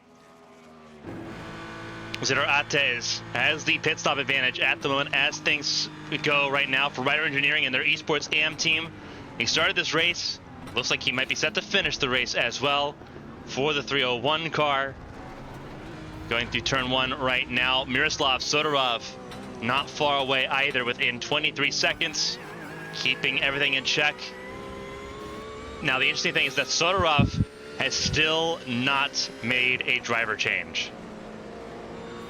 So I think we're approaching disqualification point for Sodorov for the Native Delta Academy. I think it's where we're at right now with the 381 machine. It's very interesting to see how that all pans out here as this race continues on. But Blake Aaron leads the way in the AM class, trying to bring home a win for that car for the first time. Lithium Motorsports, one of the teams that expanded big time from season 4 to season 5. So here we are again, Blake Aaron leading in AM. In Pro, it's more the same. Alberto Moreno in second place, but it's a 27-second gap. Really, you're looking at the closest battle between Charlie Nilsson and Amari Garad, between RPM Racing and Old Firm Racing White. The French team in 4th, RPM Racing right now in 3rd. The points leaders entering this race will not be the points leaders exiting with how things are looking so far. Alessio Bernardini in the car right now, sitting at the front of the field. Two-time defending GT3 Pro champions, looking for another race win to add to their accolades here at Monza. Front of the field in GTP, just behind the GT3 Pro leader, is Alberto Gazzapo for MRP by Fields Academy. Leading this race, Erlen Liskowski, the Polish driver for Project Valorous, in 3rd. Jan Kors for Rider Engineering in the middle by 34 seconds at the moment. Then you have Alberto Garcia Blasco for XPD Racing GTP. Nicholas Gessner is top 5 for Magic Arrow, so sort of softening the blow that happened to the 55 car earlier in this race. Gessner in the 56, leading in P5 there. Florian Appenzeller for Randall Racing in the top 6. 6th place right there, the first car in GTP, a lap down. Then you have Julian Joy behind Andre Valela, sitting a little bit further down the order here. Old Firm Racing Purple, but another part of the French team there. Andre Valela, the Portuguese driver, sitting in the 7th position. Kajima Murrieta for Dead Bull Racing, the American driver there in the 16 car. Vicente Lara in 10th in this gaggle of cars. That includes Lamborghini for Simrace Sweden in their esports academy. Nick Kirstens was behind the wheel of that car. It is now Chris Vanderlind behind the wheel of that car in the 218, 19th place in GT3 Pro. Looking down the order here, we are down, I believe, we may be down to 47 cars. We'll see here. Andrew Lofel still running around for Team Red X in that 323. They're 8th in GT3 AM. Davut Kamen is on track as well. That's 48th place. Team Race Kit of the black car still rolling around after early troubles in this race. And John Connors in the 399 is out of this race, giving us another GT3 AM retirement after being involved in that incident with the race leader now, the 75 Gazzapo in Parabolica. Yeah, it was a slightly weird one, that incident. The Mercedes was taking their line as normal, and the 75 car of Gazzapo just took the outside line through the Parabolica a little bit late, and obviously what that resulted in was the Mercedes had to unexpectedly turn a little bit harder to the right, obviously with a GT3 car with a little bit less downforce than a GTP. It just knocked that car a little bit off balance. The back end stepped out. They managed to catch it, but not without clipping the rear end of the 75 MRP by Fields Academy Cadillac. It cost It cost our race leader a little bit of time, but obviously not enough to hinder their race at all. Their gap to the writer engineer in Acura is still 34 seconds on track at the moment. Gazapo hasn't let that phase him at all. He's got straight back on it, turned that wick up, and got that gap out to exactly what it was before Jan Kurbs got into the car. We've had 3 new penalties in this race. Only 3. One was a stop and hold. And it was a shared stop and hold, 30 seconds for both the 274 Enosis Esports car and the 264 Team Race Gator Black car. 30-second stop and hold there. Drive-through for the 391 Smurf Racing Team car, as well as the drive-through for the number 9 Unity Racing Team by Venom car. Drive-throughs there for those 2, and then 2 with stop and goes. And significant stop and goes for shared responsibility and a massive incident there. And that would have been the incident just after sunset that took 2 drivers basically out of contention, insult to injury, a stop and hold for 30 seconds.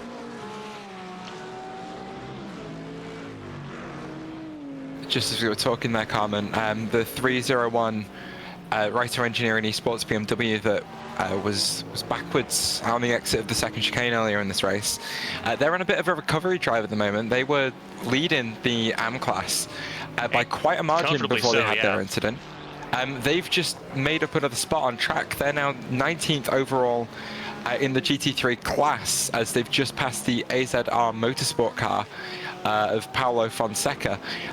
Those guys were the absolute class of the fields before their incident, and in fact setting lap times about a second faster than the AM class leader at the moment. So it's not within the realms of impossibility that they can close that gap and still take the win here, but they've still got 3 cars at least between them and taking the class lead away from Lithium Motorsport AM at the moment. But the gap is only about 40 seconds or so. 34 seconds, 34:40 between Zadar Ates, who started this race for Rider Engineering in the AM car, and Blake Aaron, who is in his second stint. Did not start this race for the AM car for Lithium Motorsports, but is in his second stint. And I would have to assume he is not going to be finishing the car, seeing as how he's already been in this car for... It looks like he's in his second stint now, and obviously these stints in GT3 longer than the GTP stints, so he'll be in the car for almost, it looks like a pretty even 3 hours and change by the time he gets out of the car at the end of this race. Yeah, plenty of fuel on board these GT3 cars. 110 litres in some of these, without the tank restrictions for balance of performance reasons.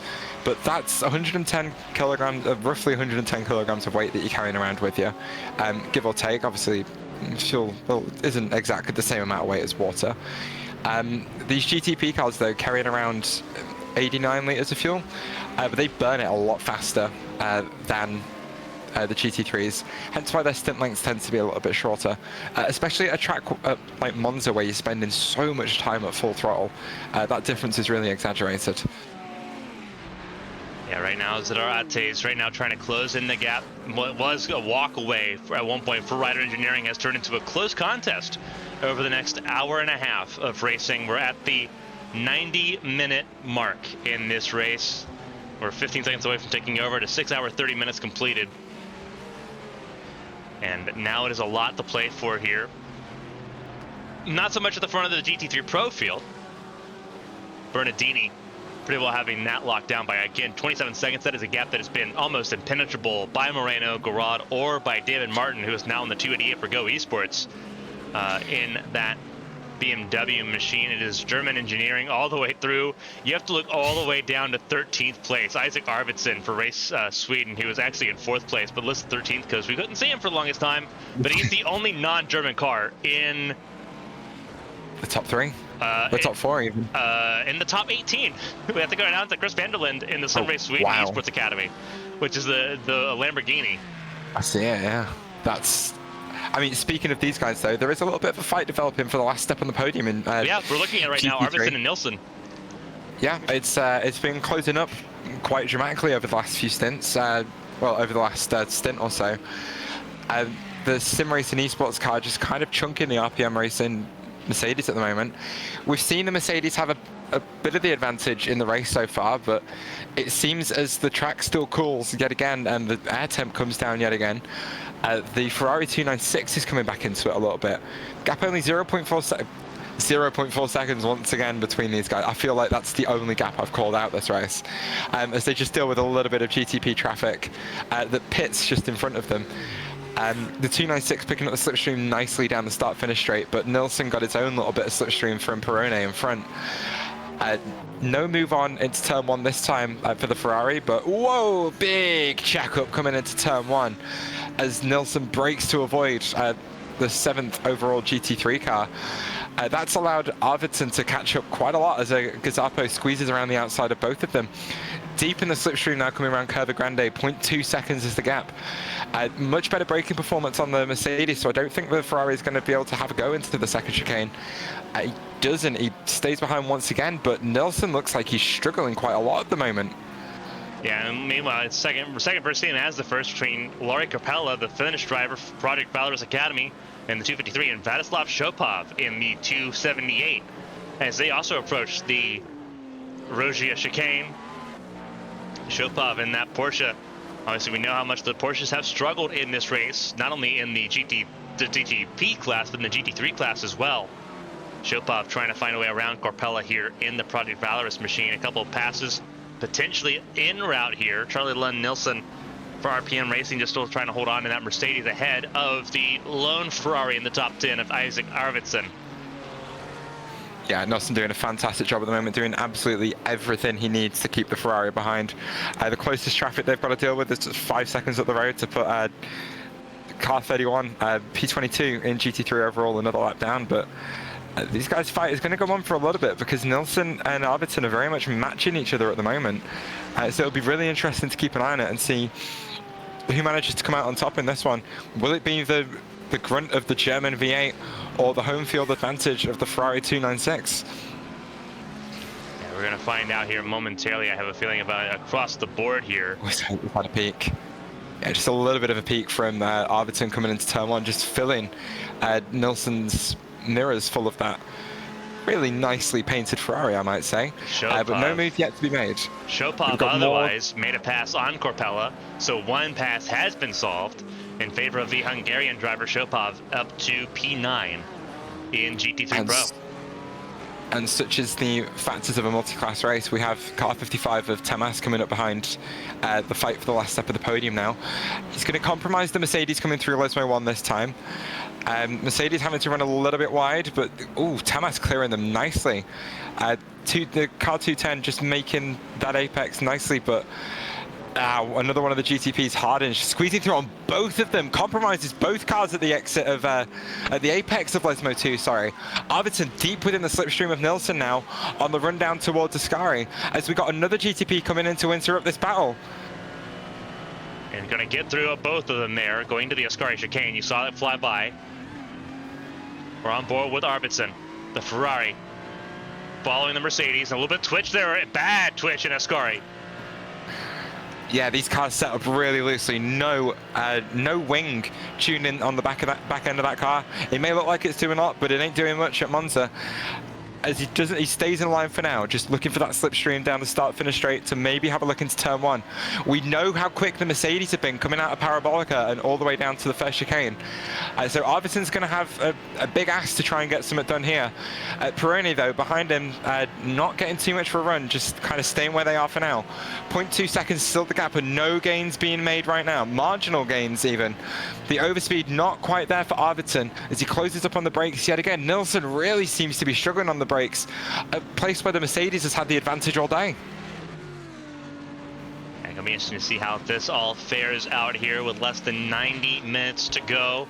We're going to do something here. We have a driver available. We're going to talk to one of the drivers of the 76 car, Josh Tucker, who watched his teammate, now Jan Korbs, at the front of the field. We'll talk to Josh Tucker, see how his team is doing right now with less than 90 minutes to go in this race. Josh, this is Carmen and Taylor from the ABN booth. You got a copy? Yeah, I do. What's up, guys? Hey, man. How's it going? It's good to have you in here. So earlier on in the race, we saw the number 75 MRP car get into a small incident with one of the Mercedes through the Parabolica. And surely that's got to have lit a fire underneath your butts a little bit. Yeah, I mean, a little bit. Like we were playing the fuel strategy from lap 1, and we pretty much got everybody beat there. So if it falls the way we're hoping, looks like most of the top teams, they're fighting for the podium right now, are going to have to do a splash, and we shouldn't have to. So it looks like we may have a chance. I know we're not really closing the gap much to them right now, but we still might have a shot at it. I was quite impressed with how you managed to close the gap down a little bit to Gazapo earlier in the race as well. You cut the gap down by about 10 seconds. Was that a mistake on their end, or just your pace kind of coming into it a little bit in the middle phase?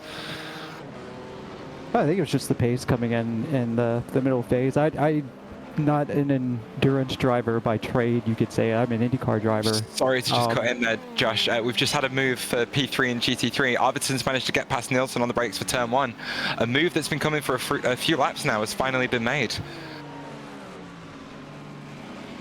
We were talking about the pace during the middle. You came into it a little bit on your own towards the middle of your stint there. Yeah. I'm an IndyCar driver by trade, and Jan, has been doing endurance for forever, and he's kind of taken me under his wing, and like having him as your engineer in the car to say, hey, try this out, try that out, like it really, really helps. So, definitely kudos to him for that. So he's a hell of a teammate. Yeah, he's got a head on his shoulders, Jan. He's been a pleasure to race with over the last few years. So obviously your goal is to make sure you don't have to do that splash and dash towards the end of the race. So what sort of margin do you guys need to try and make that work? We've hit it. We just don't know exactly where everybody else is. So I did in the entire last stint I was in the car. I didn't have to worry about fuel saving. So we're green to our number till the end from here. So we can just push. Is there another driver change coming for the 76 car? Obviously, Jan's in the car now. He spent a lot of time in the car in this race. Is there another driver change coming, or is he finishing the race out? No, he's going to finish it out. That last stint for me was just to give him one last little break. His traffic pace and clean lap pace is stronger than mine. So if we're gonna try to run these guys down, he's our best hope. So he's got to foot the bill for this one, and I guess in Spa I'm gonna have to pay him back. Yeah, good luck for the rest of the race then, Josh. Good running so far, and I hope it comes through for you. Oh, thank you, gentlemen. All right, Jan Korb's leading the way right now. The leading Acura on track at the moment. Erlen Laskowski in the second position as things currently run. Then Andre Villela behind the wheel in P3 in GTP. Right now we're looking at Arvidsson, third place in the race here right now in GT3 Pro. It's Alessio Bernardini still leading the way. The gap is opened up between Bernardini and Moreno by 30 seconds, 30.7 seconds. Moreno in second, Arvidsson in third, Nielsen in fourth right now. We saw that battle as it's begun to dissipate a little bit in favor of the SimRace Sweden esports crew.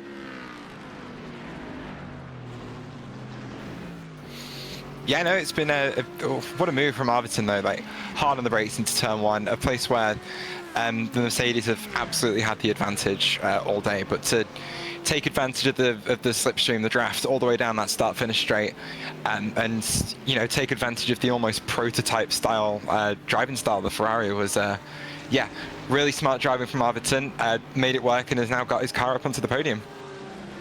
Yeah, right now Arvidsson doing a fantastic job opening up the gap to his second and change. Nielsen in the fourth position. And there's a decent gap all the way to the 231. Amari Garad still in the fifth spot by a minute behind that battle for P3 that we saw there just a little bit ago. Gonzalo Ferreira in the Strumenti DS Racing team, that 255, sitting in the sixth position. Then it's Gianni Peroni for Rider Engineering Esports, the GT3 Pro team, sitting in the seventh position. Daniel Cruz in the 299 and eighth place for Core Motorsports. Vladislav Shopov in the ninth position, 278 by Native Delta by SimGear. And then David Martin, top 10 for Go Esports at the moment as things currently run. In GT3 and Blake Aaron leads the way still, but the gap is continuing to close. 27 seconds between those three cars leading the top three. in GT3 AM. You know, I talk about it a lot in the Champ Car broadcast about how important it is to have really solid driver mentality. And it's always really interesting to get a driver's insight during the race as to what's going on. So like, you could just hear from the way Josh Tucker was talking, him and Jan are so chill right now. Like, you can almost hear their heart rates like basically through the floor. They know they're doing exactly what they need to and stay in exactly the window they need to be in to pull something off here. And it's so cool to be able to get that insight mid-race to see where these guys are at. Yeah, right now, Blake Aaron leading the way in AM, looking for a first win in the Platinum Endurance Championship if he can hold on to it for the next 80 minutes. Easier said than done. Right now at the front of the field as more pit stops get ready to occur. Alberto Garcia Blasco behind Martin Ray. Martin Ray just made that pass happen. And now Garcia Blasco trying to get a response going. Jan Korbs now sitting in the race lead by 41 seconds over Martin Ray. Carmen, I actually have a little bit of an update on the 301 Writer engineering car. If I'm not mistaken, Lucas Buddha was in that car when it had its small off at the second chicane, right? Yes. So he dropped an update in the Twitch chat for us. We say in sim racing it's a little bit unrealistic because mechanical failures can't happen. That ain't the truth. Lucas reporting that his rig broke 2 times, and because of that they had the incidents that they had during the race, which cost them the class lead at the moment. Yeah, it's not unfortunately that's like the worst possible luck you can have.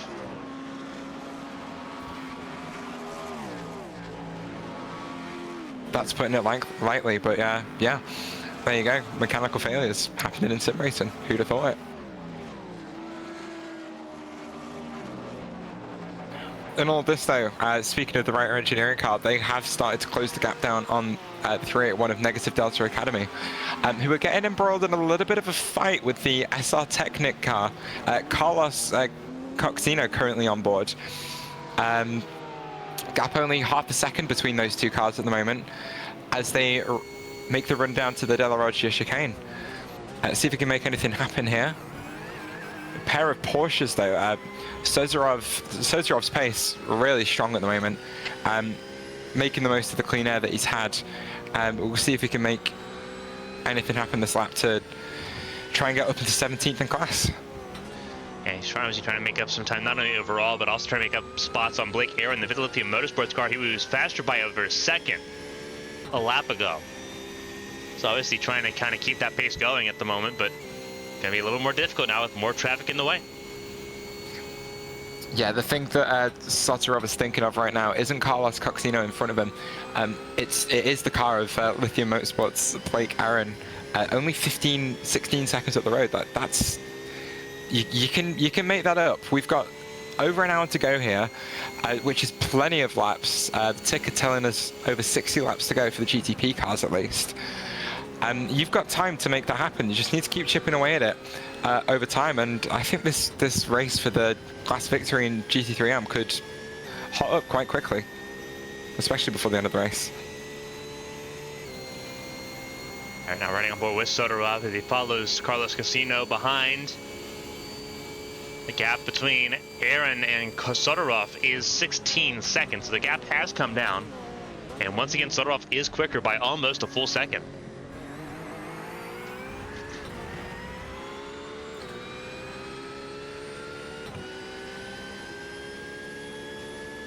Man, doesn't that Porsche sound good on throttle? Sorry, I just had to sit and listen to it for a moment. It's nothing like the old RSR GT3, but there aren't many better sounds in motorsport than that Flat 6. I'm just waiting for the Corvette to come through. Give me that vet. Controversial opinion, it's not the best sound in GT3. By a long shot. You can be wrong. It sounds good, but it's so muted compared to what the C7R was. Ooh, a little bit of bookmarking happening there. GTP is getting involved in this fight here, just separating these two fighting fighting for track position here. But yeah, it's the nature of a multi-class race. We've got Gerritsen, the number 56 Magicara car, coming through as well. He's going to hold up Coxinho on the apex of Ascari, and Sotorov may be able to get a run put together here. Murrieta slides through on the exit of Ascari. Big draft for Sotorov. He's going to get a mighty run coming down towards the Parabolica. Pulls out, looks to the inside on Coxinho. Coxinho better on the brakes. Sotorov tucks in, gets that apex. It's taking that tight line on exit as well. That shorter run really paying dividends, but Coxinho's slightly longer, faster run on the outside line has held Sotorov off just for the early parts of the straight. But the slipstream now really taking over. Sotorov closing up, gets closer and closer, pulls out to the right-hand side. Keep an eye on the car leaving pit lane. And he had to back out of it. Yeah, he backed out. He backed out for, that was Lawrence. Sorry, no, it was the 208 of, was it Lawrence? I'm losing track of everything here, but this fight is getting close. Cayman, I believe, that just left pit lane. Sotorov taking advantage of all of the traffic being thrown at both of them right now. Peeks out, just fills that mirror full of more Porsche. Nicely over the apex curves and just keeping that pressure on for now. Coxinho really feeling it.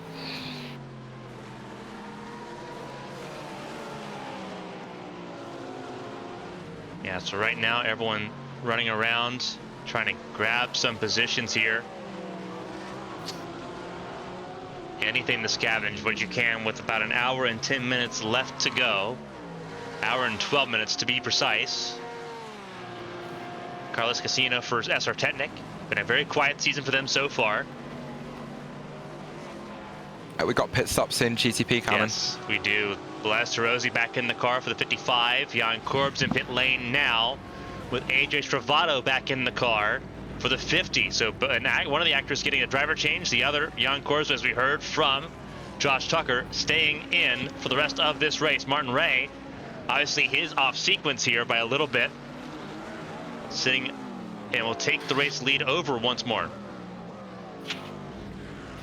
Jan Korbs in pit lane, Stravato in pit lane as well, just further down the order. But here we go, and Korbs out and rolling once again. So the fighting resumes. Jan Korbs now will try to merge out, and he's got a lot of GT traffic ahead of him. I think that should be relatively light work for Jan here. He's only got a couple of GT3s that, for the most part, he should catch on the straight. Lauren's going to be very easily dispatched here. But of course, he is actually closing in on the... In fact, whilst we were talking about all that, Coxinho has lost the position to Sotorov. Smith got through on him as well. I think that was just a little bit of fighting whilst we were trying to focus on the GTP pit stops.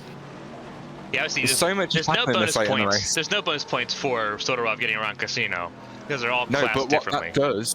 What that does is that puts Sotorov in a position to start chasing down the class lead.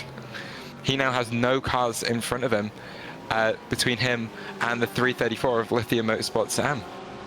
Blake Aaron has all of a sudden got to be watching his mirror. There's Amari Garad. Actually, yeah, there's still some cars there. There's a 3 of Amari Garad, third place overall in the class right now, still ahead. There is Alessio Bernardini, the race leader right now ahead, because Bernardini's lapped Garad. So there's only 2 cars only lapped in pro. Yeah, but fortunately for Sotorov though, Garode and Bernardini are going to be plenty faster than Aaron. Aaron's best bet just to let those guys through, tuck into the slipstream and hope they can drag him along a little bit. But yeah, Sotorov's pace at the moment is absolutely enough to help him close down that gap. And if I was the GTM class leader, I'm a little bit worried about what's behind me at the moment. Yeah, a little under 70 minutes to go in this race here in Monza. Sotorov following on board with him. He's clear. Casino's got nothing for him, and Zero Ate's got to get around him too, but he's still 8 seconds behind as well. And at the front of the GTP is a strategy game going into this now. I can't wait to see how this shakes out. You're looking at 10 laps, 8 or 9 laps longer for the Writer engineering car at the moment, and even in all that, Carmen, they've managed to close that gap down again. Like, it was 30 odd seconds before they came into the pits, but they've come and cycled out only 27 seconds behind, We know those guys are fuel saving. We know they're going to be a little bit slower over the course of a stint. But if they can cut out that stint at the end like they think they can, those 27 seconds aren't going to matter. MRP really need to turn the wick up here. Now Martin Ray going to try to do that. A 134.96 by Martin Ray on Corbs. We'll see what his response is. And then AJ Travato still further 8.2 seconds away.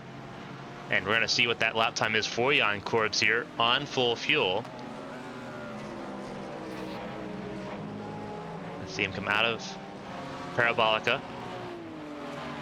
And everyone holds their breath. A little bit of help, a little bit of drafting help from another GTP there. It's going to help out a little bit as well. 132.84. 133.61 versus 132.84. Yeah, That's Corbs exactly what he is. Corbs is lighting it up. Yeah. He is absolutely flying, and he's doing this all whilst fuel saving, which is super impressive. Well, he's pulling away from Gomez, behind, who was helping him out on that last lap. Gomez is now going to get out of the way. Obviously, 13th place Gomez compared to second place Jan Corbs.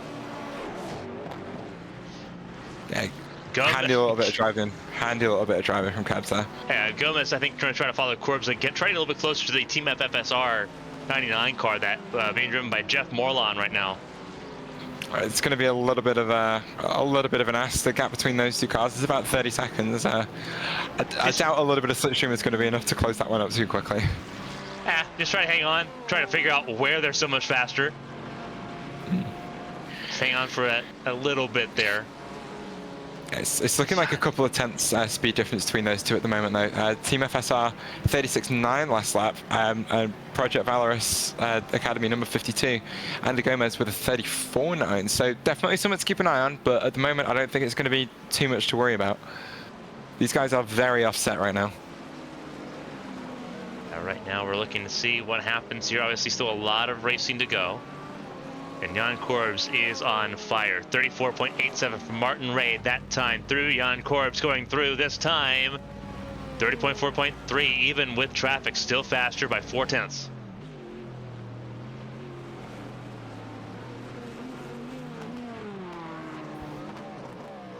Yeah, that gas coming down. Martin Ray has to make a pit stop. That is rough going.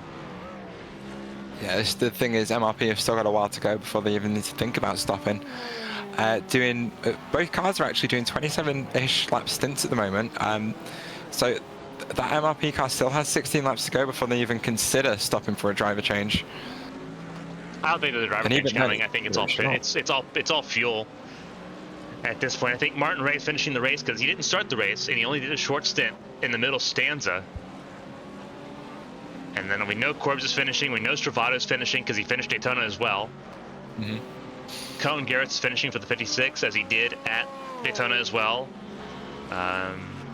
Those are the top four. Florian Appenzeller, Randall Racing didn't finish. Didn't really get to do much at the start of Daytona. So this is their first really full experience here in the PEC. And they're within 8 seconds of the 56. So there's a couple of really close battles here that aren't so much relying on strategy as it is just straight up an on-track battle potentially, because we know how quick Randall Racing can be right now. They are they're still faster, even with traffic this time, by about 4 tenths of a second. Speaking of potential on-track battles, just at the corner of my eye, I'm keeping an eye on the gap between Core Motorsports' Daniel Cruz and Negative Delta by SimGear.bg. Vladislav Shopov on board that car. A Porsche, in fact. The gap between those two at the moment, 1.3 seconds. It's a little bit stable at the moment. The 278 is a touch faster than the Core Motorsports car at the moment. Fastest lap. Yeah, exactly. But the gap is just marginally coming down, so it's definitely going to be something to keep an eye on for the moment. But Daniel Cruz, his pace, he's starting to turn it up a little bit now, setting the team's best microsectors to maybe see if he can eke that gap out a little bit. Over the last sector or so, it has gone up by a tenth, but these guys have still got a little bit of traffic to cut through as P2 overall, Jan Curbs is about to slice through Shopov on the way down to Ascari. Yeah, right now, looking at Shopov, center of your screen right now as Corbs goes by in that Acura. The gap is still at 1.3 seconds, and it's a further 7 seconds to Gianni Peroni for Rider Engineering's Esports Pro Team. Just feels like everything's starting to close up a little bit now. Everyone's best drivers are in the car, and we're really we starting still to have see pit things stops shake across out. the board. You love it. At least one. So is We the- know one for GT3, maybe two for GTP, depending on where you're at on the fuel cycle. Yeah, no, of course. Plenty of different ways this can shake out towards the end of the race, but we're just, it's the waiting game now. Like, everyone's holding their breath and waiting for everything to unfold. We're going to know where we're at after that last round of pit stops. I don't know. We know where a decent amount of people are, racing. especially in GTP. We know where a decent amount of people are as far as where they're at right now. Because we know that Corbs has got one pit stop left. Martin Ray. We know that MRP have two. Valorous as well, actually, with only the one pit stop left too. So if Reiter are confident they can jump MRP, it may be a fight between Project Valorous and MRP for P2. Potentially. Because Corbs and Stravato, they pit on the exact same lap. So that's going to be interesting to see those there. guys have been matching each other all race. So absolutely matching each other all the way. So if Martin Ray's marginal, and we'll say he's marginal just to kind of put him in that gray area, the 56, not going to make it. Because they put up 238. For comparison, Martin Ray, who we think is questionable, is on 244. Florian Appenzeller, pit on lap 238 as well. He can't make it. Kajim Murrieta for Dead Bull Racing, pit on lap 240. Let's say he can't make it. Let's say he's on the wrong side of it. He can't make it. Pablo Alvarez, who is right now in the 4th position in the 33 for XPD Racing GTP. We'll pull him up on your screen at the moment. He pit on lap 251. He would be good to go. So that's interesting, because that's P2, 3, and 4 on the same strategy call. That's very interesting. If you're in the MRP car and you're tracking all of this, you're sweating a little bit. You must be thinking, where have I gone wrong? Although credit where it's due, they have turned the whip up a little bit. I keep saying that. Martin Ray is going a little bit faster than Jan Kurbs at the moment. That gap did drop down as low as 26 seconds, but he's managed to get the gap back up to 28. Very much taking advantage of those much better bedded in tyres. Jan Kurbs, though, on that fresher rubber, still going fast, but at the moment it's not technically enough to close in the gap to MRP. Well, I think the traffic is doing better right now too. Jan Kurbs ran at 136. Obviously, we know that traffic can take you a lot of time depending on where you're catching that traffic. Kurbs got a lot of traffic there, not only in the Lesmos, but in the Rogia chicane that last lap. Yeah, he's getting it again on the run towards Lesmo 1. It's when the GT3s are spread out that it really gets on your nerves, because you kind of get the concertina, and you kind of want to pass everything as quickly as you can, but when there's like a car length between them, you're not going fast enough to be able to get two of them. Like on the brakes, you have to slot in behind one, then past the other, and then obviously the GTPs are a little bit slower than the LMP1s, so you don't have that punch out of the corner that the Audi R18 and the Porsche 990 did, because they obviously had that front axle hybrid motor, 500 brake horsepower at the push of a button that just pulls you out of the corner like that, and you can clear so many cars on a straight with that sort of power. GTPs technically have more power on neutral without the boost. They're running about 700 horsepower, but it's about getting that power down. You can't get the power down well enough in the GTPs to be able to punch out the corners like they used to. Sorry to cut you off. Trouble. Cone Garrett's in trouble. This is out of, I believe that is through the second chicane, but there's trouble going into it. Cone Garrett's had a lot of trouble in the 56. Did Magic Arrow see another crushing blow? This is, again, entering turn 1. This is going to be rough. What happens here? This is approaching a lap car. He gets through that one clear. Sails it in. Oh, just completely misses it. That's heartbreaking. Again. Yeah, and he doesn't even get all the bullets there. Yeah, no, that was a slowdown for the Magic Arrow 56. I heard them lifting off on the straight, on Curva Grande down the run down towards the second chicane. A big old lift for him, but yeah, just clearing that slowdown and cracking on with it. But we've seen that all too many times this race. One of the other cars, I think was it Magic Arrow 55 making the same mistake earlier in the race in the Porsche? It was not. It was 36 of Florian Appenzeller, who's right behind him. Yeah, it's put him under a little bit of pressure now. Yeah, this is the battle spicy. for this battle for 4th place now on track, and they both pit on the exact same lap. So it's head-to-head now. Head-to-head for both of them. Stravato in the 50 car in 3rd place at the moment, going through Parabolica now. Trying to make some magic happen. 40 seconds shy of Martin Ray. But if fuel mileage is good on that 51, on the 50 the way it is on the 76, then that could be a moot point going through the final hour of this race with less than an hour to go, 58 minutes to go until checkered flag.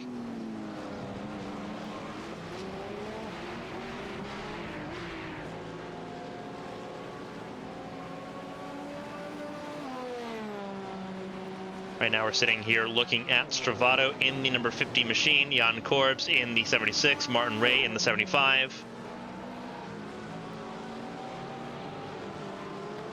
Yeah, everything really nice and settled down for the stint at the moment. I get the impression that everyone's kind of setting up for the final stint right now, so pace very much equalized between the top 3 right now. 28 seconds is the gap between the leader and P2, but that's been pretty stable for the majority of the stint. Only dropping as low as 26 for a couple of laps when Martin Ray was in a little bit of traffic and struggling in a little bit of traffic. But as we're talking, Carmen, we are, I believe, watching a little bit of a battle emerging. This is no, the not battle quite. between the 213 and 301. So I'm following a little bit of a fight further up the field as well, as Writer Engineering do make that move on the exit of the Ascari chicane. That now puts them only 7 seconds behind the Negative Delta Academy car of Miroslav Solarov. Sorry, I had a bit of a moment there, but that only puts them 14 seconds behind the leader. Everyone in that top 3 in GT3M is really starting to close up now. But as we were talking, the core motorsport car and the Negative Delta by Simgear BG have closed up again. Half a second is the gap between them right now. The Porsche is the best of the 2 cars right now. The BMW just dropping back slightly, but they're still within half a second on the run down to the Parabolica. Yeah, a lot of battles up and coming here as we go. And again, for these GT3 cars, all of them only have one more pit stop to make. So that's a very straightforward conversation. They've got to do it on the track. If they're going to make things happen, it's got to be on track. As is always the case, we have seen some really good battling between cars in this class so far this race. It's all really happened in the latter half of the race. There was a lot of kind of processional driving in the first half, but as the lights of as the headlights have come on and the sun's gone down, everyone's kind of switched it on a little bit and found another gear to start trying to make up some of those positions and start fighting. Yeah, it's been a lot of fun to really kind of follow this so far. But as seeing Chopin trying to hold off Daniel Cruz, Gianni Peroni's already made his way on through. These guys are closing in on Peroni, actually. The gap was 8 seconds earlier on in the stint, but even though these guys are just kind of following each other, cruising the dirty air of Chopin behind, they are starting to close in on Peroni, but they do have car 31 and 391 between them. So they might need to just stay in line right now to get onto the back of Peroni to try and think about fighting for P7 rather than wasting time fighting over P8. Because every single point is going to matter at the end of this championship. Only 5 races in the season.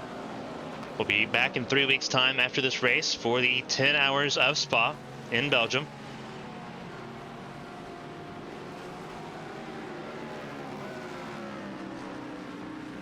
Yeah, just watching this gap tick down again. It's now going to dip under 6 seconds coming down to the line. Peroni just having to deal with a little bit of traffic.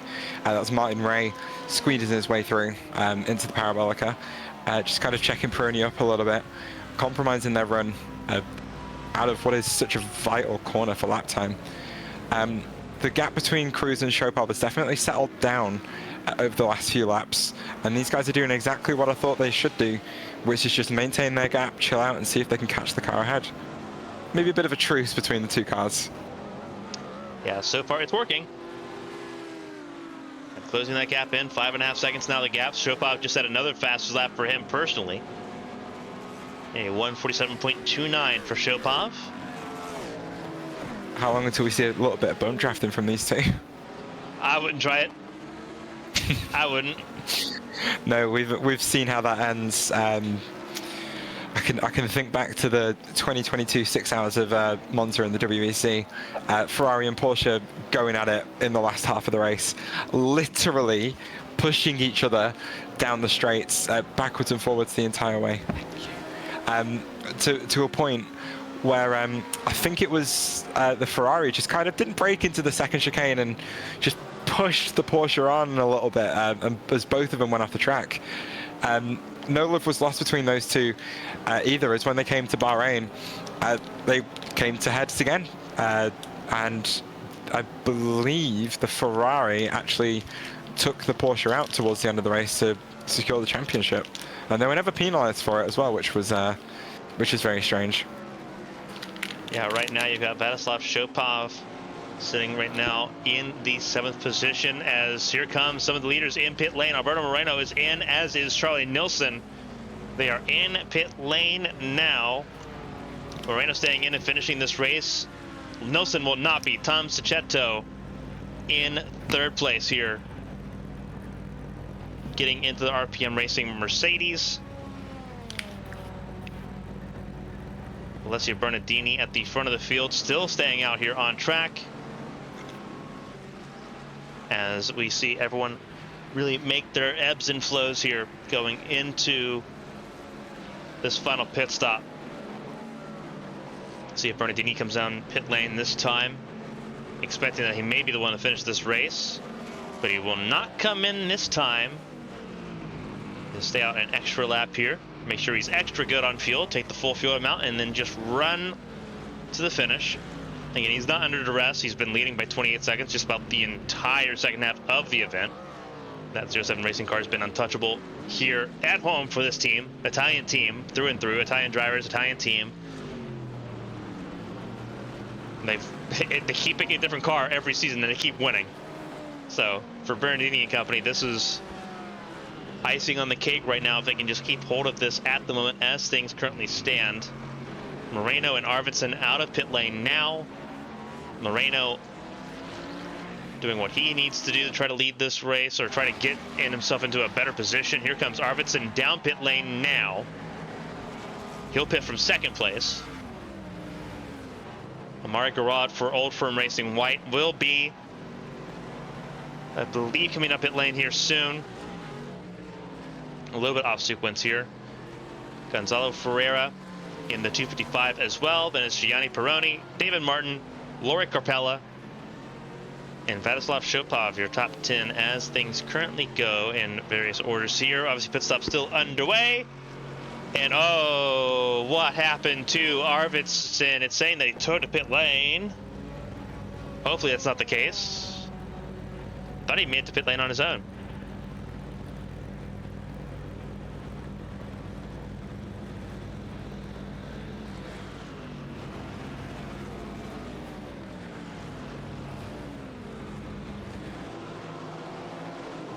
I was gonna say, I'm about to panic. It's probably because they fell out of my viewing range.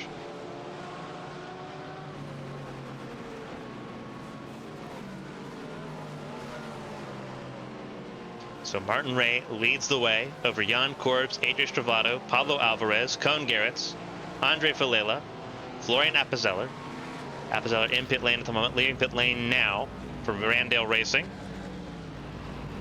Oh, he's going to come out just alongside number 10 for Jallier. Well, I just took it in behind them. The important thing right now is that Appenzeller is pitting at a point he can't make it from here. No, he's going to need another stop. Anyone that stops between now and about 40 minutes ago is going to need another stop, as Magicari 56 dives into the pit lane as well. Jallier, only 21 laps into their stint right now. That number 10 Cadillac should be able to go long enough to cut out that final stop, and fair play to them. It's going to gain them a little bit of time, because they're going to be close enough to the number 36 of Appenzeller to be able to make up a position when they have to stop again.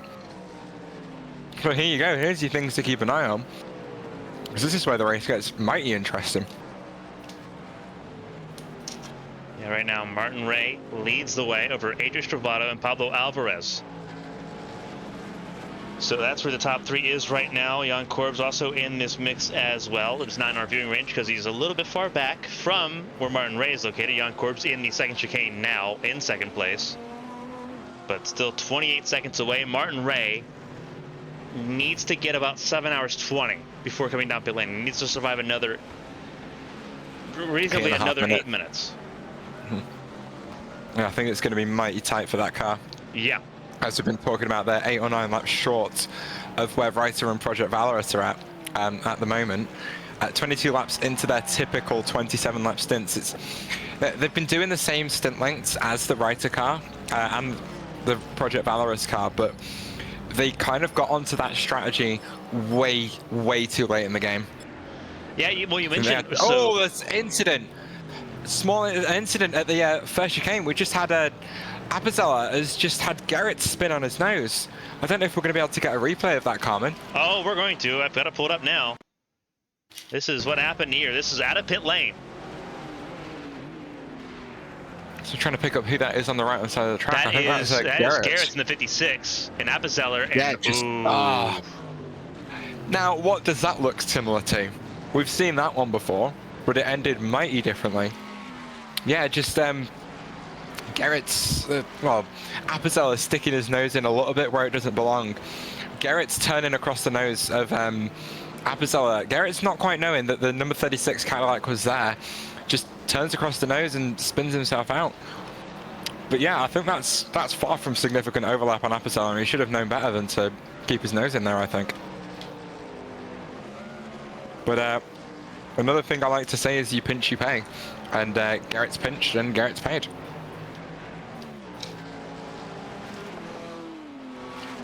It's going to be interesting to see what the stewards have to say about that. Yeah, obviously, Apazella ended up rolling, so did Garrett's. But now they're both behind Martin Ray once more. Martin Ray rolling once again. Garrett's back in pit lane. They must have picked up a lot of bit damage. Oh, that's such a shame because that was their outlap as well. But that's it, that's what happens. You get this late in the race and your concentration fluctuates, and all of a sudden you end up having to come down pit road an extra time than you would have expected. It's such a shame.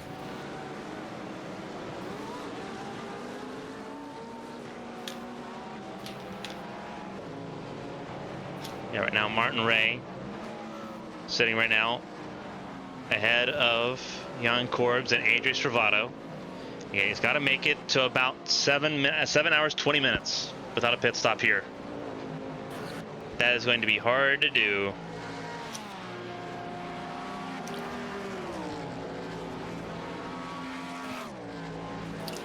We have got a little bit of a battle emerging between classes. Reiter Engineering have actually passed Negative Delta. In the pit stop phase, they managed to get in front of Negative Delta. And now the only car between Reiter and Lithium Motorsports is an SR Technic Pro car. And we've seen that Reiter have had the pace. So it's all going to come down to this final stint as to whether Reiter can close down the gap to their class leader. The gap is 9 seconds at the moment, 2 seconds behind the 213 of SR Technic. So can Reiter close that gap and maybe take the GT AM lead back here with 45 minutes left on the clock? That'll be an interesting question to figure out here as we look throughout the field again. Focus overall is on Martin Ray, and if he can save the fuel to avoid that extra splash and dash at the end of this race. It's going to be a big ask. He needs to go 4 laps longer on both of these next 2 stints. He's going to be nowhere near quick enough to hold on to the lead if he gets anywhere near that. That gap, though, between SR Technic and Reiter Engineering, the AM car, is collapsing. It was 2 seconds not a minute ago, and it's now dropped to 1.6 seconds. Zadar Atas in that car is absolutely flying at the moment, and Carlos Coxinho, who we've seen slowly fall down the order in GT3 overall, is really starting to struggle. He does not have an answer for that 301 car. As I say that, the AZR Motorsport car has got past the Negative Delta Academy car, so that puts Miroslav Sadorov another placed as he repasses the AZR Motorsport car. These guys are going at it right now. It just puts him another place down on being able to take this lead back.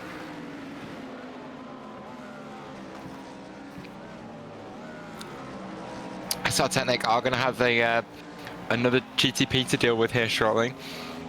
The number 55 Magic Arrow car gets through them relatively cleanly. Atta is now well within slipstream of Carlos Coxinho. We've seen, though, the pace of the Porsche has kind of come back a little bit in these later phases of the race, but we already know that the 301 car has been the fastest of the AM class so far. So it should be an absolute breeze for Atta to get past Coxinho, who we know has been struggling in these last 2 stints or so.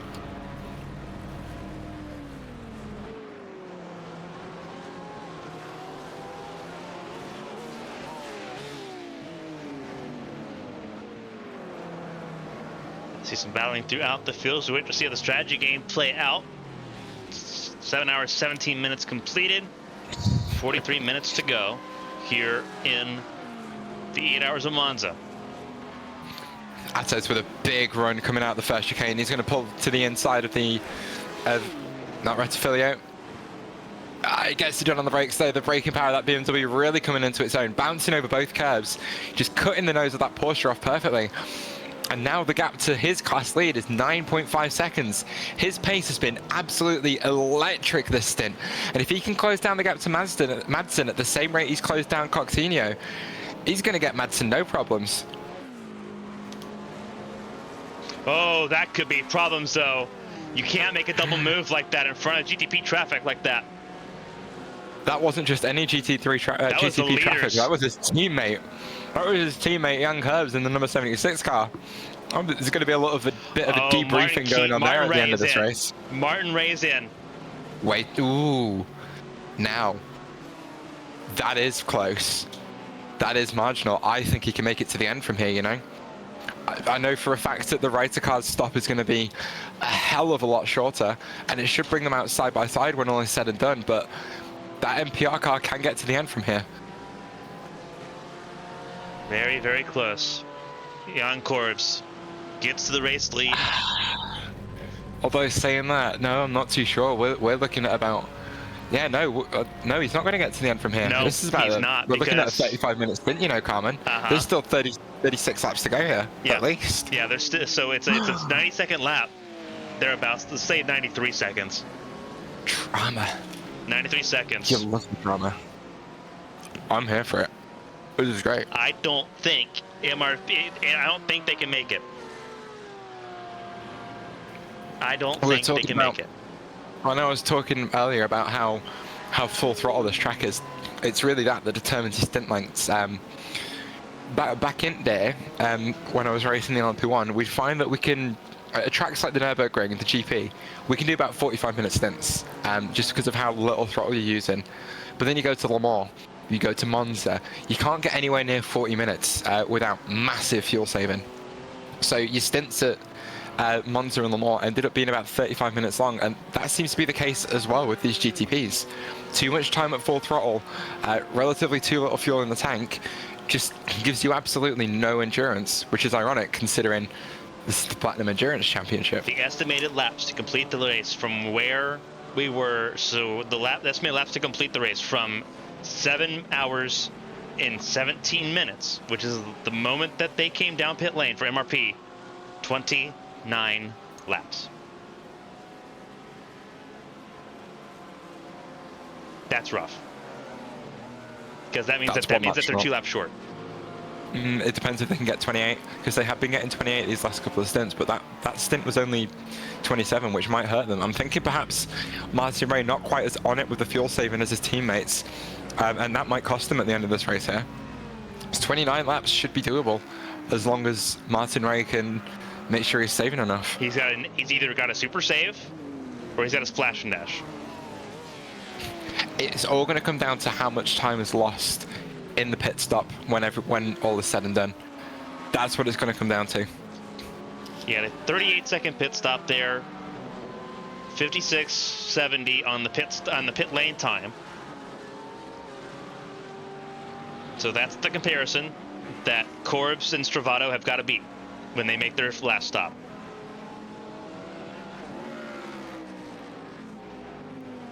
I don't know, Carmen, I think it's too close to call. Because I'm seeing that the race is going to go 308 laps by the end of it, but I don't know if that takes into account all the pit stops that have happened in the race, but it's definitely something that I'm keeping an eye on. And I guess it brings a question up to me, is the race going to go 30 more laps?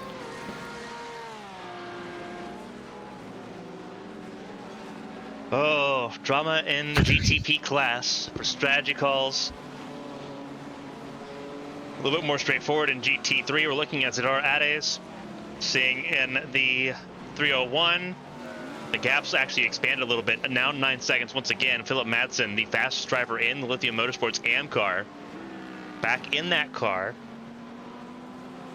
These cars are now as they started with their driver lineups. Yeah, Atta's doing everything he can to try and close that gap down at the moment. Half a second faster than Lithium on the last lap.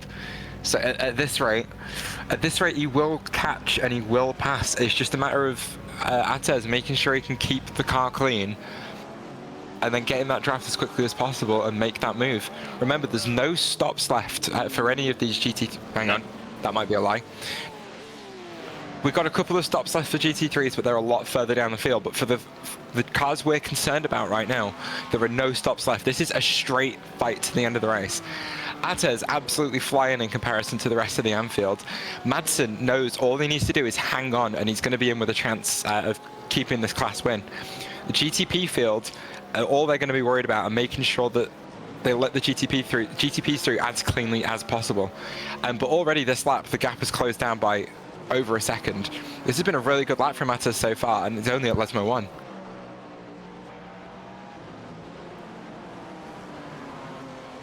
Jeff Morlon for Team FFSR back in pit lane. This will be his last stop, and he is good from the finish here, but he is sitting outside the top 10 as it sits anyway.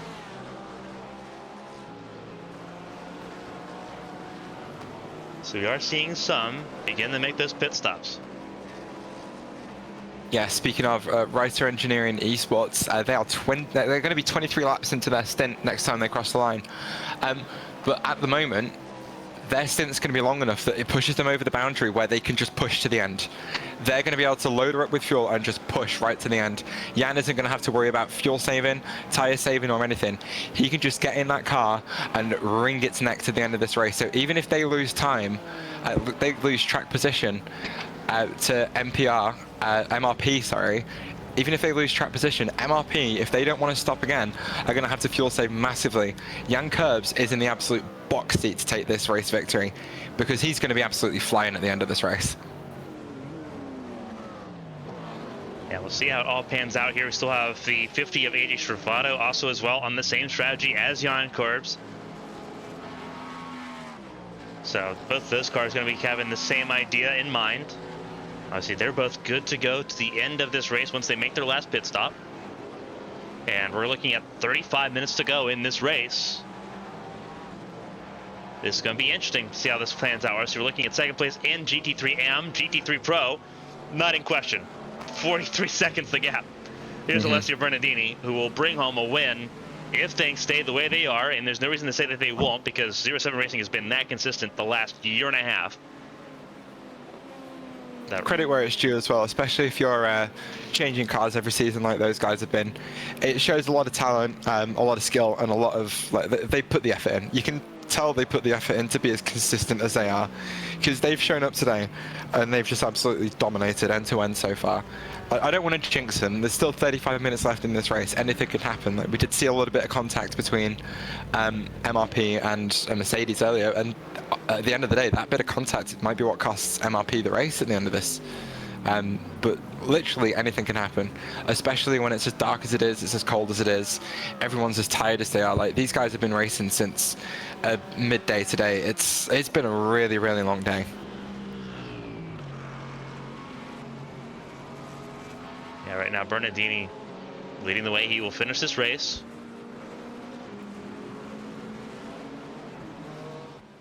As that's a pit stop for car number 66, not quite one of our protagonists for the race win at the end of this, Yeah. but that should be their final pit stop. Anyone stopping now should be able to make it to the end of the race, no pressure. I'll put Guanyo Gregera back in the car to finish this race off. So good run there. Jan Korb still on track. Seeing him go by pit lane now. And Korb's last pit on lap 252. That's the number that they have to hit. They pit on lap 252. We're on 277 now. So we're 25 laps in. They've got about 2 laps to go until they hit pay dirt, and then they can just sprint. And that's the important thing. They can take less fuel. Oh, Carmen Atters is wringing the neck of that BMW. I've just been following him this entire stint.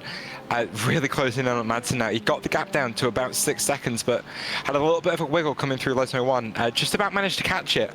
But it was it was really close to him completely losing that car, but a fantastic save that keeps him in this race. 7 seconds back on the class lead at the moment. 33 minutes to go for them.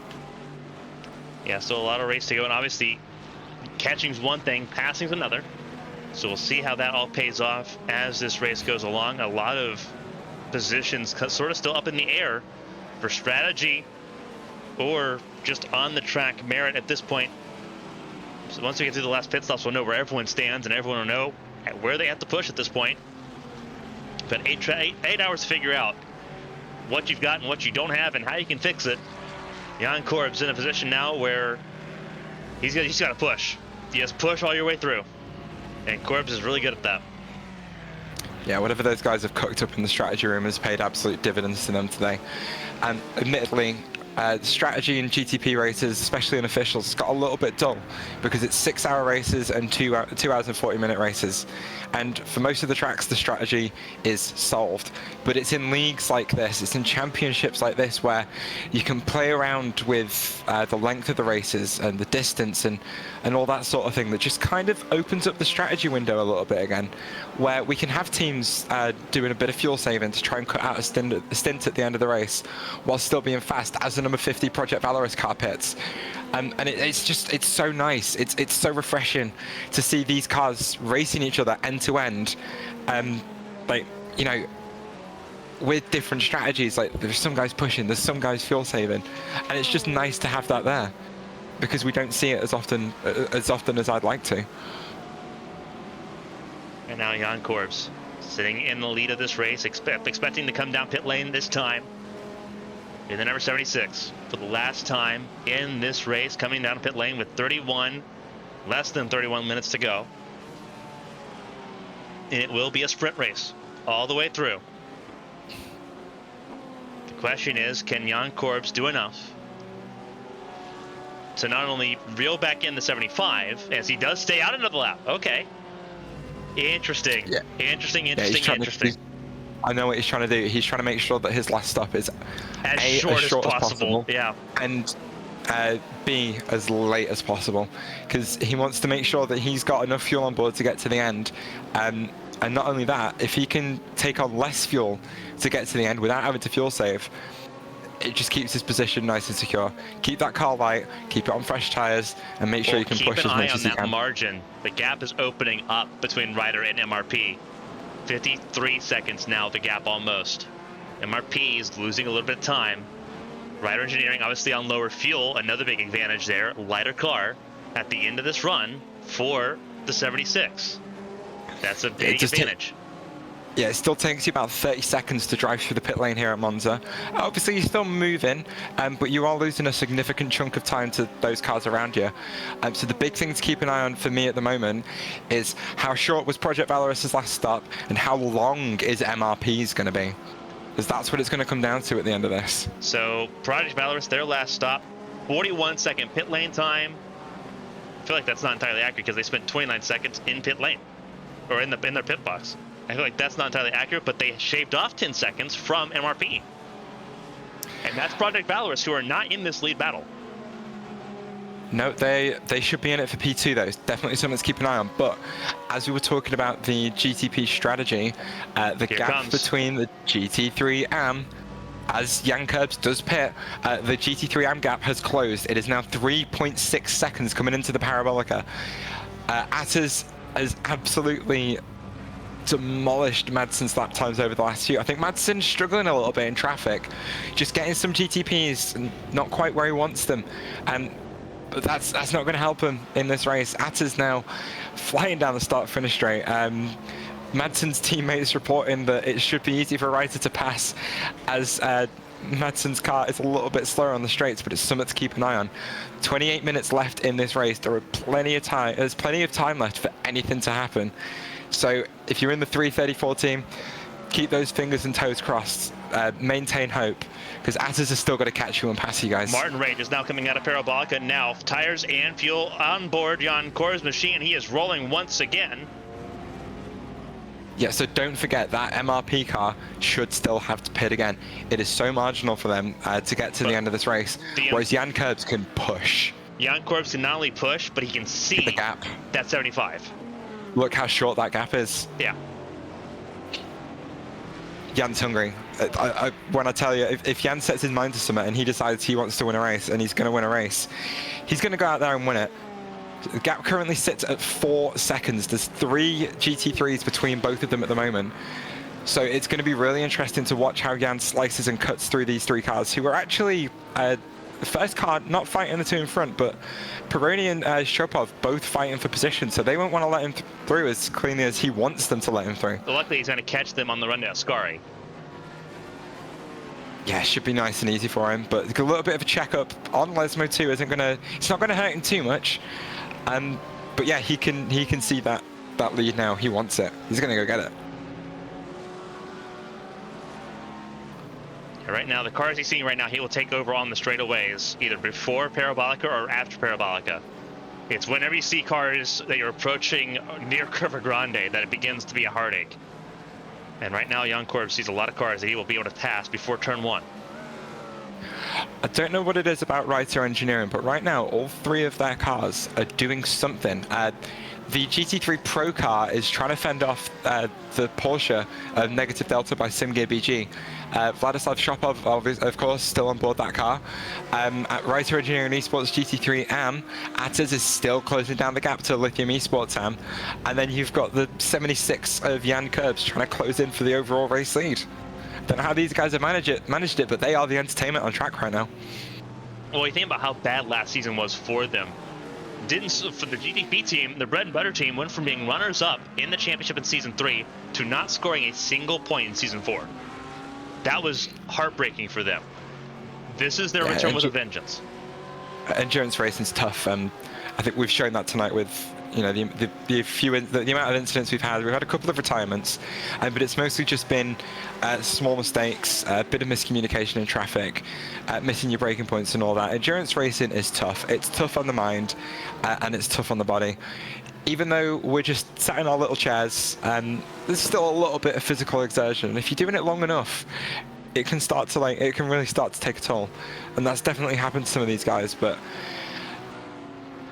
yeah, it's super impressive what these guys are managing right now, though.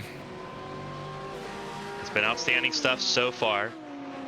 And for everyone tuning in for the last 25 minutes of the 8 Hours of Monza, welcome to ABN Esports 1. We've had non-stop coverage from 7 a.m. Eastern. This race will be ending just after 4 p.m. Eastern time here in the United States. It's been a long, long race, but we still have a lot of positions to figure out here. The only thing that feels safe right now is the lead in GT3 Pro. Alessio Bernardini leading the way there. We'll move over to him real quick just so you can kind of see where he's at on track, leading the way. And it's not even close by almost half a lap.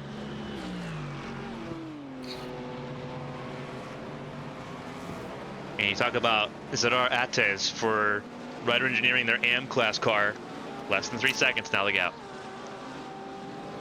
Yeah, and it keeps closing, and it keeps closing, and it keeps closing. Reiter haven't had the look at the traffic so far for the 301, but they are still managing to close that gap. And it's only 3 seconds. It's doable. It's 3 you know seconds, that's doable. It's 3 seconds in AM and in GTP. Exactly, it's the same gap for both of them and they're both chasing down a class win as well. But I'm seeing Jan doing the things that he used to. You see those flashing lights as he's actually coming up behind one of his teammate cars.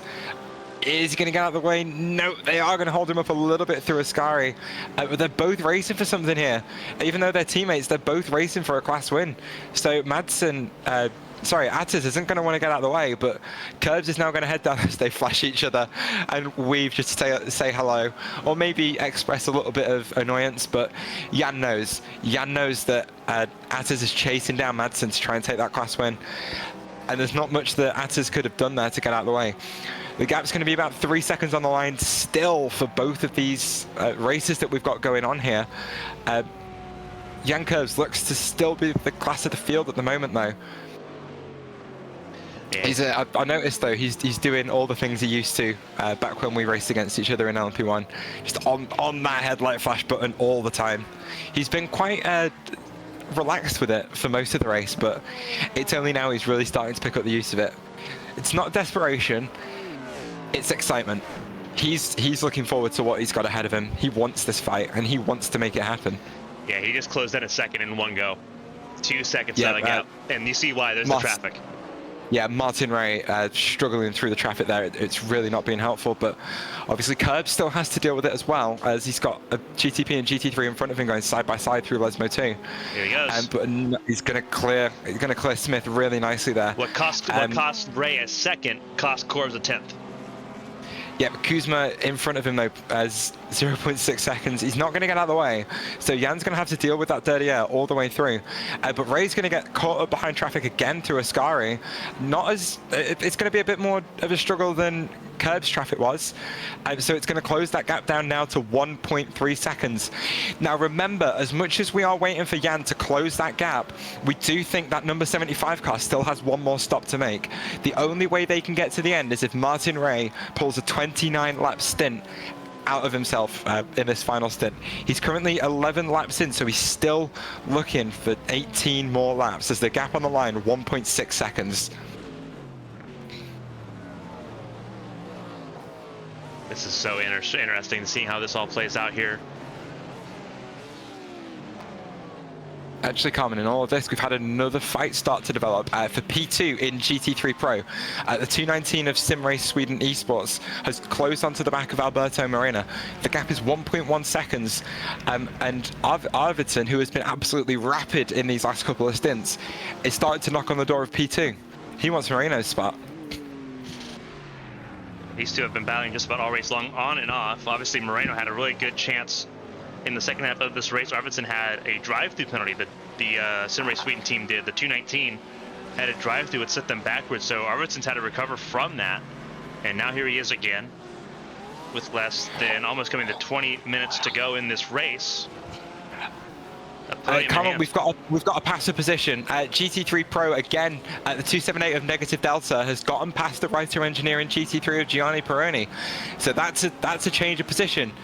Negative Delta now up to P7, and the writer engineering Pro car now dropping to P8 in class. Is that an omen? Well, I'll figure it out right now. Atta is still 2.5 behind Madsen in GT3 and the 301, chasing on the 334. And in GT3 Pro, the gap is now 1 second.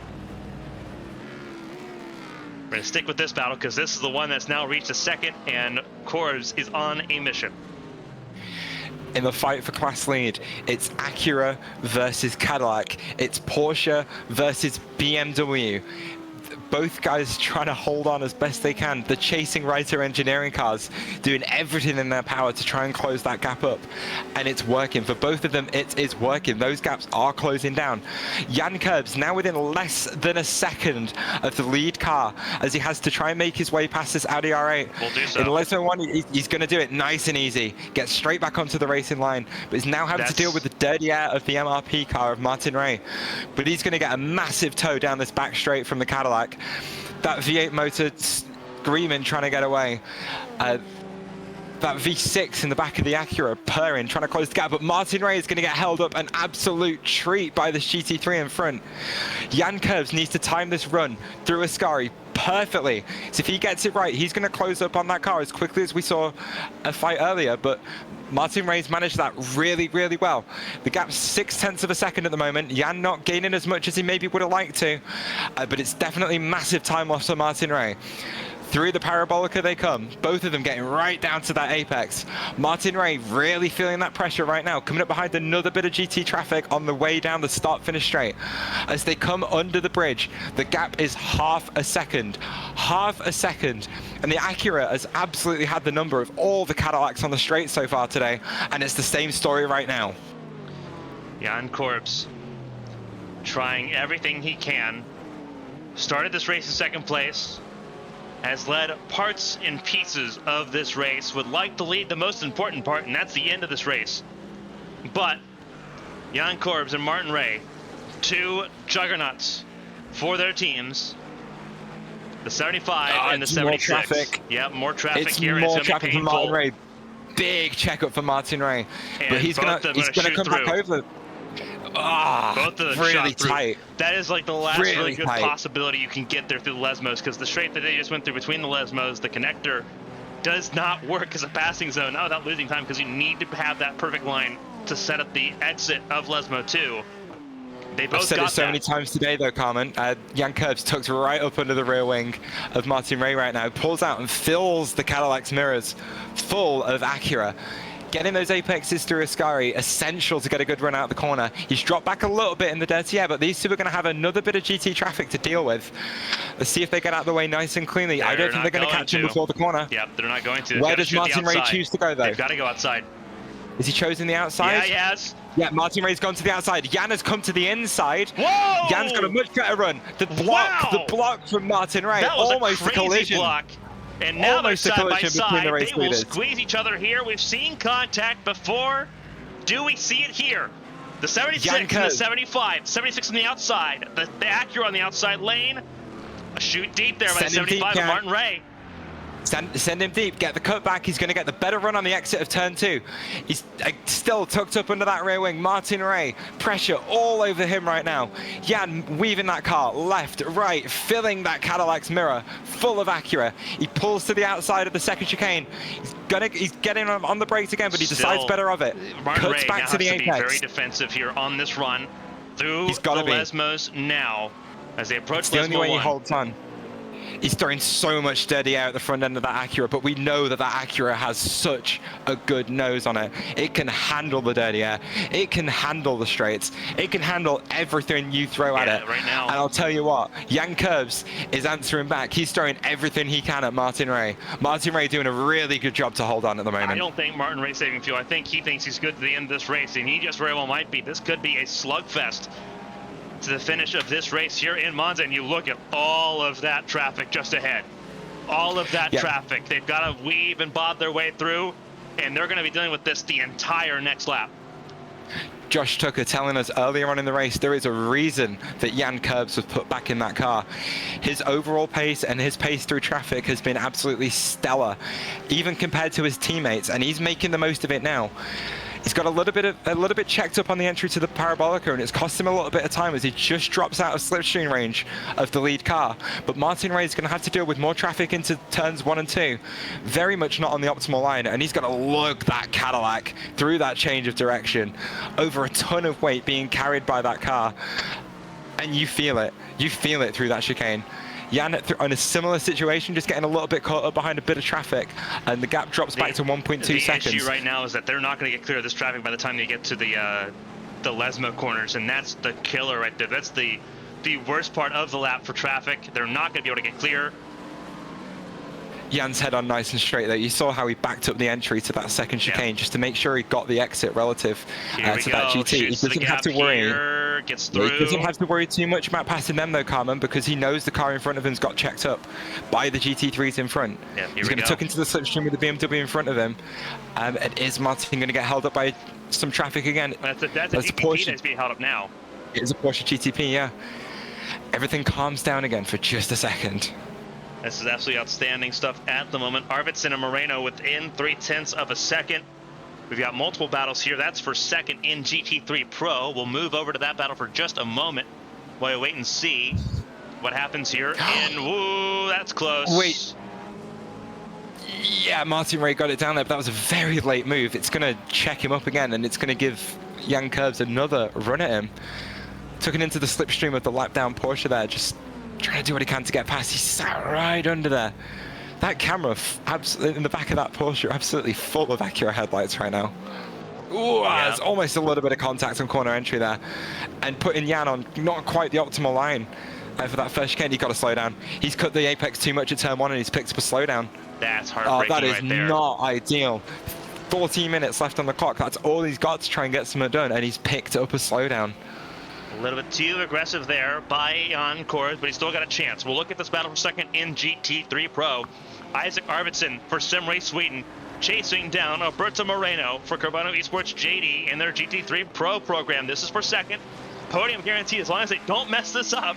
There's a podium guaranteed for both of them. It's just a matter of who's finishing where. That's the big ultimate question. All of them playing second fiddle to Alessio Bernardini in 07 Racing as they duke it out in this GTP traffic just behind them, going through the Ascari chicane. But they'll be able to get through here this time. GT's on the right, GTP's on the left. There we go. The last thing Moreno and Arvidsson are worried about now is Alessio Bernardini. All they're worried about is the car in front and behind them, and seeing if they can somehow make a gap, try and make up a position. Well, the thing is, you don't want to cause contact and lose positions yourself in the process. You've got a guaranteed podium at the moment. You're not sweating the small stuff. Tom Sachetto for RPM Racing, 23 seconds behind. He is not a factor unless you let him be a factor, and that requires them to step over themselves in the worst possible way. They've just got to keep this clean and healthy. And we've seen it get argy-bargy at times. This is a place where if you get a little bit physical at the wrong times, can really bite you here. There's so much happening right now. We've got the fight for P2 in GT3 overall. Jan Curbs has closed back within a second and a half. Writing Engineering GT3 Pro is tucked back under the rear wing of Negative Delta by Simgear.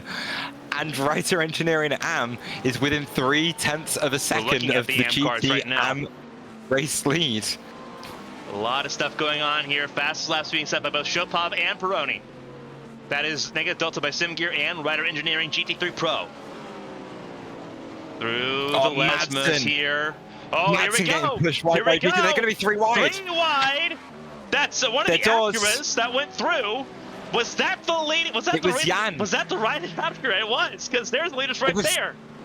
The 75 caused the checkup of the 334, and then Jan Curbs squeezing through on the right-hand side of both of these guys, making it 3 wide with his teammate once again. But that's given Atas all the impetus he needs to squeeze through on the run down to Ascari, and he's made the position. That is the class lead for the 301 of Atas, coming into the final, nearly the final 10 minutes here. Absolutely outstanding stuff, and I don't think Madsen has the ability to respond now. He had to be defensive, and that was taken away from him. And now it is Zadar Ates for the 301 leading in GT3 AM. Meanwhile, the battle here side by side. This is for second in GT3 Pro. Arvidsson on the inside of Moreno. Simrace Sweden, the Ferrari on the inside, the BMW for Carbono Esports JD GT3 Pro on the outside lane. Late break for Arvidsson. And he sends it in very late on the brakes, but he's got it. What a solid move. We've watched as the pace of the front engine cars has dropped off towards the end of this race. Arvidsson and his Ferrari have been absolutely on it in this final couple of hours, and he's made the best of that and has now taken P2 straight out of the jaws of Carbono. Side by side again, entering the Rogia chicane. Here we go. Ferrari's holding the inside though. That's where you want to be. He just squeezes it in front once again. Tight work there. Arvidsson holds on to second place. Moreno in third, but this is far from over in this battle for second. Carmen, lead fight. Overall lead fight. I think they're side by side. They are not side by side just yet, but they could be very quickly. Jan Kors is on it, and there's traffic ahead. Yeah, I think Jan Curbs just backed out of a move into Ascari then, but they were side by side for a moment. Here we go. 0.2 seconds is the gap once again. Jan Curbs well in the slipstream. Martin doing everything he can to try and break it. On the brakes for the Parabolica. This is where the Acura has been really, really strong. And on the run all the way down, he's Jan Kurbs really closing up on exit here, using every single inch of the track that he can. This is going to be just interesting. peeking out a little. He's peeking out just a little bit to make sure that Ray knows he's there. He's staying under the rear wing. He's going to pull to the outside here. It's V8 he's got alongside. V6. He's backing out of that move, maybe trying to send Martin Ray a little bit deep. Very smart driving from both drivers here. Martin Ray, though, just getting a little bit of a wiggle on mid-corner, but it's not going to cost him anything because Jan Kurbs can't go anywhere right now. Yeah, you've got to be brave. You've got to be brave here, and obviously Jan Kurbs knows you can't make a move now and give up yourself later on here. Whoa! They go to the inside lane. Oh, that's as reactive as it gets. Martin Ray, you naughty boy, you can't be doing that. Side by side, 75 and the 76. Here comes Jan Kurbs on the outside lane, and the Acura still side by side. Contact between the Cadillac and the Acura at the front of the field. Whoa! Almost trouble for Kurbs and for the 75 of Martin Ray. Kurbs goes through. Contact to the Lesmos there. And the 75 is worse for wear for it. A lot of contact between those. That was some really, really good side-by-side racing through there, though, for the most part. Jan Kurbs in the marbles around the outside of Lesmo 1 and Lesmo 2. And it was a miracle that it didn't end worse. It could have ended so much worse. Jan Kurbs was getting very tired of the chop blocks that Martin Ray was putting down. If he was going to get physical, it was going to get physical that way. Kurbs got him moved out of the way without wrecking him, although it could have easily been the worst case scenario on the exit of the second Lesmo. And now Martin Ray has lost that fight. 1.9 seconds the gap between Kurbs and Martin Ray. AJ Stravado in third, a very distant third, an afterthought third, unfortunately, but on the strategy to hold on to that P3 at the moment. What a fight as we look down the order here. Arvidsson versus Moreno still close within 0.3 of a second with less than 8 minutes to go, coming to 7 minutes to go here in Monza. It is all but over here in Italy. Battle for second place. All this is behind Alessio Bernardini, who is safe by 41 seconds. Likewise, Zidar Ates only clear by 0.8 over Madsen at the moment. Here they go, battle for second place once again. Arvidsson and Moreno side by side, entering turn 1. The Redifilio chicane, crowded place. Expensive real estate. Arvidsson holds on to it. Yeah, Arvidsson just placing his car perfectly there, as he has done since he even went for the move. Yeah. Just parking that beautiful Ferrari on the second apex of the Retifilio chicane, just to make sure that BMW knows that he can't go anywhere. And I'll tell you what, though, 76 car, Jan Kurbs and Josh Tucker absolutely praising the strategy room right now, because that's what it's come down to. The strategists have put them in a position to be able to fight for that win, and they've absolutely made the most of it. Outstanding stuff so far. Again, keeping an eye on this fight for second place. There's still a battle for the lead in GT3M as well. Philip Madsen just up the road here. GT3 Pro and GT3M battle is about to collide here in this fight. Arvidsson and Moreno still separated by about 0.4, less than that right now. Fantastic stuff all the way through. Just watching Arvidsson just defend the inside, sit in the middle of the road there, just made it a little bit difficult for that Porsche GTP to squeeze through. Typically, as a GTP driver, you do not want a GT3 in the middle of the road, but that guy's fighting for a P2 in class at the moment. Look at this gaggle, Carmen. Yeah, unfortunately, this is the point of the race where everyone's fighting for something in some way, shape, or form. Coming to 5 minutes to go. We've got a handful of laps left in this race. Arvidsson and Moreno know it. Moreno, unfortunately, not a whole lot he can do about this at the moment. It seems like he's lost a little bit of touch with Arvidsson with the traffic all the way around.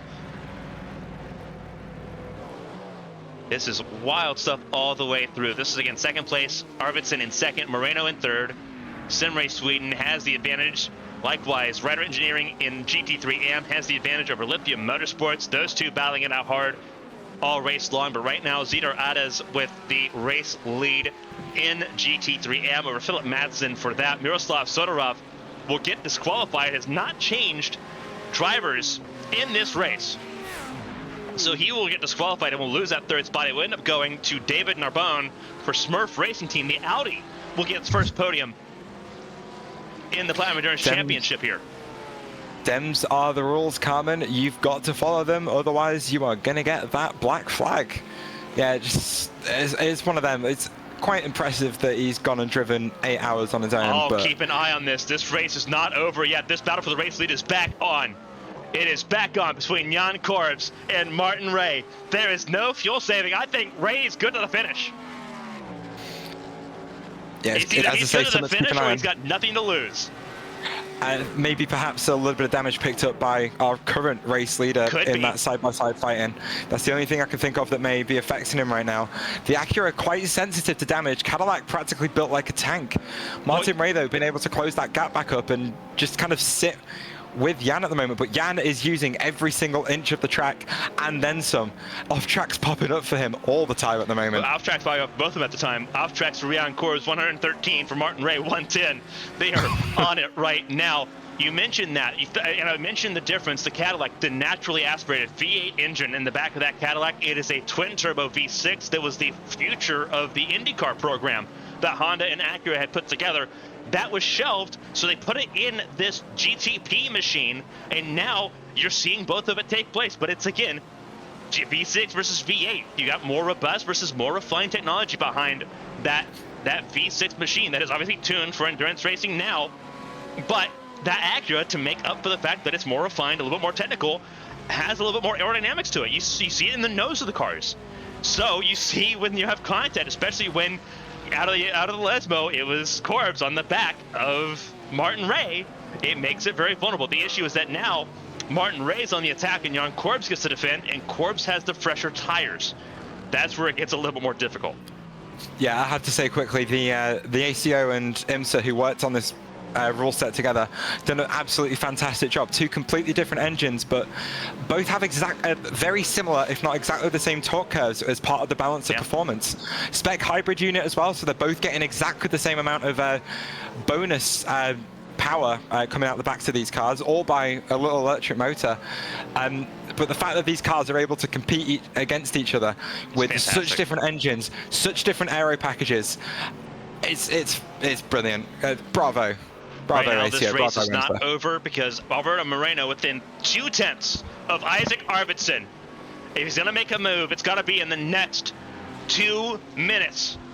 Here in Monza, battle for second in GT3 Pro. It is Arvidsson ahead of Moreno. It is Simray Sweden versus Carbano Esports JD in GT3 Pro.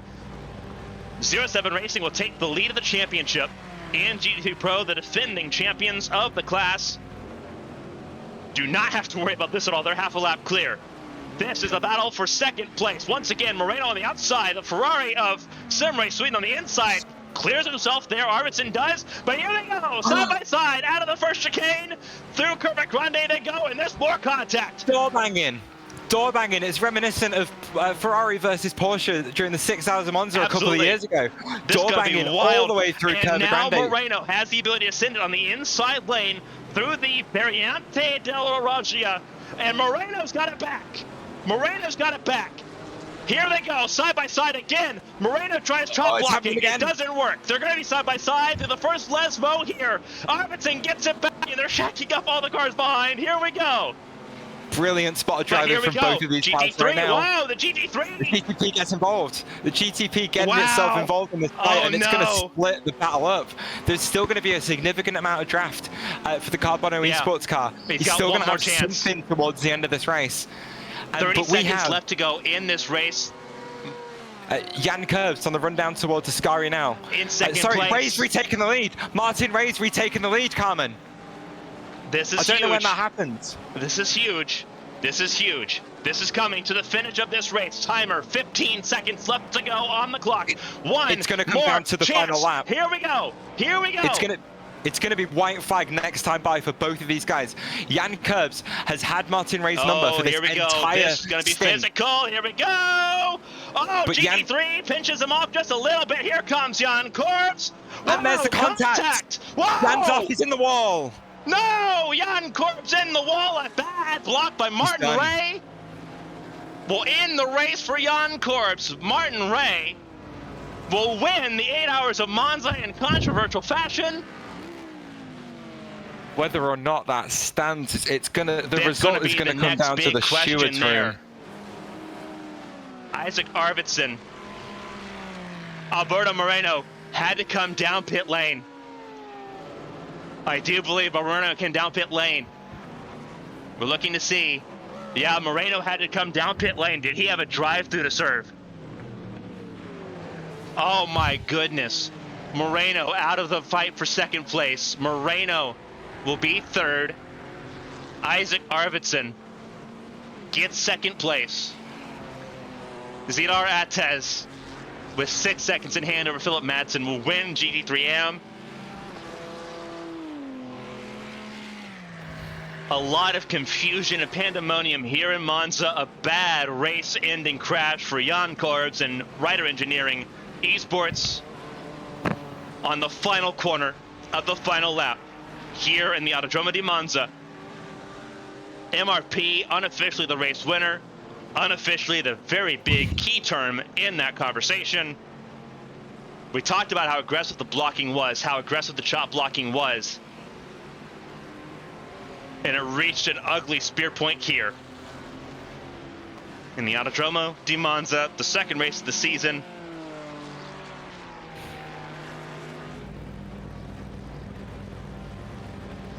Massive commiserations for Ryder Engineering Esports, number 76, but the 301, after early issues in the race for them, recovering fantastically to take the GT3M win.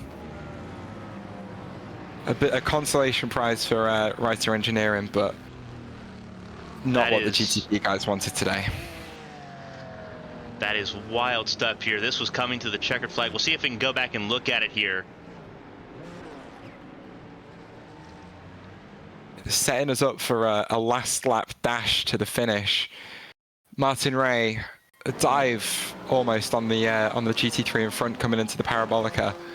Jan Korbs on the optimal racing line from the outside. Gets a better run through the corner than Martin Ray. Martin then squeezes Jan into the GT3 a little bit, but then there's late contact in the corner which just destabilizes Jan's car and sends him across the gravel and into the wall and ends his race to the point where they finish P4 and a lap down on the leader. Look at that contact there between Martin Ray and Jan Korbs that sends Ray to the outside. That's... I think maybe just a little bit optimistic throttle engagement by the Cadillac there. Just maybe gets on a little bit of a wiggle. Perhaps opens the steering up way too much. You know, at the end of the day, causing the contact and ending the race for Ryder Engineering. 1 lap early. That is devastating. And you think about the blocking that came before that. For the last 15 minutes, it was aggressive. Jan Korbs will end up not even on the podium tonight. That is heartbreaking all the way through. Obviously, the stewards are going to be looking at that. Obviously, that's one of the more aggressive moves we've seen from this series. That is just heartbreaking. I'm speechless. I don't think it would come down to that. Still, though, a P4 finish, despite it not quite being what Jan and Josh wanted today, it's still going to be a decent haul of points for them, especially compared to last year. They're still in a much better position than they were last year, but that race was almost theirs to lose. But yeah, Martin Ray making that decision for them.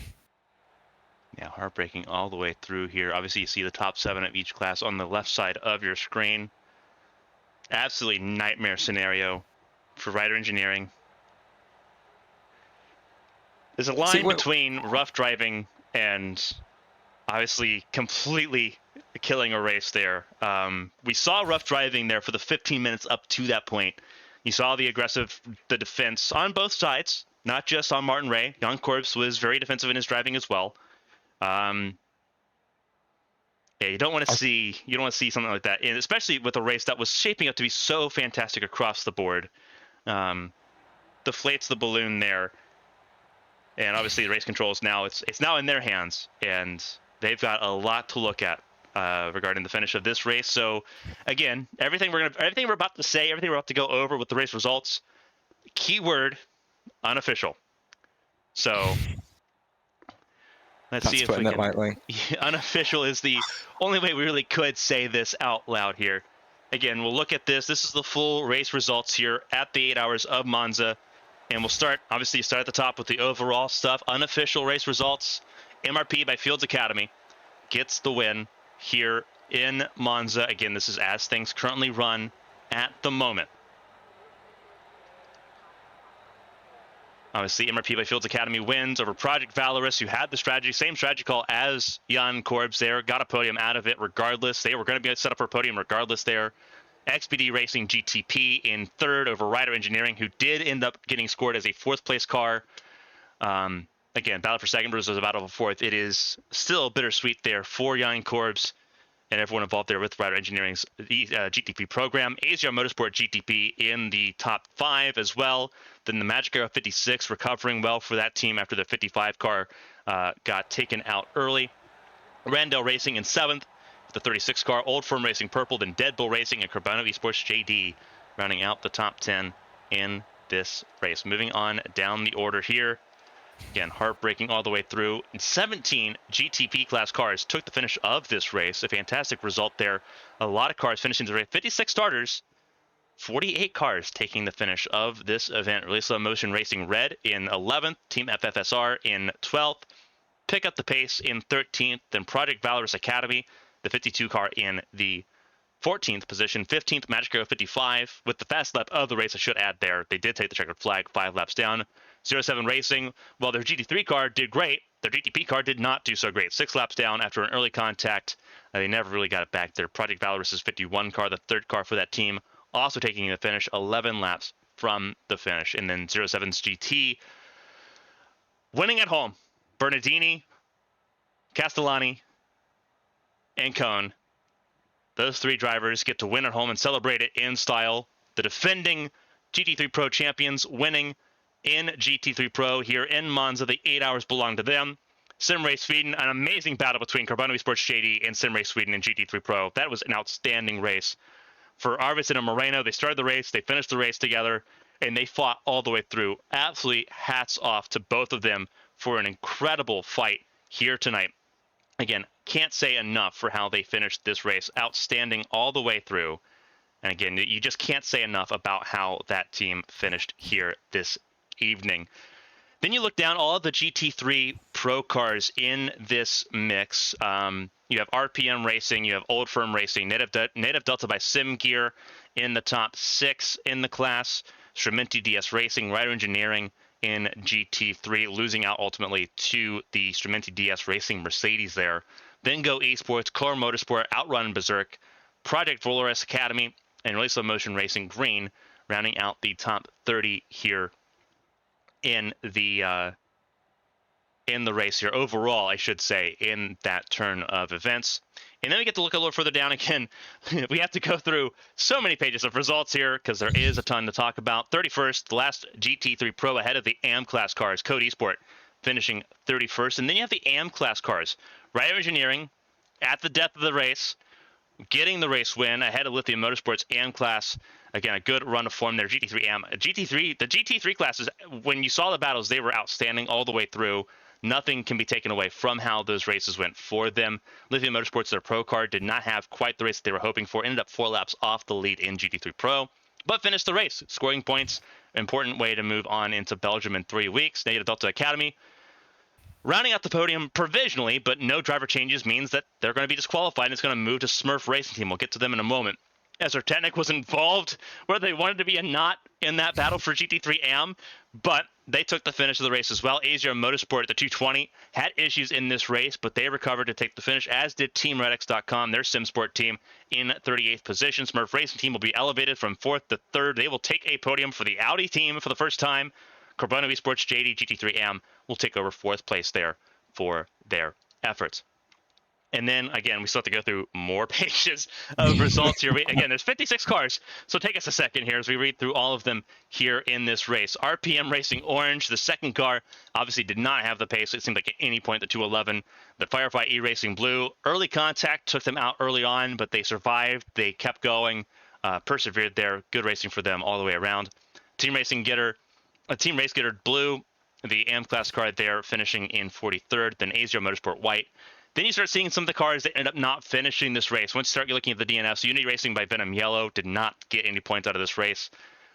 Team Race Getter Black also, I think they did to get points. They did see the checkered flag, as did the 323 for TeamRedX.com. Sim Race Sweden's Esports Academy also scored points, getting the 48th position overall. Slippers Racing Team did not finish this race, and everyone below 49th tier are retirements here. Race to Esport, the 70, finishing 157 laps away from the checkered flag, not where they wanted to be in tonight's race. And we'll just look further on down here, the rest of the grid. You have Enosis Esports. They did not finish this race. Neither did Unlucky Luke Racing. XPD Racing GT3 car did not finish. Neither did either the Liper Esports cars, once again struggling here in Monza as they did in Daytona. And then the one Motorsport car finishing only 11 laps in this race. They ended up 287 laps away from the finish, and that is how everything turned out for them. All right. Just a small update on the end of the race there in GTP. The drivers of the number 75 car have been summoned to the stewards, so that conversation is happening now.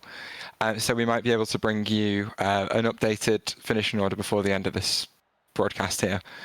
But obviously, if not, follow ABN Esports _US on Twitter, because we will cover that as it all happens. This is the first time we've seen something like this happen in the Platinum Endurance Championship. This is not something that happens very often, especially with the competition we had so far. These are drivers that you look at Jan Korbs and Martin Ray. These are not drivers, that are new to iRacing. They're not obviously AM class drivers. These are drivers that are at 6,000 iRating range.